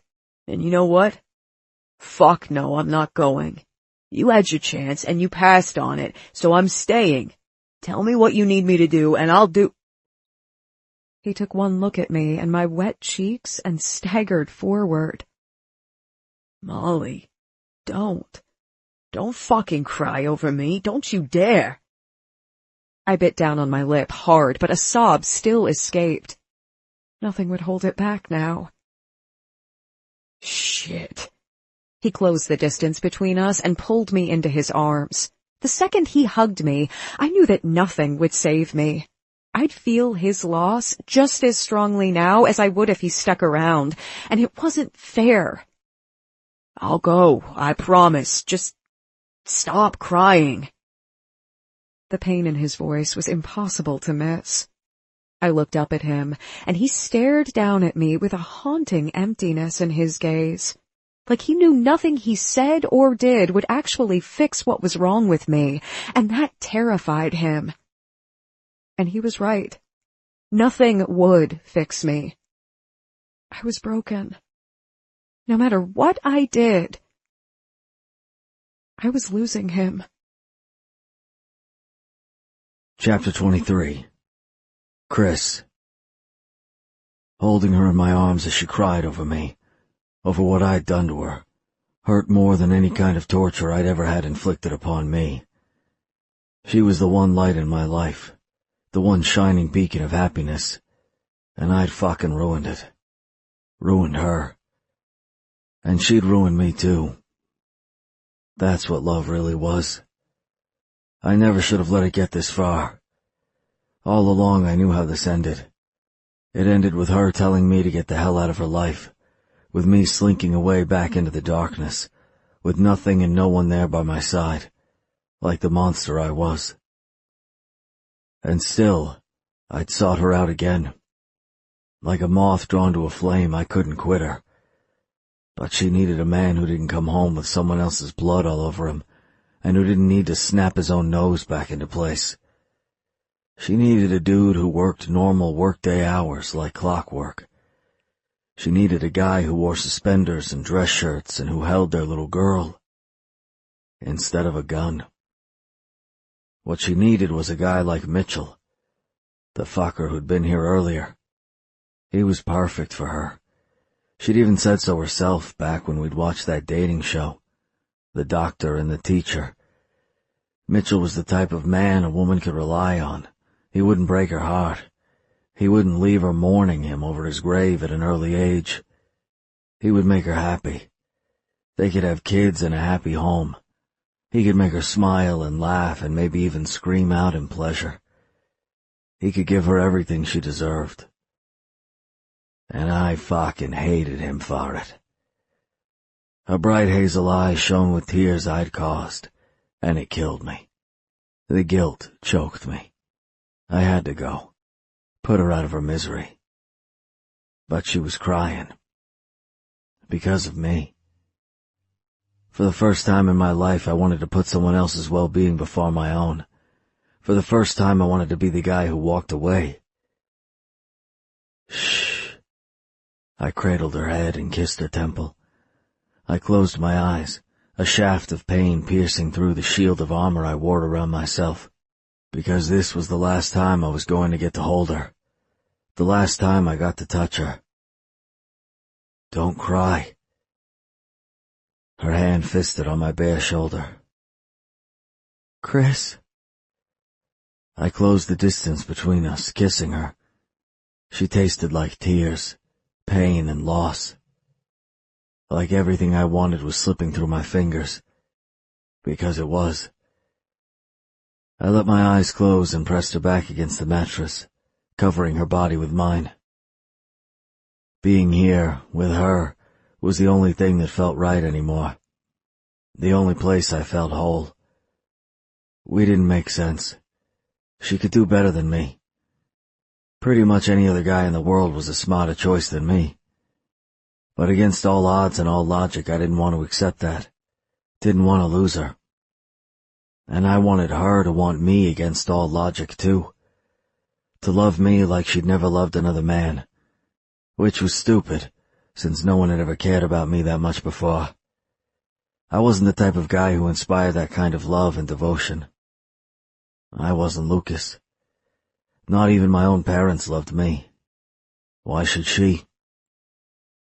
Burying my hands in her hair, I slipped between her thighs, putting all the fucked up emotions rolling through me into that simple gesture. Our lips melded together perfectly, and I wished that was a sign that we were meant to be, that it proved we could be together against all odds. It wasn't. Not anymore. She wrapped her legs around my waist, holding me in place, and trailed her hands down my back. The touch was gentle, but there was a franticness behind it that couldn't be ignored. She trembled beneath me, and her tongue curled around mine as she rocked her hips. I knew what she needed, could get her off in seconds. I traced the curve of her hip, skipping over her ass and sliding down her outer thigh. As I came back up, I skimmed inward, teasing her but not touching. When I went back down her leg, I grabbed a hold of her ankle and tugged. She resisted at first but gave in when I tightened my grip on her. Through it all, I didn't stop kissing her. I couldn't.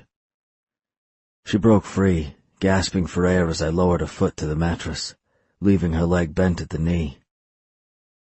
I need you. Please. You had me. I kissed her again gently as I placed her other foot on the other side of my body. You had all of me. Her lips parted, and she tightened her grip on my shoulders. Before she could say something back, I kissed her again, burying my hand between her thighs. I kissed her like I was a dying man and she was my last chance at salvation. And she was. She'd been my last chance at being a man who lived. I'd miss her for the rest of my life, no matter how short that might be. I deepened the kiss when she tried to pull back, sliding my hand under her underwear and thrusting 2 fingers inside her tight pussy at the same time. Whatever she'd been about to say faded away, and she clung to me, crying out into my mouth. I was good at this part, at making a woman scream. I just didn't know how to make her happy, how to make her love me back.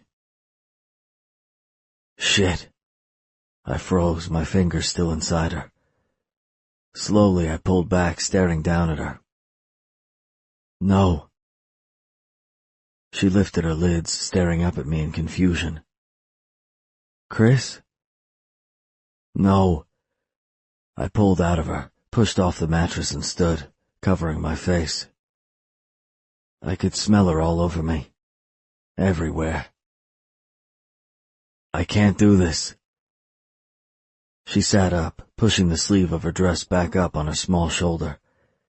She looked so beautiful sitting there, staring at me with plump lips and rosy cheeks.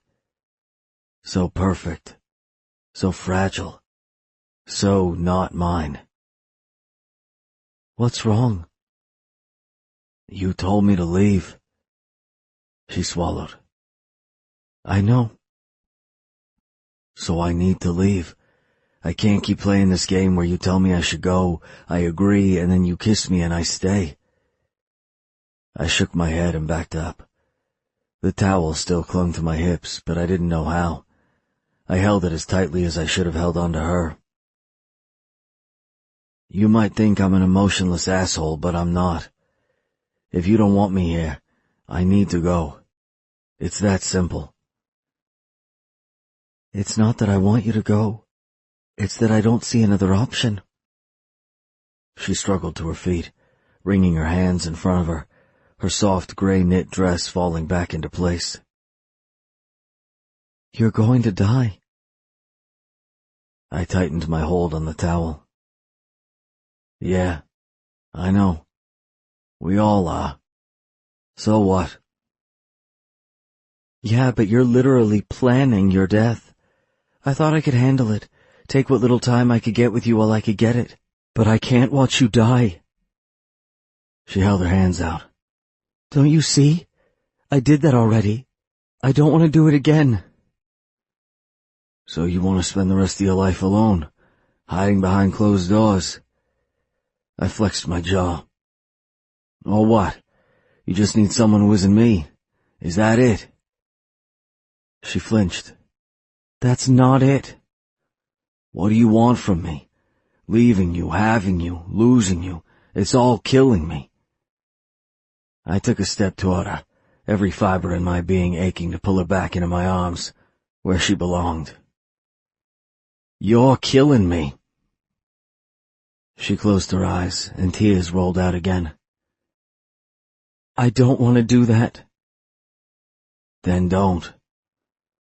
I stared her down, breathing unevenly because being so honest wasn't easy for me. I didn't talk about my emotions or sit here and confess what was really in my heart. I loved her. I'd shown her that. I'd even told her if she'd been listening.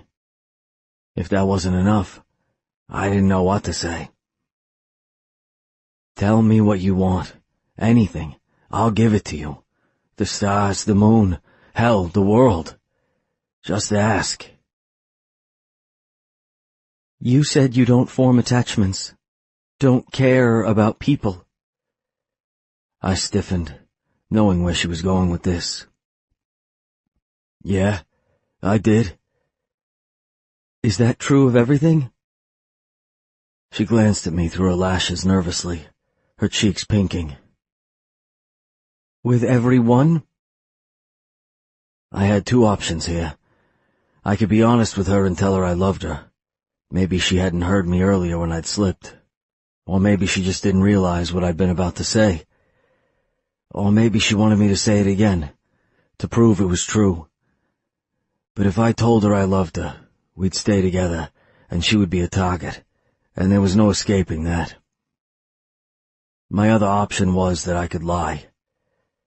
Tell her I meant every word I said, and there was no way I would ever love her the way she deserved to be loved. In a way, it was true. I loved her, yes. But getting love from a guy like me was like scoring a bargain at the dollar store and saving a penny on a dollar item. It didn't really give you a damn thing at all. Now I knew what it felt like to love someone more than I loved myself. What it was to love someone enough to put her safety first. I wanted her to live and be happy, even if it wasn't with me. She'd given me that, shown me what love felt like, how it changed a person. She'd changed me for the better. But I didn't want to change her. I'd only make her worse. It was time to let her go. I squared my jaw and braced myself. I meant every word I said. I don't do love. It's not worth it. I don't know what it's like to put someone first. I will never love another person the way they deserve to be loved. She gritted her teeth. You're lying. No one spends years courting someone when they don't care. When they're dead inside. I didn't correct her, but I also didn't tell her she was right. Instead, I settled for, guys like me can't afford to have weaknesses, and that's what love is. Weakness. All right, whatever. She took a deep breath, lifted those long, wet lashes of hers that I love so much, and glowered at me. Can I ask you for one last favor, though, before you take your ice-cold heart and leave again? I forced my feet to stay still, even though I wanted to pull her into my arms and tell her she was right, that I loved her with all my heart and soul. Anything. I want you to leave the gang. Leave Boston. She swiped her hands across her cheeks. Run away, get a job, live a normal life. I took a second to form a response, because she'd asked for the one thing I couldn't give her. I can't do that, even if I wanted to. The only way I'd get out of the gang is in a body bag. You don't just leave. That's not true. Lucas did it. She grabbed the hem of her dress, wringing it between her hands nervously. He faked his death. You could do that too. Yeah, he did, with the help of his cop brother. I gritted my teeth. The same brother who knows exactly what I did to Lucas and why. Then just walk away, or buy your way out. Throw a bunch of cash at them. I don't care as long as you leave. She closed the distance between us and pushed my good shoulder. Stop making excuses and just go. I squared my jaw, glaring down at her. I'm not going. Why not? She stilled, her face flushing with color. Is it a money thing? I have money. Lots of it. I'll give it to you. All of it. You could—" "Jesus." I backed up, staring down at her with clenched fists. "I don't want your damn money, Molly. I just want it." I broke off and laughed, rubbing my jaw. "Shit." "What?" She stared at me, tears still wetting her cheeks. "What do you want?" "You. Only you. All I wanted to do was make her happy. And I've even managed to screw that up. But I didn't want to run and hide. Didn't want to be that guy anymore. I was staying, fighting, without her. Princesses weren't supposed to choose the Black Knights. It doesn't matter what I wanted. I backed toward the door, staring at her one last time, memorizing how beautiful she looked, even with a red-tipped nose and puffy eyes from crying. "Goodbye, Princess." And I walked away before I did something foolish, like beg her to love me. She stumbled after me, choking on a sob. "Wait, please. You have to leave this city. You have to live." "No, I don't." I didn't pause, just went into the bedroom and grabbed a pair of jeans off the floor. "I'm not leaving the gang, not even for you." I'd texted Scotty before I got in the shower, so he would probably be waiting outside for me by now, if he turned around and headed back right away. I tossed the towel across the room and stepped into the jeans, not bothering to put on underwear. I needed to get the hell out of here before I broke down, before I forgot why it was better for her if I left. She came around the side of the bed. "But where will you go?" "Home. I'm back in the game." I yanked the shirt over my head, ignoring the pain that rocketed through me when the hem hit my nose. I've got no reason to play it safe anymore. "Bitter Hill is still trying to kill you," she said softly. "Someone is always trying to kill me," I pointed out, shoving my belongings into the same damn trash bag my shit had been in before. I really needed to buy a damn duffel bag.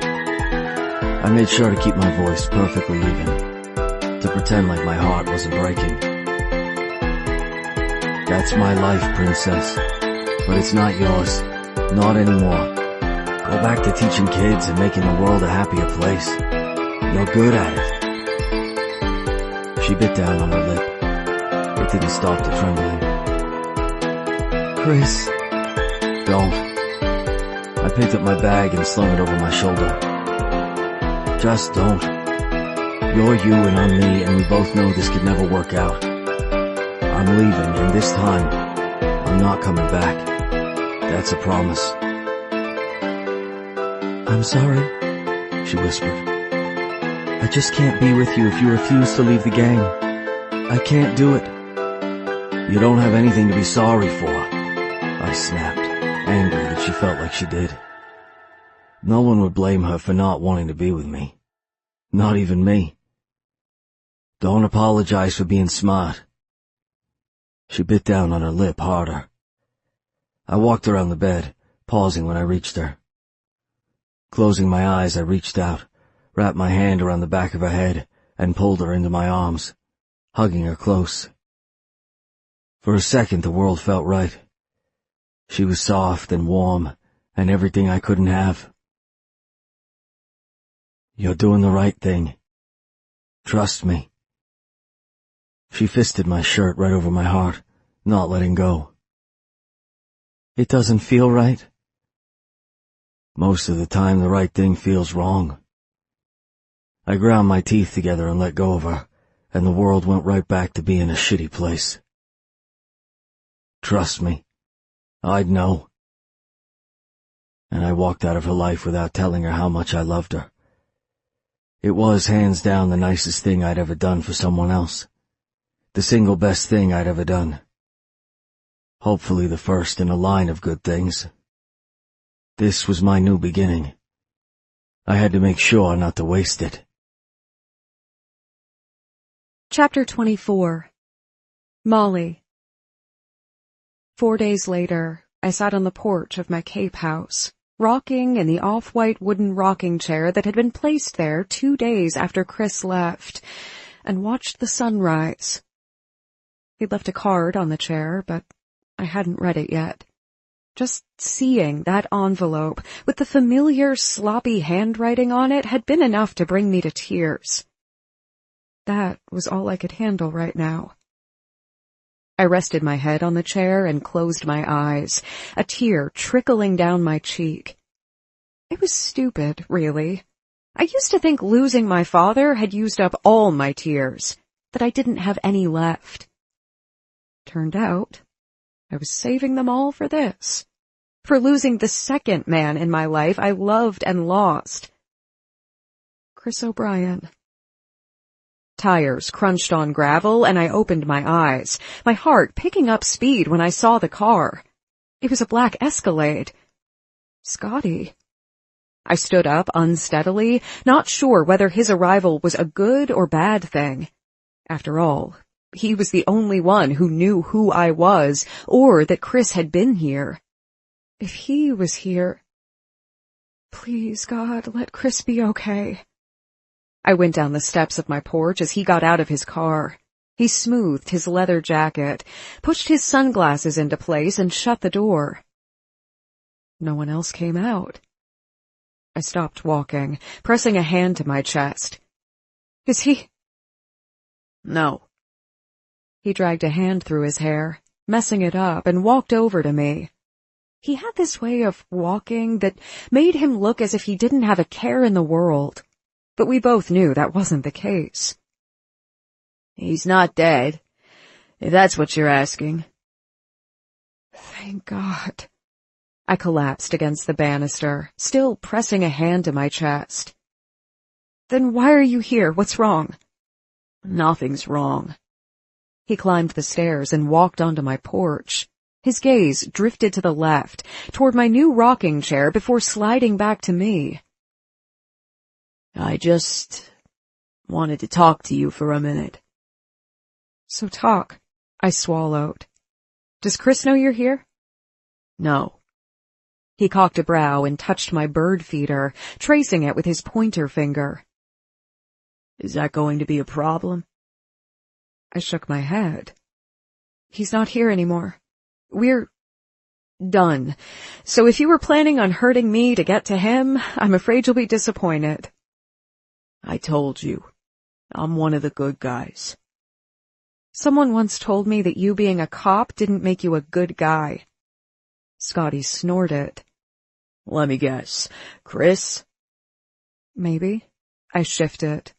But like I said, we're done now. Yeah, I know. He leaned on my banister and crossed his ankles. The collar of his leather jacket stood up straight, and he wore a pair of ripped jeans with brown leather boots. He told me. My heart sped up again, and I stepped down off the stairs. I wasn't sure why he was here, but if it was something shady, I needed to be able to run. Then why did you come? What do you want from me? Easy now. He held his hands up and took a step closer, removing his sunglasses so he could meet my eyes. His dark, reddish-brown hair framed those gorgeous green eyes perfectly, but something told me he liked to use that innocent charm that he exuded to his advantage. A lot. I'm not here to hurt you. You know what I am, who I am. Why would I hurt you? I also know what Chris did to your brother. I gripped the railing of the banister and stepped behind it. He told me everything. I also know he's looking to atone for the things he did, and you're taking full advantage of that. Scotty tugged on his jacket. He's been a great asset to me. I'm quite surprised by it all, to be honest. In just a few days, he's gotten me further than I did in a couple of years. I'm still not sure whether to trust him or not, but time will tell.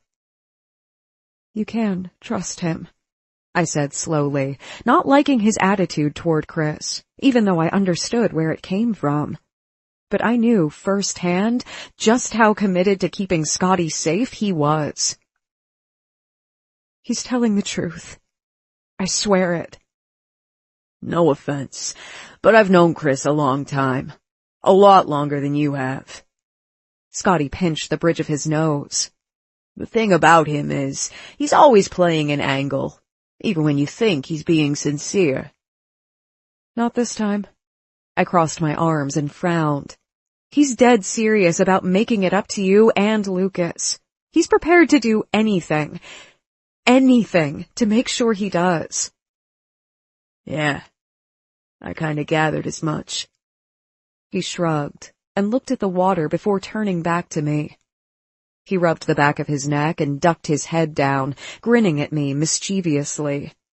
But underneath that grin was a dedication to his job that couldn't be ignored, now that I knew his secret. He was the type of guy who would stop at nothing to get his way. Just like Chris. Can I come in? Guys in my line of work generally don't like hanging around in the open, since it makes us easy targets. And I need to ask you a few questions. I swear, I'm not going to hurt you. Or him.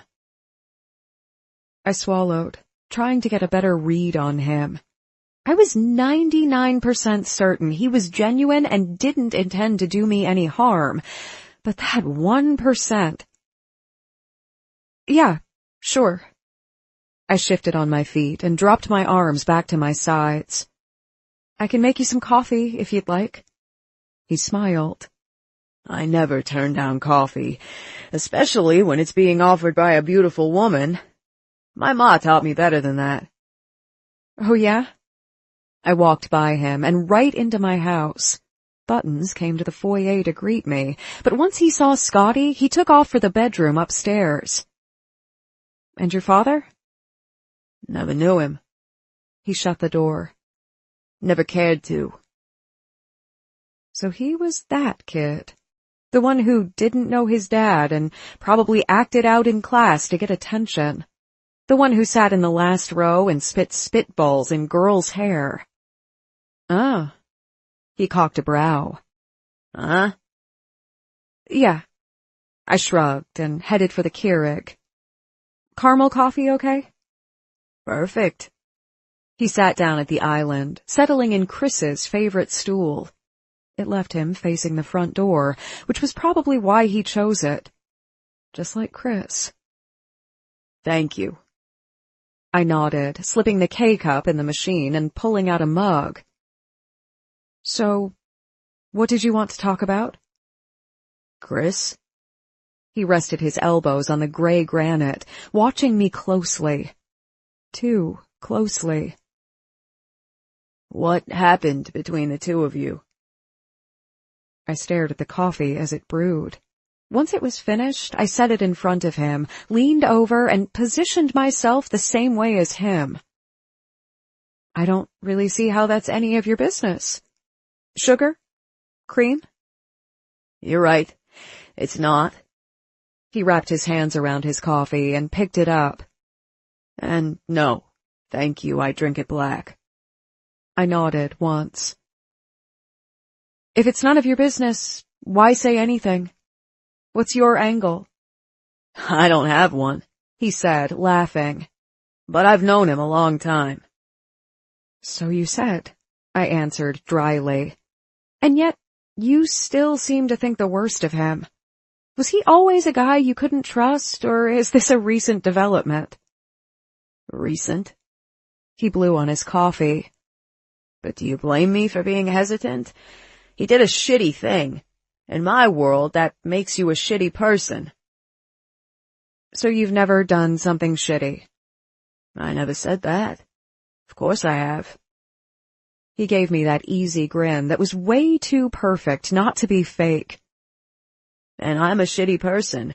I freely admit that. So does Chris. That's not all he is, I said defensively. He's pretty amazing once you get to know him. Did you know he draws, like, really well? Scotty blinked at me. No shit. It's true. I tipped my head toward the frame I'd hung up last night while half drunk. Still, it was straight, so I took pride in that, thank you very much. He did that one. Scotty set his mug down and walked over to it slowly, almost as if he was scared it might bite. He looked out the window, looked at the drawing again, and whistled through his teeth. Damn, I had no idea. Though, it does explain a few things. Like what? He lifted a shoulder. That's his story to tell, not mine. He's not telling me any stories anymore. I leaned against the fridge, ignoring the pain that the truth sent coursing through my veins. He left, and he's not coming back. He's been back. He smirked. I helped him put that chair on the porch, though he refused to tell me why he got it for you, or why it took him 20 damn minutes to write a single line in a card. My fingers twitched and my eyes stung, and suddenly I wanted nothing more than to open that card. Why are you really here, Scotty? What do you want? I've known him a long time. The second I opened my mouth, he held up a hand. Yeah, I know. I already said that. Let me talk, damn it. I frowned, but remained silent. When it became clear I'd let him speak, he continued. I've seen him with a lot of women, and I've seen him leave a lot of women. He goes from one bed to another without even blinking. I've never seen him care or act like he regretted leaving a single one. And he never goes back for seconds. And there went the urge to read the card. Wow, thanks for telling me he's already moved on. I shoved my hair behind my ear. I'm so glad you stopped by. Glad to see you still care. He picked his coffee up again. But I'm not finished. Like I was saying, I've never seen him do any of those things until you. I cleared my throat. What? I don't know what went down between you guys, or how bad it was. He ran his hand through his hair again. But he misses you. If you could let him come back, if you could forgive him for whatever bullshit he did. My heart had sped up the second Scotty said Chris missed me. But really, it didn't make a difference. He still wouldn't leave the gang, and I still couldn't be with him. He couldn't give me the type of life I needed, and quite frankly, I didn't think I could give him the kind of life he deserved either. I'd never be content with sitting back and watching him ride out into danger. I'd never be that girl. He didn't do anything wrong. I pressed my lips together. So there's nothing to forgive. Scotty raised a brow. There's always something to forgive. Not this time. I'd have to be angry with him to forgive him. I held my hands out. I'm not. I never was. There's no anger or betrayal between us. I love him. Then why did he leave? That's between him and me. I wrapped my arms around myself. Why do you care so much anyway? I thought you hated him, didn't trust him. He's practically my brother. He took a sip of coffee. I could never hate him, and neither could Lucas. It's why he let him live that day, and why I agreed to it too. Though Chris might not realize it, we understood why he did what he did to some extent. With a dad like his, who could blame him for being a little fucked up in the head sometimes? My heart dropped to my stomach. What do you mean? His dad is, and always has been, an abusive asshole. He just hides it well. I bit my lip. You know this for a fact. Yeah. Scotty set the coffee down. Well, Chris never admitted it or told anyone, but come on. A boy only gets so many bruises on his own. Every other week, he came into school with a fresh cut or a black eye. He always had an excuse, but Chris isn't exactly a clumsy guy. So my suspicions were correct. He didn't get birthdays, didn't have fun, and had literally been beaten. That had been all he knew. Hatred, pain, and death. No wonder he didn't know how to love anyone, or even want to love anyone. He didn't even know what love was. That son of a... I broke off, biting my tongue. His mother didn't do anything to help him? Didn't stop his father? Scotty snorted. No, he spent more and more time at our place after he got older, but even so, there's no escaping an abusive father, no matter how far you run. I stared at nothing at all, my mind on Chris and all he'd endured. He'd said he didn't form attachments or care about anyone, and I got it now. He made perfect sense. He thinks he doesn't deserve to be happy or to be loved. Everyone who lives the kind of life we do feels that way. How could you not when we do the shit we do? Scotty set his empty mug down. Anyway, I'll go now. I have to meet him at the docks. Is he okay? I wrapped my arms around myself. Like, is he getting shot at daily? Scotty snorted. They're shooting, but they keep missing.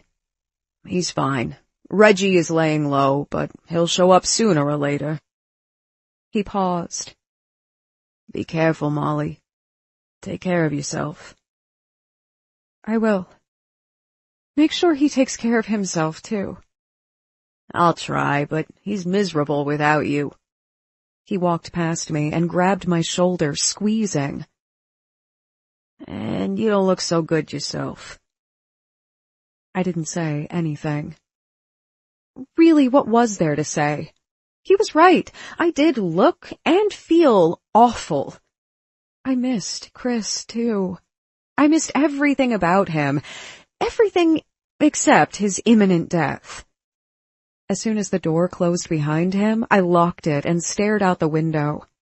The black sedan was back, but Scotty didn't seem to be worried.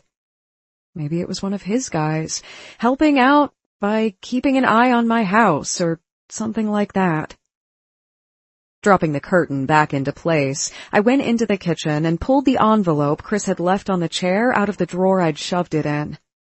I stared down at it for a second, took a deep breath and ripped it open. Inside, it had 2 lines this time. Because you were there, and I knew I would do anything to make you happy. I'd let you go, even if it killed me. I held the card to my chest, breathing unevenly as I blinked back tears, because despite my thoughts and the millions of times I'd told myself it was better this way, that our futures didn't mesh well together, I still missed him and loved him. So much. Chapter 25. Chris. I came out of the florist holding a bouquet of yellow roses and pink tulips, and pushed my sunglasses up into place. It had been a long day at the warehouse, showing Scotty the ropes, how he needed to handle sales, what to do when inventory fell low, and security measures for this end of things. He was getting the hang of it quickly, like I knew he would, and it wouldn't be too long until I wasn't needed anymore. And to be honest, I couldn't wait. This past week without Molly in my life had shown me something. Life was too short to lose someone because you were too scared to be honest. I'd let her go because I thought it was best for her, but who the hell was I to decide what she should or shouldn't have? Who was I to subtract myself from her life without telling her the whole story and giving her a chance to make her own choices? Yeah, I was a killer. Yeah, I was an asshole. But I loved her, and I would love her better than any other asshole out there. I was already making changes in my life to make sure she wasn't risking too much if she let me in. I'd never be an office, 9 to 5 type of guy. But I had a 5-year plan in place. If shit went as planned, the gang would be dead, I would be free, and I'd finally get to be the man she deserved. She'd just have to stick it out until I was. And if she let me love her, I'd do my best to make sure I didn't get my fool self killed in the meantime. I couldn't make any promises, but who could? At any given moment, a fucking meteor could fall out of the sky and kill us all. Life was uncertain. Short. Cruel. Crazy. But together, it would be a hell of a lot less ugly. Son? I stiffened. The flowers in my hand a telling weakness that I didn't want my father to know a damn thing about. Pops? Who are those for? He asked, frowning at them. Lucas's grave? I shrugged. Thought it would put on a good show. A show, huh? He scratched his neck and shook his head. Yeah, I'm not buying that. I stiffened. Not buying what exactly? I heard what you did the other night.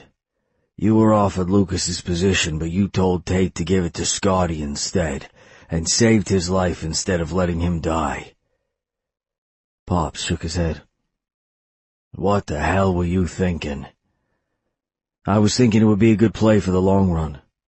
I pulled my phone out and checked the time. If I left now, I'd be at Molly's Cape House at sunset. I know what I'm doing, Pops. I've got a plan. You've got nothing. He tightened his fists. I should have beat some more sense into you as a kid.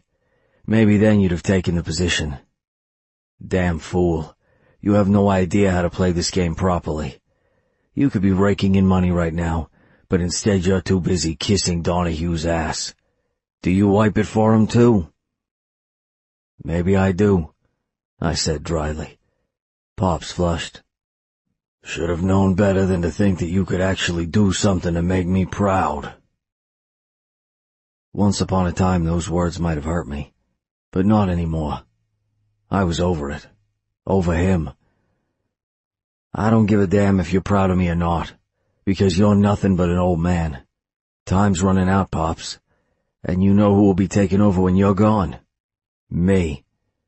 I don't play like you do. I'm done trying. As a kid, I'd tried for so long to make him approve of me, to somehow earn his love, as if it mattered at all, as if he was capable of it. He wasn't. But I was. Molly had shown me that. It was time to move on, to forget about this asshole and all the bullshit he brought with him. He might be my father, but he wasn't my dad. He wasn't anything. I was done with him. With Ma, too. He grabbed my shoulder as I passed. You ungrateful little prick. Maybe I should beat some more sense into you before you go. You're welcome to try. I pulled free, rolling my shoulder and set the flowers down on the hood of my Mustang. Go on.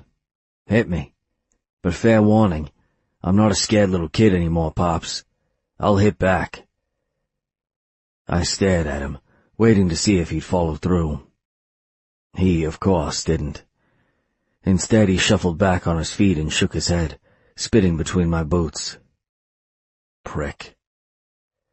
Like father, like son? I said, grabbing my flowers and opening my door. Have a nice life, Pops. See you around the clubhouse. Beyond that, leave me the hell alone. As I shifted the car into reverse, he slammed a hand on the open window. What about your ma? You can't abandon her. Why not? She abandoned me long ago. I stepped on the gas and left my father in the parking lot. He watched me go with a frown, looking like he was about to spit nails. But I felt light as a fucking feather. Grinning, I pulled onto the highway and made my way to Molly. She'd be heading back to work in a couple of days, and if all went well, I'd be with her. For the first time, I had hope for the future. I was going to have Molly because I loved her, and I wasn't giving up on us.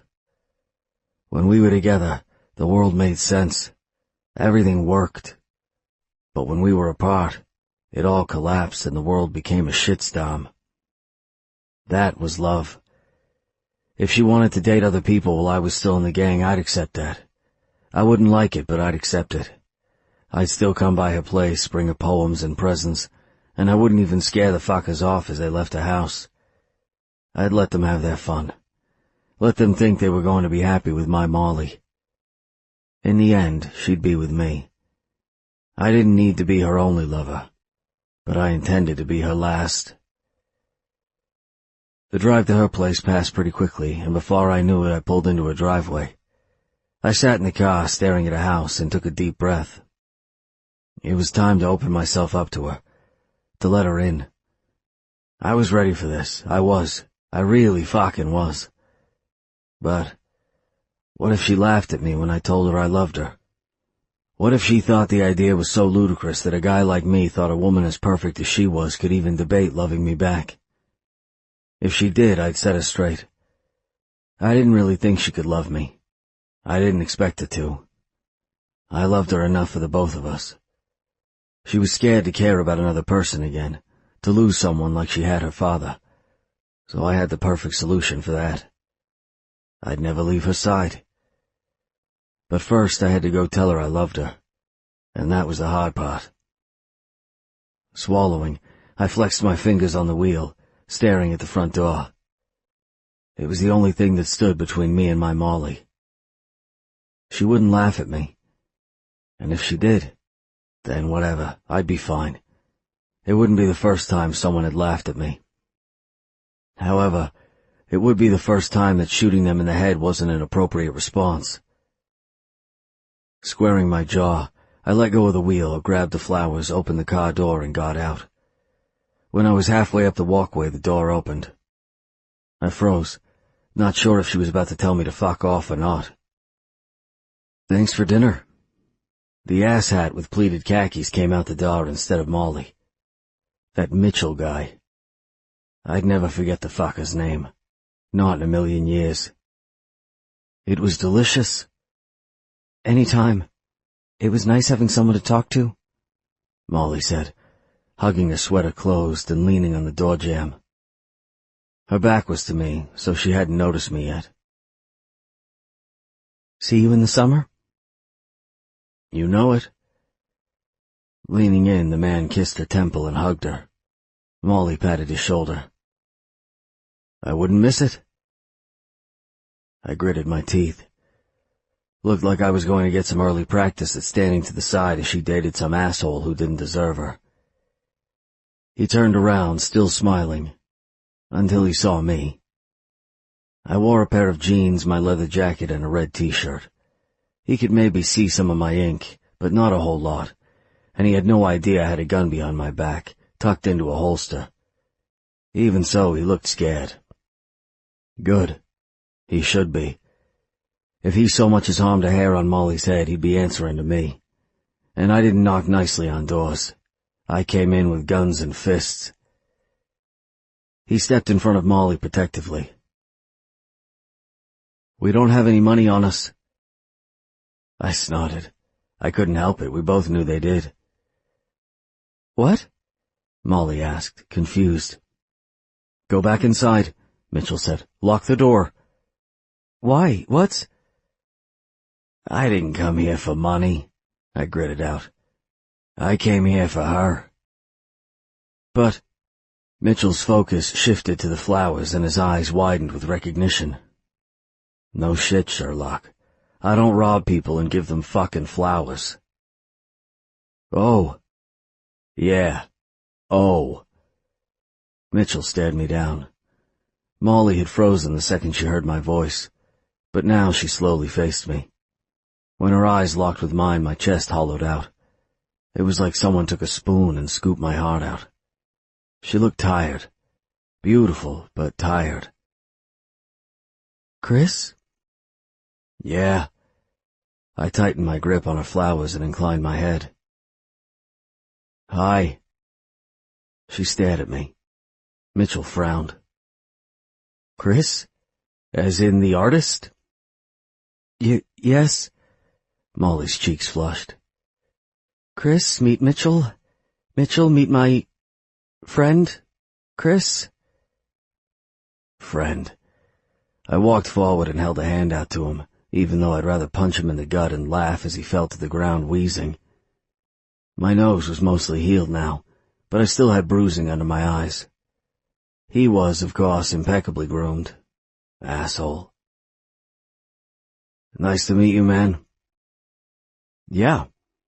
Mitchell shook my hand, meeting my eyes and not letting go. I saw your artwork. You do lovely work. Some of the best I've ever seen. I side-eyed Molly. She blushed. And you know this because... The drawing Molly hung up. He let go of me and glanced at Molly. She told me you were new to the artist scene, but that you'd drawn it for her. That you two were... together.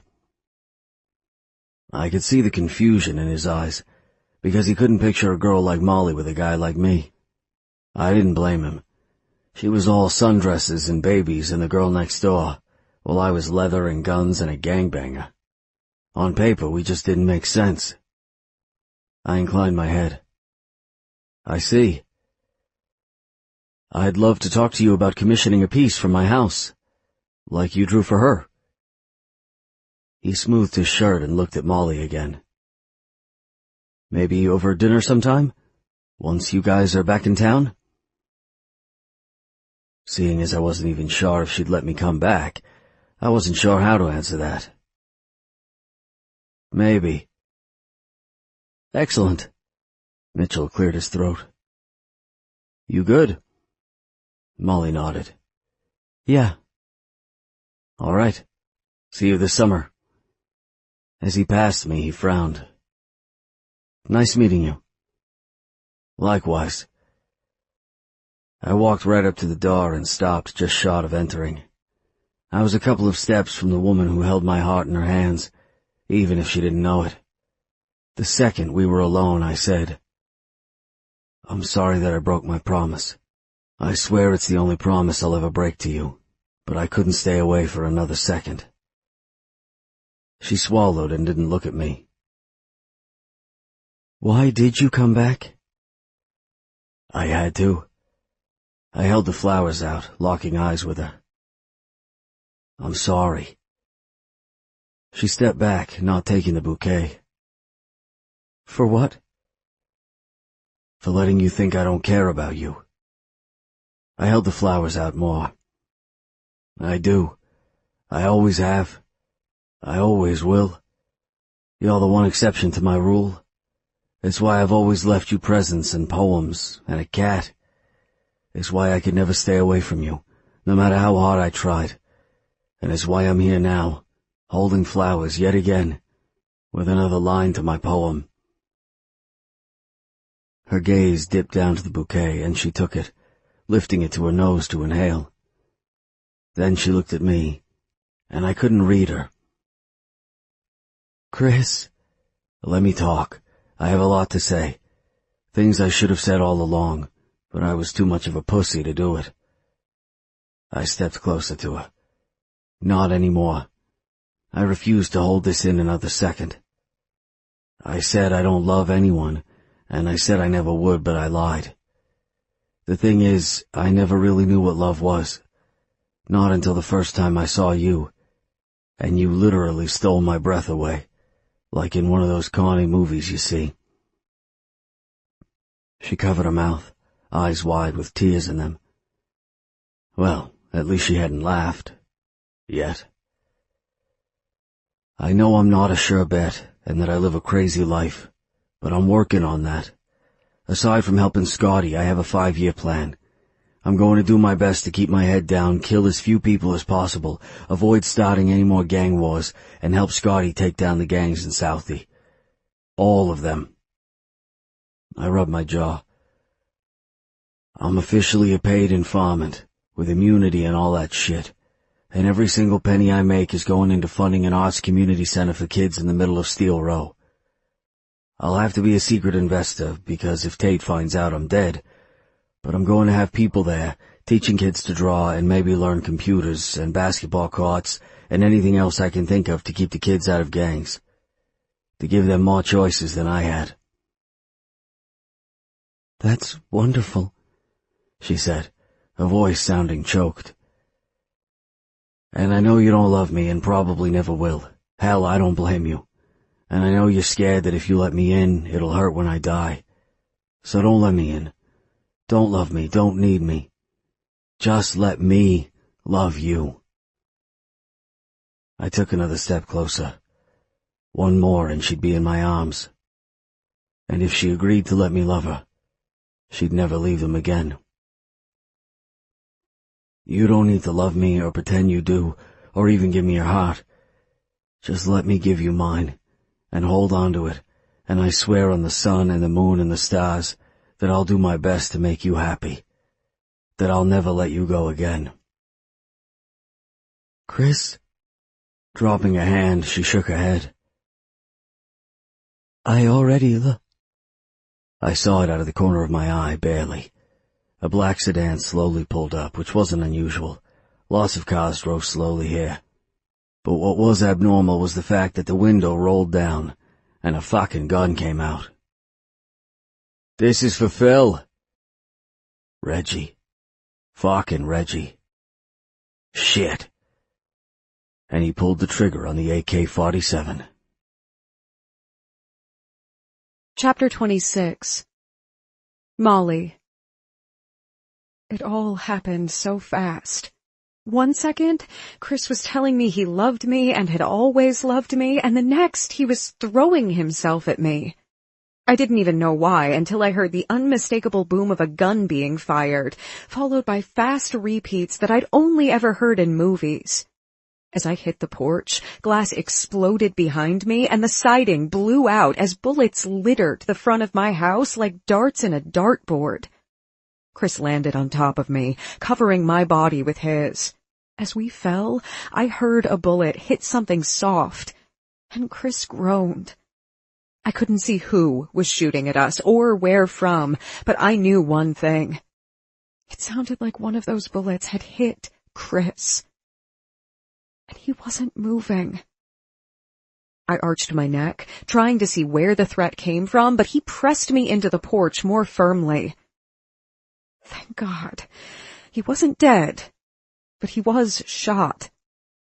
There was a short break in the shooting, and Chris lurched up, yanking a gun out from behind his back and firing off a shot at the same time as his feet hit the ground.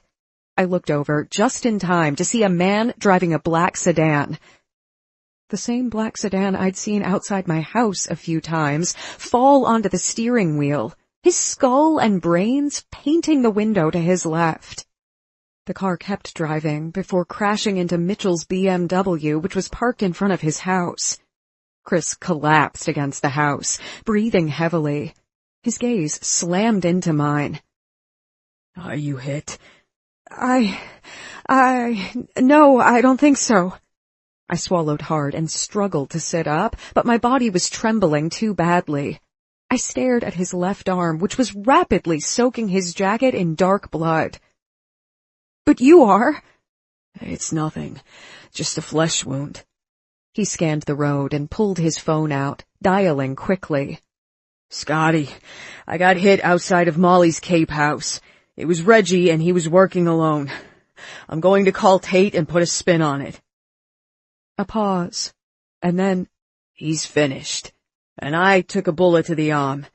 I'm fine, and so is she. Mitchell came running out of his house, taking it all in and grabbing his hair as he stared at his car. I'd probably have to apologize for that.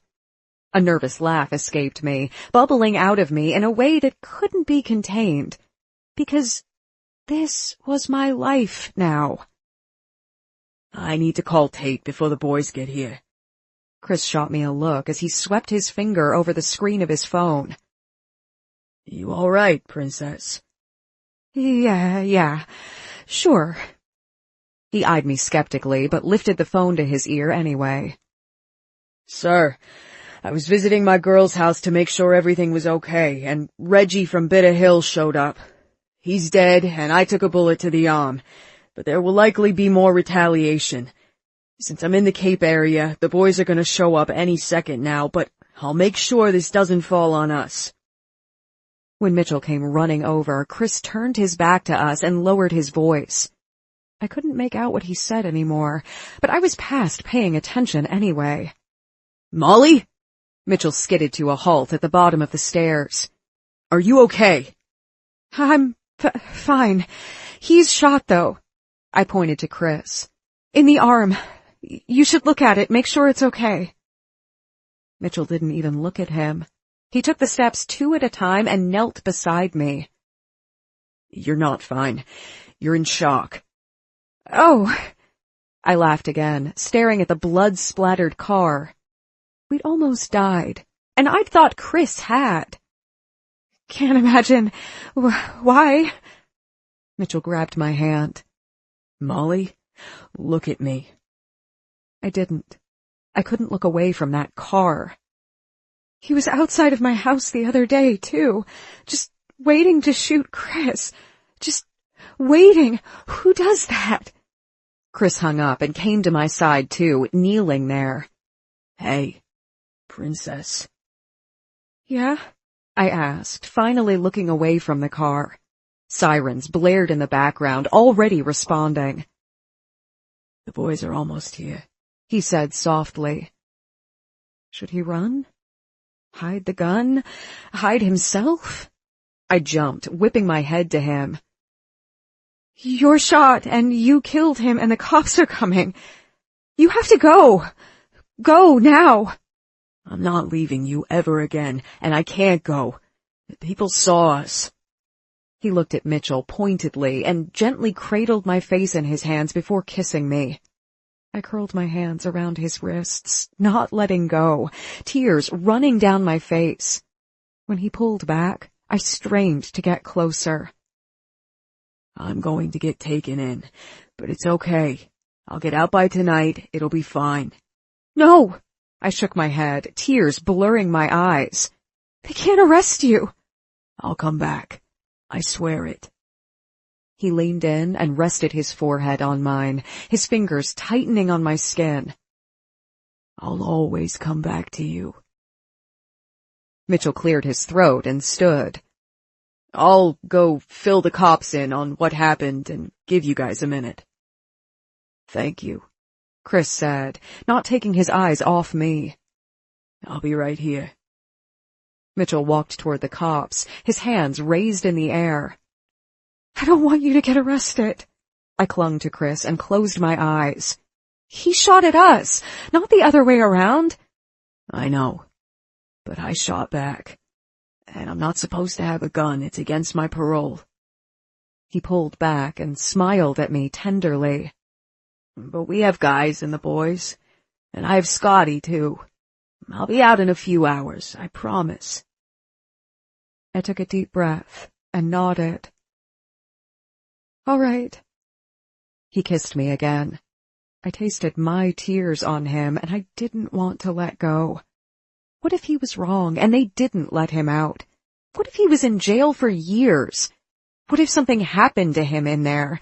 What if he got taken out on the inside? Are you Chris O'Brien? A cop asked. Chris pulled back and ended the kiss, but didn't let go of me. Yeah, that's me.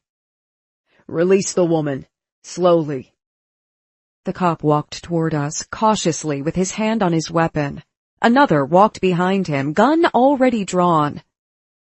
Stand up nice and easy. Hands where I can see them. Chris kissed the tip of my nose and let go. I felt empty immediately. All right, officer. I'm not resisting. I do have a gun I'd like to inform you about, and it's in my holster on my lower back. I won't be reaching for it. Thanks for letting me know, the officer said. And the girl? Is she permitted to leave of her own free will? Chris smirked. Yeah, I'd never try to stop her from doing what she wanted to do. I know better. When she's angry, she makes you guys look like teddy bears with water guns. I swallowed hard, not moving, unable to believe that Chris had guns pointed at him and he was cracking jokes. The cop looked at me with a wrinkled brow. Another officer pulled out his weapon too, aiming it at Chris's back. "He's kidding," I said quickly. With 2 guns pointed at the man I loved, I didn't want to upset the balance. "And he wasn't holding me hostage, officer." "Good to know. Just stay down, miss." The second cop came closer. "Hands on your head. Turn around." "Yes, sir." Chris winked at me and did as he was told. He looked about as concerned about his arrest as he might be if he had dropped a meatball on the ground or something equally unimportant. "The gun is in the middle of my back, underneath my jacket." "What happened here?" the officer asked, cocking his head to a third policeman who came up behind Chris, reached under his jacket and took his gun. "You kill someone today?" "Yeah, but only because he was trying to kill me and my girl." Chris stood completely still as the officer patted him down. "That's the only one." The officer didn't pause in his inspection. "You'll forgive me if I don't take your word for it." "You could at least buy me dinner first," he joked. The officer laughed. He handed the gun off to another officer, dropping it into a big, clear plastic bag. It was immediately toted off. "Do you have a permit for that gun I just took?" "No." Chris side-eyed me. "I don't." "Then you know what comes next." "All too well," Chris said dryly. "You have the right to remain silent. Anything you say can and will be used against you in a court of law." The cop closed cuffs over one of Chris's wrists, and I swallowed hard. "You have the right to an attorney. If you cannot afford an attorney, one will be provided for you. Do you understand the rights I have just read to you? With these rights in mind, do you wish to speak to me?" Chris flexed his jaw. "Yes, sir." "All right." He rotated Chris's hands behind him and locked his second wrist. "Something tells me this isn't your first arrest." Chris laughed. "You'd best go play the lottery, because it's your lucky day, officer." The policeman shook his head, but smiled. "Off we go." "I meant every word I said," Chris said as he was led past me. "I love you." Yeah, the officer said, nudging him forward. "Let's go, Romeo." I covered my mouth, watching as they led him to the car. They slid him into the back seat and slammed the door, and Chris ducked his head to look at me. The way he watched me, as if I was his everything, stole away any doubts I had about being with him. After literally almost losing him and watching him get carted away by the cops, I knew one thing. He might not be perfect, and he might break my heart. But I didn't care. He was mine, and I loved him. Even if he got himself killed, it would be worth every second I spent in his arms. Even if he would break me, I'd still choose the same. I'd still pick him, and I wouldn't regret a thing. To be honest, I'd probably have a much easier life without him in it. There would be no cops, no shootings, no guns, and I'd probably never have to watch another man die again. But I wouldn't have Chris.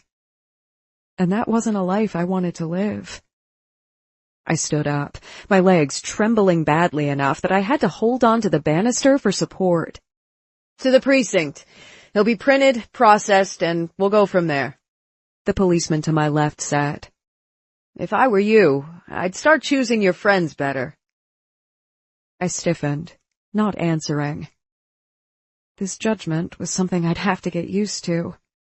Mitchell came up to my side, staring at me like he didn't even know me. "This is the man you want to be with?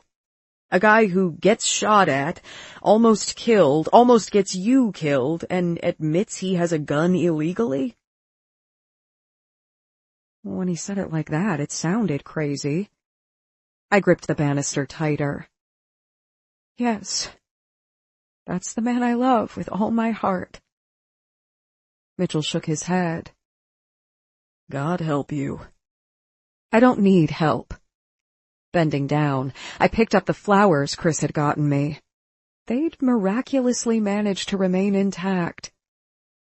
I just need him.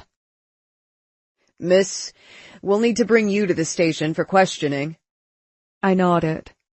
Of course, but I have to check on my cat. The officer gave me a weird look, but motioned me inside anyway. I found Buttons under my bed, gave him a kiss, made sure he had food and water, and followed the officer outside. Before I knew it, I was alone in the back of a cop car and we were headed to the police station. The next couple of hours passed in a blur of statements and cops asking me a million questions. Chris was nowhere in sight. Every time I asked where he was, I got a different answer. He was in questioning, in booking, in a cell, with a lawyer. The answer constantly changed, and I just wanted to go home. With Chris.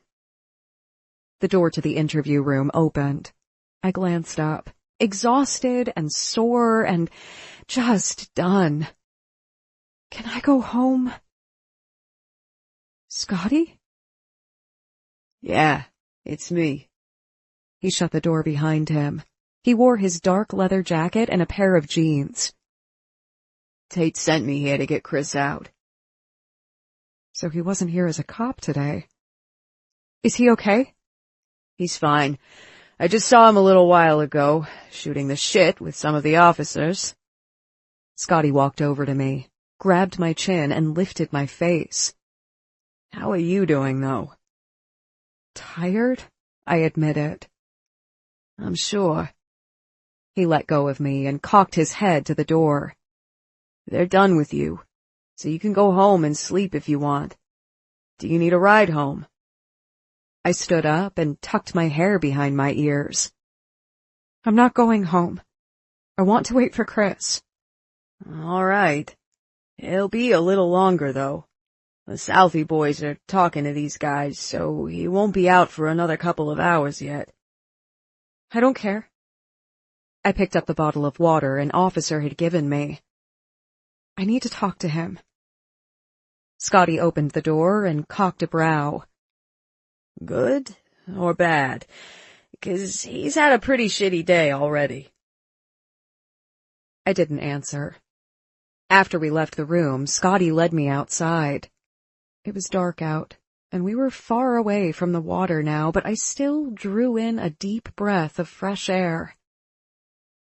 God, I don't know how you guys do this. Scotty cracked open the top of a Monster energy drink. Do what? Break rules? Commit crimes? Answer questions?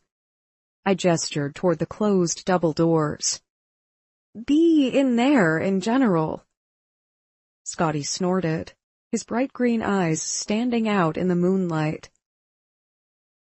Because it's what we do. There's really not much of a choice in our life.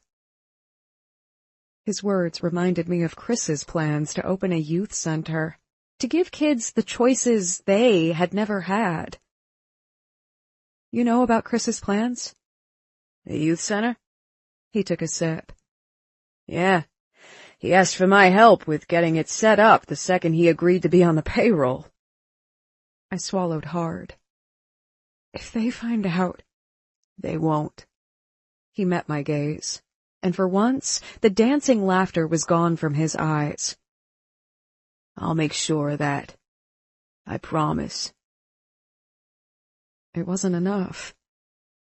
And yet, it was all I would get. Chapter 27.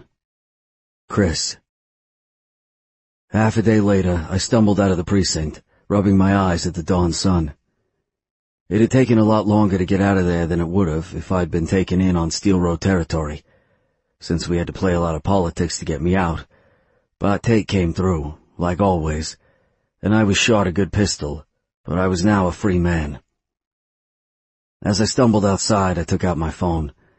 Just as I was pulling up Molly's number, someone walked in front of me. "You're out?" I lifted my head and grinned at Scotty. "Yep. For now. Good. He rocked back on his heels and shoved his hands in his pockets. All fixed up? He wore his jacket, while mine was still in a bag, and covered in my blood. They'd removed the bullet from my arm and stitched me up, but my jacket would need some TLC again. It had been nice not having to stitch myself up for once, though. I glanced down at my bloody shirt. Yeah, it wasn't too bad. I've had worse. Like 3 times last week. Scotty snorted. You'd think you had a death wish. I typed a quick text to Molly. Still at your Cape House? At one point I kinda did. I glanced at Scotty. After Lucas. Scotty's amusement faded. It was a shitty thing to do. Yeah, I know. Scotty stared at me and nodded. I forgive you, and I'm sure he does too. That's why you're alive. Yeah. I shoved my phone away and swallowed hard. Even if I don't deserve that forgiveness, he gave it to me. That's the kind of guy he is. And now you're ready to do whatever it takes to make it up to him. Scotty shifted on his feet and looked over his shoulder. We were outside alone, with no one in sight, but he still dropped his voice. Even die for me. I stiffened. If need be.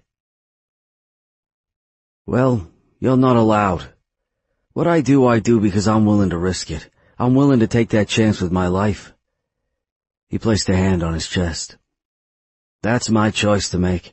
If I get hurt, that's on me. Not Lucas, not you. Me. I shrugged with my left shoulder, pulled my phone out and checked for a reply from Molly. I had nothing. Great. The shootout had finally sealed the deal on us. She obviously wasn't willing to risk her life to be with me, and I didn't blame her one little bit. But that wouldn't stop me from loving her. Doesn't mean I won't do my best to avoid that happening. I owe it to Lucas. No, you don't, Scotty frowned. You owe it to him to stay alive. That's what he wanted. It's why he let you live. He'd want you to go to Molly, kiss her, and do your best to make your life a good one. You can bet your ass that's what he's doing. I cleared my throat and averted my gaze. I'd had no sleep and was tired as hell, and my arm stung like a bitch. But it hurt more to have this conversation than all of those things combined. He'd want you alive too. Yeah, and that's on me. I stared at him, my jaw ticking. All right. And, he dragged a hand through his hair and sighed. If you want out of our arrangement, I'm okay with that. I can help you get out of this town if you want. I can maybe even help you fake your death. Get you a new start. What about you? I asked, scratching my head. Don't you think Tate will begin to get suspicious? That's for me to worry about. He shrugged. Not you. I closed my eyes, because he was offering me an out. A week ago I might have taken him up on that offer, but not now. Too much had changed. Hell, too much inside of me had changed to take the cop out. Thanks, but no thanks. I want in. Scotty eyed me with respect and nodded. On one condition? Yeah, I asked. Stay alive. He glanced at something over my shoulder. For her. I turned around, and my heart raced faster than an M60 shot bullets. Molly. Sometime during the night she changed into a clean, soft-knit dress with an open, oversized sweater over it. She hugged the sweater closed and gave me a small smile. The sun rose behind her, bathing her in a soft yellow glow, and her hair looked almost red in the dawn. She was pale and had big bags underneath her eyes, and looked as if she hadn't slept a wink last night. Like me. Still, she was the prettiest thing I'd ever seen. And she'd never stop making me want to be a better man. Hey. Scotty grabbed my shoulder. Say it. I promise. I shrugged his hold off. But you better do your best to stay out of shit, so I can keep that promise too. He laughed. Deal. Now go get your girl. I helped her get a car, so you're free to go. Thanks, man. I locked eyes with him. For everything. Scotty nodded and walked off, whistling under his breath, smoothing his hair as he headed back toward the station. I made my way over to Molly, my heartbeat increasing with each step I took. The closer I got to her, the faster it went. If I didn't hurry the hell up, I might die of a fucking heart attack before I got to her. I still had blood all over me, so I stopped short of touching her. I'm sorry I'm late, Princess. She let out a little laugh. It was like music to my ears. I'll forgive you. This one time. I have so much to tell you. So much to say. I glanced over my shoulder. If we don't get shot at, that is. I paused again. I'm sorry for that too. I know. She ducked her head down, hiding her face from me. How's your arm? Stitched up. By a real doctor this time. Another nervous laugh. This time, she glanced over my shoulder. Is Scotty gone? Yeah. I swallowed hard. The way she was acting and the way she kept avoiding my eyes told me all I needed to know. She'd chosen to be smart, to not be with me. I know you'll never love me, and I get that, I do. But I'll never stop loving you. I love you so damn much, Molly, and I just had to say that one time before I left you alone. Chris. She hugged herself tighter. I know, I said quickly. I just wanted you to know. I just had to say it one last time, that's all. I love you, Molly. I know. And I hate you, Chris. She closed her eyes and swallowed hard, her chin trembling. I really do. I winced, not even bothering to pretend that her words didn't hurt. I know. No, you don't get it. I think it's pretty loud and clear, I answered slowly. But feel free to elaborate if you want. I deserve it. I hate you because I didn't want to love you. I didn't want to care. She opened her eyes and smiled. I held my breath at the beauty that stared back at me. I didn't want anyone to hold that power over me, to make me need them. But I do. I love you, Chris. I didn't move for a second. What she was saying was impossible. Why would she love me? How could she? No, you don't. I told you, you don't have to pretend to love me. I don't need it. All I want is you. That's enough for me. Too bad. She closed the distance between us, resting her hands on my chest. Because I already love you? I love you so much it hurts and it scares me, but I don't care anymore. I love you too much to fight it. You asked me to let you in. You swore to love me forever, no matter what I chose to do. Well, now I'm swearing the same thing. To love you forever, no matter what happens, or who you are, or what you do. I love you. And you're just going to have to deal with that. I shook my head, my whole body reeling from her words. And damn it, my throat ached in a way I'd forgotten it could ache. I hadn't cried in years, after I'd accepted the fact that my father was an asshole and nothing I did would stop him from beating me. I'd sworn never to cry again. But here I was, seconds from fucking tears, and I couldn't even be angry.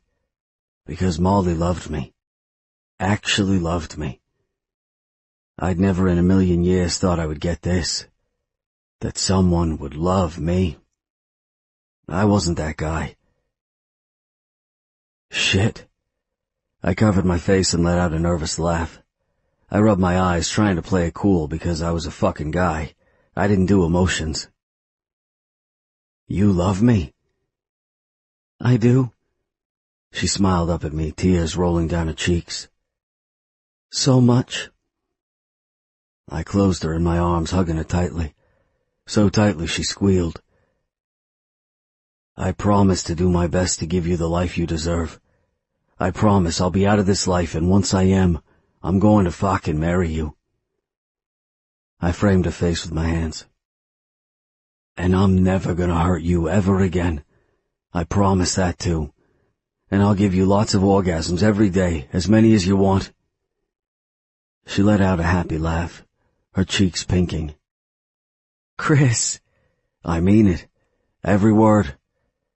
I kissed her, my mouth lingering on hers. She clung to me, not seeming to want to let me go either. Someday, I'll be free, even if it means that I have to lie low for a while, living off my savings before I can find a new respectable way to provide for myself. I'll do it. I'm going to be that guy for you. You can be any guy you want to be, she whispered, hanging onto my shirt with both fists. As long as you're my guy. Forever. I lowered my face to hers, stopping just short of kissing her. I fucking promise. Take me home, she whispered. Gladly. I captured her hand and walked with her to her car. She smiled up at me, running her thumb over the backs of my knuckles. We're really going to do this? Yep, I smiled. Regrets already? It's too late. You said you loved me and I said it too, and I'm not going to let you forget that. No. No regrets. I actually believed her. There's something you should know, though. What? I unlocked the car and walked to her door, opening it for her. Scotty offered me an out. He said he could kill me off and I could start over again. She froze halfway into the car. What? He did? Yeah. I held a hand up when she opened her mouth. But I said no. Why? She asked, frowning. I want to stay, to help clean up the city. I want to help make up for the stuff I did. I leaned in the open door of the car, hoping she'd understand. I have to play the part of a gang member and do bad things to keep my cover, but I'm not that guy anymore. I changed, and that's because of you, of what you did for me. And I want to help Scotty in his mission to clean up the streets of Steel Row. She swallowed hard and reached up, running her fingers over my cheek. Then you'll have to do it. I love you for who you are, and if it's important to you, it's important to me too. Let's clean up Steel Row. Leaning in, I kissed her, unable to help myself.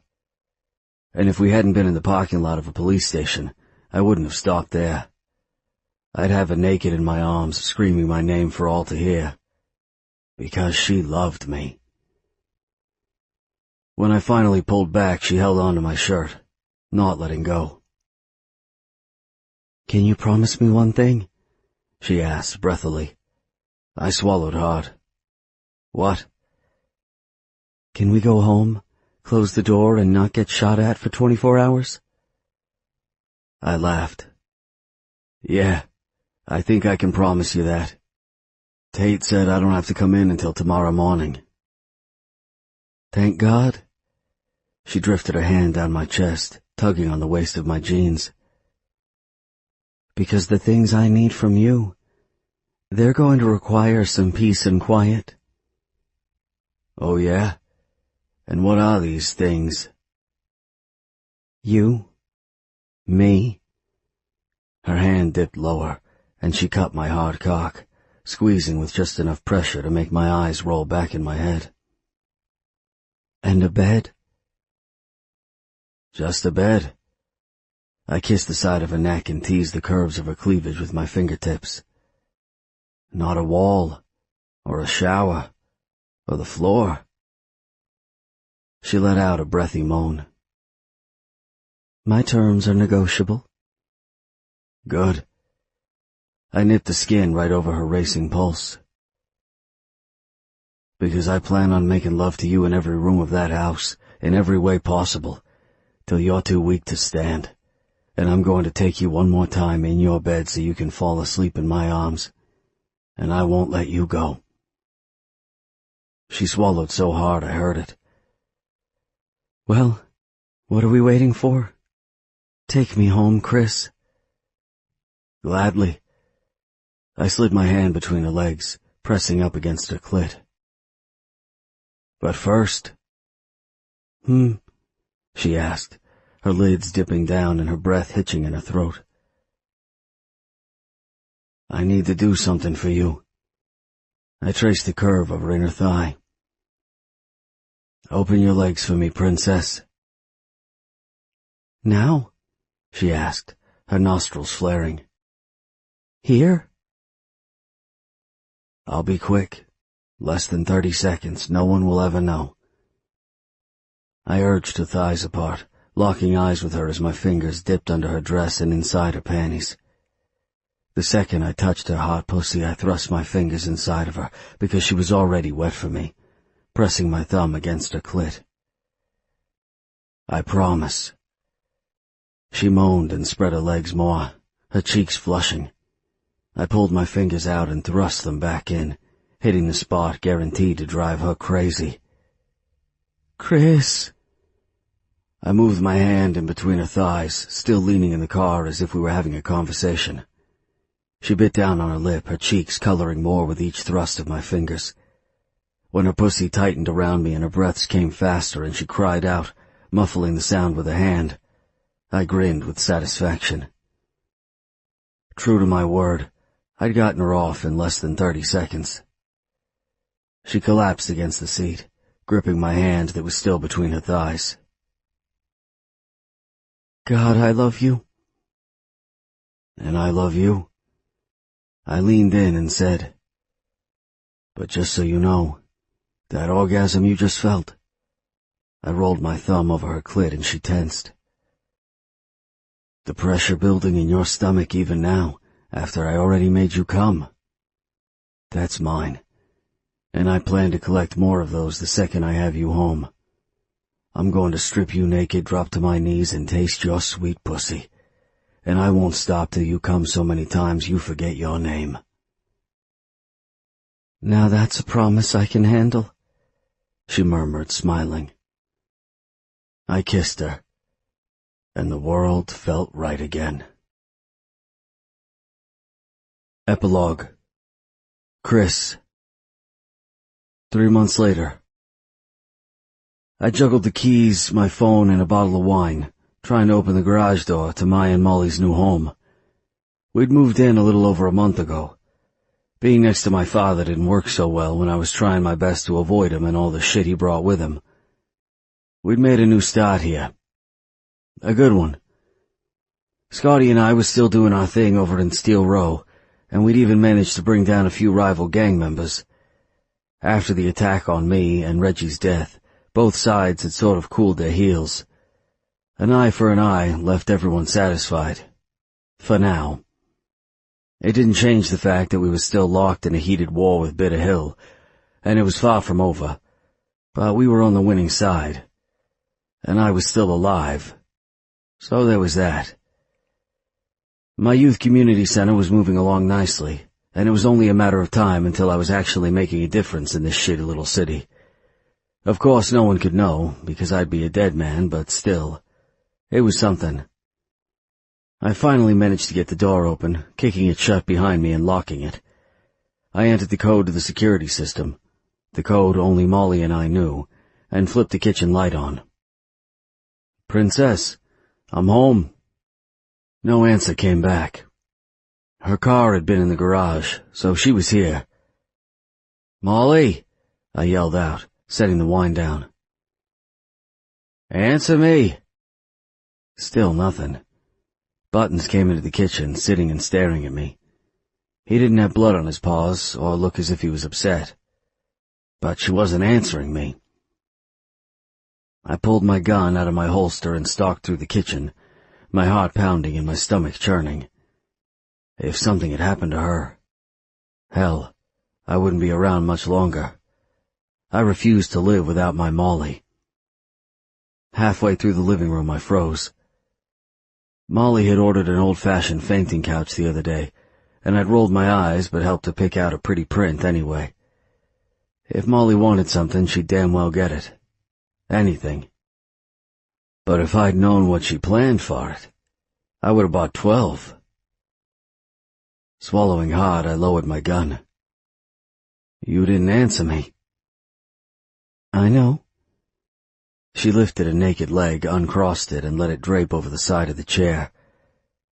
I wanted to surprise you. I laid the gun on the table and shrugged out of my jacket, gaping at all that naked skin and her perfect body sprawled across the beige chair. Well, consider me surprised. To what do I owe this honor? Remember when I made you watch Titanic last week? She pulled on a piece of hair and glanced at me through her lashes. And I told you how much the scene with Jack drawing Rose turned me on? My heart pounded so hard it was a miracle it didn't jump out of my chest and splatter on the hardwood floor. I started unbuttoning my shirt. If she was naked, it was only fair I be, too. Equality in the home and all that shit. Her hair played peekaboo with her hard pink nipples. She was deliciously, gloriously naked, and I couldn't take my eyes off her. Yeah? And I told you it made me horny as hell, too. I smirked. And I showed you just how horny it made me. Mm-hmm. She bit down on her lip, staring at me mischievously. Look behind you. I'd rather look in front of me. I unbuttoned my shirt and shrugged it off, letting it fall to the floor. Actually, I'd like to do more than look. I want to touch. She held up a finger and wagged it. You will, but not yet. Turn around. Princess, you're killing me. Impatiently, I did as I was told. What is... Reaching down, I picked up the heart necklace, letting the chain dangle between my fingers. They itched with the need to touch her, but even more strongly with the need to draw her. Does this mean what I think it does? Her grin widened. I want you to draw me wearing nothing but this. Fuck yeah. I swallowed hard, and it felt like a box of nails went down my throat. Stalking across the room, I knelt beside her. Let me set you up properly first. She stared at me, all hazel eyes, creamy skin, and long brown hair with a hint of pink nipples. Anything you say, sir. I'm all yours. Don't say that, I growled, drifting my hands over her bare shoulders. Her smooth skin was like silk under my rough fingers. You'll never get drawn if you tease me like that. I'm all yours, however you want me. She shrugged. Whatever you want. I want this. I skimmed my knuckles over her nipples, watching them pull in and tighten, and tugged on her hair ever so slightly. All of this. Her breathing increased. It's yours. I know. But first, I leaned in and kissed her, pulling back after a few seconds. I want to draw you. All of you. Her tits rose and fell rapidly, and she nodded. Put me where you want me. All sorts of images, the most prominent one being her bent over holding the couch so I could draw her from behind, flashed through my mind. But there was one pose she'd liked the best, and I wanted to make her happy, so I went with that.